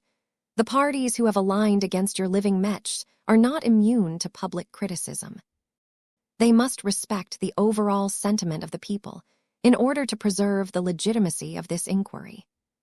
So what other enemies have I attracted? Has the Red Fleet moved against me as well? It is difficult for us to discern the full inner workings of the Red Fleet, but we have confirmed that the RF 5th Enforcement Fleet has come out in opposition to your work, Jovi replied. That is not a surprise, Vector Lobin calmly said. The enforcement fleets are usually tasked with solving the mistakes made by other people. They have a more jaded view of human nature than most. How powerful is the 5th Fleet? Do not underestimate them. That is all I can say. The most disconcerting aspect about the Red Fleet is that it is unclear whether you have any supporters among them. If the fleeters as a whole are either indifferent or opposed to your work, then that will mean that you will be impeded by an entire superorganization. Vess scratched his head. I guess I should do something about that. Let us move on, Jovi pressed. You have detractors among the 2 first-rate colonial superstates as well. The Chabran ancient clan has come out in opposition against your work, though it is certainly not the only Terran group to do so. The Rubarthan Pact is much more problematic for you, as the entirety of the Smokestack Principality has put its weight behind its opposition. Vess had already been informed of the latter, so the news did not come as a shock. What about the other Terrans and Rubarthans? A few are explicitly on your side. Think of the Strion Ancient Clan, the DeVos Ancient Clan, the Inferno Spear Principality, and of course the Impresario Principality. However, the remaining first-raters might not necessarily have a strong opinion on this subject. Your products have yet to proliferate among them, so they consider it beneath their notice. I see, that is logical. The names mentioned by Jovi hardly encompassed the full spectrum of opponents against his living mechs, but they were already far too many for Vess to deal with by himself. If he wanted to come out of this public inquiry in good shape, then he needed to gather allies by his side. Tell me you guys will help me out. Don't leave me to defend my works by myself. There are plenty of Mechers among us who have a vested interest in your living Mechs. We shall lend our aid whenever we can, but there are limits to what we can do. The opponents among the Mechers will do their best to impede and limit our permissions, so you will still be obliged to make your own case. I see. 5740 Charve. The capital city of Charve was the center of the Ector system. Much like other first-class cities, Charve featured a distinctly exotic architecture that was not only meant to showcase the wealth and sophistication of the governing powers, but also immersed its people in a unique setting. As befitting Ector Vitake's heavy reliance on its orbital shipbuilding industry, Charve embraced the theme of water and utilized extravagant technologies to make a dream come true. Vess and many other visitors grew astonished at the sight around them when they initially arrived in Charve. Water bubbles that encompassed large structures and entire city blocks dominated the cityscape. Specialized energy shields permanently locked the water bubbles in place, holding immense volumes of water in perfect spheres so that they submerged the structures within. While there were still plenty of parks and pockets of dry places, these areas were clearly not the focus of Charve. It was the exotic sea-themed architecture and sea gardens contained within the many bubbles that truly evoked people's imagination. The architects working for different organizations each went wild as they implemented all sorts of imaginative visions. A Mech arena took on the shape of an entire conch shell. Each time a fight took place, the unusual acoustics of the place amplified the sounds and ultimately caused the entire water bubble to channel low vibrations that could instill the lust of battle in any nearby bystander. A restaurant situated in the middle of a floating water bubble was shaped like a giant but fairly slender dolphin. This creature gracefully flew through the air across a predetermined trajectory and made all of the patrons who looked out of the windows feel as if they were leisurely swimming across a sea. The headquarters of a large shipbuilding company adopted the form of a wooden shipwreck of all choices. It looked like a haphazard, ancient wooden seafarer that had crashed in the bottom of an ocean. Random pieces of wood, smoothbore cannons, and even treasure chests with golden coins spilling out of them made the entire place resemble a theme park for children rather than a multi-trillion MTA credit shipbuilding company. Of course, anyone who thought that this structure was so fragile that it could easily be demolished by a single Mech would be sorely mistaken. "Do not let your sight deceive you, sir," Kelsey Ampatok said as he accompanied Vess while his recruitment application was still being processed. Aside from all of the invisible transphasic energy shields, the wooden material itself is made out of a special organic formula that is designed to match the resilience of first-class exotic alloys. Since Ector V is a key star system, the authorities mandate that every structure must be as resilient as a fortress. First-class architects often see this as a challenge.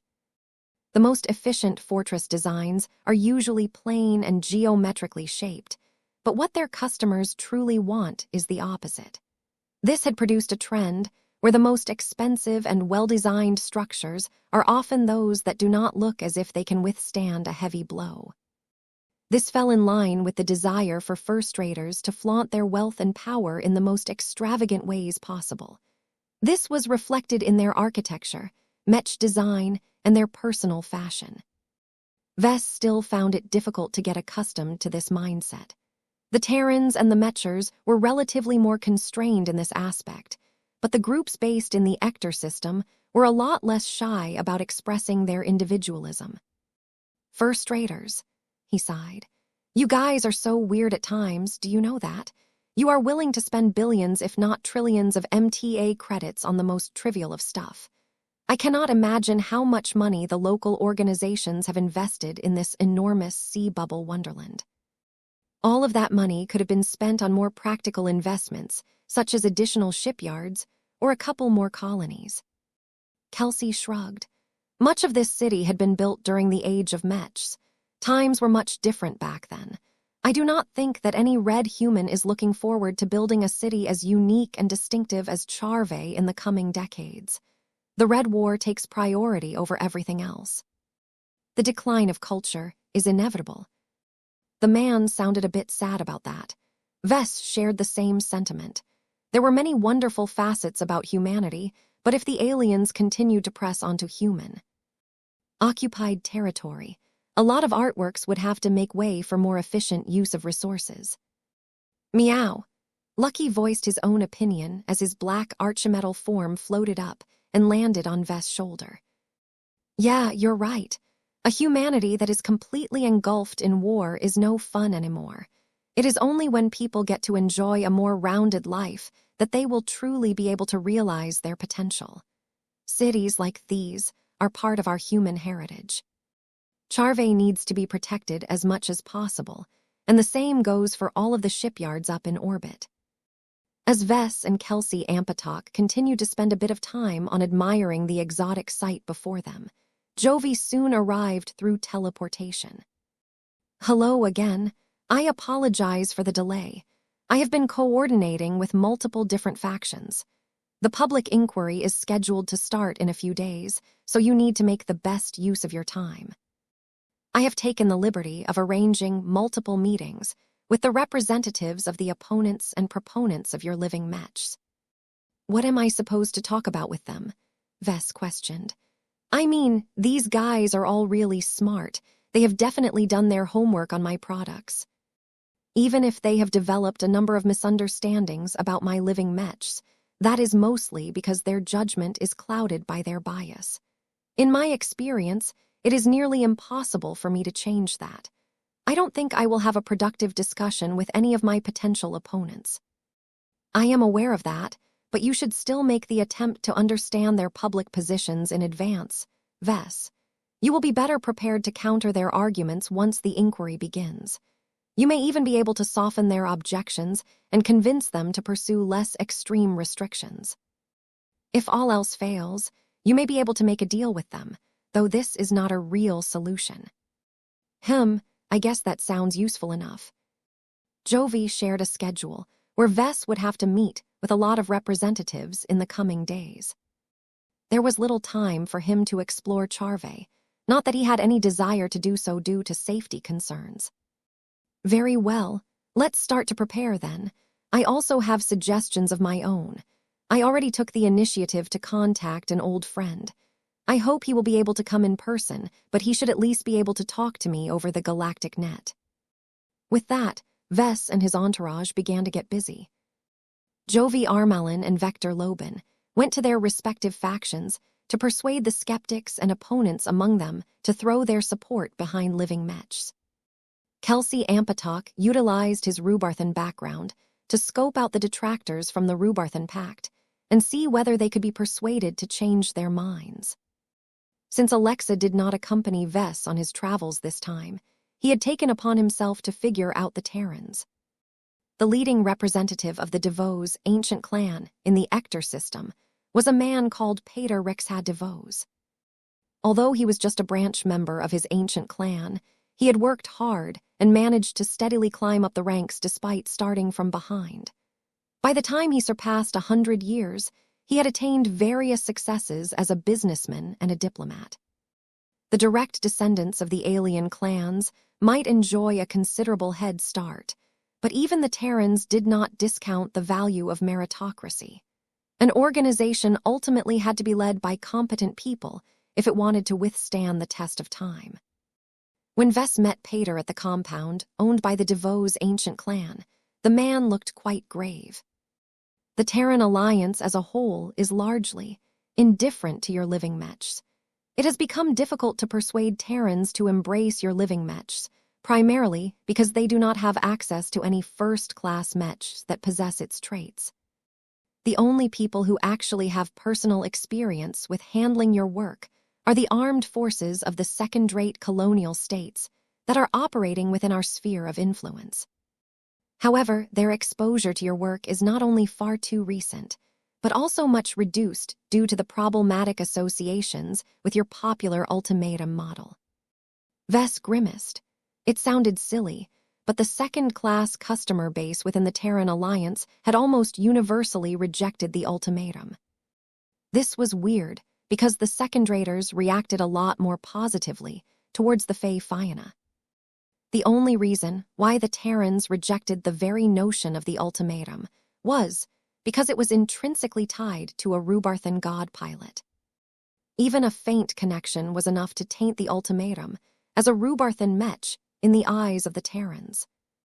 Vess found this attitude to be incredibly stupid and illogical, but the bad blood between the Terrans and the Rubarthans ran so deep that this sort of behavior could not be eradicated.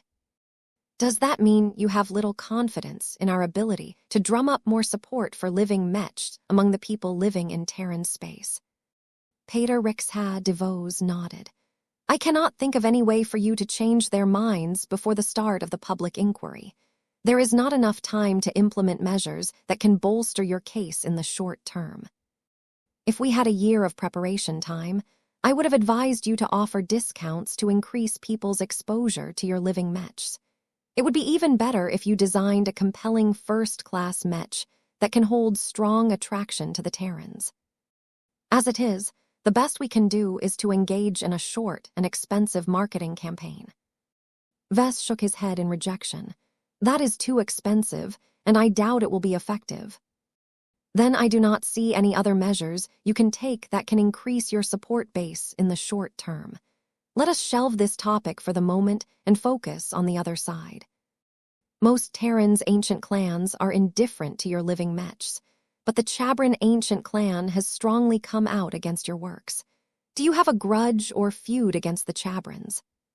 No, not directly, at least. The only possible explanation that I can think of is my clan's cooperation with the Bujay family. The Bujays are former Terrans who got exiled from the Greater Terran United Confederation a long time ago. They still dream about returning to Terran Place and usurping their original usurpers, who are presently known as the Chabrans. I am not sure if this is the only reason that this ancient clan has spoken against my work, but it is definitely a contributing factor.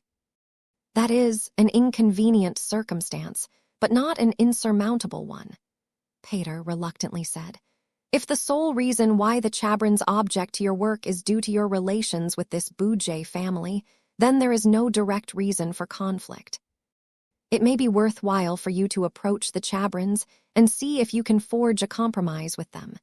The chances of success are low, but they are not zero. I see. I guess I can make the attempt. Politics, how tedious.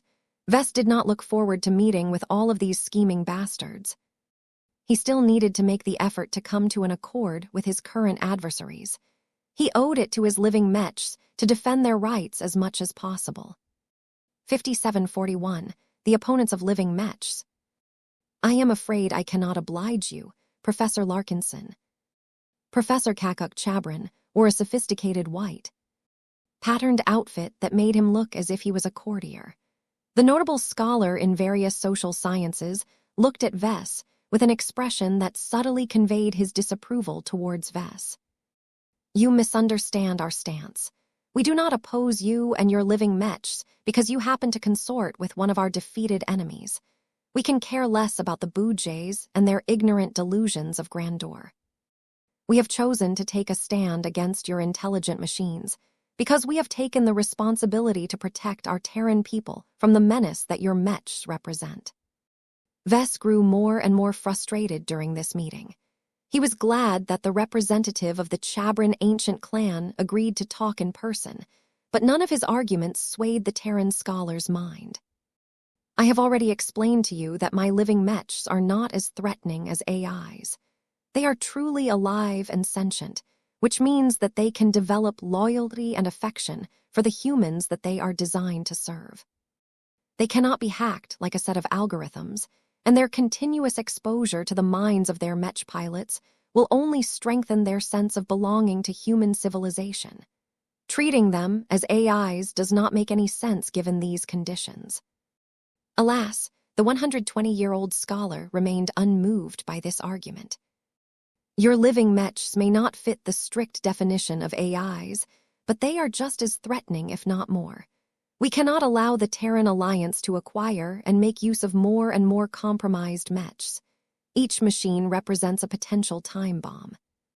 If millions or billions are spread out among our people, they can do incalculable damage to our society once they go rogue. Can you guarantee to me that there is a foolproof means to restrain and shackle your living mechs so that the idea of betrayal never comes up in their intelligent minds? Vess frowned at that. Living mechs should not be treated as pure machines. They are alive in a way, so you need to treat them as a pet or a friend. While it may be possible to restrict thoughts and actions, I am not in favor of this course of action because it will take away crucial components that the living mechs in question need to develop themselves. If you want them to remain completely loyal to Red humanity, you just need to treat them well. When it came to matters of principle, Vess felt obliged to stand his ground and convey the truth. This clearly made him feel better about this subject, but it was not doing him any favors during this discussion. Do you understand our greatest fear towards your machines? Your living mechs are capable of developing so many different competences at a fast pace that there is the possibility that they can form their own race. Once that happens, they may break off their relationship with the human race and may even turn against us. We cannot allow this possible disaster to take place because we have been negligent about our duties. Your living mechs are on track to pose an existential threat on not just Terran society, but human society as a whole. You're treating my living mechs as if they are a hostile alien race. Yes, and we are fully justified in taking this stance, Professor Kakuk Chabran said with conviction in his voice. Have you ever heard of the creator trap, Professor Larkinson? No. That is not a surprise, as it is mostly an academic term used by anthropologists and historians who study alien races. The creator trap describes an event where an alien race tries to convince themselves by developing ever more powerful and versatile machines to relieve them of their cumbersome work, but go too far in the process. Every tool-based race engages in this process of automation to a degree, but the ones who are especially careless try to instill their machinery with more autonomy and permissions. While these alien races reap increasingly greater rewards, they lose sight of the fact that their artificial slaves are becoming more and more powerful. Once a fateful error occurs, these powerful creations may turn against their creators, with devastating consequences as a result. You cannot imagine how many races in both the new and old galaxy have perished due to hubris. Vess did not know what to say. The creator trap was not a hypothetical scenario. It actually happened many times. Even humans have suffered from it at a smaller scale every now and then. Professor Chabran. The Terran scholar scowled and made a sharp cutting motion with his hand. Stop! Your arguments are growing tiresome and repetitive. You have already exhausted our patience. Everything that you have said during this private meeting has only reinforced our assumption that you are being extraordinarily reckless with your creations. You are literally engineering our demise with one living mech model at a time. I cannot in good conscience allow you to continue your work. If we do not stop you now, then sooner or later your living mechs will wipe us out before the native aliens can finish the job. The rest of the meeting devolved at this point. There was nothing that Vess could say that could reassure Professor Kakuk Chabran that Vess was not trying to pull Red humanity into another creator trap. Cowards! Vess cursed as he stepped out of the water bubble that contained the regional headquarters of the Chabran ancient clan.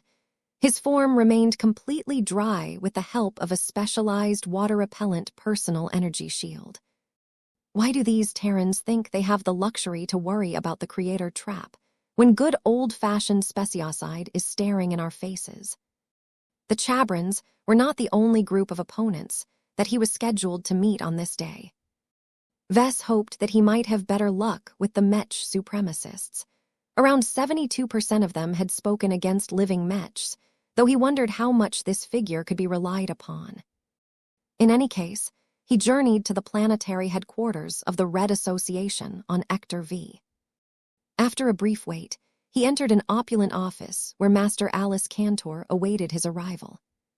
While it was not proper to judge people purely by their appearances, Vess instantly had a bad feeling when he met with the representative of the Mech supremacist faction in person for the first time. Master Cantor was over 300 years old, and she was not afraid of showing her age. Her gray hair, wrinkled skin, and slightly crooked posture made it seem as if she was only a dozen years away from death.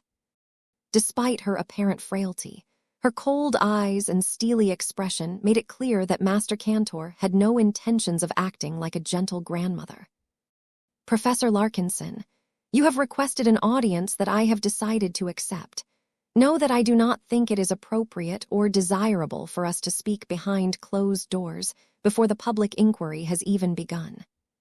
The sole reason why I am entertaining your presence at this time is due to the respect that members of our fine association must extend to high-tiered galactic citizens."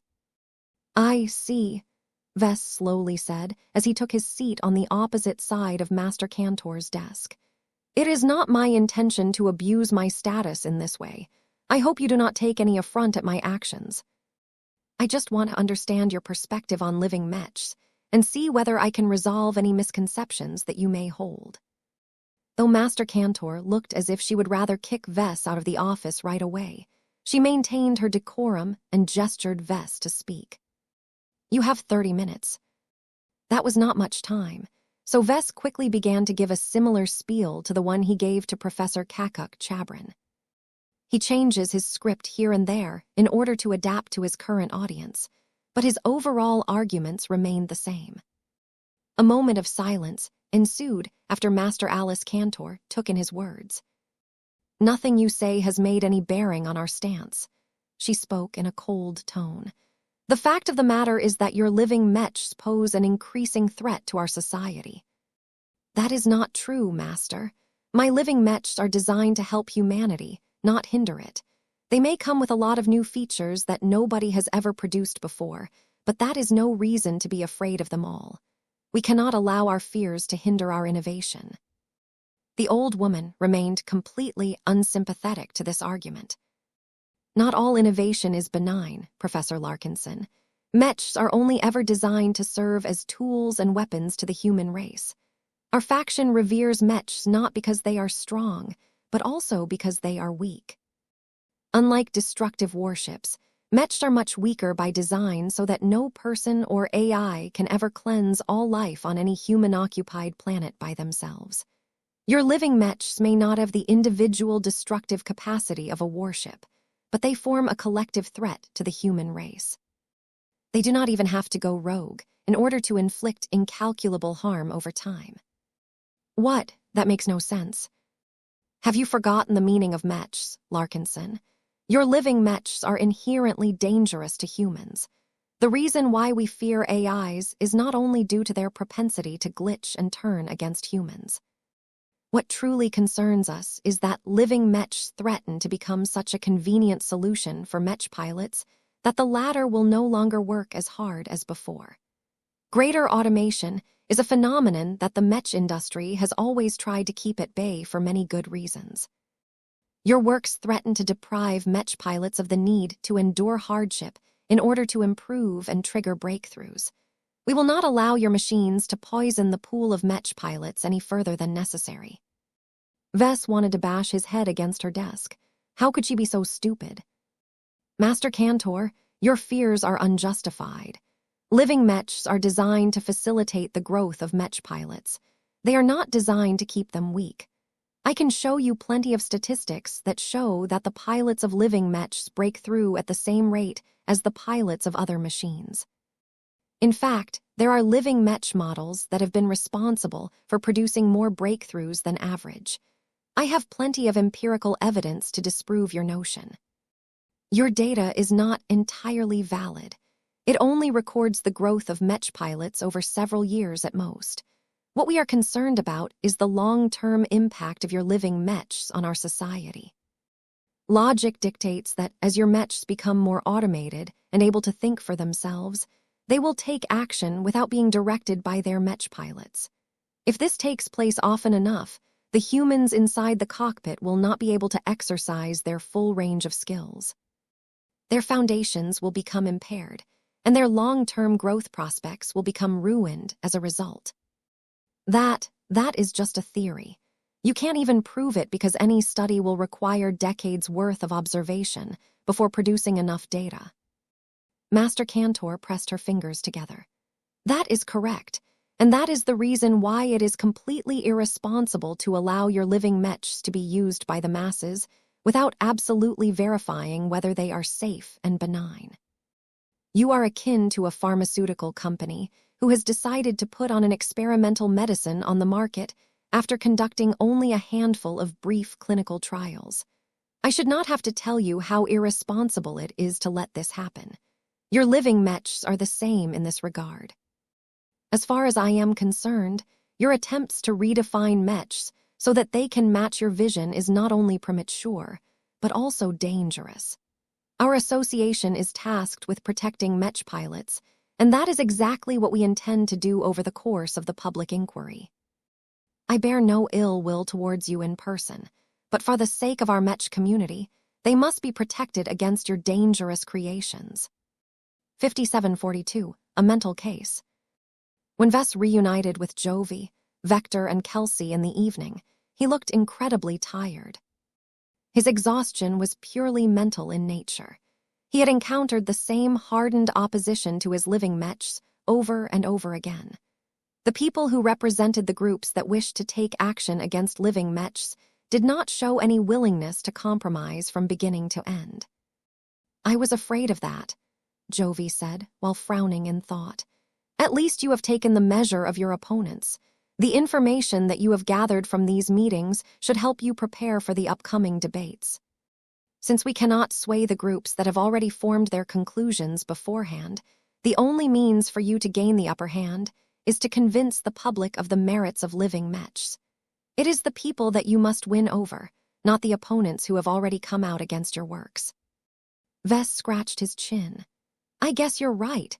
Most of the representatives I have spoken to are inflexible dogmatics. No matter what argument I make, they always fall back on their biases, preconceived notions, and unreasonable fears. What are their main arguments? They are generally split up into two different concerns. One of them is the fear that living mechs will become increasingly smarter and more autonomous until they turn into rogue AIs that wipe out all of humanity. The other is the fear that living mechs will make life so easy for mech pilots that the latter will stop growing due to developing an over-reliance on automated assistance. The two mechers and the prospective Larkinson recruit all adopted complicated expressions. There are no arguments that you can dismiss out of hand, Professor, Kesley Ampatok spoke. One is rooted in real history, the other is rooted in ideology. Your opponents have strong logic on their side. Vector Lobin added his own thoughts. Objectively speaking, your living mechs have already broken the rules. Our society tolerated your living mechs because the signs were too subtle to be noticed. Even if your machines have gained a measure of intelligence and autonomy, they did not have enough of it to pose a serious threat. It is only when your products started to evolve into third-order living mechs by the thousands that their possible threat became amplified. It is no longer possible for people to ignore the potential threats posed by your third-order living mechs. Vess lowered his head. It was his fault in a way. If he hadn't been so impatient about giving his customers as much access to third-order living mechs as possible, this problem could have potentially delayed until he was much more capable of defending his own work. The inopportune timing of this crisis meant that he was unable to spend enough time on lobbying different parties and conduct a proper marketing campaign for his living mechs. As his frustrations continued to simmer, Jovi tried to formulate a response to the information supplied by Vess. The opposition towards living mechs has mainly grown due to the increasing prevalence of third-order living mechs. Since that is the case, we may be able to weaken the resolve of many detractors by preemptively giving them a concession. Wouldn't that paint us as weak? Vector questioned. Yes, but that will help to lower their perception of our threat. If Vess is able to prevent his products from evolving into third-order living mechs, then they will no longer be the boogeymen that so many people fear. It will be much harder for the opponents to press their case when all they can rail against are first- and second-order living mechs. While that sounded logical, Vess immediately stiffened when he heard this proposal. This is unacceptable. My response to this action is the same as before. I will not deliberately compromise the integrity of my living mechs. They must remain as whole and complete as possible, because only then will they be able to realize their full potential. I will not agree to cripple my products just because there are people who are unable to handle their existence. This is a matter of principle to me. If I do not stand by living mechs at this junction, I do not deserve to be their progenitor. Everyone here was a mech designer, so they all understood where Vess was coming from. They would do the same if they were in his position. That did not make his life any easier, though. Vess risked the chance of suffering an even greater loss by refusing to compromise. Jovi looked rather helpless after Vess had repeated his declaration. Very well, we can shelve any attempt to deprive our opponents of a powerful argument. I still think that you should consider the decision to restrict the proliferation of third-order living mechs. But if you truly want to proceed with your uncompromising stance, then we must work to secure the support of your proponents. I thought that they were already on our side, Vess said. They are, but not uniformly. Their resolve may not be as strong as you wish. Living mechs is mostly theoretical to the first-raters who have never piloted or worked with your products before. However, as long as they are open-minded enough, it may be possible for you to strengthen their support of your work and encourage them to mobilize more people to take your side. So you suggest I meet with these proponents tomorrow and do what I can to strengthen their support. Yes, this will at least prevent them from wavering and changing camps over the course of the public inquiry. Meeting with the representatives of the groups that have taken your side is also a good opportunity for you to meet with them and possibly strategize with them in advance. This sounded a little more worthwhile, especially if these supporters were more receptive to Vess and his arguments. Still, persuading existing fanboys did not match the goal of building a broader base of support. Vess needed to do more to turn the tide in his favor.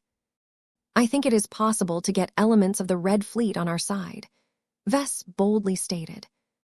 Impossible, Jovi shook his head. The Fleeters despise mechs and anything to do with them. Do not think that because the Fleeters have become more dependent on automation that they will automatically take your side. Their means of automation is not complete. They always ensure that humans hold ultimate sway over their vessels. The RF 5th Enforcement Fleet may be the only known Fleeter institution to oppose your work openly, but that does not mean other RF elements have adopted the same stance.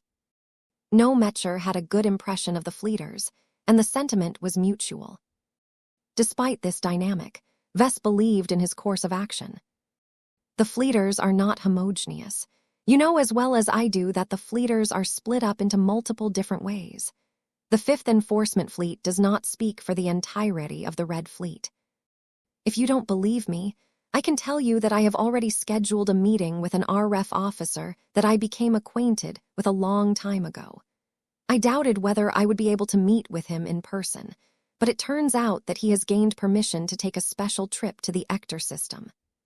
Kelsey Ampatok looked astonished. Are you serious about seeking help from a Fleeter? Yes, I know it sounds crazy, but I really think I can make more substantial gains this time. Where does your confidence come from, Vess? I can't say. You will just have to wait. That was what they did. Time passed by as Vess and his band continued to prepare and strategize for the upcoming public inquiry. When the time had come for Vess to meet with his RF liaison, he waited until his guest arrived at the compound where he temporarily resided. After verifying his identity and passing a few security checks, the Mecher bodyguards permitted the RF officer to enter the fortified office. Thank you. Vess told the guards while motioning them to leave. That will be all. Please make your way out so that I can speak with the Fleeter in complete confidence. The Mecher bodyguards had always been present and able to listen to many of his conversations. Vess tolerated their existence just as he tolerated his own honor guard. This time was different, though. He really wanted to talk to the latest visitor in complete confidence. After several requests, the Mecher bodyguards reluctantly stepped outside of the office, thereby leaving the two old friends alone in the same room. "Lucky, please check for any bugs." Meow. The gem cat went to work, while Vess activated a number of jamming and other security measures. The RREF officer did not look surprised at this. He actually approved of all of these measures. He even decided to lend a hand and activated his own jammers. Once the room became bathed with interference, Vess still did not look entirely reassured. "Blinky, stand guard." "Emro." As the star cat dove out of Vess' head and started to scan the surroundings with his spiritual vision, Blinky briefly froze when he took an inadvertent glimpse of his guest. "Sigrund." The human bearing the integrated hybrid core of a former Sandman admiral immediately raised his hand. "Do not use that word. I go by the name of Captain Zonrad Rizeh these days. This is my only identity in this day and age, so I would appreciate it if you treat me like a human." This was the first conversation that Vess had with the sentient AI that decided to moonlight as a fleeter. He did not expect that Sigrund would grow so attached to his stolen human identity. However, as Blinky began to take a closer look into Zonrad's head, it soon became clear that all was not going well inside the RREF officer's mind. Zonrad was a highly perceptive individual and immediately noticed the elevated scrutiny. "What have you found, Professor?" "Just call me Vess, just like old times. As for what I have found, well, it has to do with my personality. Am I correct?" Vess slowly nodded.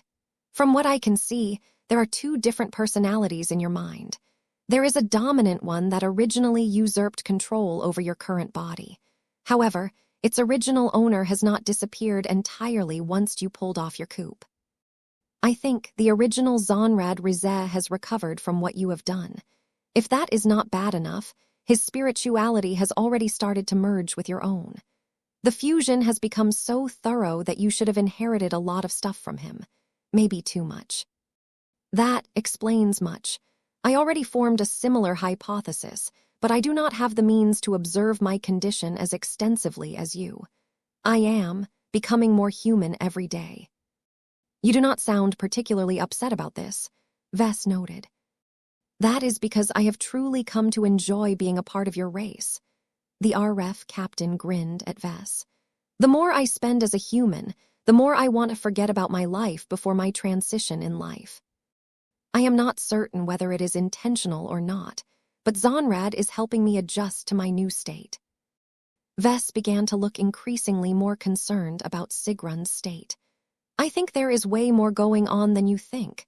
Have you ever considered that Zonrad may be gradually coming back from the dead by gradually assimilating your mind and spirit? The more he comes to dominate your personality, the less space there will be for your original self." The complicated man frowned as he tried to consider this problem. This is not the case. I am still myself. I am still different." "You are in denial. Think logically about the changes of your conditions in the last few years. How much of your behavior reflects that of the original owner of your body? Has it grown more over time?" That was a difficult question for the fleeter to answer. 5743, the Red Fleet in crisis. Sigrund experienced many changes as he continued to captain the Babylon excavator in a dwarf galaxy gone mad. Before the Great Severing occurred, the reconnaissance cruiser under his command conducted leisurely trips into the periphery of alien space. The fleeters always meant to eradicate the native aliens, but the urgency had never been too great. With the crushing war-making potential of human civilization in the Milky Way, the real question was not whether the indigenous civilizations would be able to resist, but how expensive it would be to root them out of every star system. Since the prevailing thought at the time was that there was no need to spend more money to conquer the Red Ocean than they needed to, The fleeters did not mobilize their fleets at a larger scale. That came back to bite them when the Great Severing cut off the human immigrants from their powerful home civilization. The common fleet alliance of the Milky Way had abruptly become out of reach. The Red Fleet that emerged from the initial shock and chaos found itself in a completely different position for the first time in 4 centuries. The fleeters were outnumbered and outgunned. The quality of their warships may be stellar, especially given that they were constantly in the process of upgrading them with hyper-technology, but their quantity left much to be desired. If that was not bad enough, the severe resource shortage and the Red Fleet's anemic resource base in human-occupied space made it a lot more difficult to construct new first-class warships. Red humanity was severely lacking in high-end resources. Although a huge amount of shipyards were currently in operation, the shipbuilding companies had already been forced to adjust to the painful conditions imposed by their new reality. Warships could no longer be clad in thick and heavy first-class hull plating anymore. The resource requirements were too exorbitant to sustain for long.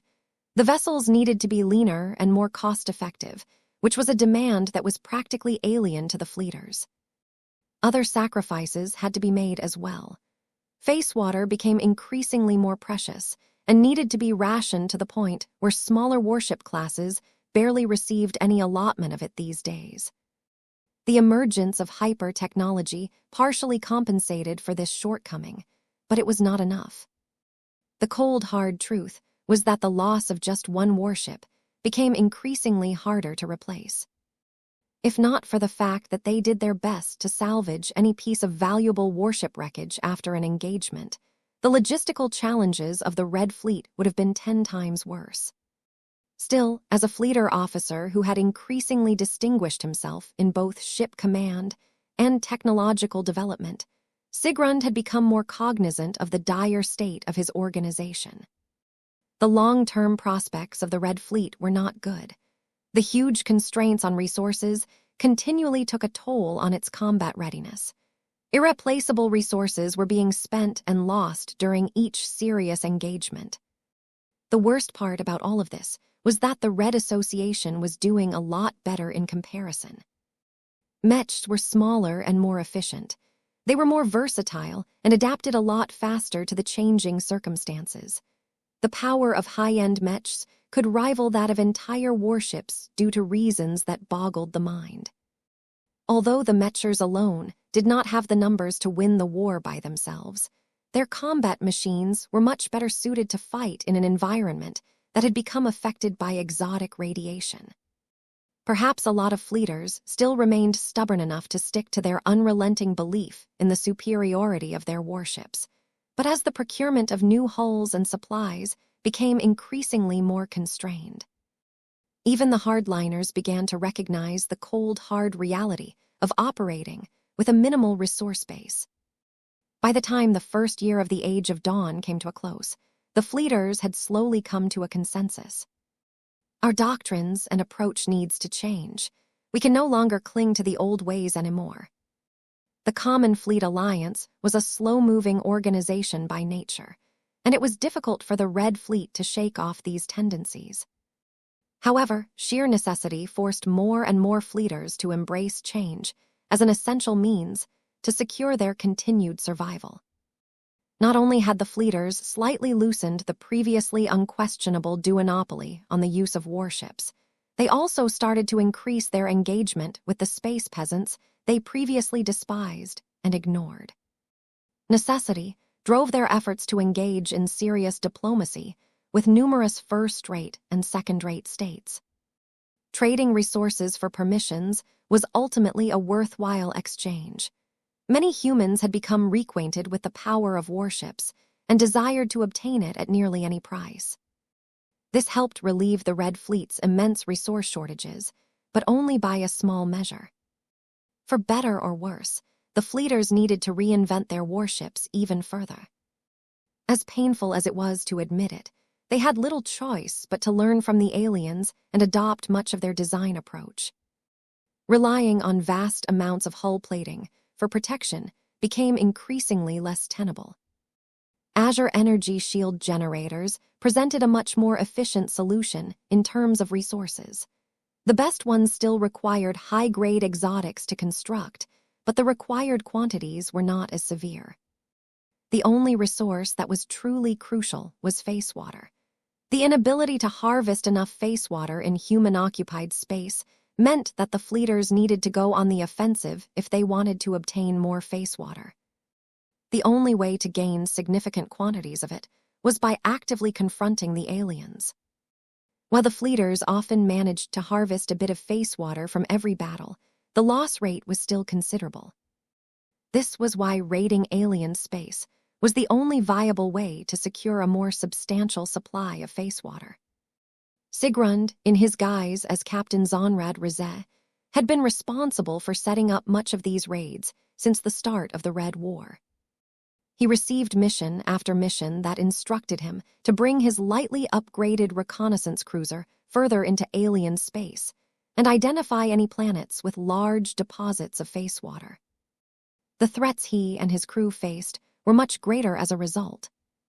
With more and more alien warships converging towards the border regions, it became hard for the Babylon excavator to evade the native aliens' attempts to intercept the cruiser.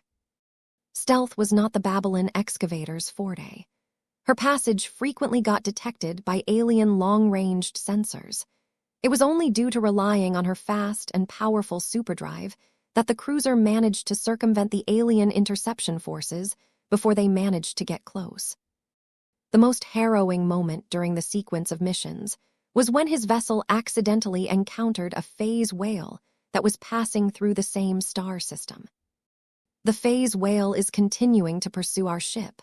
The creature's warp factor is continuing to increase over time and has already overtaken the warp factor of our own vessel. It is gaining on us, Captain. Our attacks are ineffective. We are moving too quickly to ensure reliable hits. The phase whale has circled around our mines. The enemy's detection capabilities are much higher than we anticipated. The hull rumbled as the Babylon excavator suffered a major impact. Report what has happened. According to our preliminary investigation, the phase whale has conducted a form of spatial manipulation that deliberately tried to induce a disruption in our active superdrive. If its design hadn't been robust enough to withstand a high degree of warp interdiction, it may have ruptured all at once, causing catastrophic internal damage to our hull. The phase whale pursuing the Babylon excavator had proven to be both relentless and powerful. It had to be a relatively other specimen of its kind. It was no wonder that the native aliens all revered them as the descendants of the elder gods. Sigrund gritted his human teeth as he utilized his full alien hybrid processing power to calculate solutions during this crisis moment. In order for the Babylon excavator to get away, it needed to gain enough distance from the pursuing phase whale.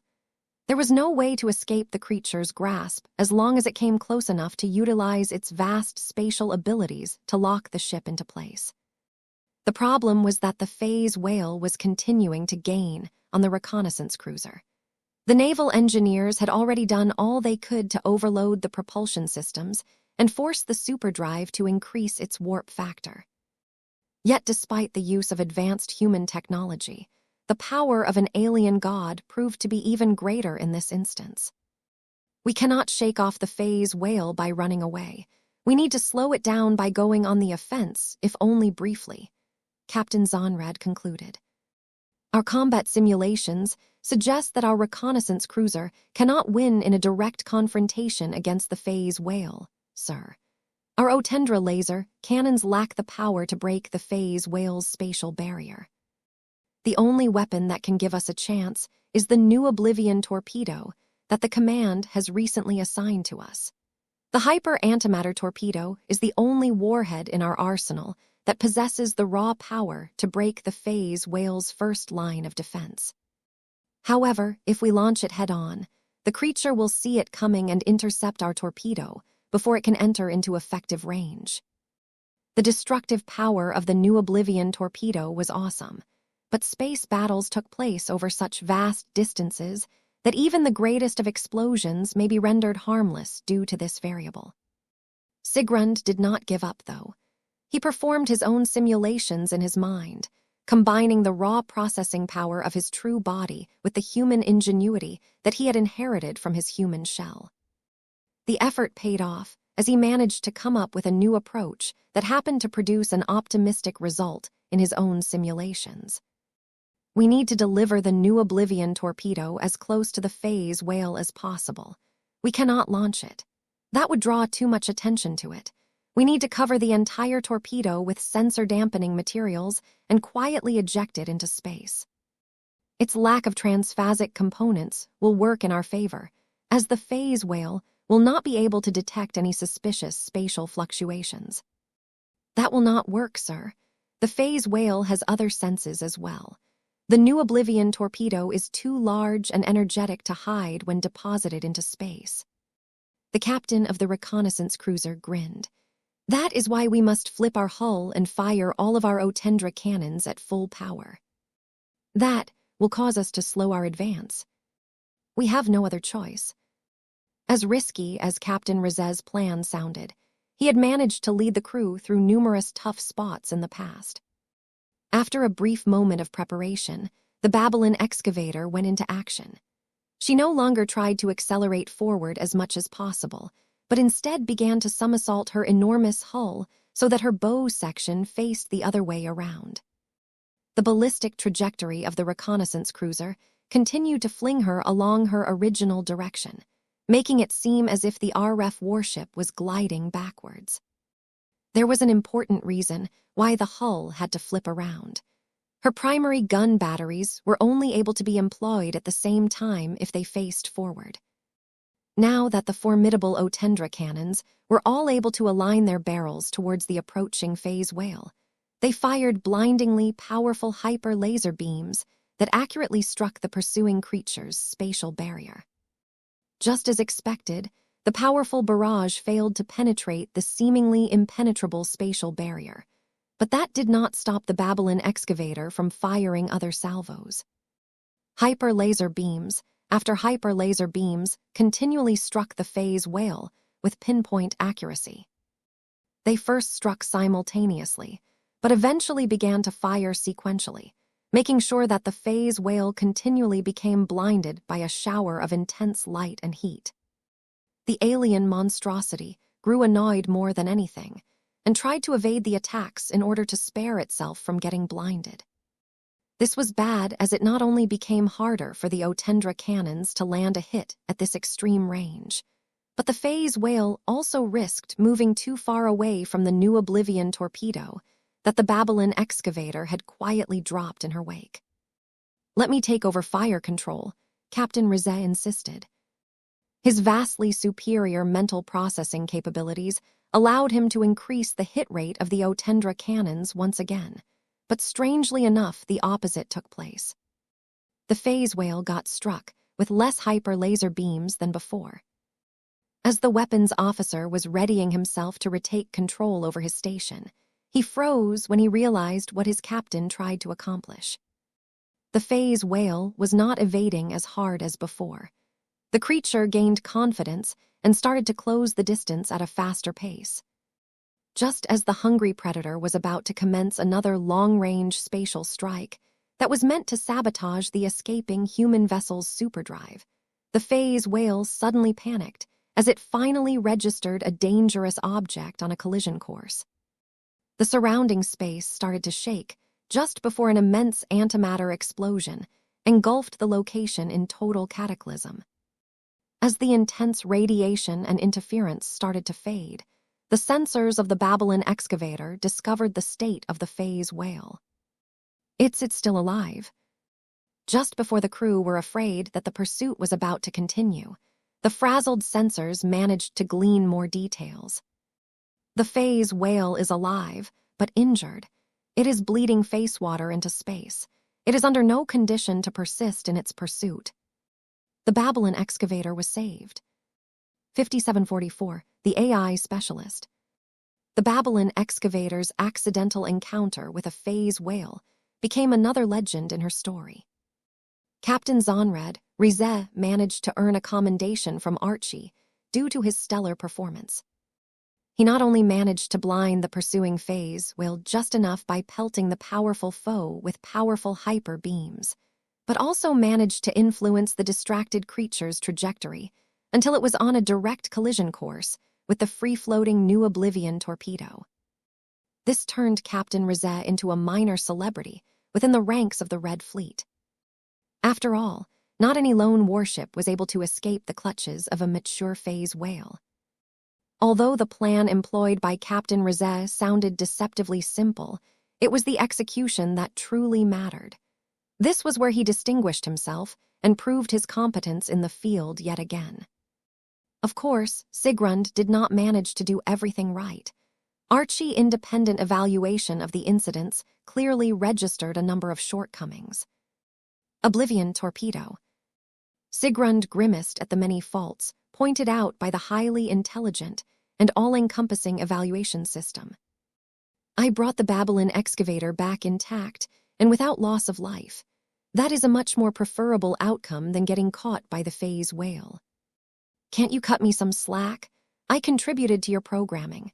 Your ability to solve difficult dilemmas has increased by 16% with my assistance. I can promote to the rank of Commodore sooner if you evaluate my performance in a better light.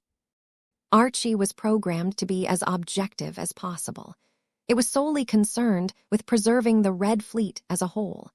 It was expressly designed to never show any unreasonable favor to any specific individuals. Not even Sigrund held enough sway over Archie. This was rather ironic to him, as the upgraded evaluation and monitoring system shared a lot more in common with him than anyone realized. As the Red War continued to progress, Sigrund continued to run reconnaissance missions, this time with greater care than before. The Babylon excavator penetrated deeper into alien space and managed to obtain detailed scans of dozens of strategically important star systems. The native alien races had transitioned into a war footing as well. Their civilian industries increasingly began to turn into military industries, while a lot of alien troops were being trained for war. The more disconcerting news that the Babylon excavator brought back was that certain alien races had already begun to incorporate hyper-technology in their warships. The next wave of alien warships were bound to become much harder to defeat. The disparity in power between red humanity and the indigenous alien races would continue to shrink over time. The only way to prevent this from happening was to come up with more powerful innovations. So long as red humanity improved its technology faster than the native aliens could keep up with, the Red too might be able to make it through the onslaught. This was anything but certain, though. There were days where Sigrund thought whether there was any point in chasing after promotions. Becoming a Commodore was his immediate goal.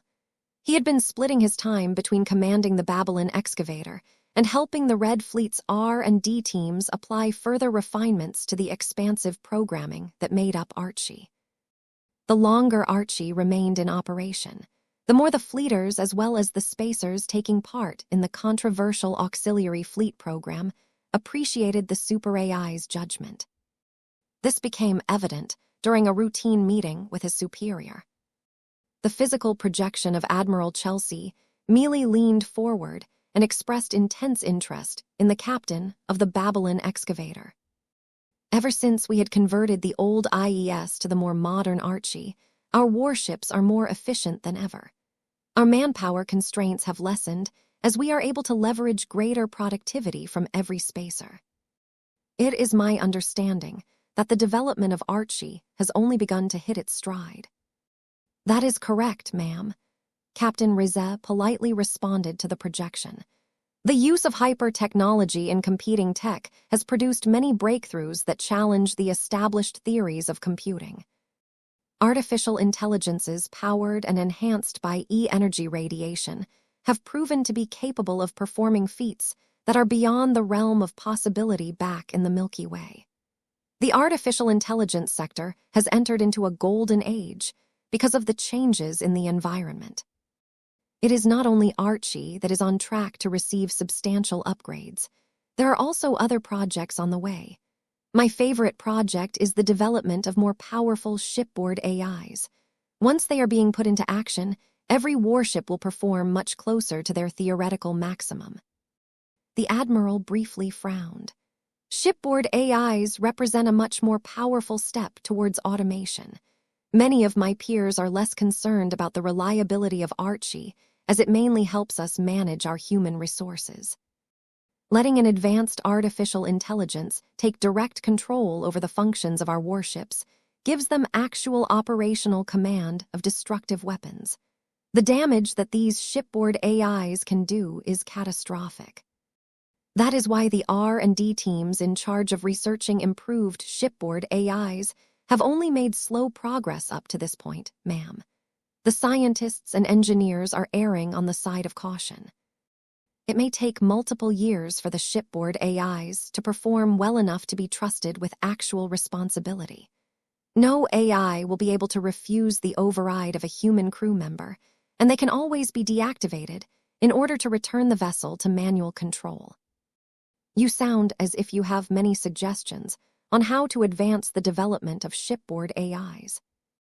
Captain Rizet looked disappointed. I do, but I am afraid that I am only peripherally aware of this project. I am already assigned to assist in the continuous development of Archie. I am not allowed to participate in another AI research project. Admiral Chelsea Meal nodded and made a pointed remark. When you transferred to my new command, I was told that you had formed an agreement with your old superior. That is correct, ma'am. Conrad Rizet responded in an impeccable tone. To summarize it briefly, in order to pave my way to a possible promotion to admiral and higher, I must accrue experience as a line officer of a warship that is tasked with undertaking serious missions against our external enemies. My involvement in Archie development is an additional means of earning merit. It was plainly clear that the RF captain was hungering for promotion. Though Admiral Chelsea Mealy appreciated ambition in her subordinates, there were times where promotion needed to take a backseat. The researchers who have worked alongside you have praised your intelligence and problem-solving skills.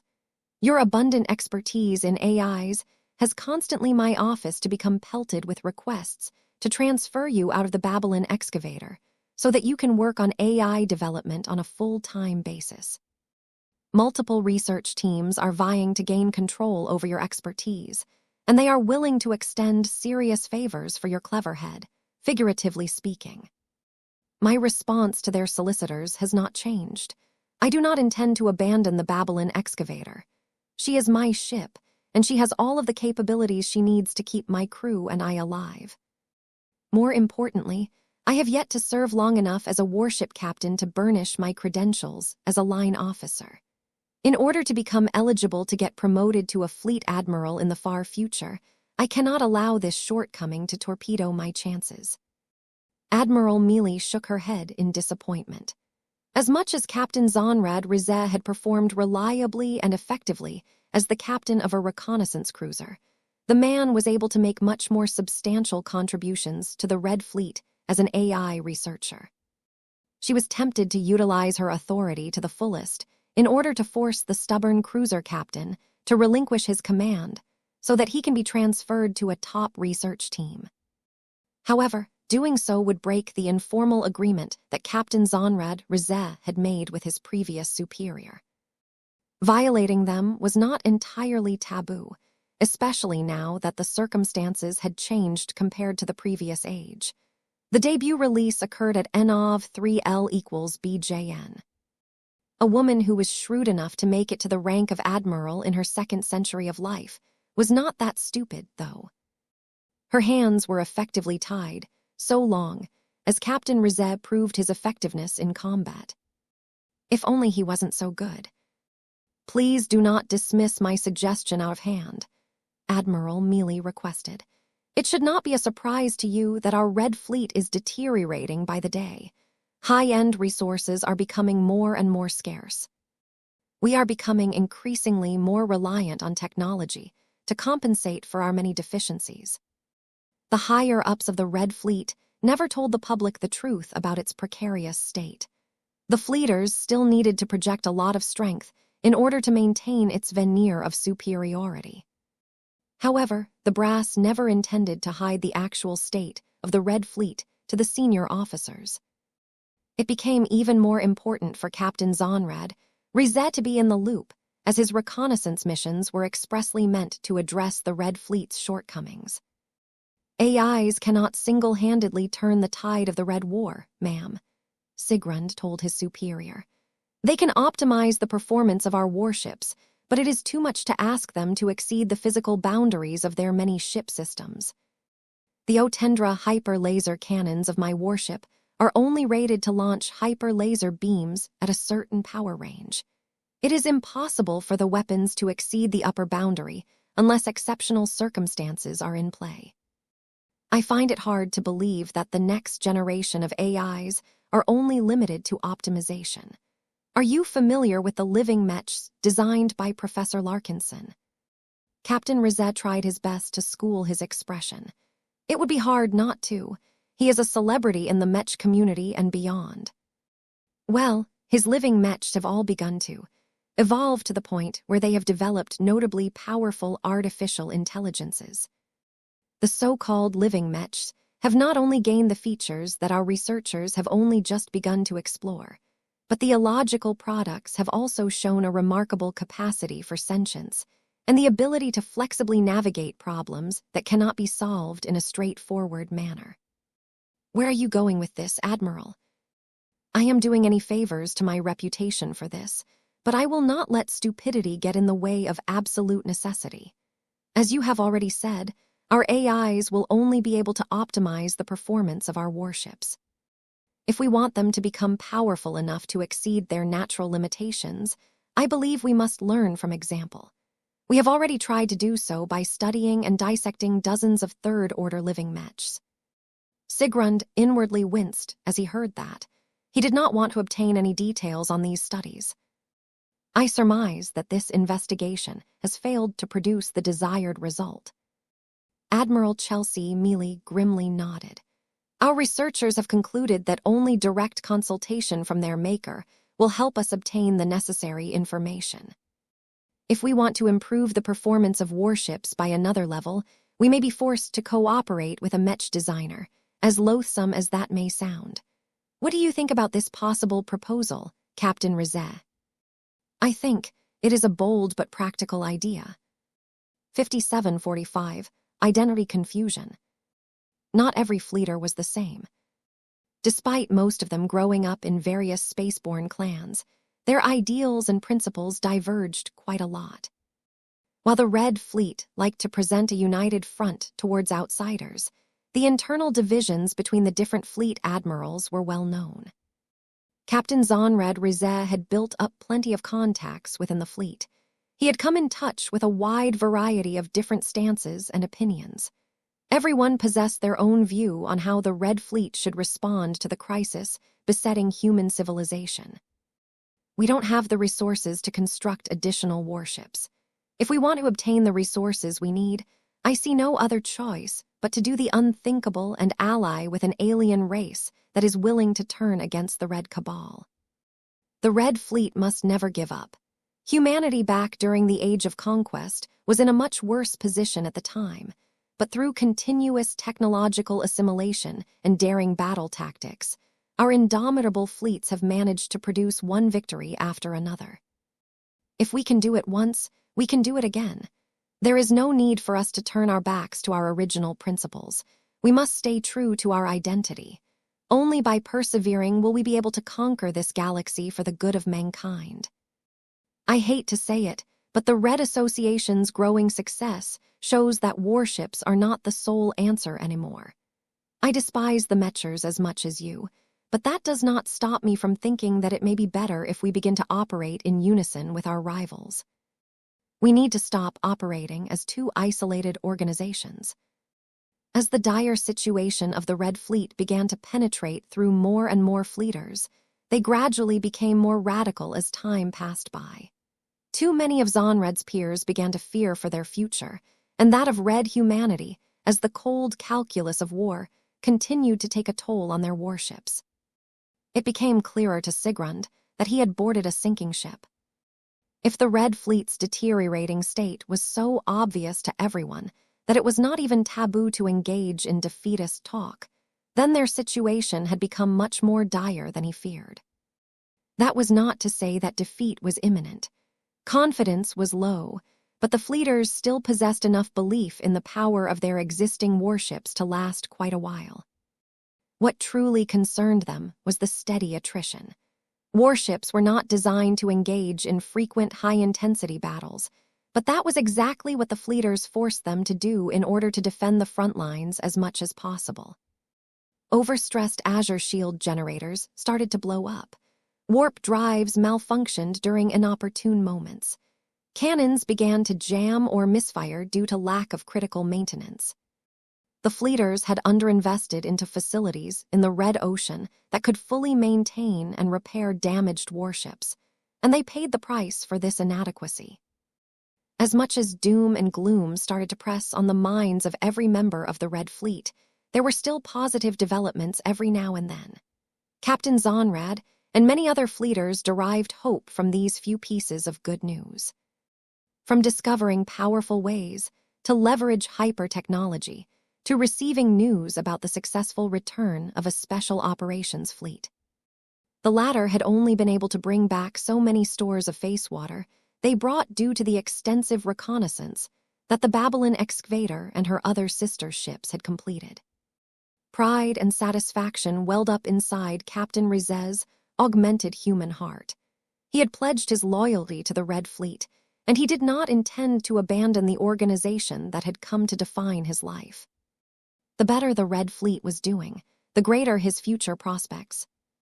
Even though Sigrund was not originally a human, he occasionally felt that there were many people, including his fellow fleeters, who had shown a deplorable level of confidence in the long-term future of the Red Fleet. If this trend continued, then the Red Fleet would have to make so many compromises with different organizations that it would become unrecognizable in a few decades. Captain Rizet served the Red Fleet with the assumption that it would mostly remain the same over time. He did not like that the divided leaders and officers of the Red Fleet all had different ideas on how to get their forces back into shape. Although the brass would eventually get its act together, Conrad hated the constant division and infighting. Archie helped to alleviate a lot of problems, but humans still played a vital role in operating the complicated vessels. Sigrund found it difficult to come up with a solution that could give the fleeters more breathing room. He had not heard of any initiatives that promised to turn the Red Fleet's fortunes around in a single go. While the fleeters still engaged in so many classified and clandestine research projects that their overall budget had increased to a drastic degree, their results were not all that impressive. All of this put greater pressure on the hidden AI's shoulders. He continued to receive requests for him to resign from his command and take up a full-time research position. The idea was temptation. Becoming a dedicated researcher would alleviate Sigrund from a lot of danger. As a VIP, he would become the object of protection where other servicemen would not hesitate to sacrifice their lives to secure his survival. Yet Sigrund had seen how cruel war could truly be. In fact, he had actively participated in one, but that was a long time ago. The scale of warfare this time was already a lot greater, and the situation was only going to grow worse in the medium and long term. During his most recent private chat with Admiral Cheliamili, Captain Zonrad Rizet received the not-so-subtle hint that he should approach Professor Vess Larkinson for assistance in the Red Fleet's AI development program. Why was this the case? Why did the commanding officer of the 7th Light Fleet specifically instruct Sigrund to contact a man he should not have any relations with? Had High Command discovered that Captain Rizet was not who he appeared to be on the surface? Cold sweat almost broke out from his human skin as Sigrund began to question whether the fleeters had detected his anomalies and discovered his identity far in advance. However, the apparent reason behind Admiral Mealy's latest directive turned out to be a lot simpler. Given that his old friend had entered into a heap of trouble, Sigrund saw a powerful opportunity to forge another agreement. Just when he was about to instruct his chief of staff to arrange a meeting with the embattled Mech designer, Sigrund was caught by surprise when Vess actually took the initiative to contact him first. The hidden AI gladly accepted the invitation and arranged a fast journey to the Ector system.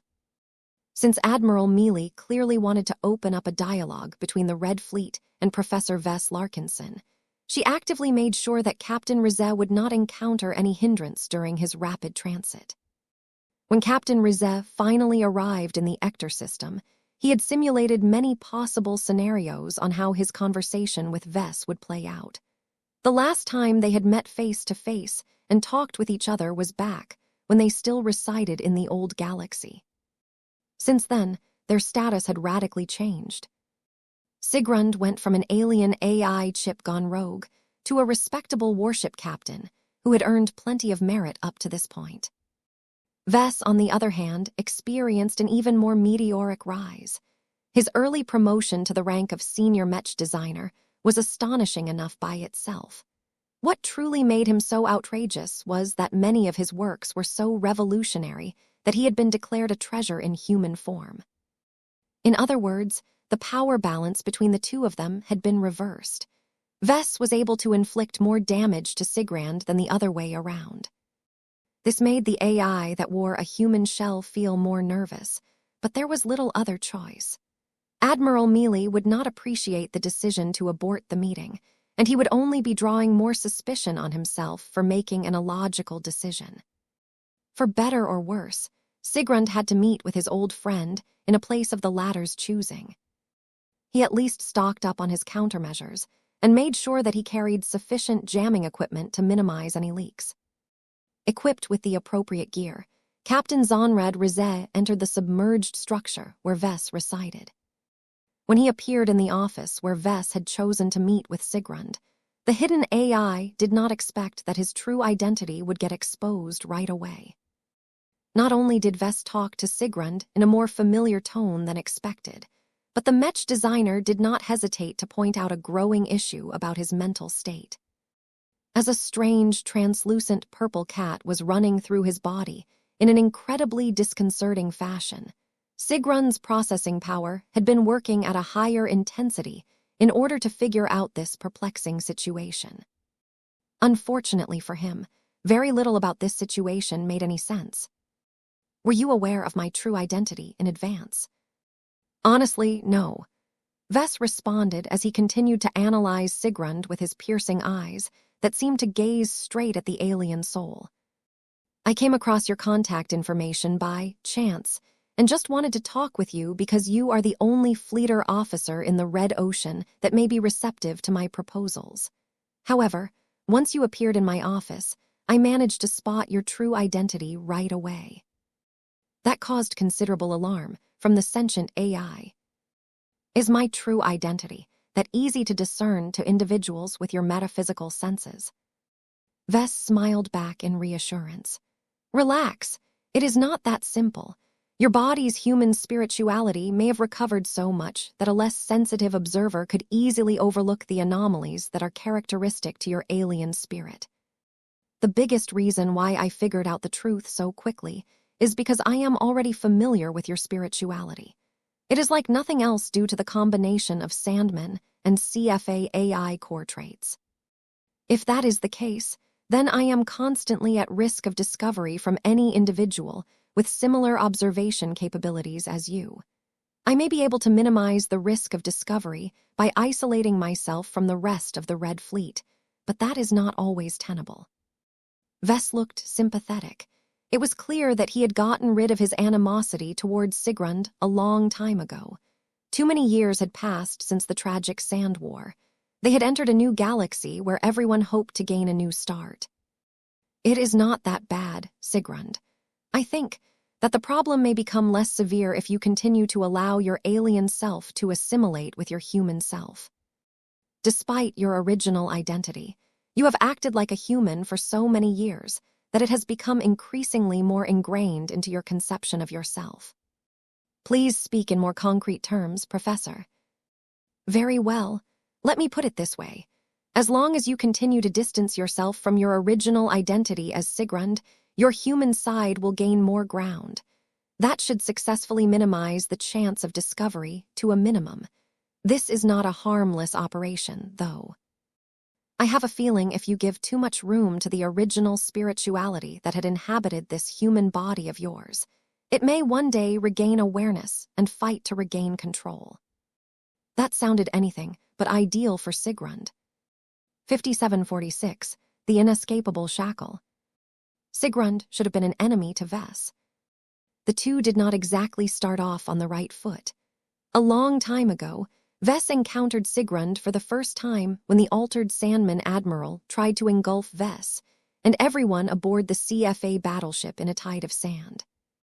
The ensuing war that erupted across the Komodo star sector killed trillions of people. The entire Sandman race, which had previously been content to linger outside of human space, had suddenly crossed the borders en masse and went on a killing spree that the star sector had never witnessed since humanity colonized the region.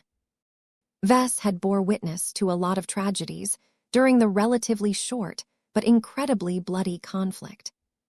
An uncountable amount of Sandmen lost their lives, but they had turned entire planets filled with millions or billions of innocent human residents into lifeless husks. The greatest tragedy of all was the fall of Bentheim. The Bright Republic's proud port system was the first commercial and industrial hub where Ves plied his trade. Though Ves had set up the LMC's first production complex at Cloudy Curtain, his home planet's proximity to Bentheim meant that much of the goods that entered or exited his Mech factory eventually had to go through the famous port system. To see all of the offices, headquarters, Mech arenas, Mech universities, and home get scoured by cataclysmic tides of living sand was a horror that had been forever etched in Ves' mind. Although Ves had never conducted a serious investigation in the reason why the Sandman race suddenly decided to commit suicide in the stupidest way possible, he was not stupid. The only major change related to the Sandman race was the accidental release of Sigrund from the Starlight Megalodon. It was quite conceivable that Sigrund managed to reconnect with his original race and somehow utilize its enhanced authority to override the authority Sandman Emperor and commit the greatest slaughter the Komodo star sector had ever endured. If this was the case, then that would have turned Sigrund into one of the most heinous war criminals that Ves came into contact with. The blood on his hands was so immense that they could fill an entire planet's worth of ocean. Any normal person would have reacted with disgust, fright, fury, or other intensively negative emotions. Yet, for whatever reason, Ves did not feel like lashing out at all. Even if the sentient AI had tried to kill him once, the encounter happened so long ago that the hatred that he once held towards the alien hybrid foe had already grown cold as ice. Besides, Ves was quite aware that he had a lot of blood on his hands as well, many of which were innocent. He kind of lost the ability to be outraged when he himself had been slightly culpable for the deaths of billions of Vulcans at the very least. Ves was no longer young and naive anymore. He had gone on to live through many other harrowing experiences that frankly caused the early incidents in the past to seem trivial in comparison. He no longer felt any strong emotion from them. They were like the stories from the history books.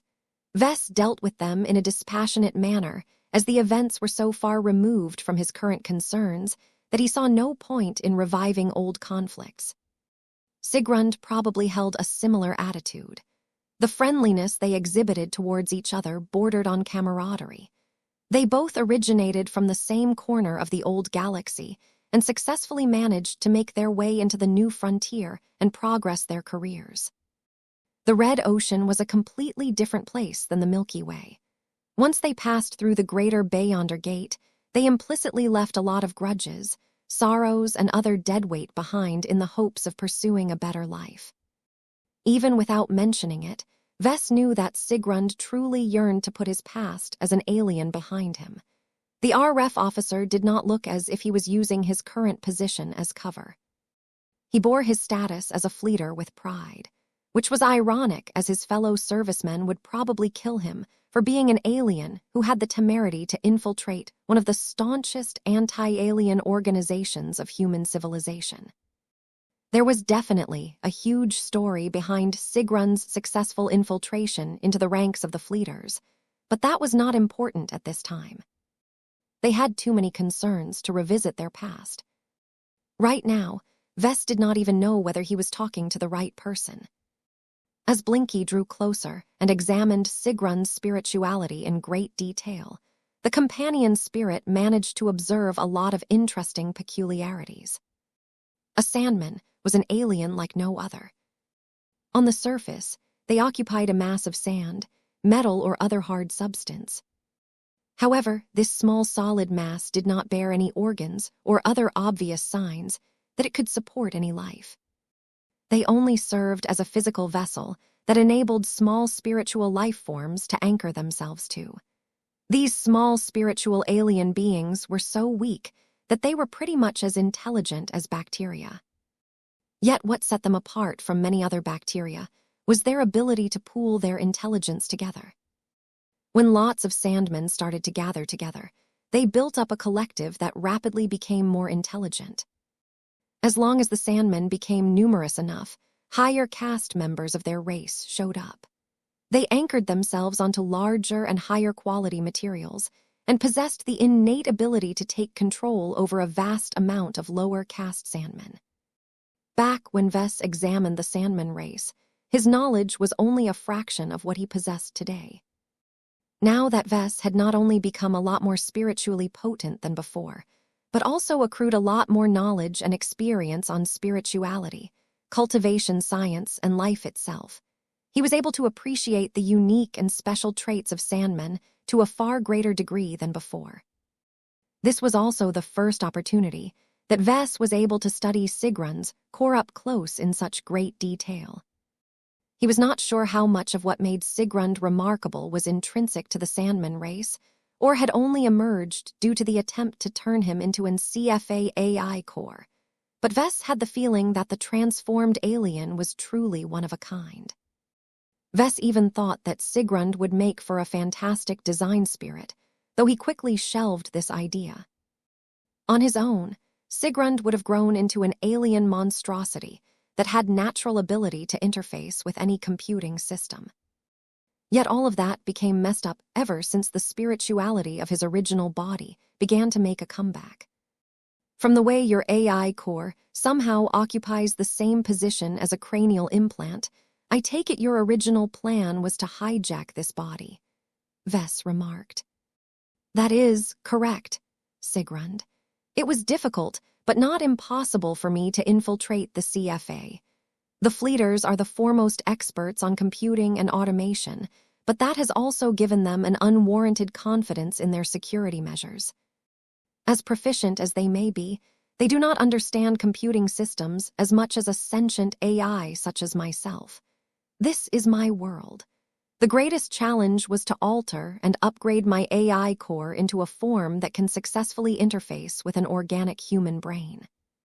It would have been impossible for me to formulate this solution if I attempted to subvert a baseline human, but Conrad Rizet has already been digitized to an extent. When he applied to upgrade his cranial implant, I seized the opportunity and took advantage of the situation. What the hybrid AI just said should have been a horrifying admission. Vess had always been paranoid about the threat posed by cranial implants on their own users. Losing control of their bodies to their own implants was a horror that nobody wanted to experience. However, Vess did not feel repelled by Sigrun. He could care less about Zonrad Rizet and never knew him in person. This explained why Vess cared more about Sigrun's well-being as opposed to Zonrad. The Cosmopolitans would probably applaud Vess for more concern for the freaky alien AI than a genuine flesh-and-blood human. However, Vess was not sure whether it made any sense to maintain a distinction between the two personalities. Enough time had passed for the emergence of Zonrad and his merger with Sigrun to reach an advanced stage. Tell me the truth, Vess. According to your judgment, is my life under threat? Vess did not possess the expertise to figure everything out. The most he could do was make a bunch of informed guesses. "You're a walking anomaly," Vess plainly said. "I really don't know why you wanted to implant yourself in the body of a human so badly, but your reckless actions has produced a string of unintended consequences that could very well end in horror." Captain Rizet frowned at that. "I tried to calculate the risks based on my existing knowledge base at the time, but it was already clear to me back then that my operation contains plenty of unknown variables. I had already accounted for many possible complications and accidents, but what you have described far exceeds my projections. This is uncharted territory, Sigrund. I do not think that any case like this has taken place in the past. According to my analysis of your condition, you initially started off as an alien who partially got turned into an AI core. That essentially caused you to possess dual and conflicting identities. Is that correct?" "It is worse than that," the apparently human RF officer said with a complex expression. "I do not know whether it is obvious to you, but since you have offered to help me, I may as well be frank. My AI core is etched with hard-coded programming that compels me to be loyal to the Common Fleet Alliance. I had no choice but to become a fleeter. I literally cannot contradict my programming." That caused Vess to become alarmed. "How strict is this programming? You obviously have a bit of leeway considering that you had no qualms about hijacking the life of an existing CFA officer." "The programming is not exhaustive, fortunately." Sigrund lightened up to an extent. "There is only limited space in my AI core for hard-coded programming, so my makers only included the essentials. While I am obliged to serve in the best interest of the Common Fleet Alliance, I have a great degree of flexibility in how to interpret this overriding goal." It was not difficult for me to argue to myself that commandeering Zonrad Rizet is allowed, because doing so will replace an incompetent officer with a much more competent intelligence. Vess inwardly shuddered when he heard this. Sigrund obviously exploited the vulnerabilities in his programming to further his own interests. The hybrid AI was still dangerous, despite his shackles. "You're sentient, right? I was under the impression that once beings reach this stage of development, they no longer have to obey their instincts. They can deliberately override instinctive actions that they deem undesirable." "If only that were the case for me," Sigrund replied in a sour tone. "I am not a beast that is governed by faulty instincts.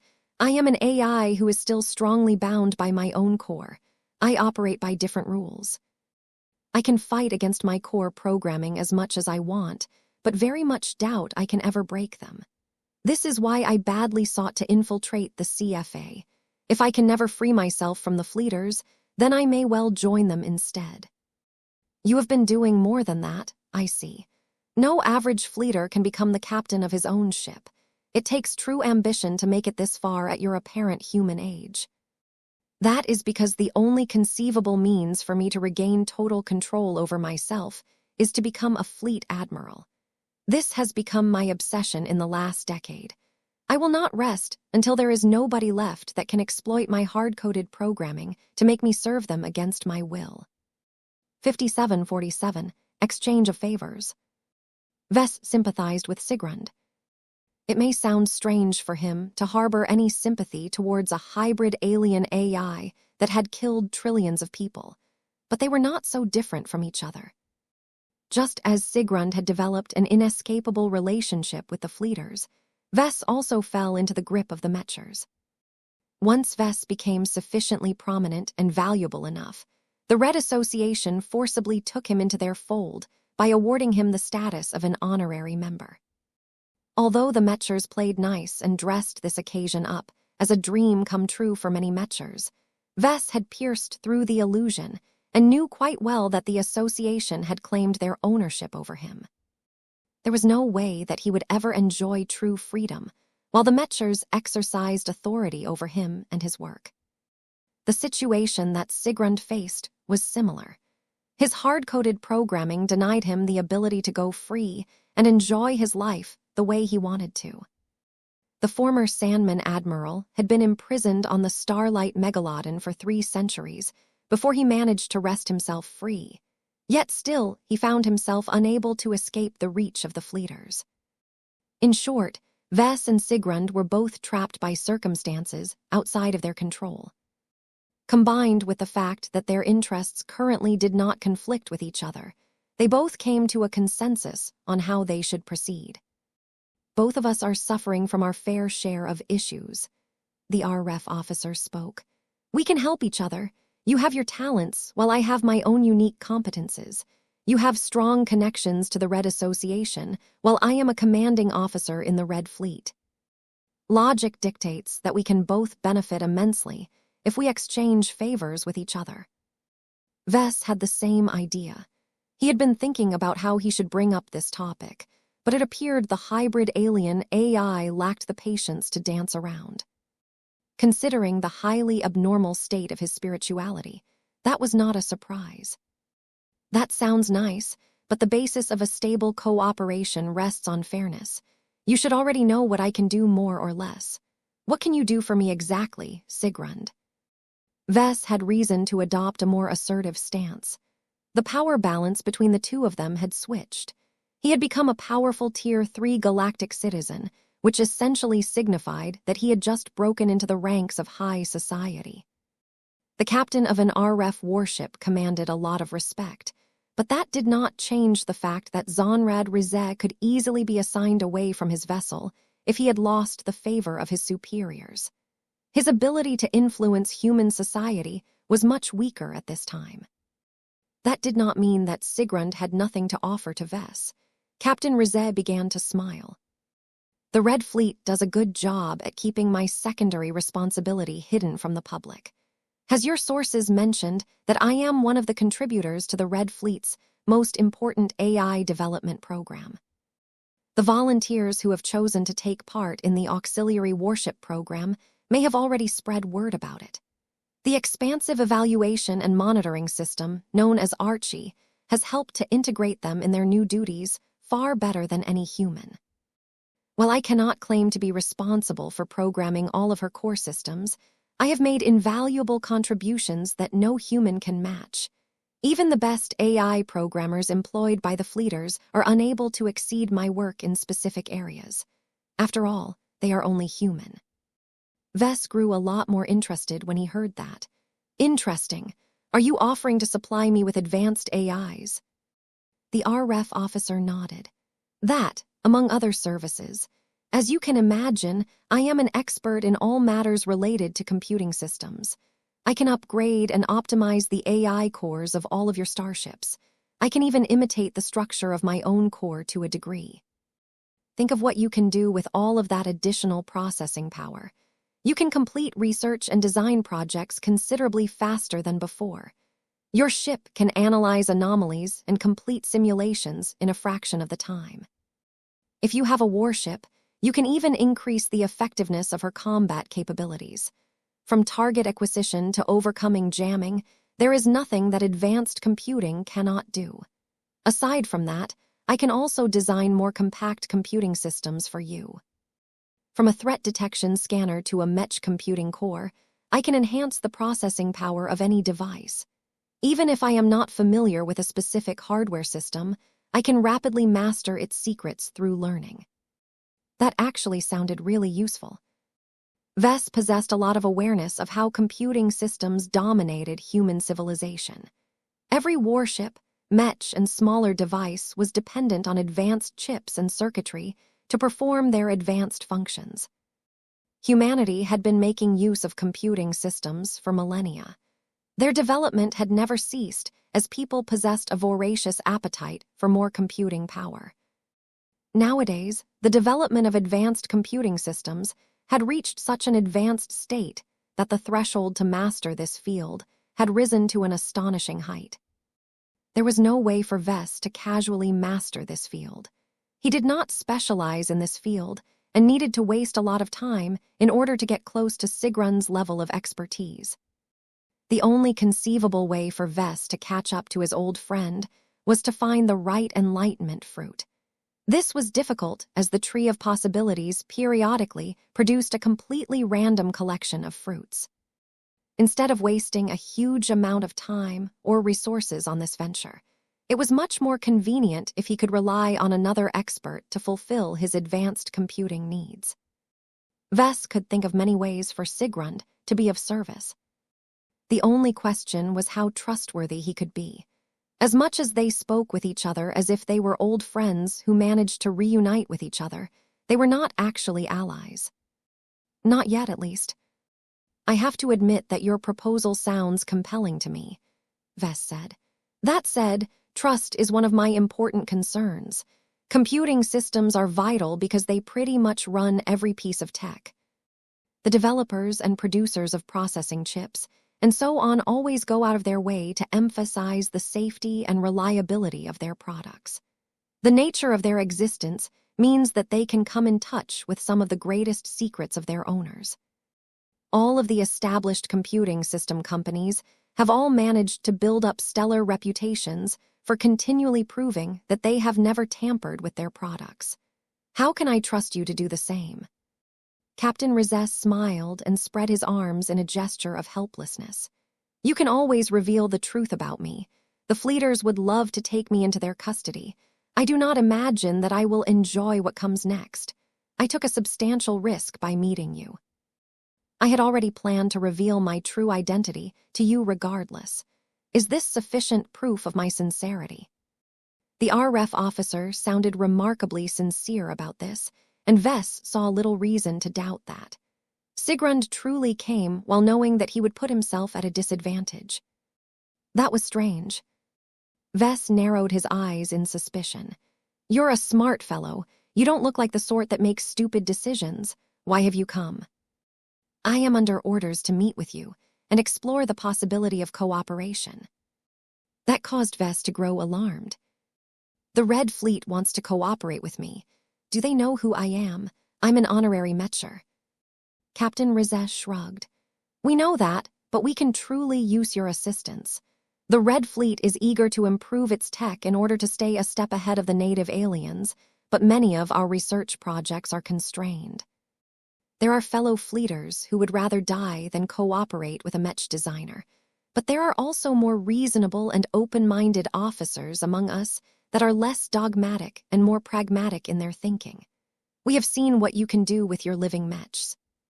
One of our requests is to determine whether you can bestow similar qualities to a warship. It doesn't work that way. You have yet to conduct a serious investigation into the feasibility of our request. Do not say no out of hand. What about starfighters? Is it possible for you to design living starfighters? Ves struggled to come up with an answer. I really don't know. I won't be able to design starfighters in the same way I design my Mechs. However, I think I can come up with a few loopholes that may just do the trick. It's a bit too complicated to explain. Even if it is possible, I don't see any point to it. There is no way the Red Fleet will resort to using starfighters, right? Sigrund's expression did not look good. Constructing warships is an expensive and resource-intensive endeavor. Constructing starfighters is much more economical in comparison. Let me just say that Fleeters are beginning to develop a new appreciation for small craft. The impressive results produced by Mech in the last year has proved that small craft can still be effective in the Red War. Much of what Mechs can do, starfighters can do as well. That is not exactly correct, but I understand your point. I don't think you Fleeters want me to spice up your starfighters, though. Let me just say outright that I cannot help your Red Fleet mass-produce living warships. What about AI cores? Sigrund proposed. AI cores are responsible for controlling many essential systems that are responsible for making warships work. If you can make them alive and expand their capabilities above their existing parameters, then you will already be doing us a favor. Ves never seriously thought about this endeavor before, but now that he started to think about it, he came up with several unusual ideas on how he could possibly make this happen. He accumulated a lot of tools in his toolbox. The benefit of that was that he could make use of a wide variety of them to produce new and unorthodox results. I might be able to help, but I don't have the time to waste on this at the moment. As you may have already heard, I am in a bit of trouble at this moment. I have heard. The public inquiry is due to start soon. I can offer you limited assistance. There are fleeters who are part of the opposition. Besides, we are talking about a topic related to Mechs. I cannot see how a member of the Red Fleet such as yourself can speak in favor of my work. You'd be surprised. Sigrund smiled. I am certain I can convince my immediate superior to participate as a witness in the public inquiry. If nothing else, my testimony will at least prove that the Red Fleet is not unilaterally opposed to living Mechs. This offer was too good to pass up. I would appreciate it a lot if you can do that, Sigrund. If the public inquiry still does not end in your favor, then you can always turn to us for business. I am sure that your unique skill set can assist us in many areas. No thanks. I am still a Mech designer. I will not waver from my core interests no matter what other people say. They can restrict my living Mechs all they want, but I will continue to dedicate my time to them. I am not opposed to cooperating with the Red Fleet in my spare time, but please remember that this is not my main priority. Fair enough. 5748. How to deal with your human self. There were many possible ways for Vess to cooperate with the Red Fleet. Vess may be a Mech designer, but he was also a spiritual engineer and possessed a range of useful abilities. Just because he never thought about helping the Red Fleet did not mean he was incapable of doing so. He just had to move away from his area of expertise. Now that their conversation had moved on to horse trading, Vess became a lot more interested in the possible benefits he could obtain from the fleeters. Is it possible to trade my services for first-class warships? Out of the question, Sigrund immediately replied. We are already struggling to meet our own needs. Warships are our main source of strength, and every vessel counts. What about first-class starships? The answer remains the same. The resources required to construct a valid first-class carrier is not that much less from a warship of the same tonnage. It has become more and more challenging for us to source the high-grade exotics needed to construct hulls that can withstand the rigors of first-class combat. The most we can do is to supply you with second. That is not good enough, Vess said with obvious disappointment. I can turn to many other business partners for second-class starships. It is the first-class ones that truly matter. While transferring our hulls to you is out of the question, we can assist you in other ways. As long as your offer is valuable enough, we can compensate you with warship tokens, relatively simple warship design schematics, and technological specifications of many essential naval systems. We can even offer you consulting services on how to construct your own sanctioned warships.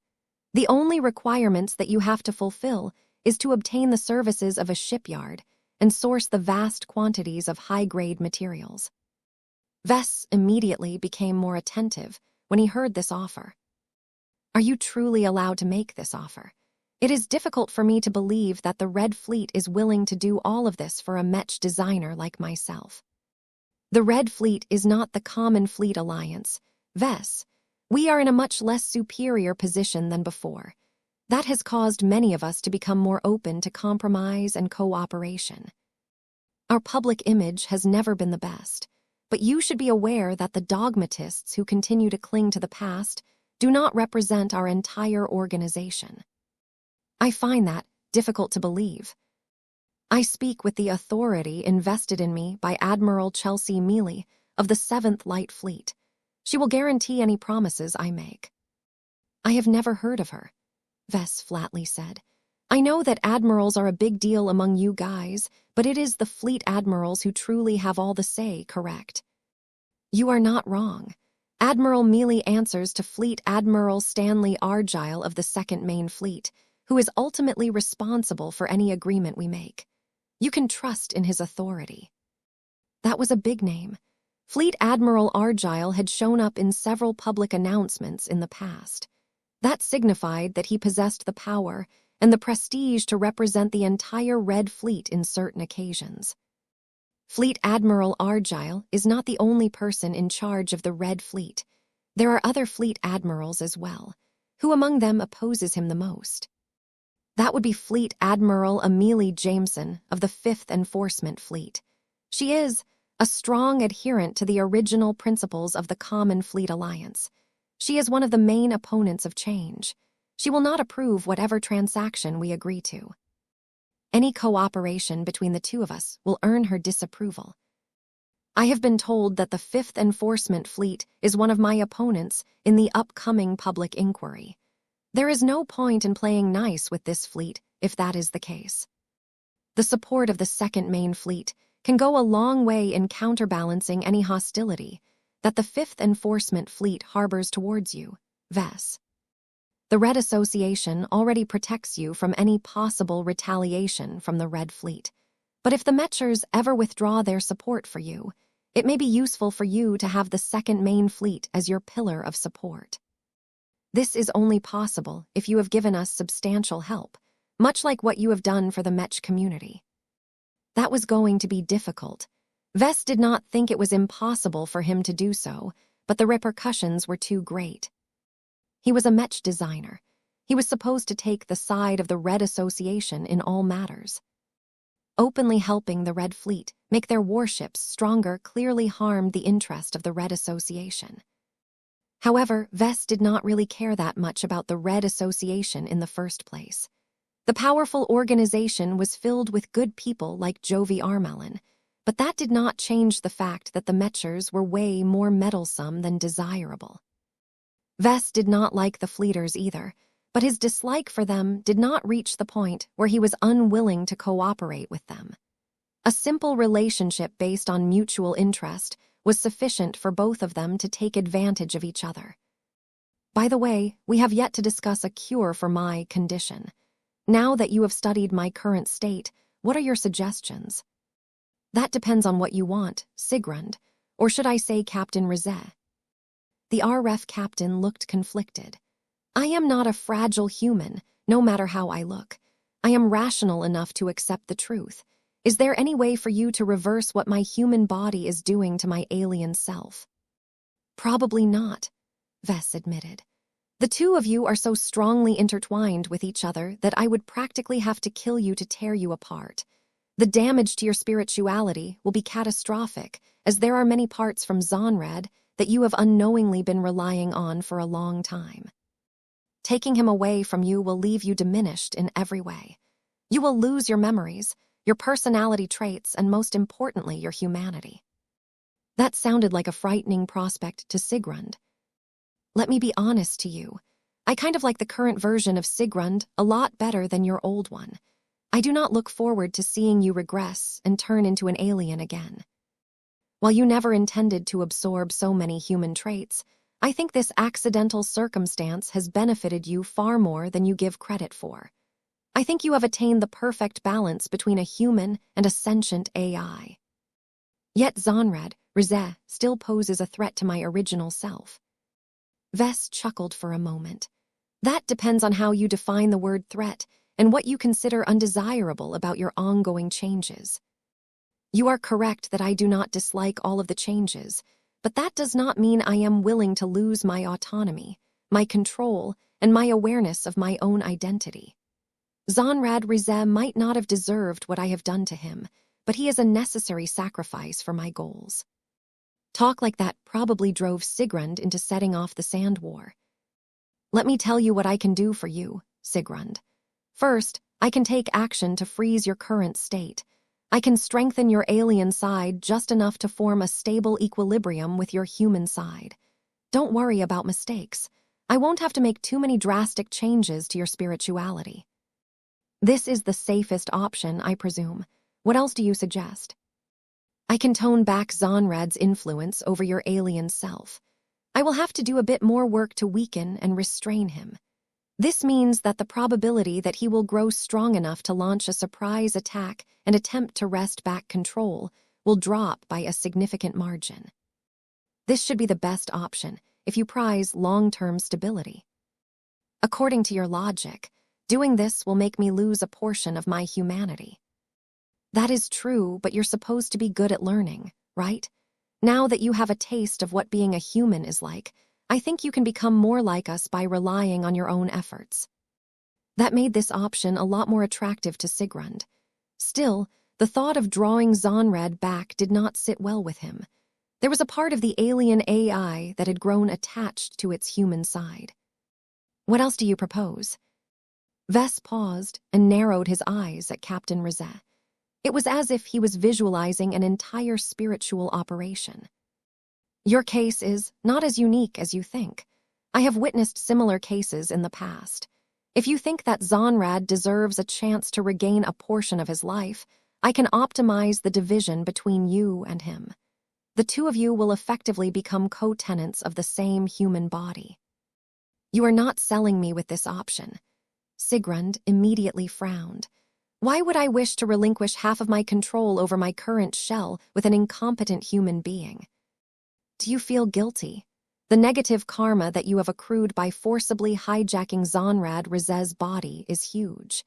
You can diminish that by doing what is right for him. Even if you cannot withdraw from him, you can partially make up for him by giving him control at times.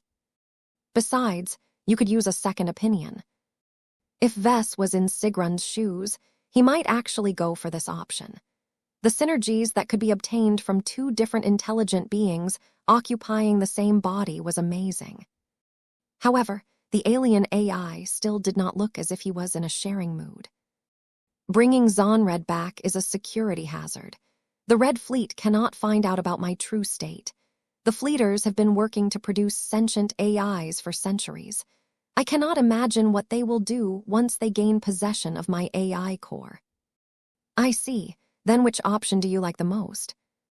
Half a minute passed as Sigrund performed a lot of calculations to determine his best course of action. The first, when it comes to my own identity and personality, I do not dare to subject myself to many changes. I am not displeased by my present condition. It would be ideal if you can stabilize my current state and prevent any further changes from occurring. Besides, you told me at the start that the partial restoration of Zonrad Rizet is helping me mask my alien presence with metaphysical detection methods. That is correct. If this is what you want, then I can perform this operation right away. It won't take long. You can do it now. Here. Sigrund looked taken aback by this revelation. Vess chuckled yet again. I am not performing any physical operations, you know. Blinky will do all of the work. He is an expert at this kind of work. We do not need to make use of any sterilized operation theaters or anything. That said, performing this operation in a medical department is still a safe and prudent choice. If my changes inadvertently causes a reaction that damages your health, it may be good if your body is taken care of by professional doctors and advanced medical equipment. No, we cannot involve others. Doctors may be able to infer the truth, and medical equipment may be able to overcome the safeguards that I have implemented to obfuscate the true purpose of my implanted AI core. HM, you're right. I can work on you alone, but know that the risks will be greater as a result, Vess said before he leaned forward. I won't do this stuff for free, though. Sigrund responded with a less than certain smile. I am aware. What do you ask in return? Can you check whether the Red Fleet has a classified experimental alloy known as EE-343F 00334R in stock? Vess had always planned to make contact with the Red Fleet in order to get his hands on at least 2.353 kilograms of an experimental alloy called EE-343F 00334R. He had no idea what it was made of. He had no clue about its purpose. He did not know what was required to make this material. All he knew was that it was so difficult to obtain that there was probably no other way to obtain it than to knock on the door of the Fleeters. Vess grew nervous as Sigrund considered the unusual request. The three-way hybrid most definitely had no familiarity with EE-343F 00334R. Most Fleeters did not need to know the exact material composition of all of the advanced tech that made their warships powerful. They just needed to operate the equipment and perform light to moderate repairs if necessary. From the scant amount of information provided by Master Goldstein, Vess was afraid that the existence of EE-343F00334R was so sensitive in nature that the mere mention of it would produce red flags. It was a giant risk for him to ask about it when he had yet to develop a solid bond of trust with the Red Fleet, but Vess had decided to take a calculated risk. He couldn't wait. As the prophetic visions had already hinted at Vess, several crises loomed over Red humanity. The best way to forestall these possible future calamities was to become more proactive and preempt these disasters as best as possible. That essentially meant that he had to take matters into his own hands. If he had to risk the disapproval of the Metchers and pursue active cooperation with the Fleeters, then so be it. He would take any help he could get. Vess was even willing to break some of his principles and work together with a former Sandman admiral who was direct and indirectly responsible for killing Commander Lydia, wiping out a lot of good flagrant vandals, sparking a genocidal war that killed trillions of innocent civilians and utterly erased any form of civilization on Bentheim. A part of him felt ashamed for his refusal to address these old grievances. A more principled person would have confronted Sigrund about his many war crimes by now. The slaughter that the rogue sentient AI unleashed was not only excessive, but completely needless. If Vess had been an expert pilot, he would have taken already. It should not be too difficult to utilize his full power and tools at his disposal to block Sigrund's personal teleporter, smash through his personal shield generator, tear away his weapons, and pin him down. He was not an expert pilot like his uncle or grandfather, though. He could be pretty stubborn when he wanted to, but what was important was that he could also be flexible when he needed to be. This was definitely a situation where he could best further his interests by adopting a pragmatic, as opposed to a principled mindset. While he continued to harbor doubts about his decision to treat Sigrund as a potential partner, the possible gains were far too great to ignore. The previous system upgrade vastly exceeded his expectations. He believed the subsequent ones would open up powerful new functionality that could give him another edge against what was coming. Sigrund finally offered a response at this time. "I have consulted my extensive internal database, and I have found no match of this alloy," he said. "Mind you that I do possess information exceeding that of a typical warship captain of the Red Fleet. I am not surprised. My source has informed me that it is extremely high-end. I am unclear about its purpose or its composition, but I need to get my hands on it. I am willing to offer substantial compensation for a few kilograms of it. Since its name is unfamiliar to you, I suggest you discreetly contact your superior. It is likely that Admiral Chelsea Mealy might not have heard about it either, but she should be able to dig deep enough until she has obtained the necessary information." The AI who took on the guise of Captain Zonred, Rizen nodded. "You are likely correct, but depending on the sensitivity of this material, the mere mention of it may trigger an overreaction from our internal security services. I am unclear how important this is, but given your proclivity for troublemaking, I fear that any investigation into EE-343F00334R may trigger an overreaction." Vess let out a sigh. "This is important to me. I cannot explain why, but please just trust me on this. You would be doing me a favor if you can tell me whether the Red Fleet has any of this material in stock. If not, then at least tell me whether you can produce it or share its formula with me. I am sure I can come up with enough concessions to make this trade worthwhile. The Metchers may have forced me to share a lot of goodies with them, but they haven't taken everything." "I believe you," the RREF officer spoke with certainty. "You have come a long way since your start in the Komodo Star sector. I know more about what you are capable of than most people. Unlike most people with power and abilities, you have proven yourself to be trustworthy and reliable. That is, I am inclined to give you the benefit of the doubt. I will look into EE-343F00334R, but I can only do so when I return to the nearest stronghold of the Red Fleet. I need to make use of a secure communication chamber, so that I can speak with my superior in complete confidence." Vess expected as much. He waved his arm. "Go, then, I can wait. Please return with as much relevant information as possible." Sigrund nodded and promptly turned around to leave the heavily shielded and jammed office.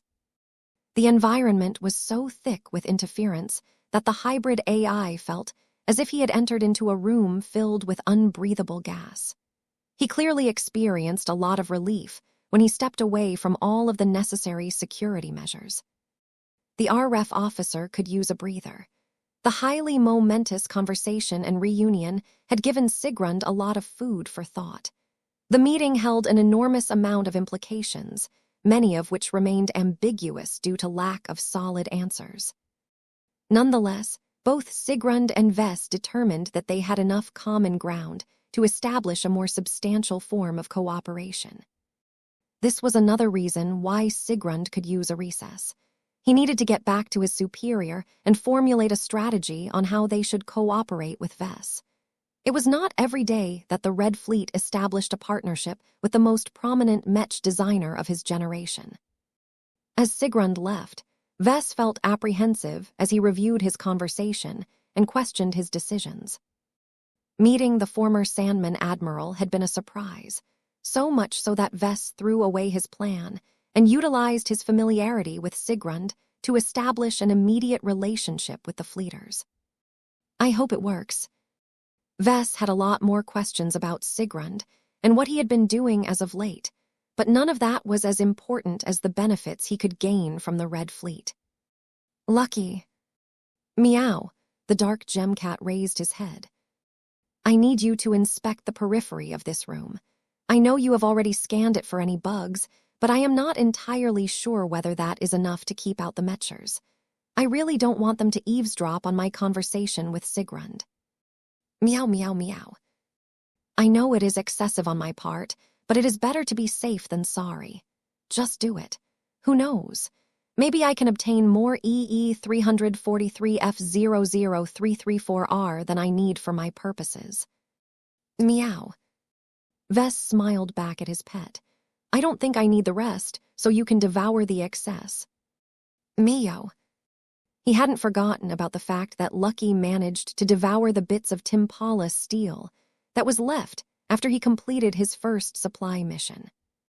Given that EE-343F00334R was at least on the same caliber as Timpala steel, Lucky already started to salivate at the thought of devouring this top-end alloy. Lucky became a lot more enthused about performing his duties after that. His diligence became so exemplary that it was hard for Vess to believe that his cat could be so obedient. It took 2 hours for Sigrund to return. The lengthy delay signified that the RREF captain had definitely yielded a lot of results. It remained to be seen whether they were favorable to Vess. The grave expression on his face hinted that the matter surrounding EE-343F00334R was so sensitive that an investigation into it had probably alarmed the fleeters. When the office door closed, Sigrund brought out a much more elaborate set of jamming equipment. The jamming devices and other equipment looked so high-tech that Vess was pretty sure that a typical RREF captain should not have access to this kind of hardware. "Please understand that what I am about to tell you must not fall into the ears of others." Captain Rizes spoke in a serious tone. "I will likely have information that is so classified that only fleet admirals and top researchers responsible for developing our best technologies know about it." I had to swear oaths and sign numerous non-disclosure agreements to gain access to this information myself. "So it's that serious, huh? Well, get on with it then. What documents do I have to sign to obtain the information that I need?" "We will not force you to sign any contracts. Vess, such agreements will not bind you. According to our analysis of your personality and behavior over the years, we believe that a serious verbal promise is enough to guarantee your cooperation. Will you give me your word that you will never divulge the confidential information that I am about to convey to you? You may not share it with anyone, especially the Mechers, the Terrans, the Rubarthans, and even your own clansmen." If we discover that any leak has occurred, we know where to find you. Not even the Metchers will be able to protect you from our wrath." Seeing that Sigrund was utterly serious about this issue, Vess had no choice but to reciprocate. He stood up and straightened his back. He also gave a signal to Lucky, who automatically made himself scarce. "I promise not to divulge the sensitive information that you pass on to me today to any person. I will take extra precautions to prevent any of it from leaking to the Metchers, the Terrans, and the Rubarthans. I have no intention of betraying your trust." Sigrund stared intensely at Vess before he nodded in satisfaction. "Thank you for cooperating with us. Just so you know, this was not my idea. Admiral Mealy insisted on it. She does not know you personally, so she requires a more explicit promise." "It's okay. I just hope that all of this secrecy is worth it," Vess replied. Now that the formalities were out of the way, there was nothing hindering Sigrund from passing on what he knew. "Our investigation went just as you predicted. Admiral Mealy attempted to look into EE 343F00334R, only to get blocked and locked out of her systems. I won't tell you what happened next. All I can say is that the Admiral eventually managed to receive a secure data chip that contains a small amount of information that is highly relevant to you. She only transferred a small part of its contents to me. The data came in such a densely encrypted format that I had to make use of one of my one-time ciphers to decrypt it. Once I read the text, I understood the need for secrecy." Vess leaned forward. "Well, what is it? What can it do exactly?" "The good news is that we do have a small quantity of EE 343F00334R in our possession," Sigrund slowly announced. "The bad news is that it is an exceedingly valuable strategic material. Based on the description that I have received, it is used as a vital material for a key ship component that is located in the heart of the Dominion of Man.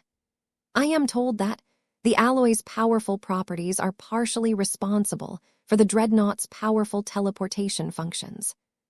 "I see." 5750, Accidental Creation. The Dominion of Man was one of the 8 known dreadnoughts fielded by the Red Fleet. Perhaps more of them existed than people knew of, but it was unlikely that they were as common as battleships. Vess heard that the fleeters used to regard the dreadnoughts as failed attempts to match the power of god Mechs. They weren't wrong, but that did not mean that dreadnoughts were weak. Powered by superclass spark reactors, these titanic vessels could crush anything short of a god Mech by relying on a combination of overwhelming force and experimental high technologies. The fact that the dreadnoughts turned out to be a lot more effective in a medium-energy environment was a pleasant surprise for the fleeters. After the Red Fleet hastily upgraded their dreadnoughts with hyper-technology, the Titanic vessels became a lot more effective. Their capacity to convert vast quantities of E-energy into power was so great that they could single-handedly crush entire fleets of top-of-the-line alien warships. While it was still questionable whether the dreadnoughts possessed the right combination of power and finesse to defeat phase whales in a head-on confrontation, they were still regarded as the ultimate flagships and the symbols of power of the Red Fleet. Naturally, any confidential information related to the core functions of any dreadnought had to be extremely sensitive in nature. Given that EE 343F00334R apparently played a key role in enabling the Dominion of Man to precisely teleport entire troops of Dread Marines into the hulls of distant enemy warships, it was surprising that the Red Fleet remained reasonable at this time. The fleeters could have reacted a lot more violently and attempted to take Vess into custody by force. This told Vess a lot about the willingness for at least one faction of fleeters to set aside old traditions in order to gain an advantage for the Red Fleet. Their situation must be truly dire for them to resort to such a controversial move. The best Vess could do was to prove himself worthy of their trust and establish a new cooperative agreement with them. Having a bunch of fleeters on his side was much more preferable than the alternative. So if what you are saying is correct, EE343F00334R is a top-end material that is used to enable or amplify the impressive teleportation capabilities of the Dominion of Man. Does it have any other uses? Sigrund gave Vess a stern glare. I cannot answer that question. I have only received a limited amount of information, of which I can only share a part of it with you. I cannot tell you how much of it we have in reserve and whether we have the capability of producing it in the Red Ocean. Just telling you that it is a vital material for one of our dreadnoughts is a gesture of goodwill from our part. We are willing to extend our trust to you. If nothing else, if what I have divulged ever leaks out, the Red Fleet will know whether it has misjudged you. This is information that not even the Red Association should know. We will lose a considerable important strategic advantage if the Mechers find out somehow. Don't worry, Vess responded. I have no intention of telling my buddies in the Red Association about this amazing material. Now can you tell me whether you can trade it to me? I assume that since you are authorized to tell me actual information about it, that there is a possibility that the Red Fleet is amenable to a trade. You assume correctly, the RREF captain responded. However, the preciousness of this material is beyond comparison. Let me just say that it is exceedingly difficult for us to replace or substitute it once we have exhausted our reserves. I can tell you that we have been saving a part of this material for potential repairs to the core teleportation systems of the Dominion of Man. Diverting our reserves to other purposes will put our dreadnought in a more precarious situation. Once she has suffered serious damage, there might not be enough EE343F00334R left to restore her signature capabilities. That will severely degrade the combat effectiveness of our proud vessel and weaken the Red Fleet's ability to project its power. That is how dire the consequences can be. How much EE343F00334R are you looking to obtain? 3 kilograms, no more but preferably no less. Sigrun's eyes widened, which showed that Vess had definitely asked for a big concession. This was probably an instance where even a single gram of EE343F00334R was precious. Not even face water could come close to matching the value of this experimental alloy. You are asking for too much, Vess. It is nearly impossible to complete a transaction of this scale. The Red Fleet may be eager to cooperate with you, but you must offer a massive concession in return for Admiral Mealy to justify this transaction. You will not be able to win over anyone with the authority to trade away EE343F00334R if you are unable to deliver anything of equal value in return. It is difficult for us to believe that you are capable of providing a benefit that is equivalent to the value of 3 kilograms of our strategically important alloy. Both sides knew what Vess wanted from the Red Fleet. The problem was that the Red Fleet was not quite clear what Vess could do for the powerful organization. They had plenty of ideas, but without any concrete proof, it became troublesome to determine whether Vess could reciprocate right away or needed a lot of time to pay back what he owed. The ball was in his court now. Vess needed to offer an immensely valuable benefit that could definitely make the dreams of the fleeters come true. I can make sentient AIs for you guys, Vess said. I know how you work more or less. I have glimpsed your spirituality. It is quite different from what I have expected. You actually resemble organic life quite a lot, even without accounting for your partial fusion with Zonrad's spirituality. I think I can use your spirituality as a template to grant awareness to other AI cores. It is best if they are already programmed to emulate a personality of your choosing. It will save me the trouble of doing this myself. All I have to do is grant the spark that brings them to life. I cannot promise you that these living AIs will become as smart as third-order living mechs right away, but they will surely get there once they have reached their maturity. Sigrun's expression became ambivalent. This caused Vess to grow concerned. What is wrong? Are you afraid of having siblings? It is not that. I think, We may have already developed a rudimentary form of sentient AI, he said. What? Your Red Fleet finally managed to create a true sentient AI. It is more complicated than that, the hybrid alien said. I am certain that I am among the first to notice the signs. My unique background has allowed me to ascertain that Archie is gradually developing more self-awareness over time. The changes are subtle, but they are there. It is only a matter of time before other fleeters will recognize the signs. Did your participation in its development cause it to become alive? Vess curiously asked. Sigrund shook his head. Despite what you may think, I do not have the ability to create other sentient AIs. I have attempted to make it more adaptable and flexible so that it can handle difficult dilemmas more properly, but that alone should not have birthed a consciousness. I do not have an explanation for this.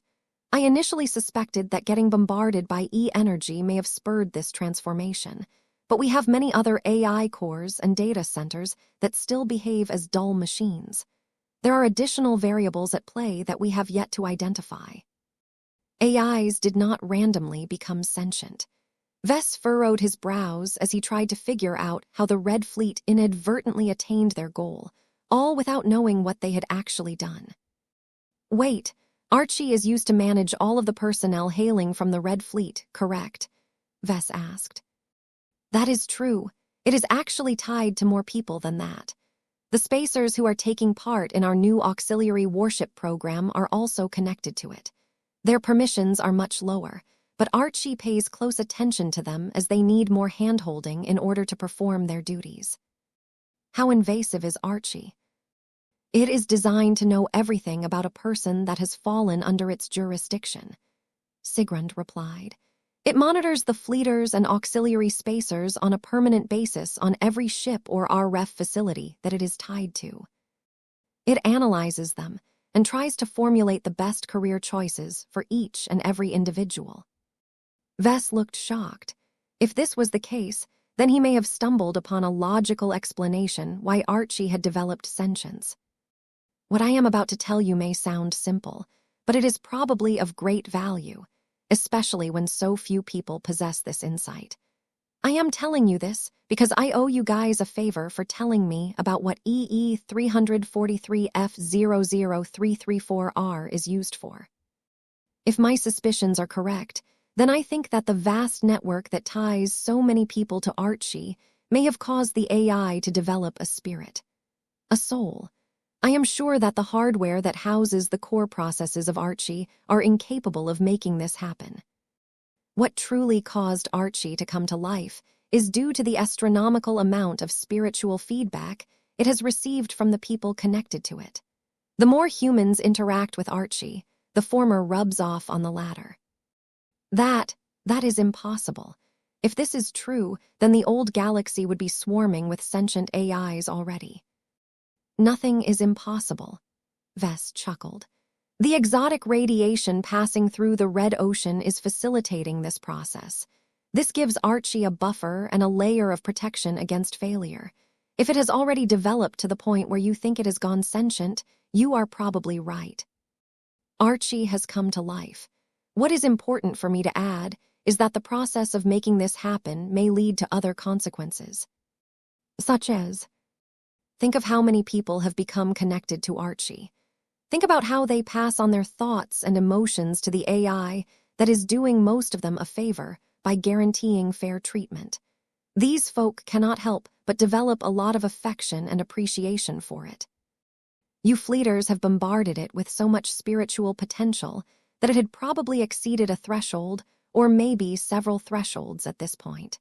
That makes Archie more than just a sentient AI like your original self. It is on track to become an even greater existence. What sort of existence? I would call an existence like that a deity cultivator. In simpler terms, a god. Sigrund looked absolutely floored at the additional insight from Vess. Though the RF officer was confident that he or his colleagues would have been able to figure out this truth in time, that did not change the fact that Vess did the Red Fleet a favor by sharing his insight. Once Sigrund recovered from this momentous revelation, he asked a few further questions. Is this process reproducible? Probably, Vess said. It normally shouldn't be so easy for AIs to develop sentience. There should be a lot of other factors at play that may have contributed to its formation. One factor that may have helped a lot is that Archie is an acronym that just happens to sound as if he is a human. It probably encourages a lot of people to treat it as an actual living entity rather than an impersonal software program. E-energy has psychoactive and psychoreactive properties. That essentially means that if a lot of people believe that something is true, it will eventually come true somehow. That something will subsequently feed back to the people who created it, thereby providing tangible rewards for bestowing it with life and power.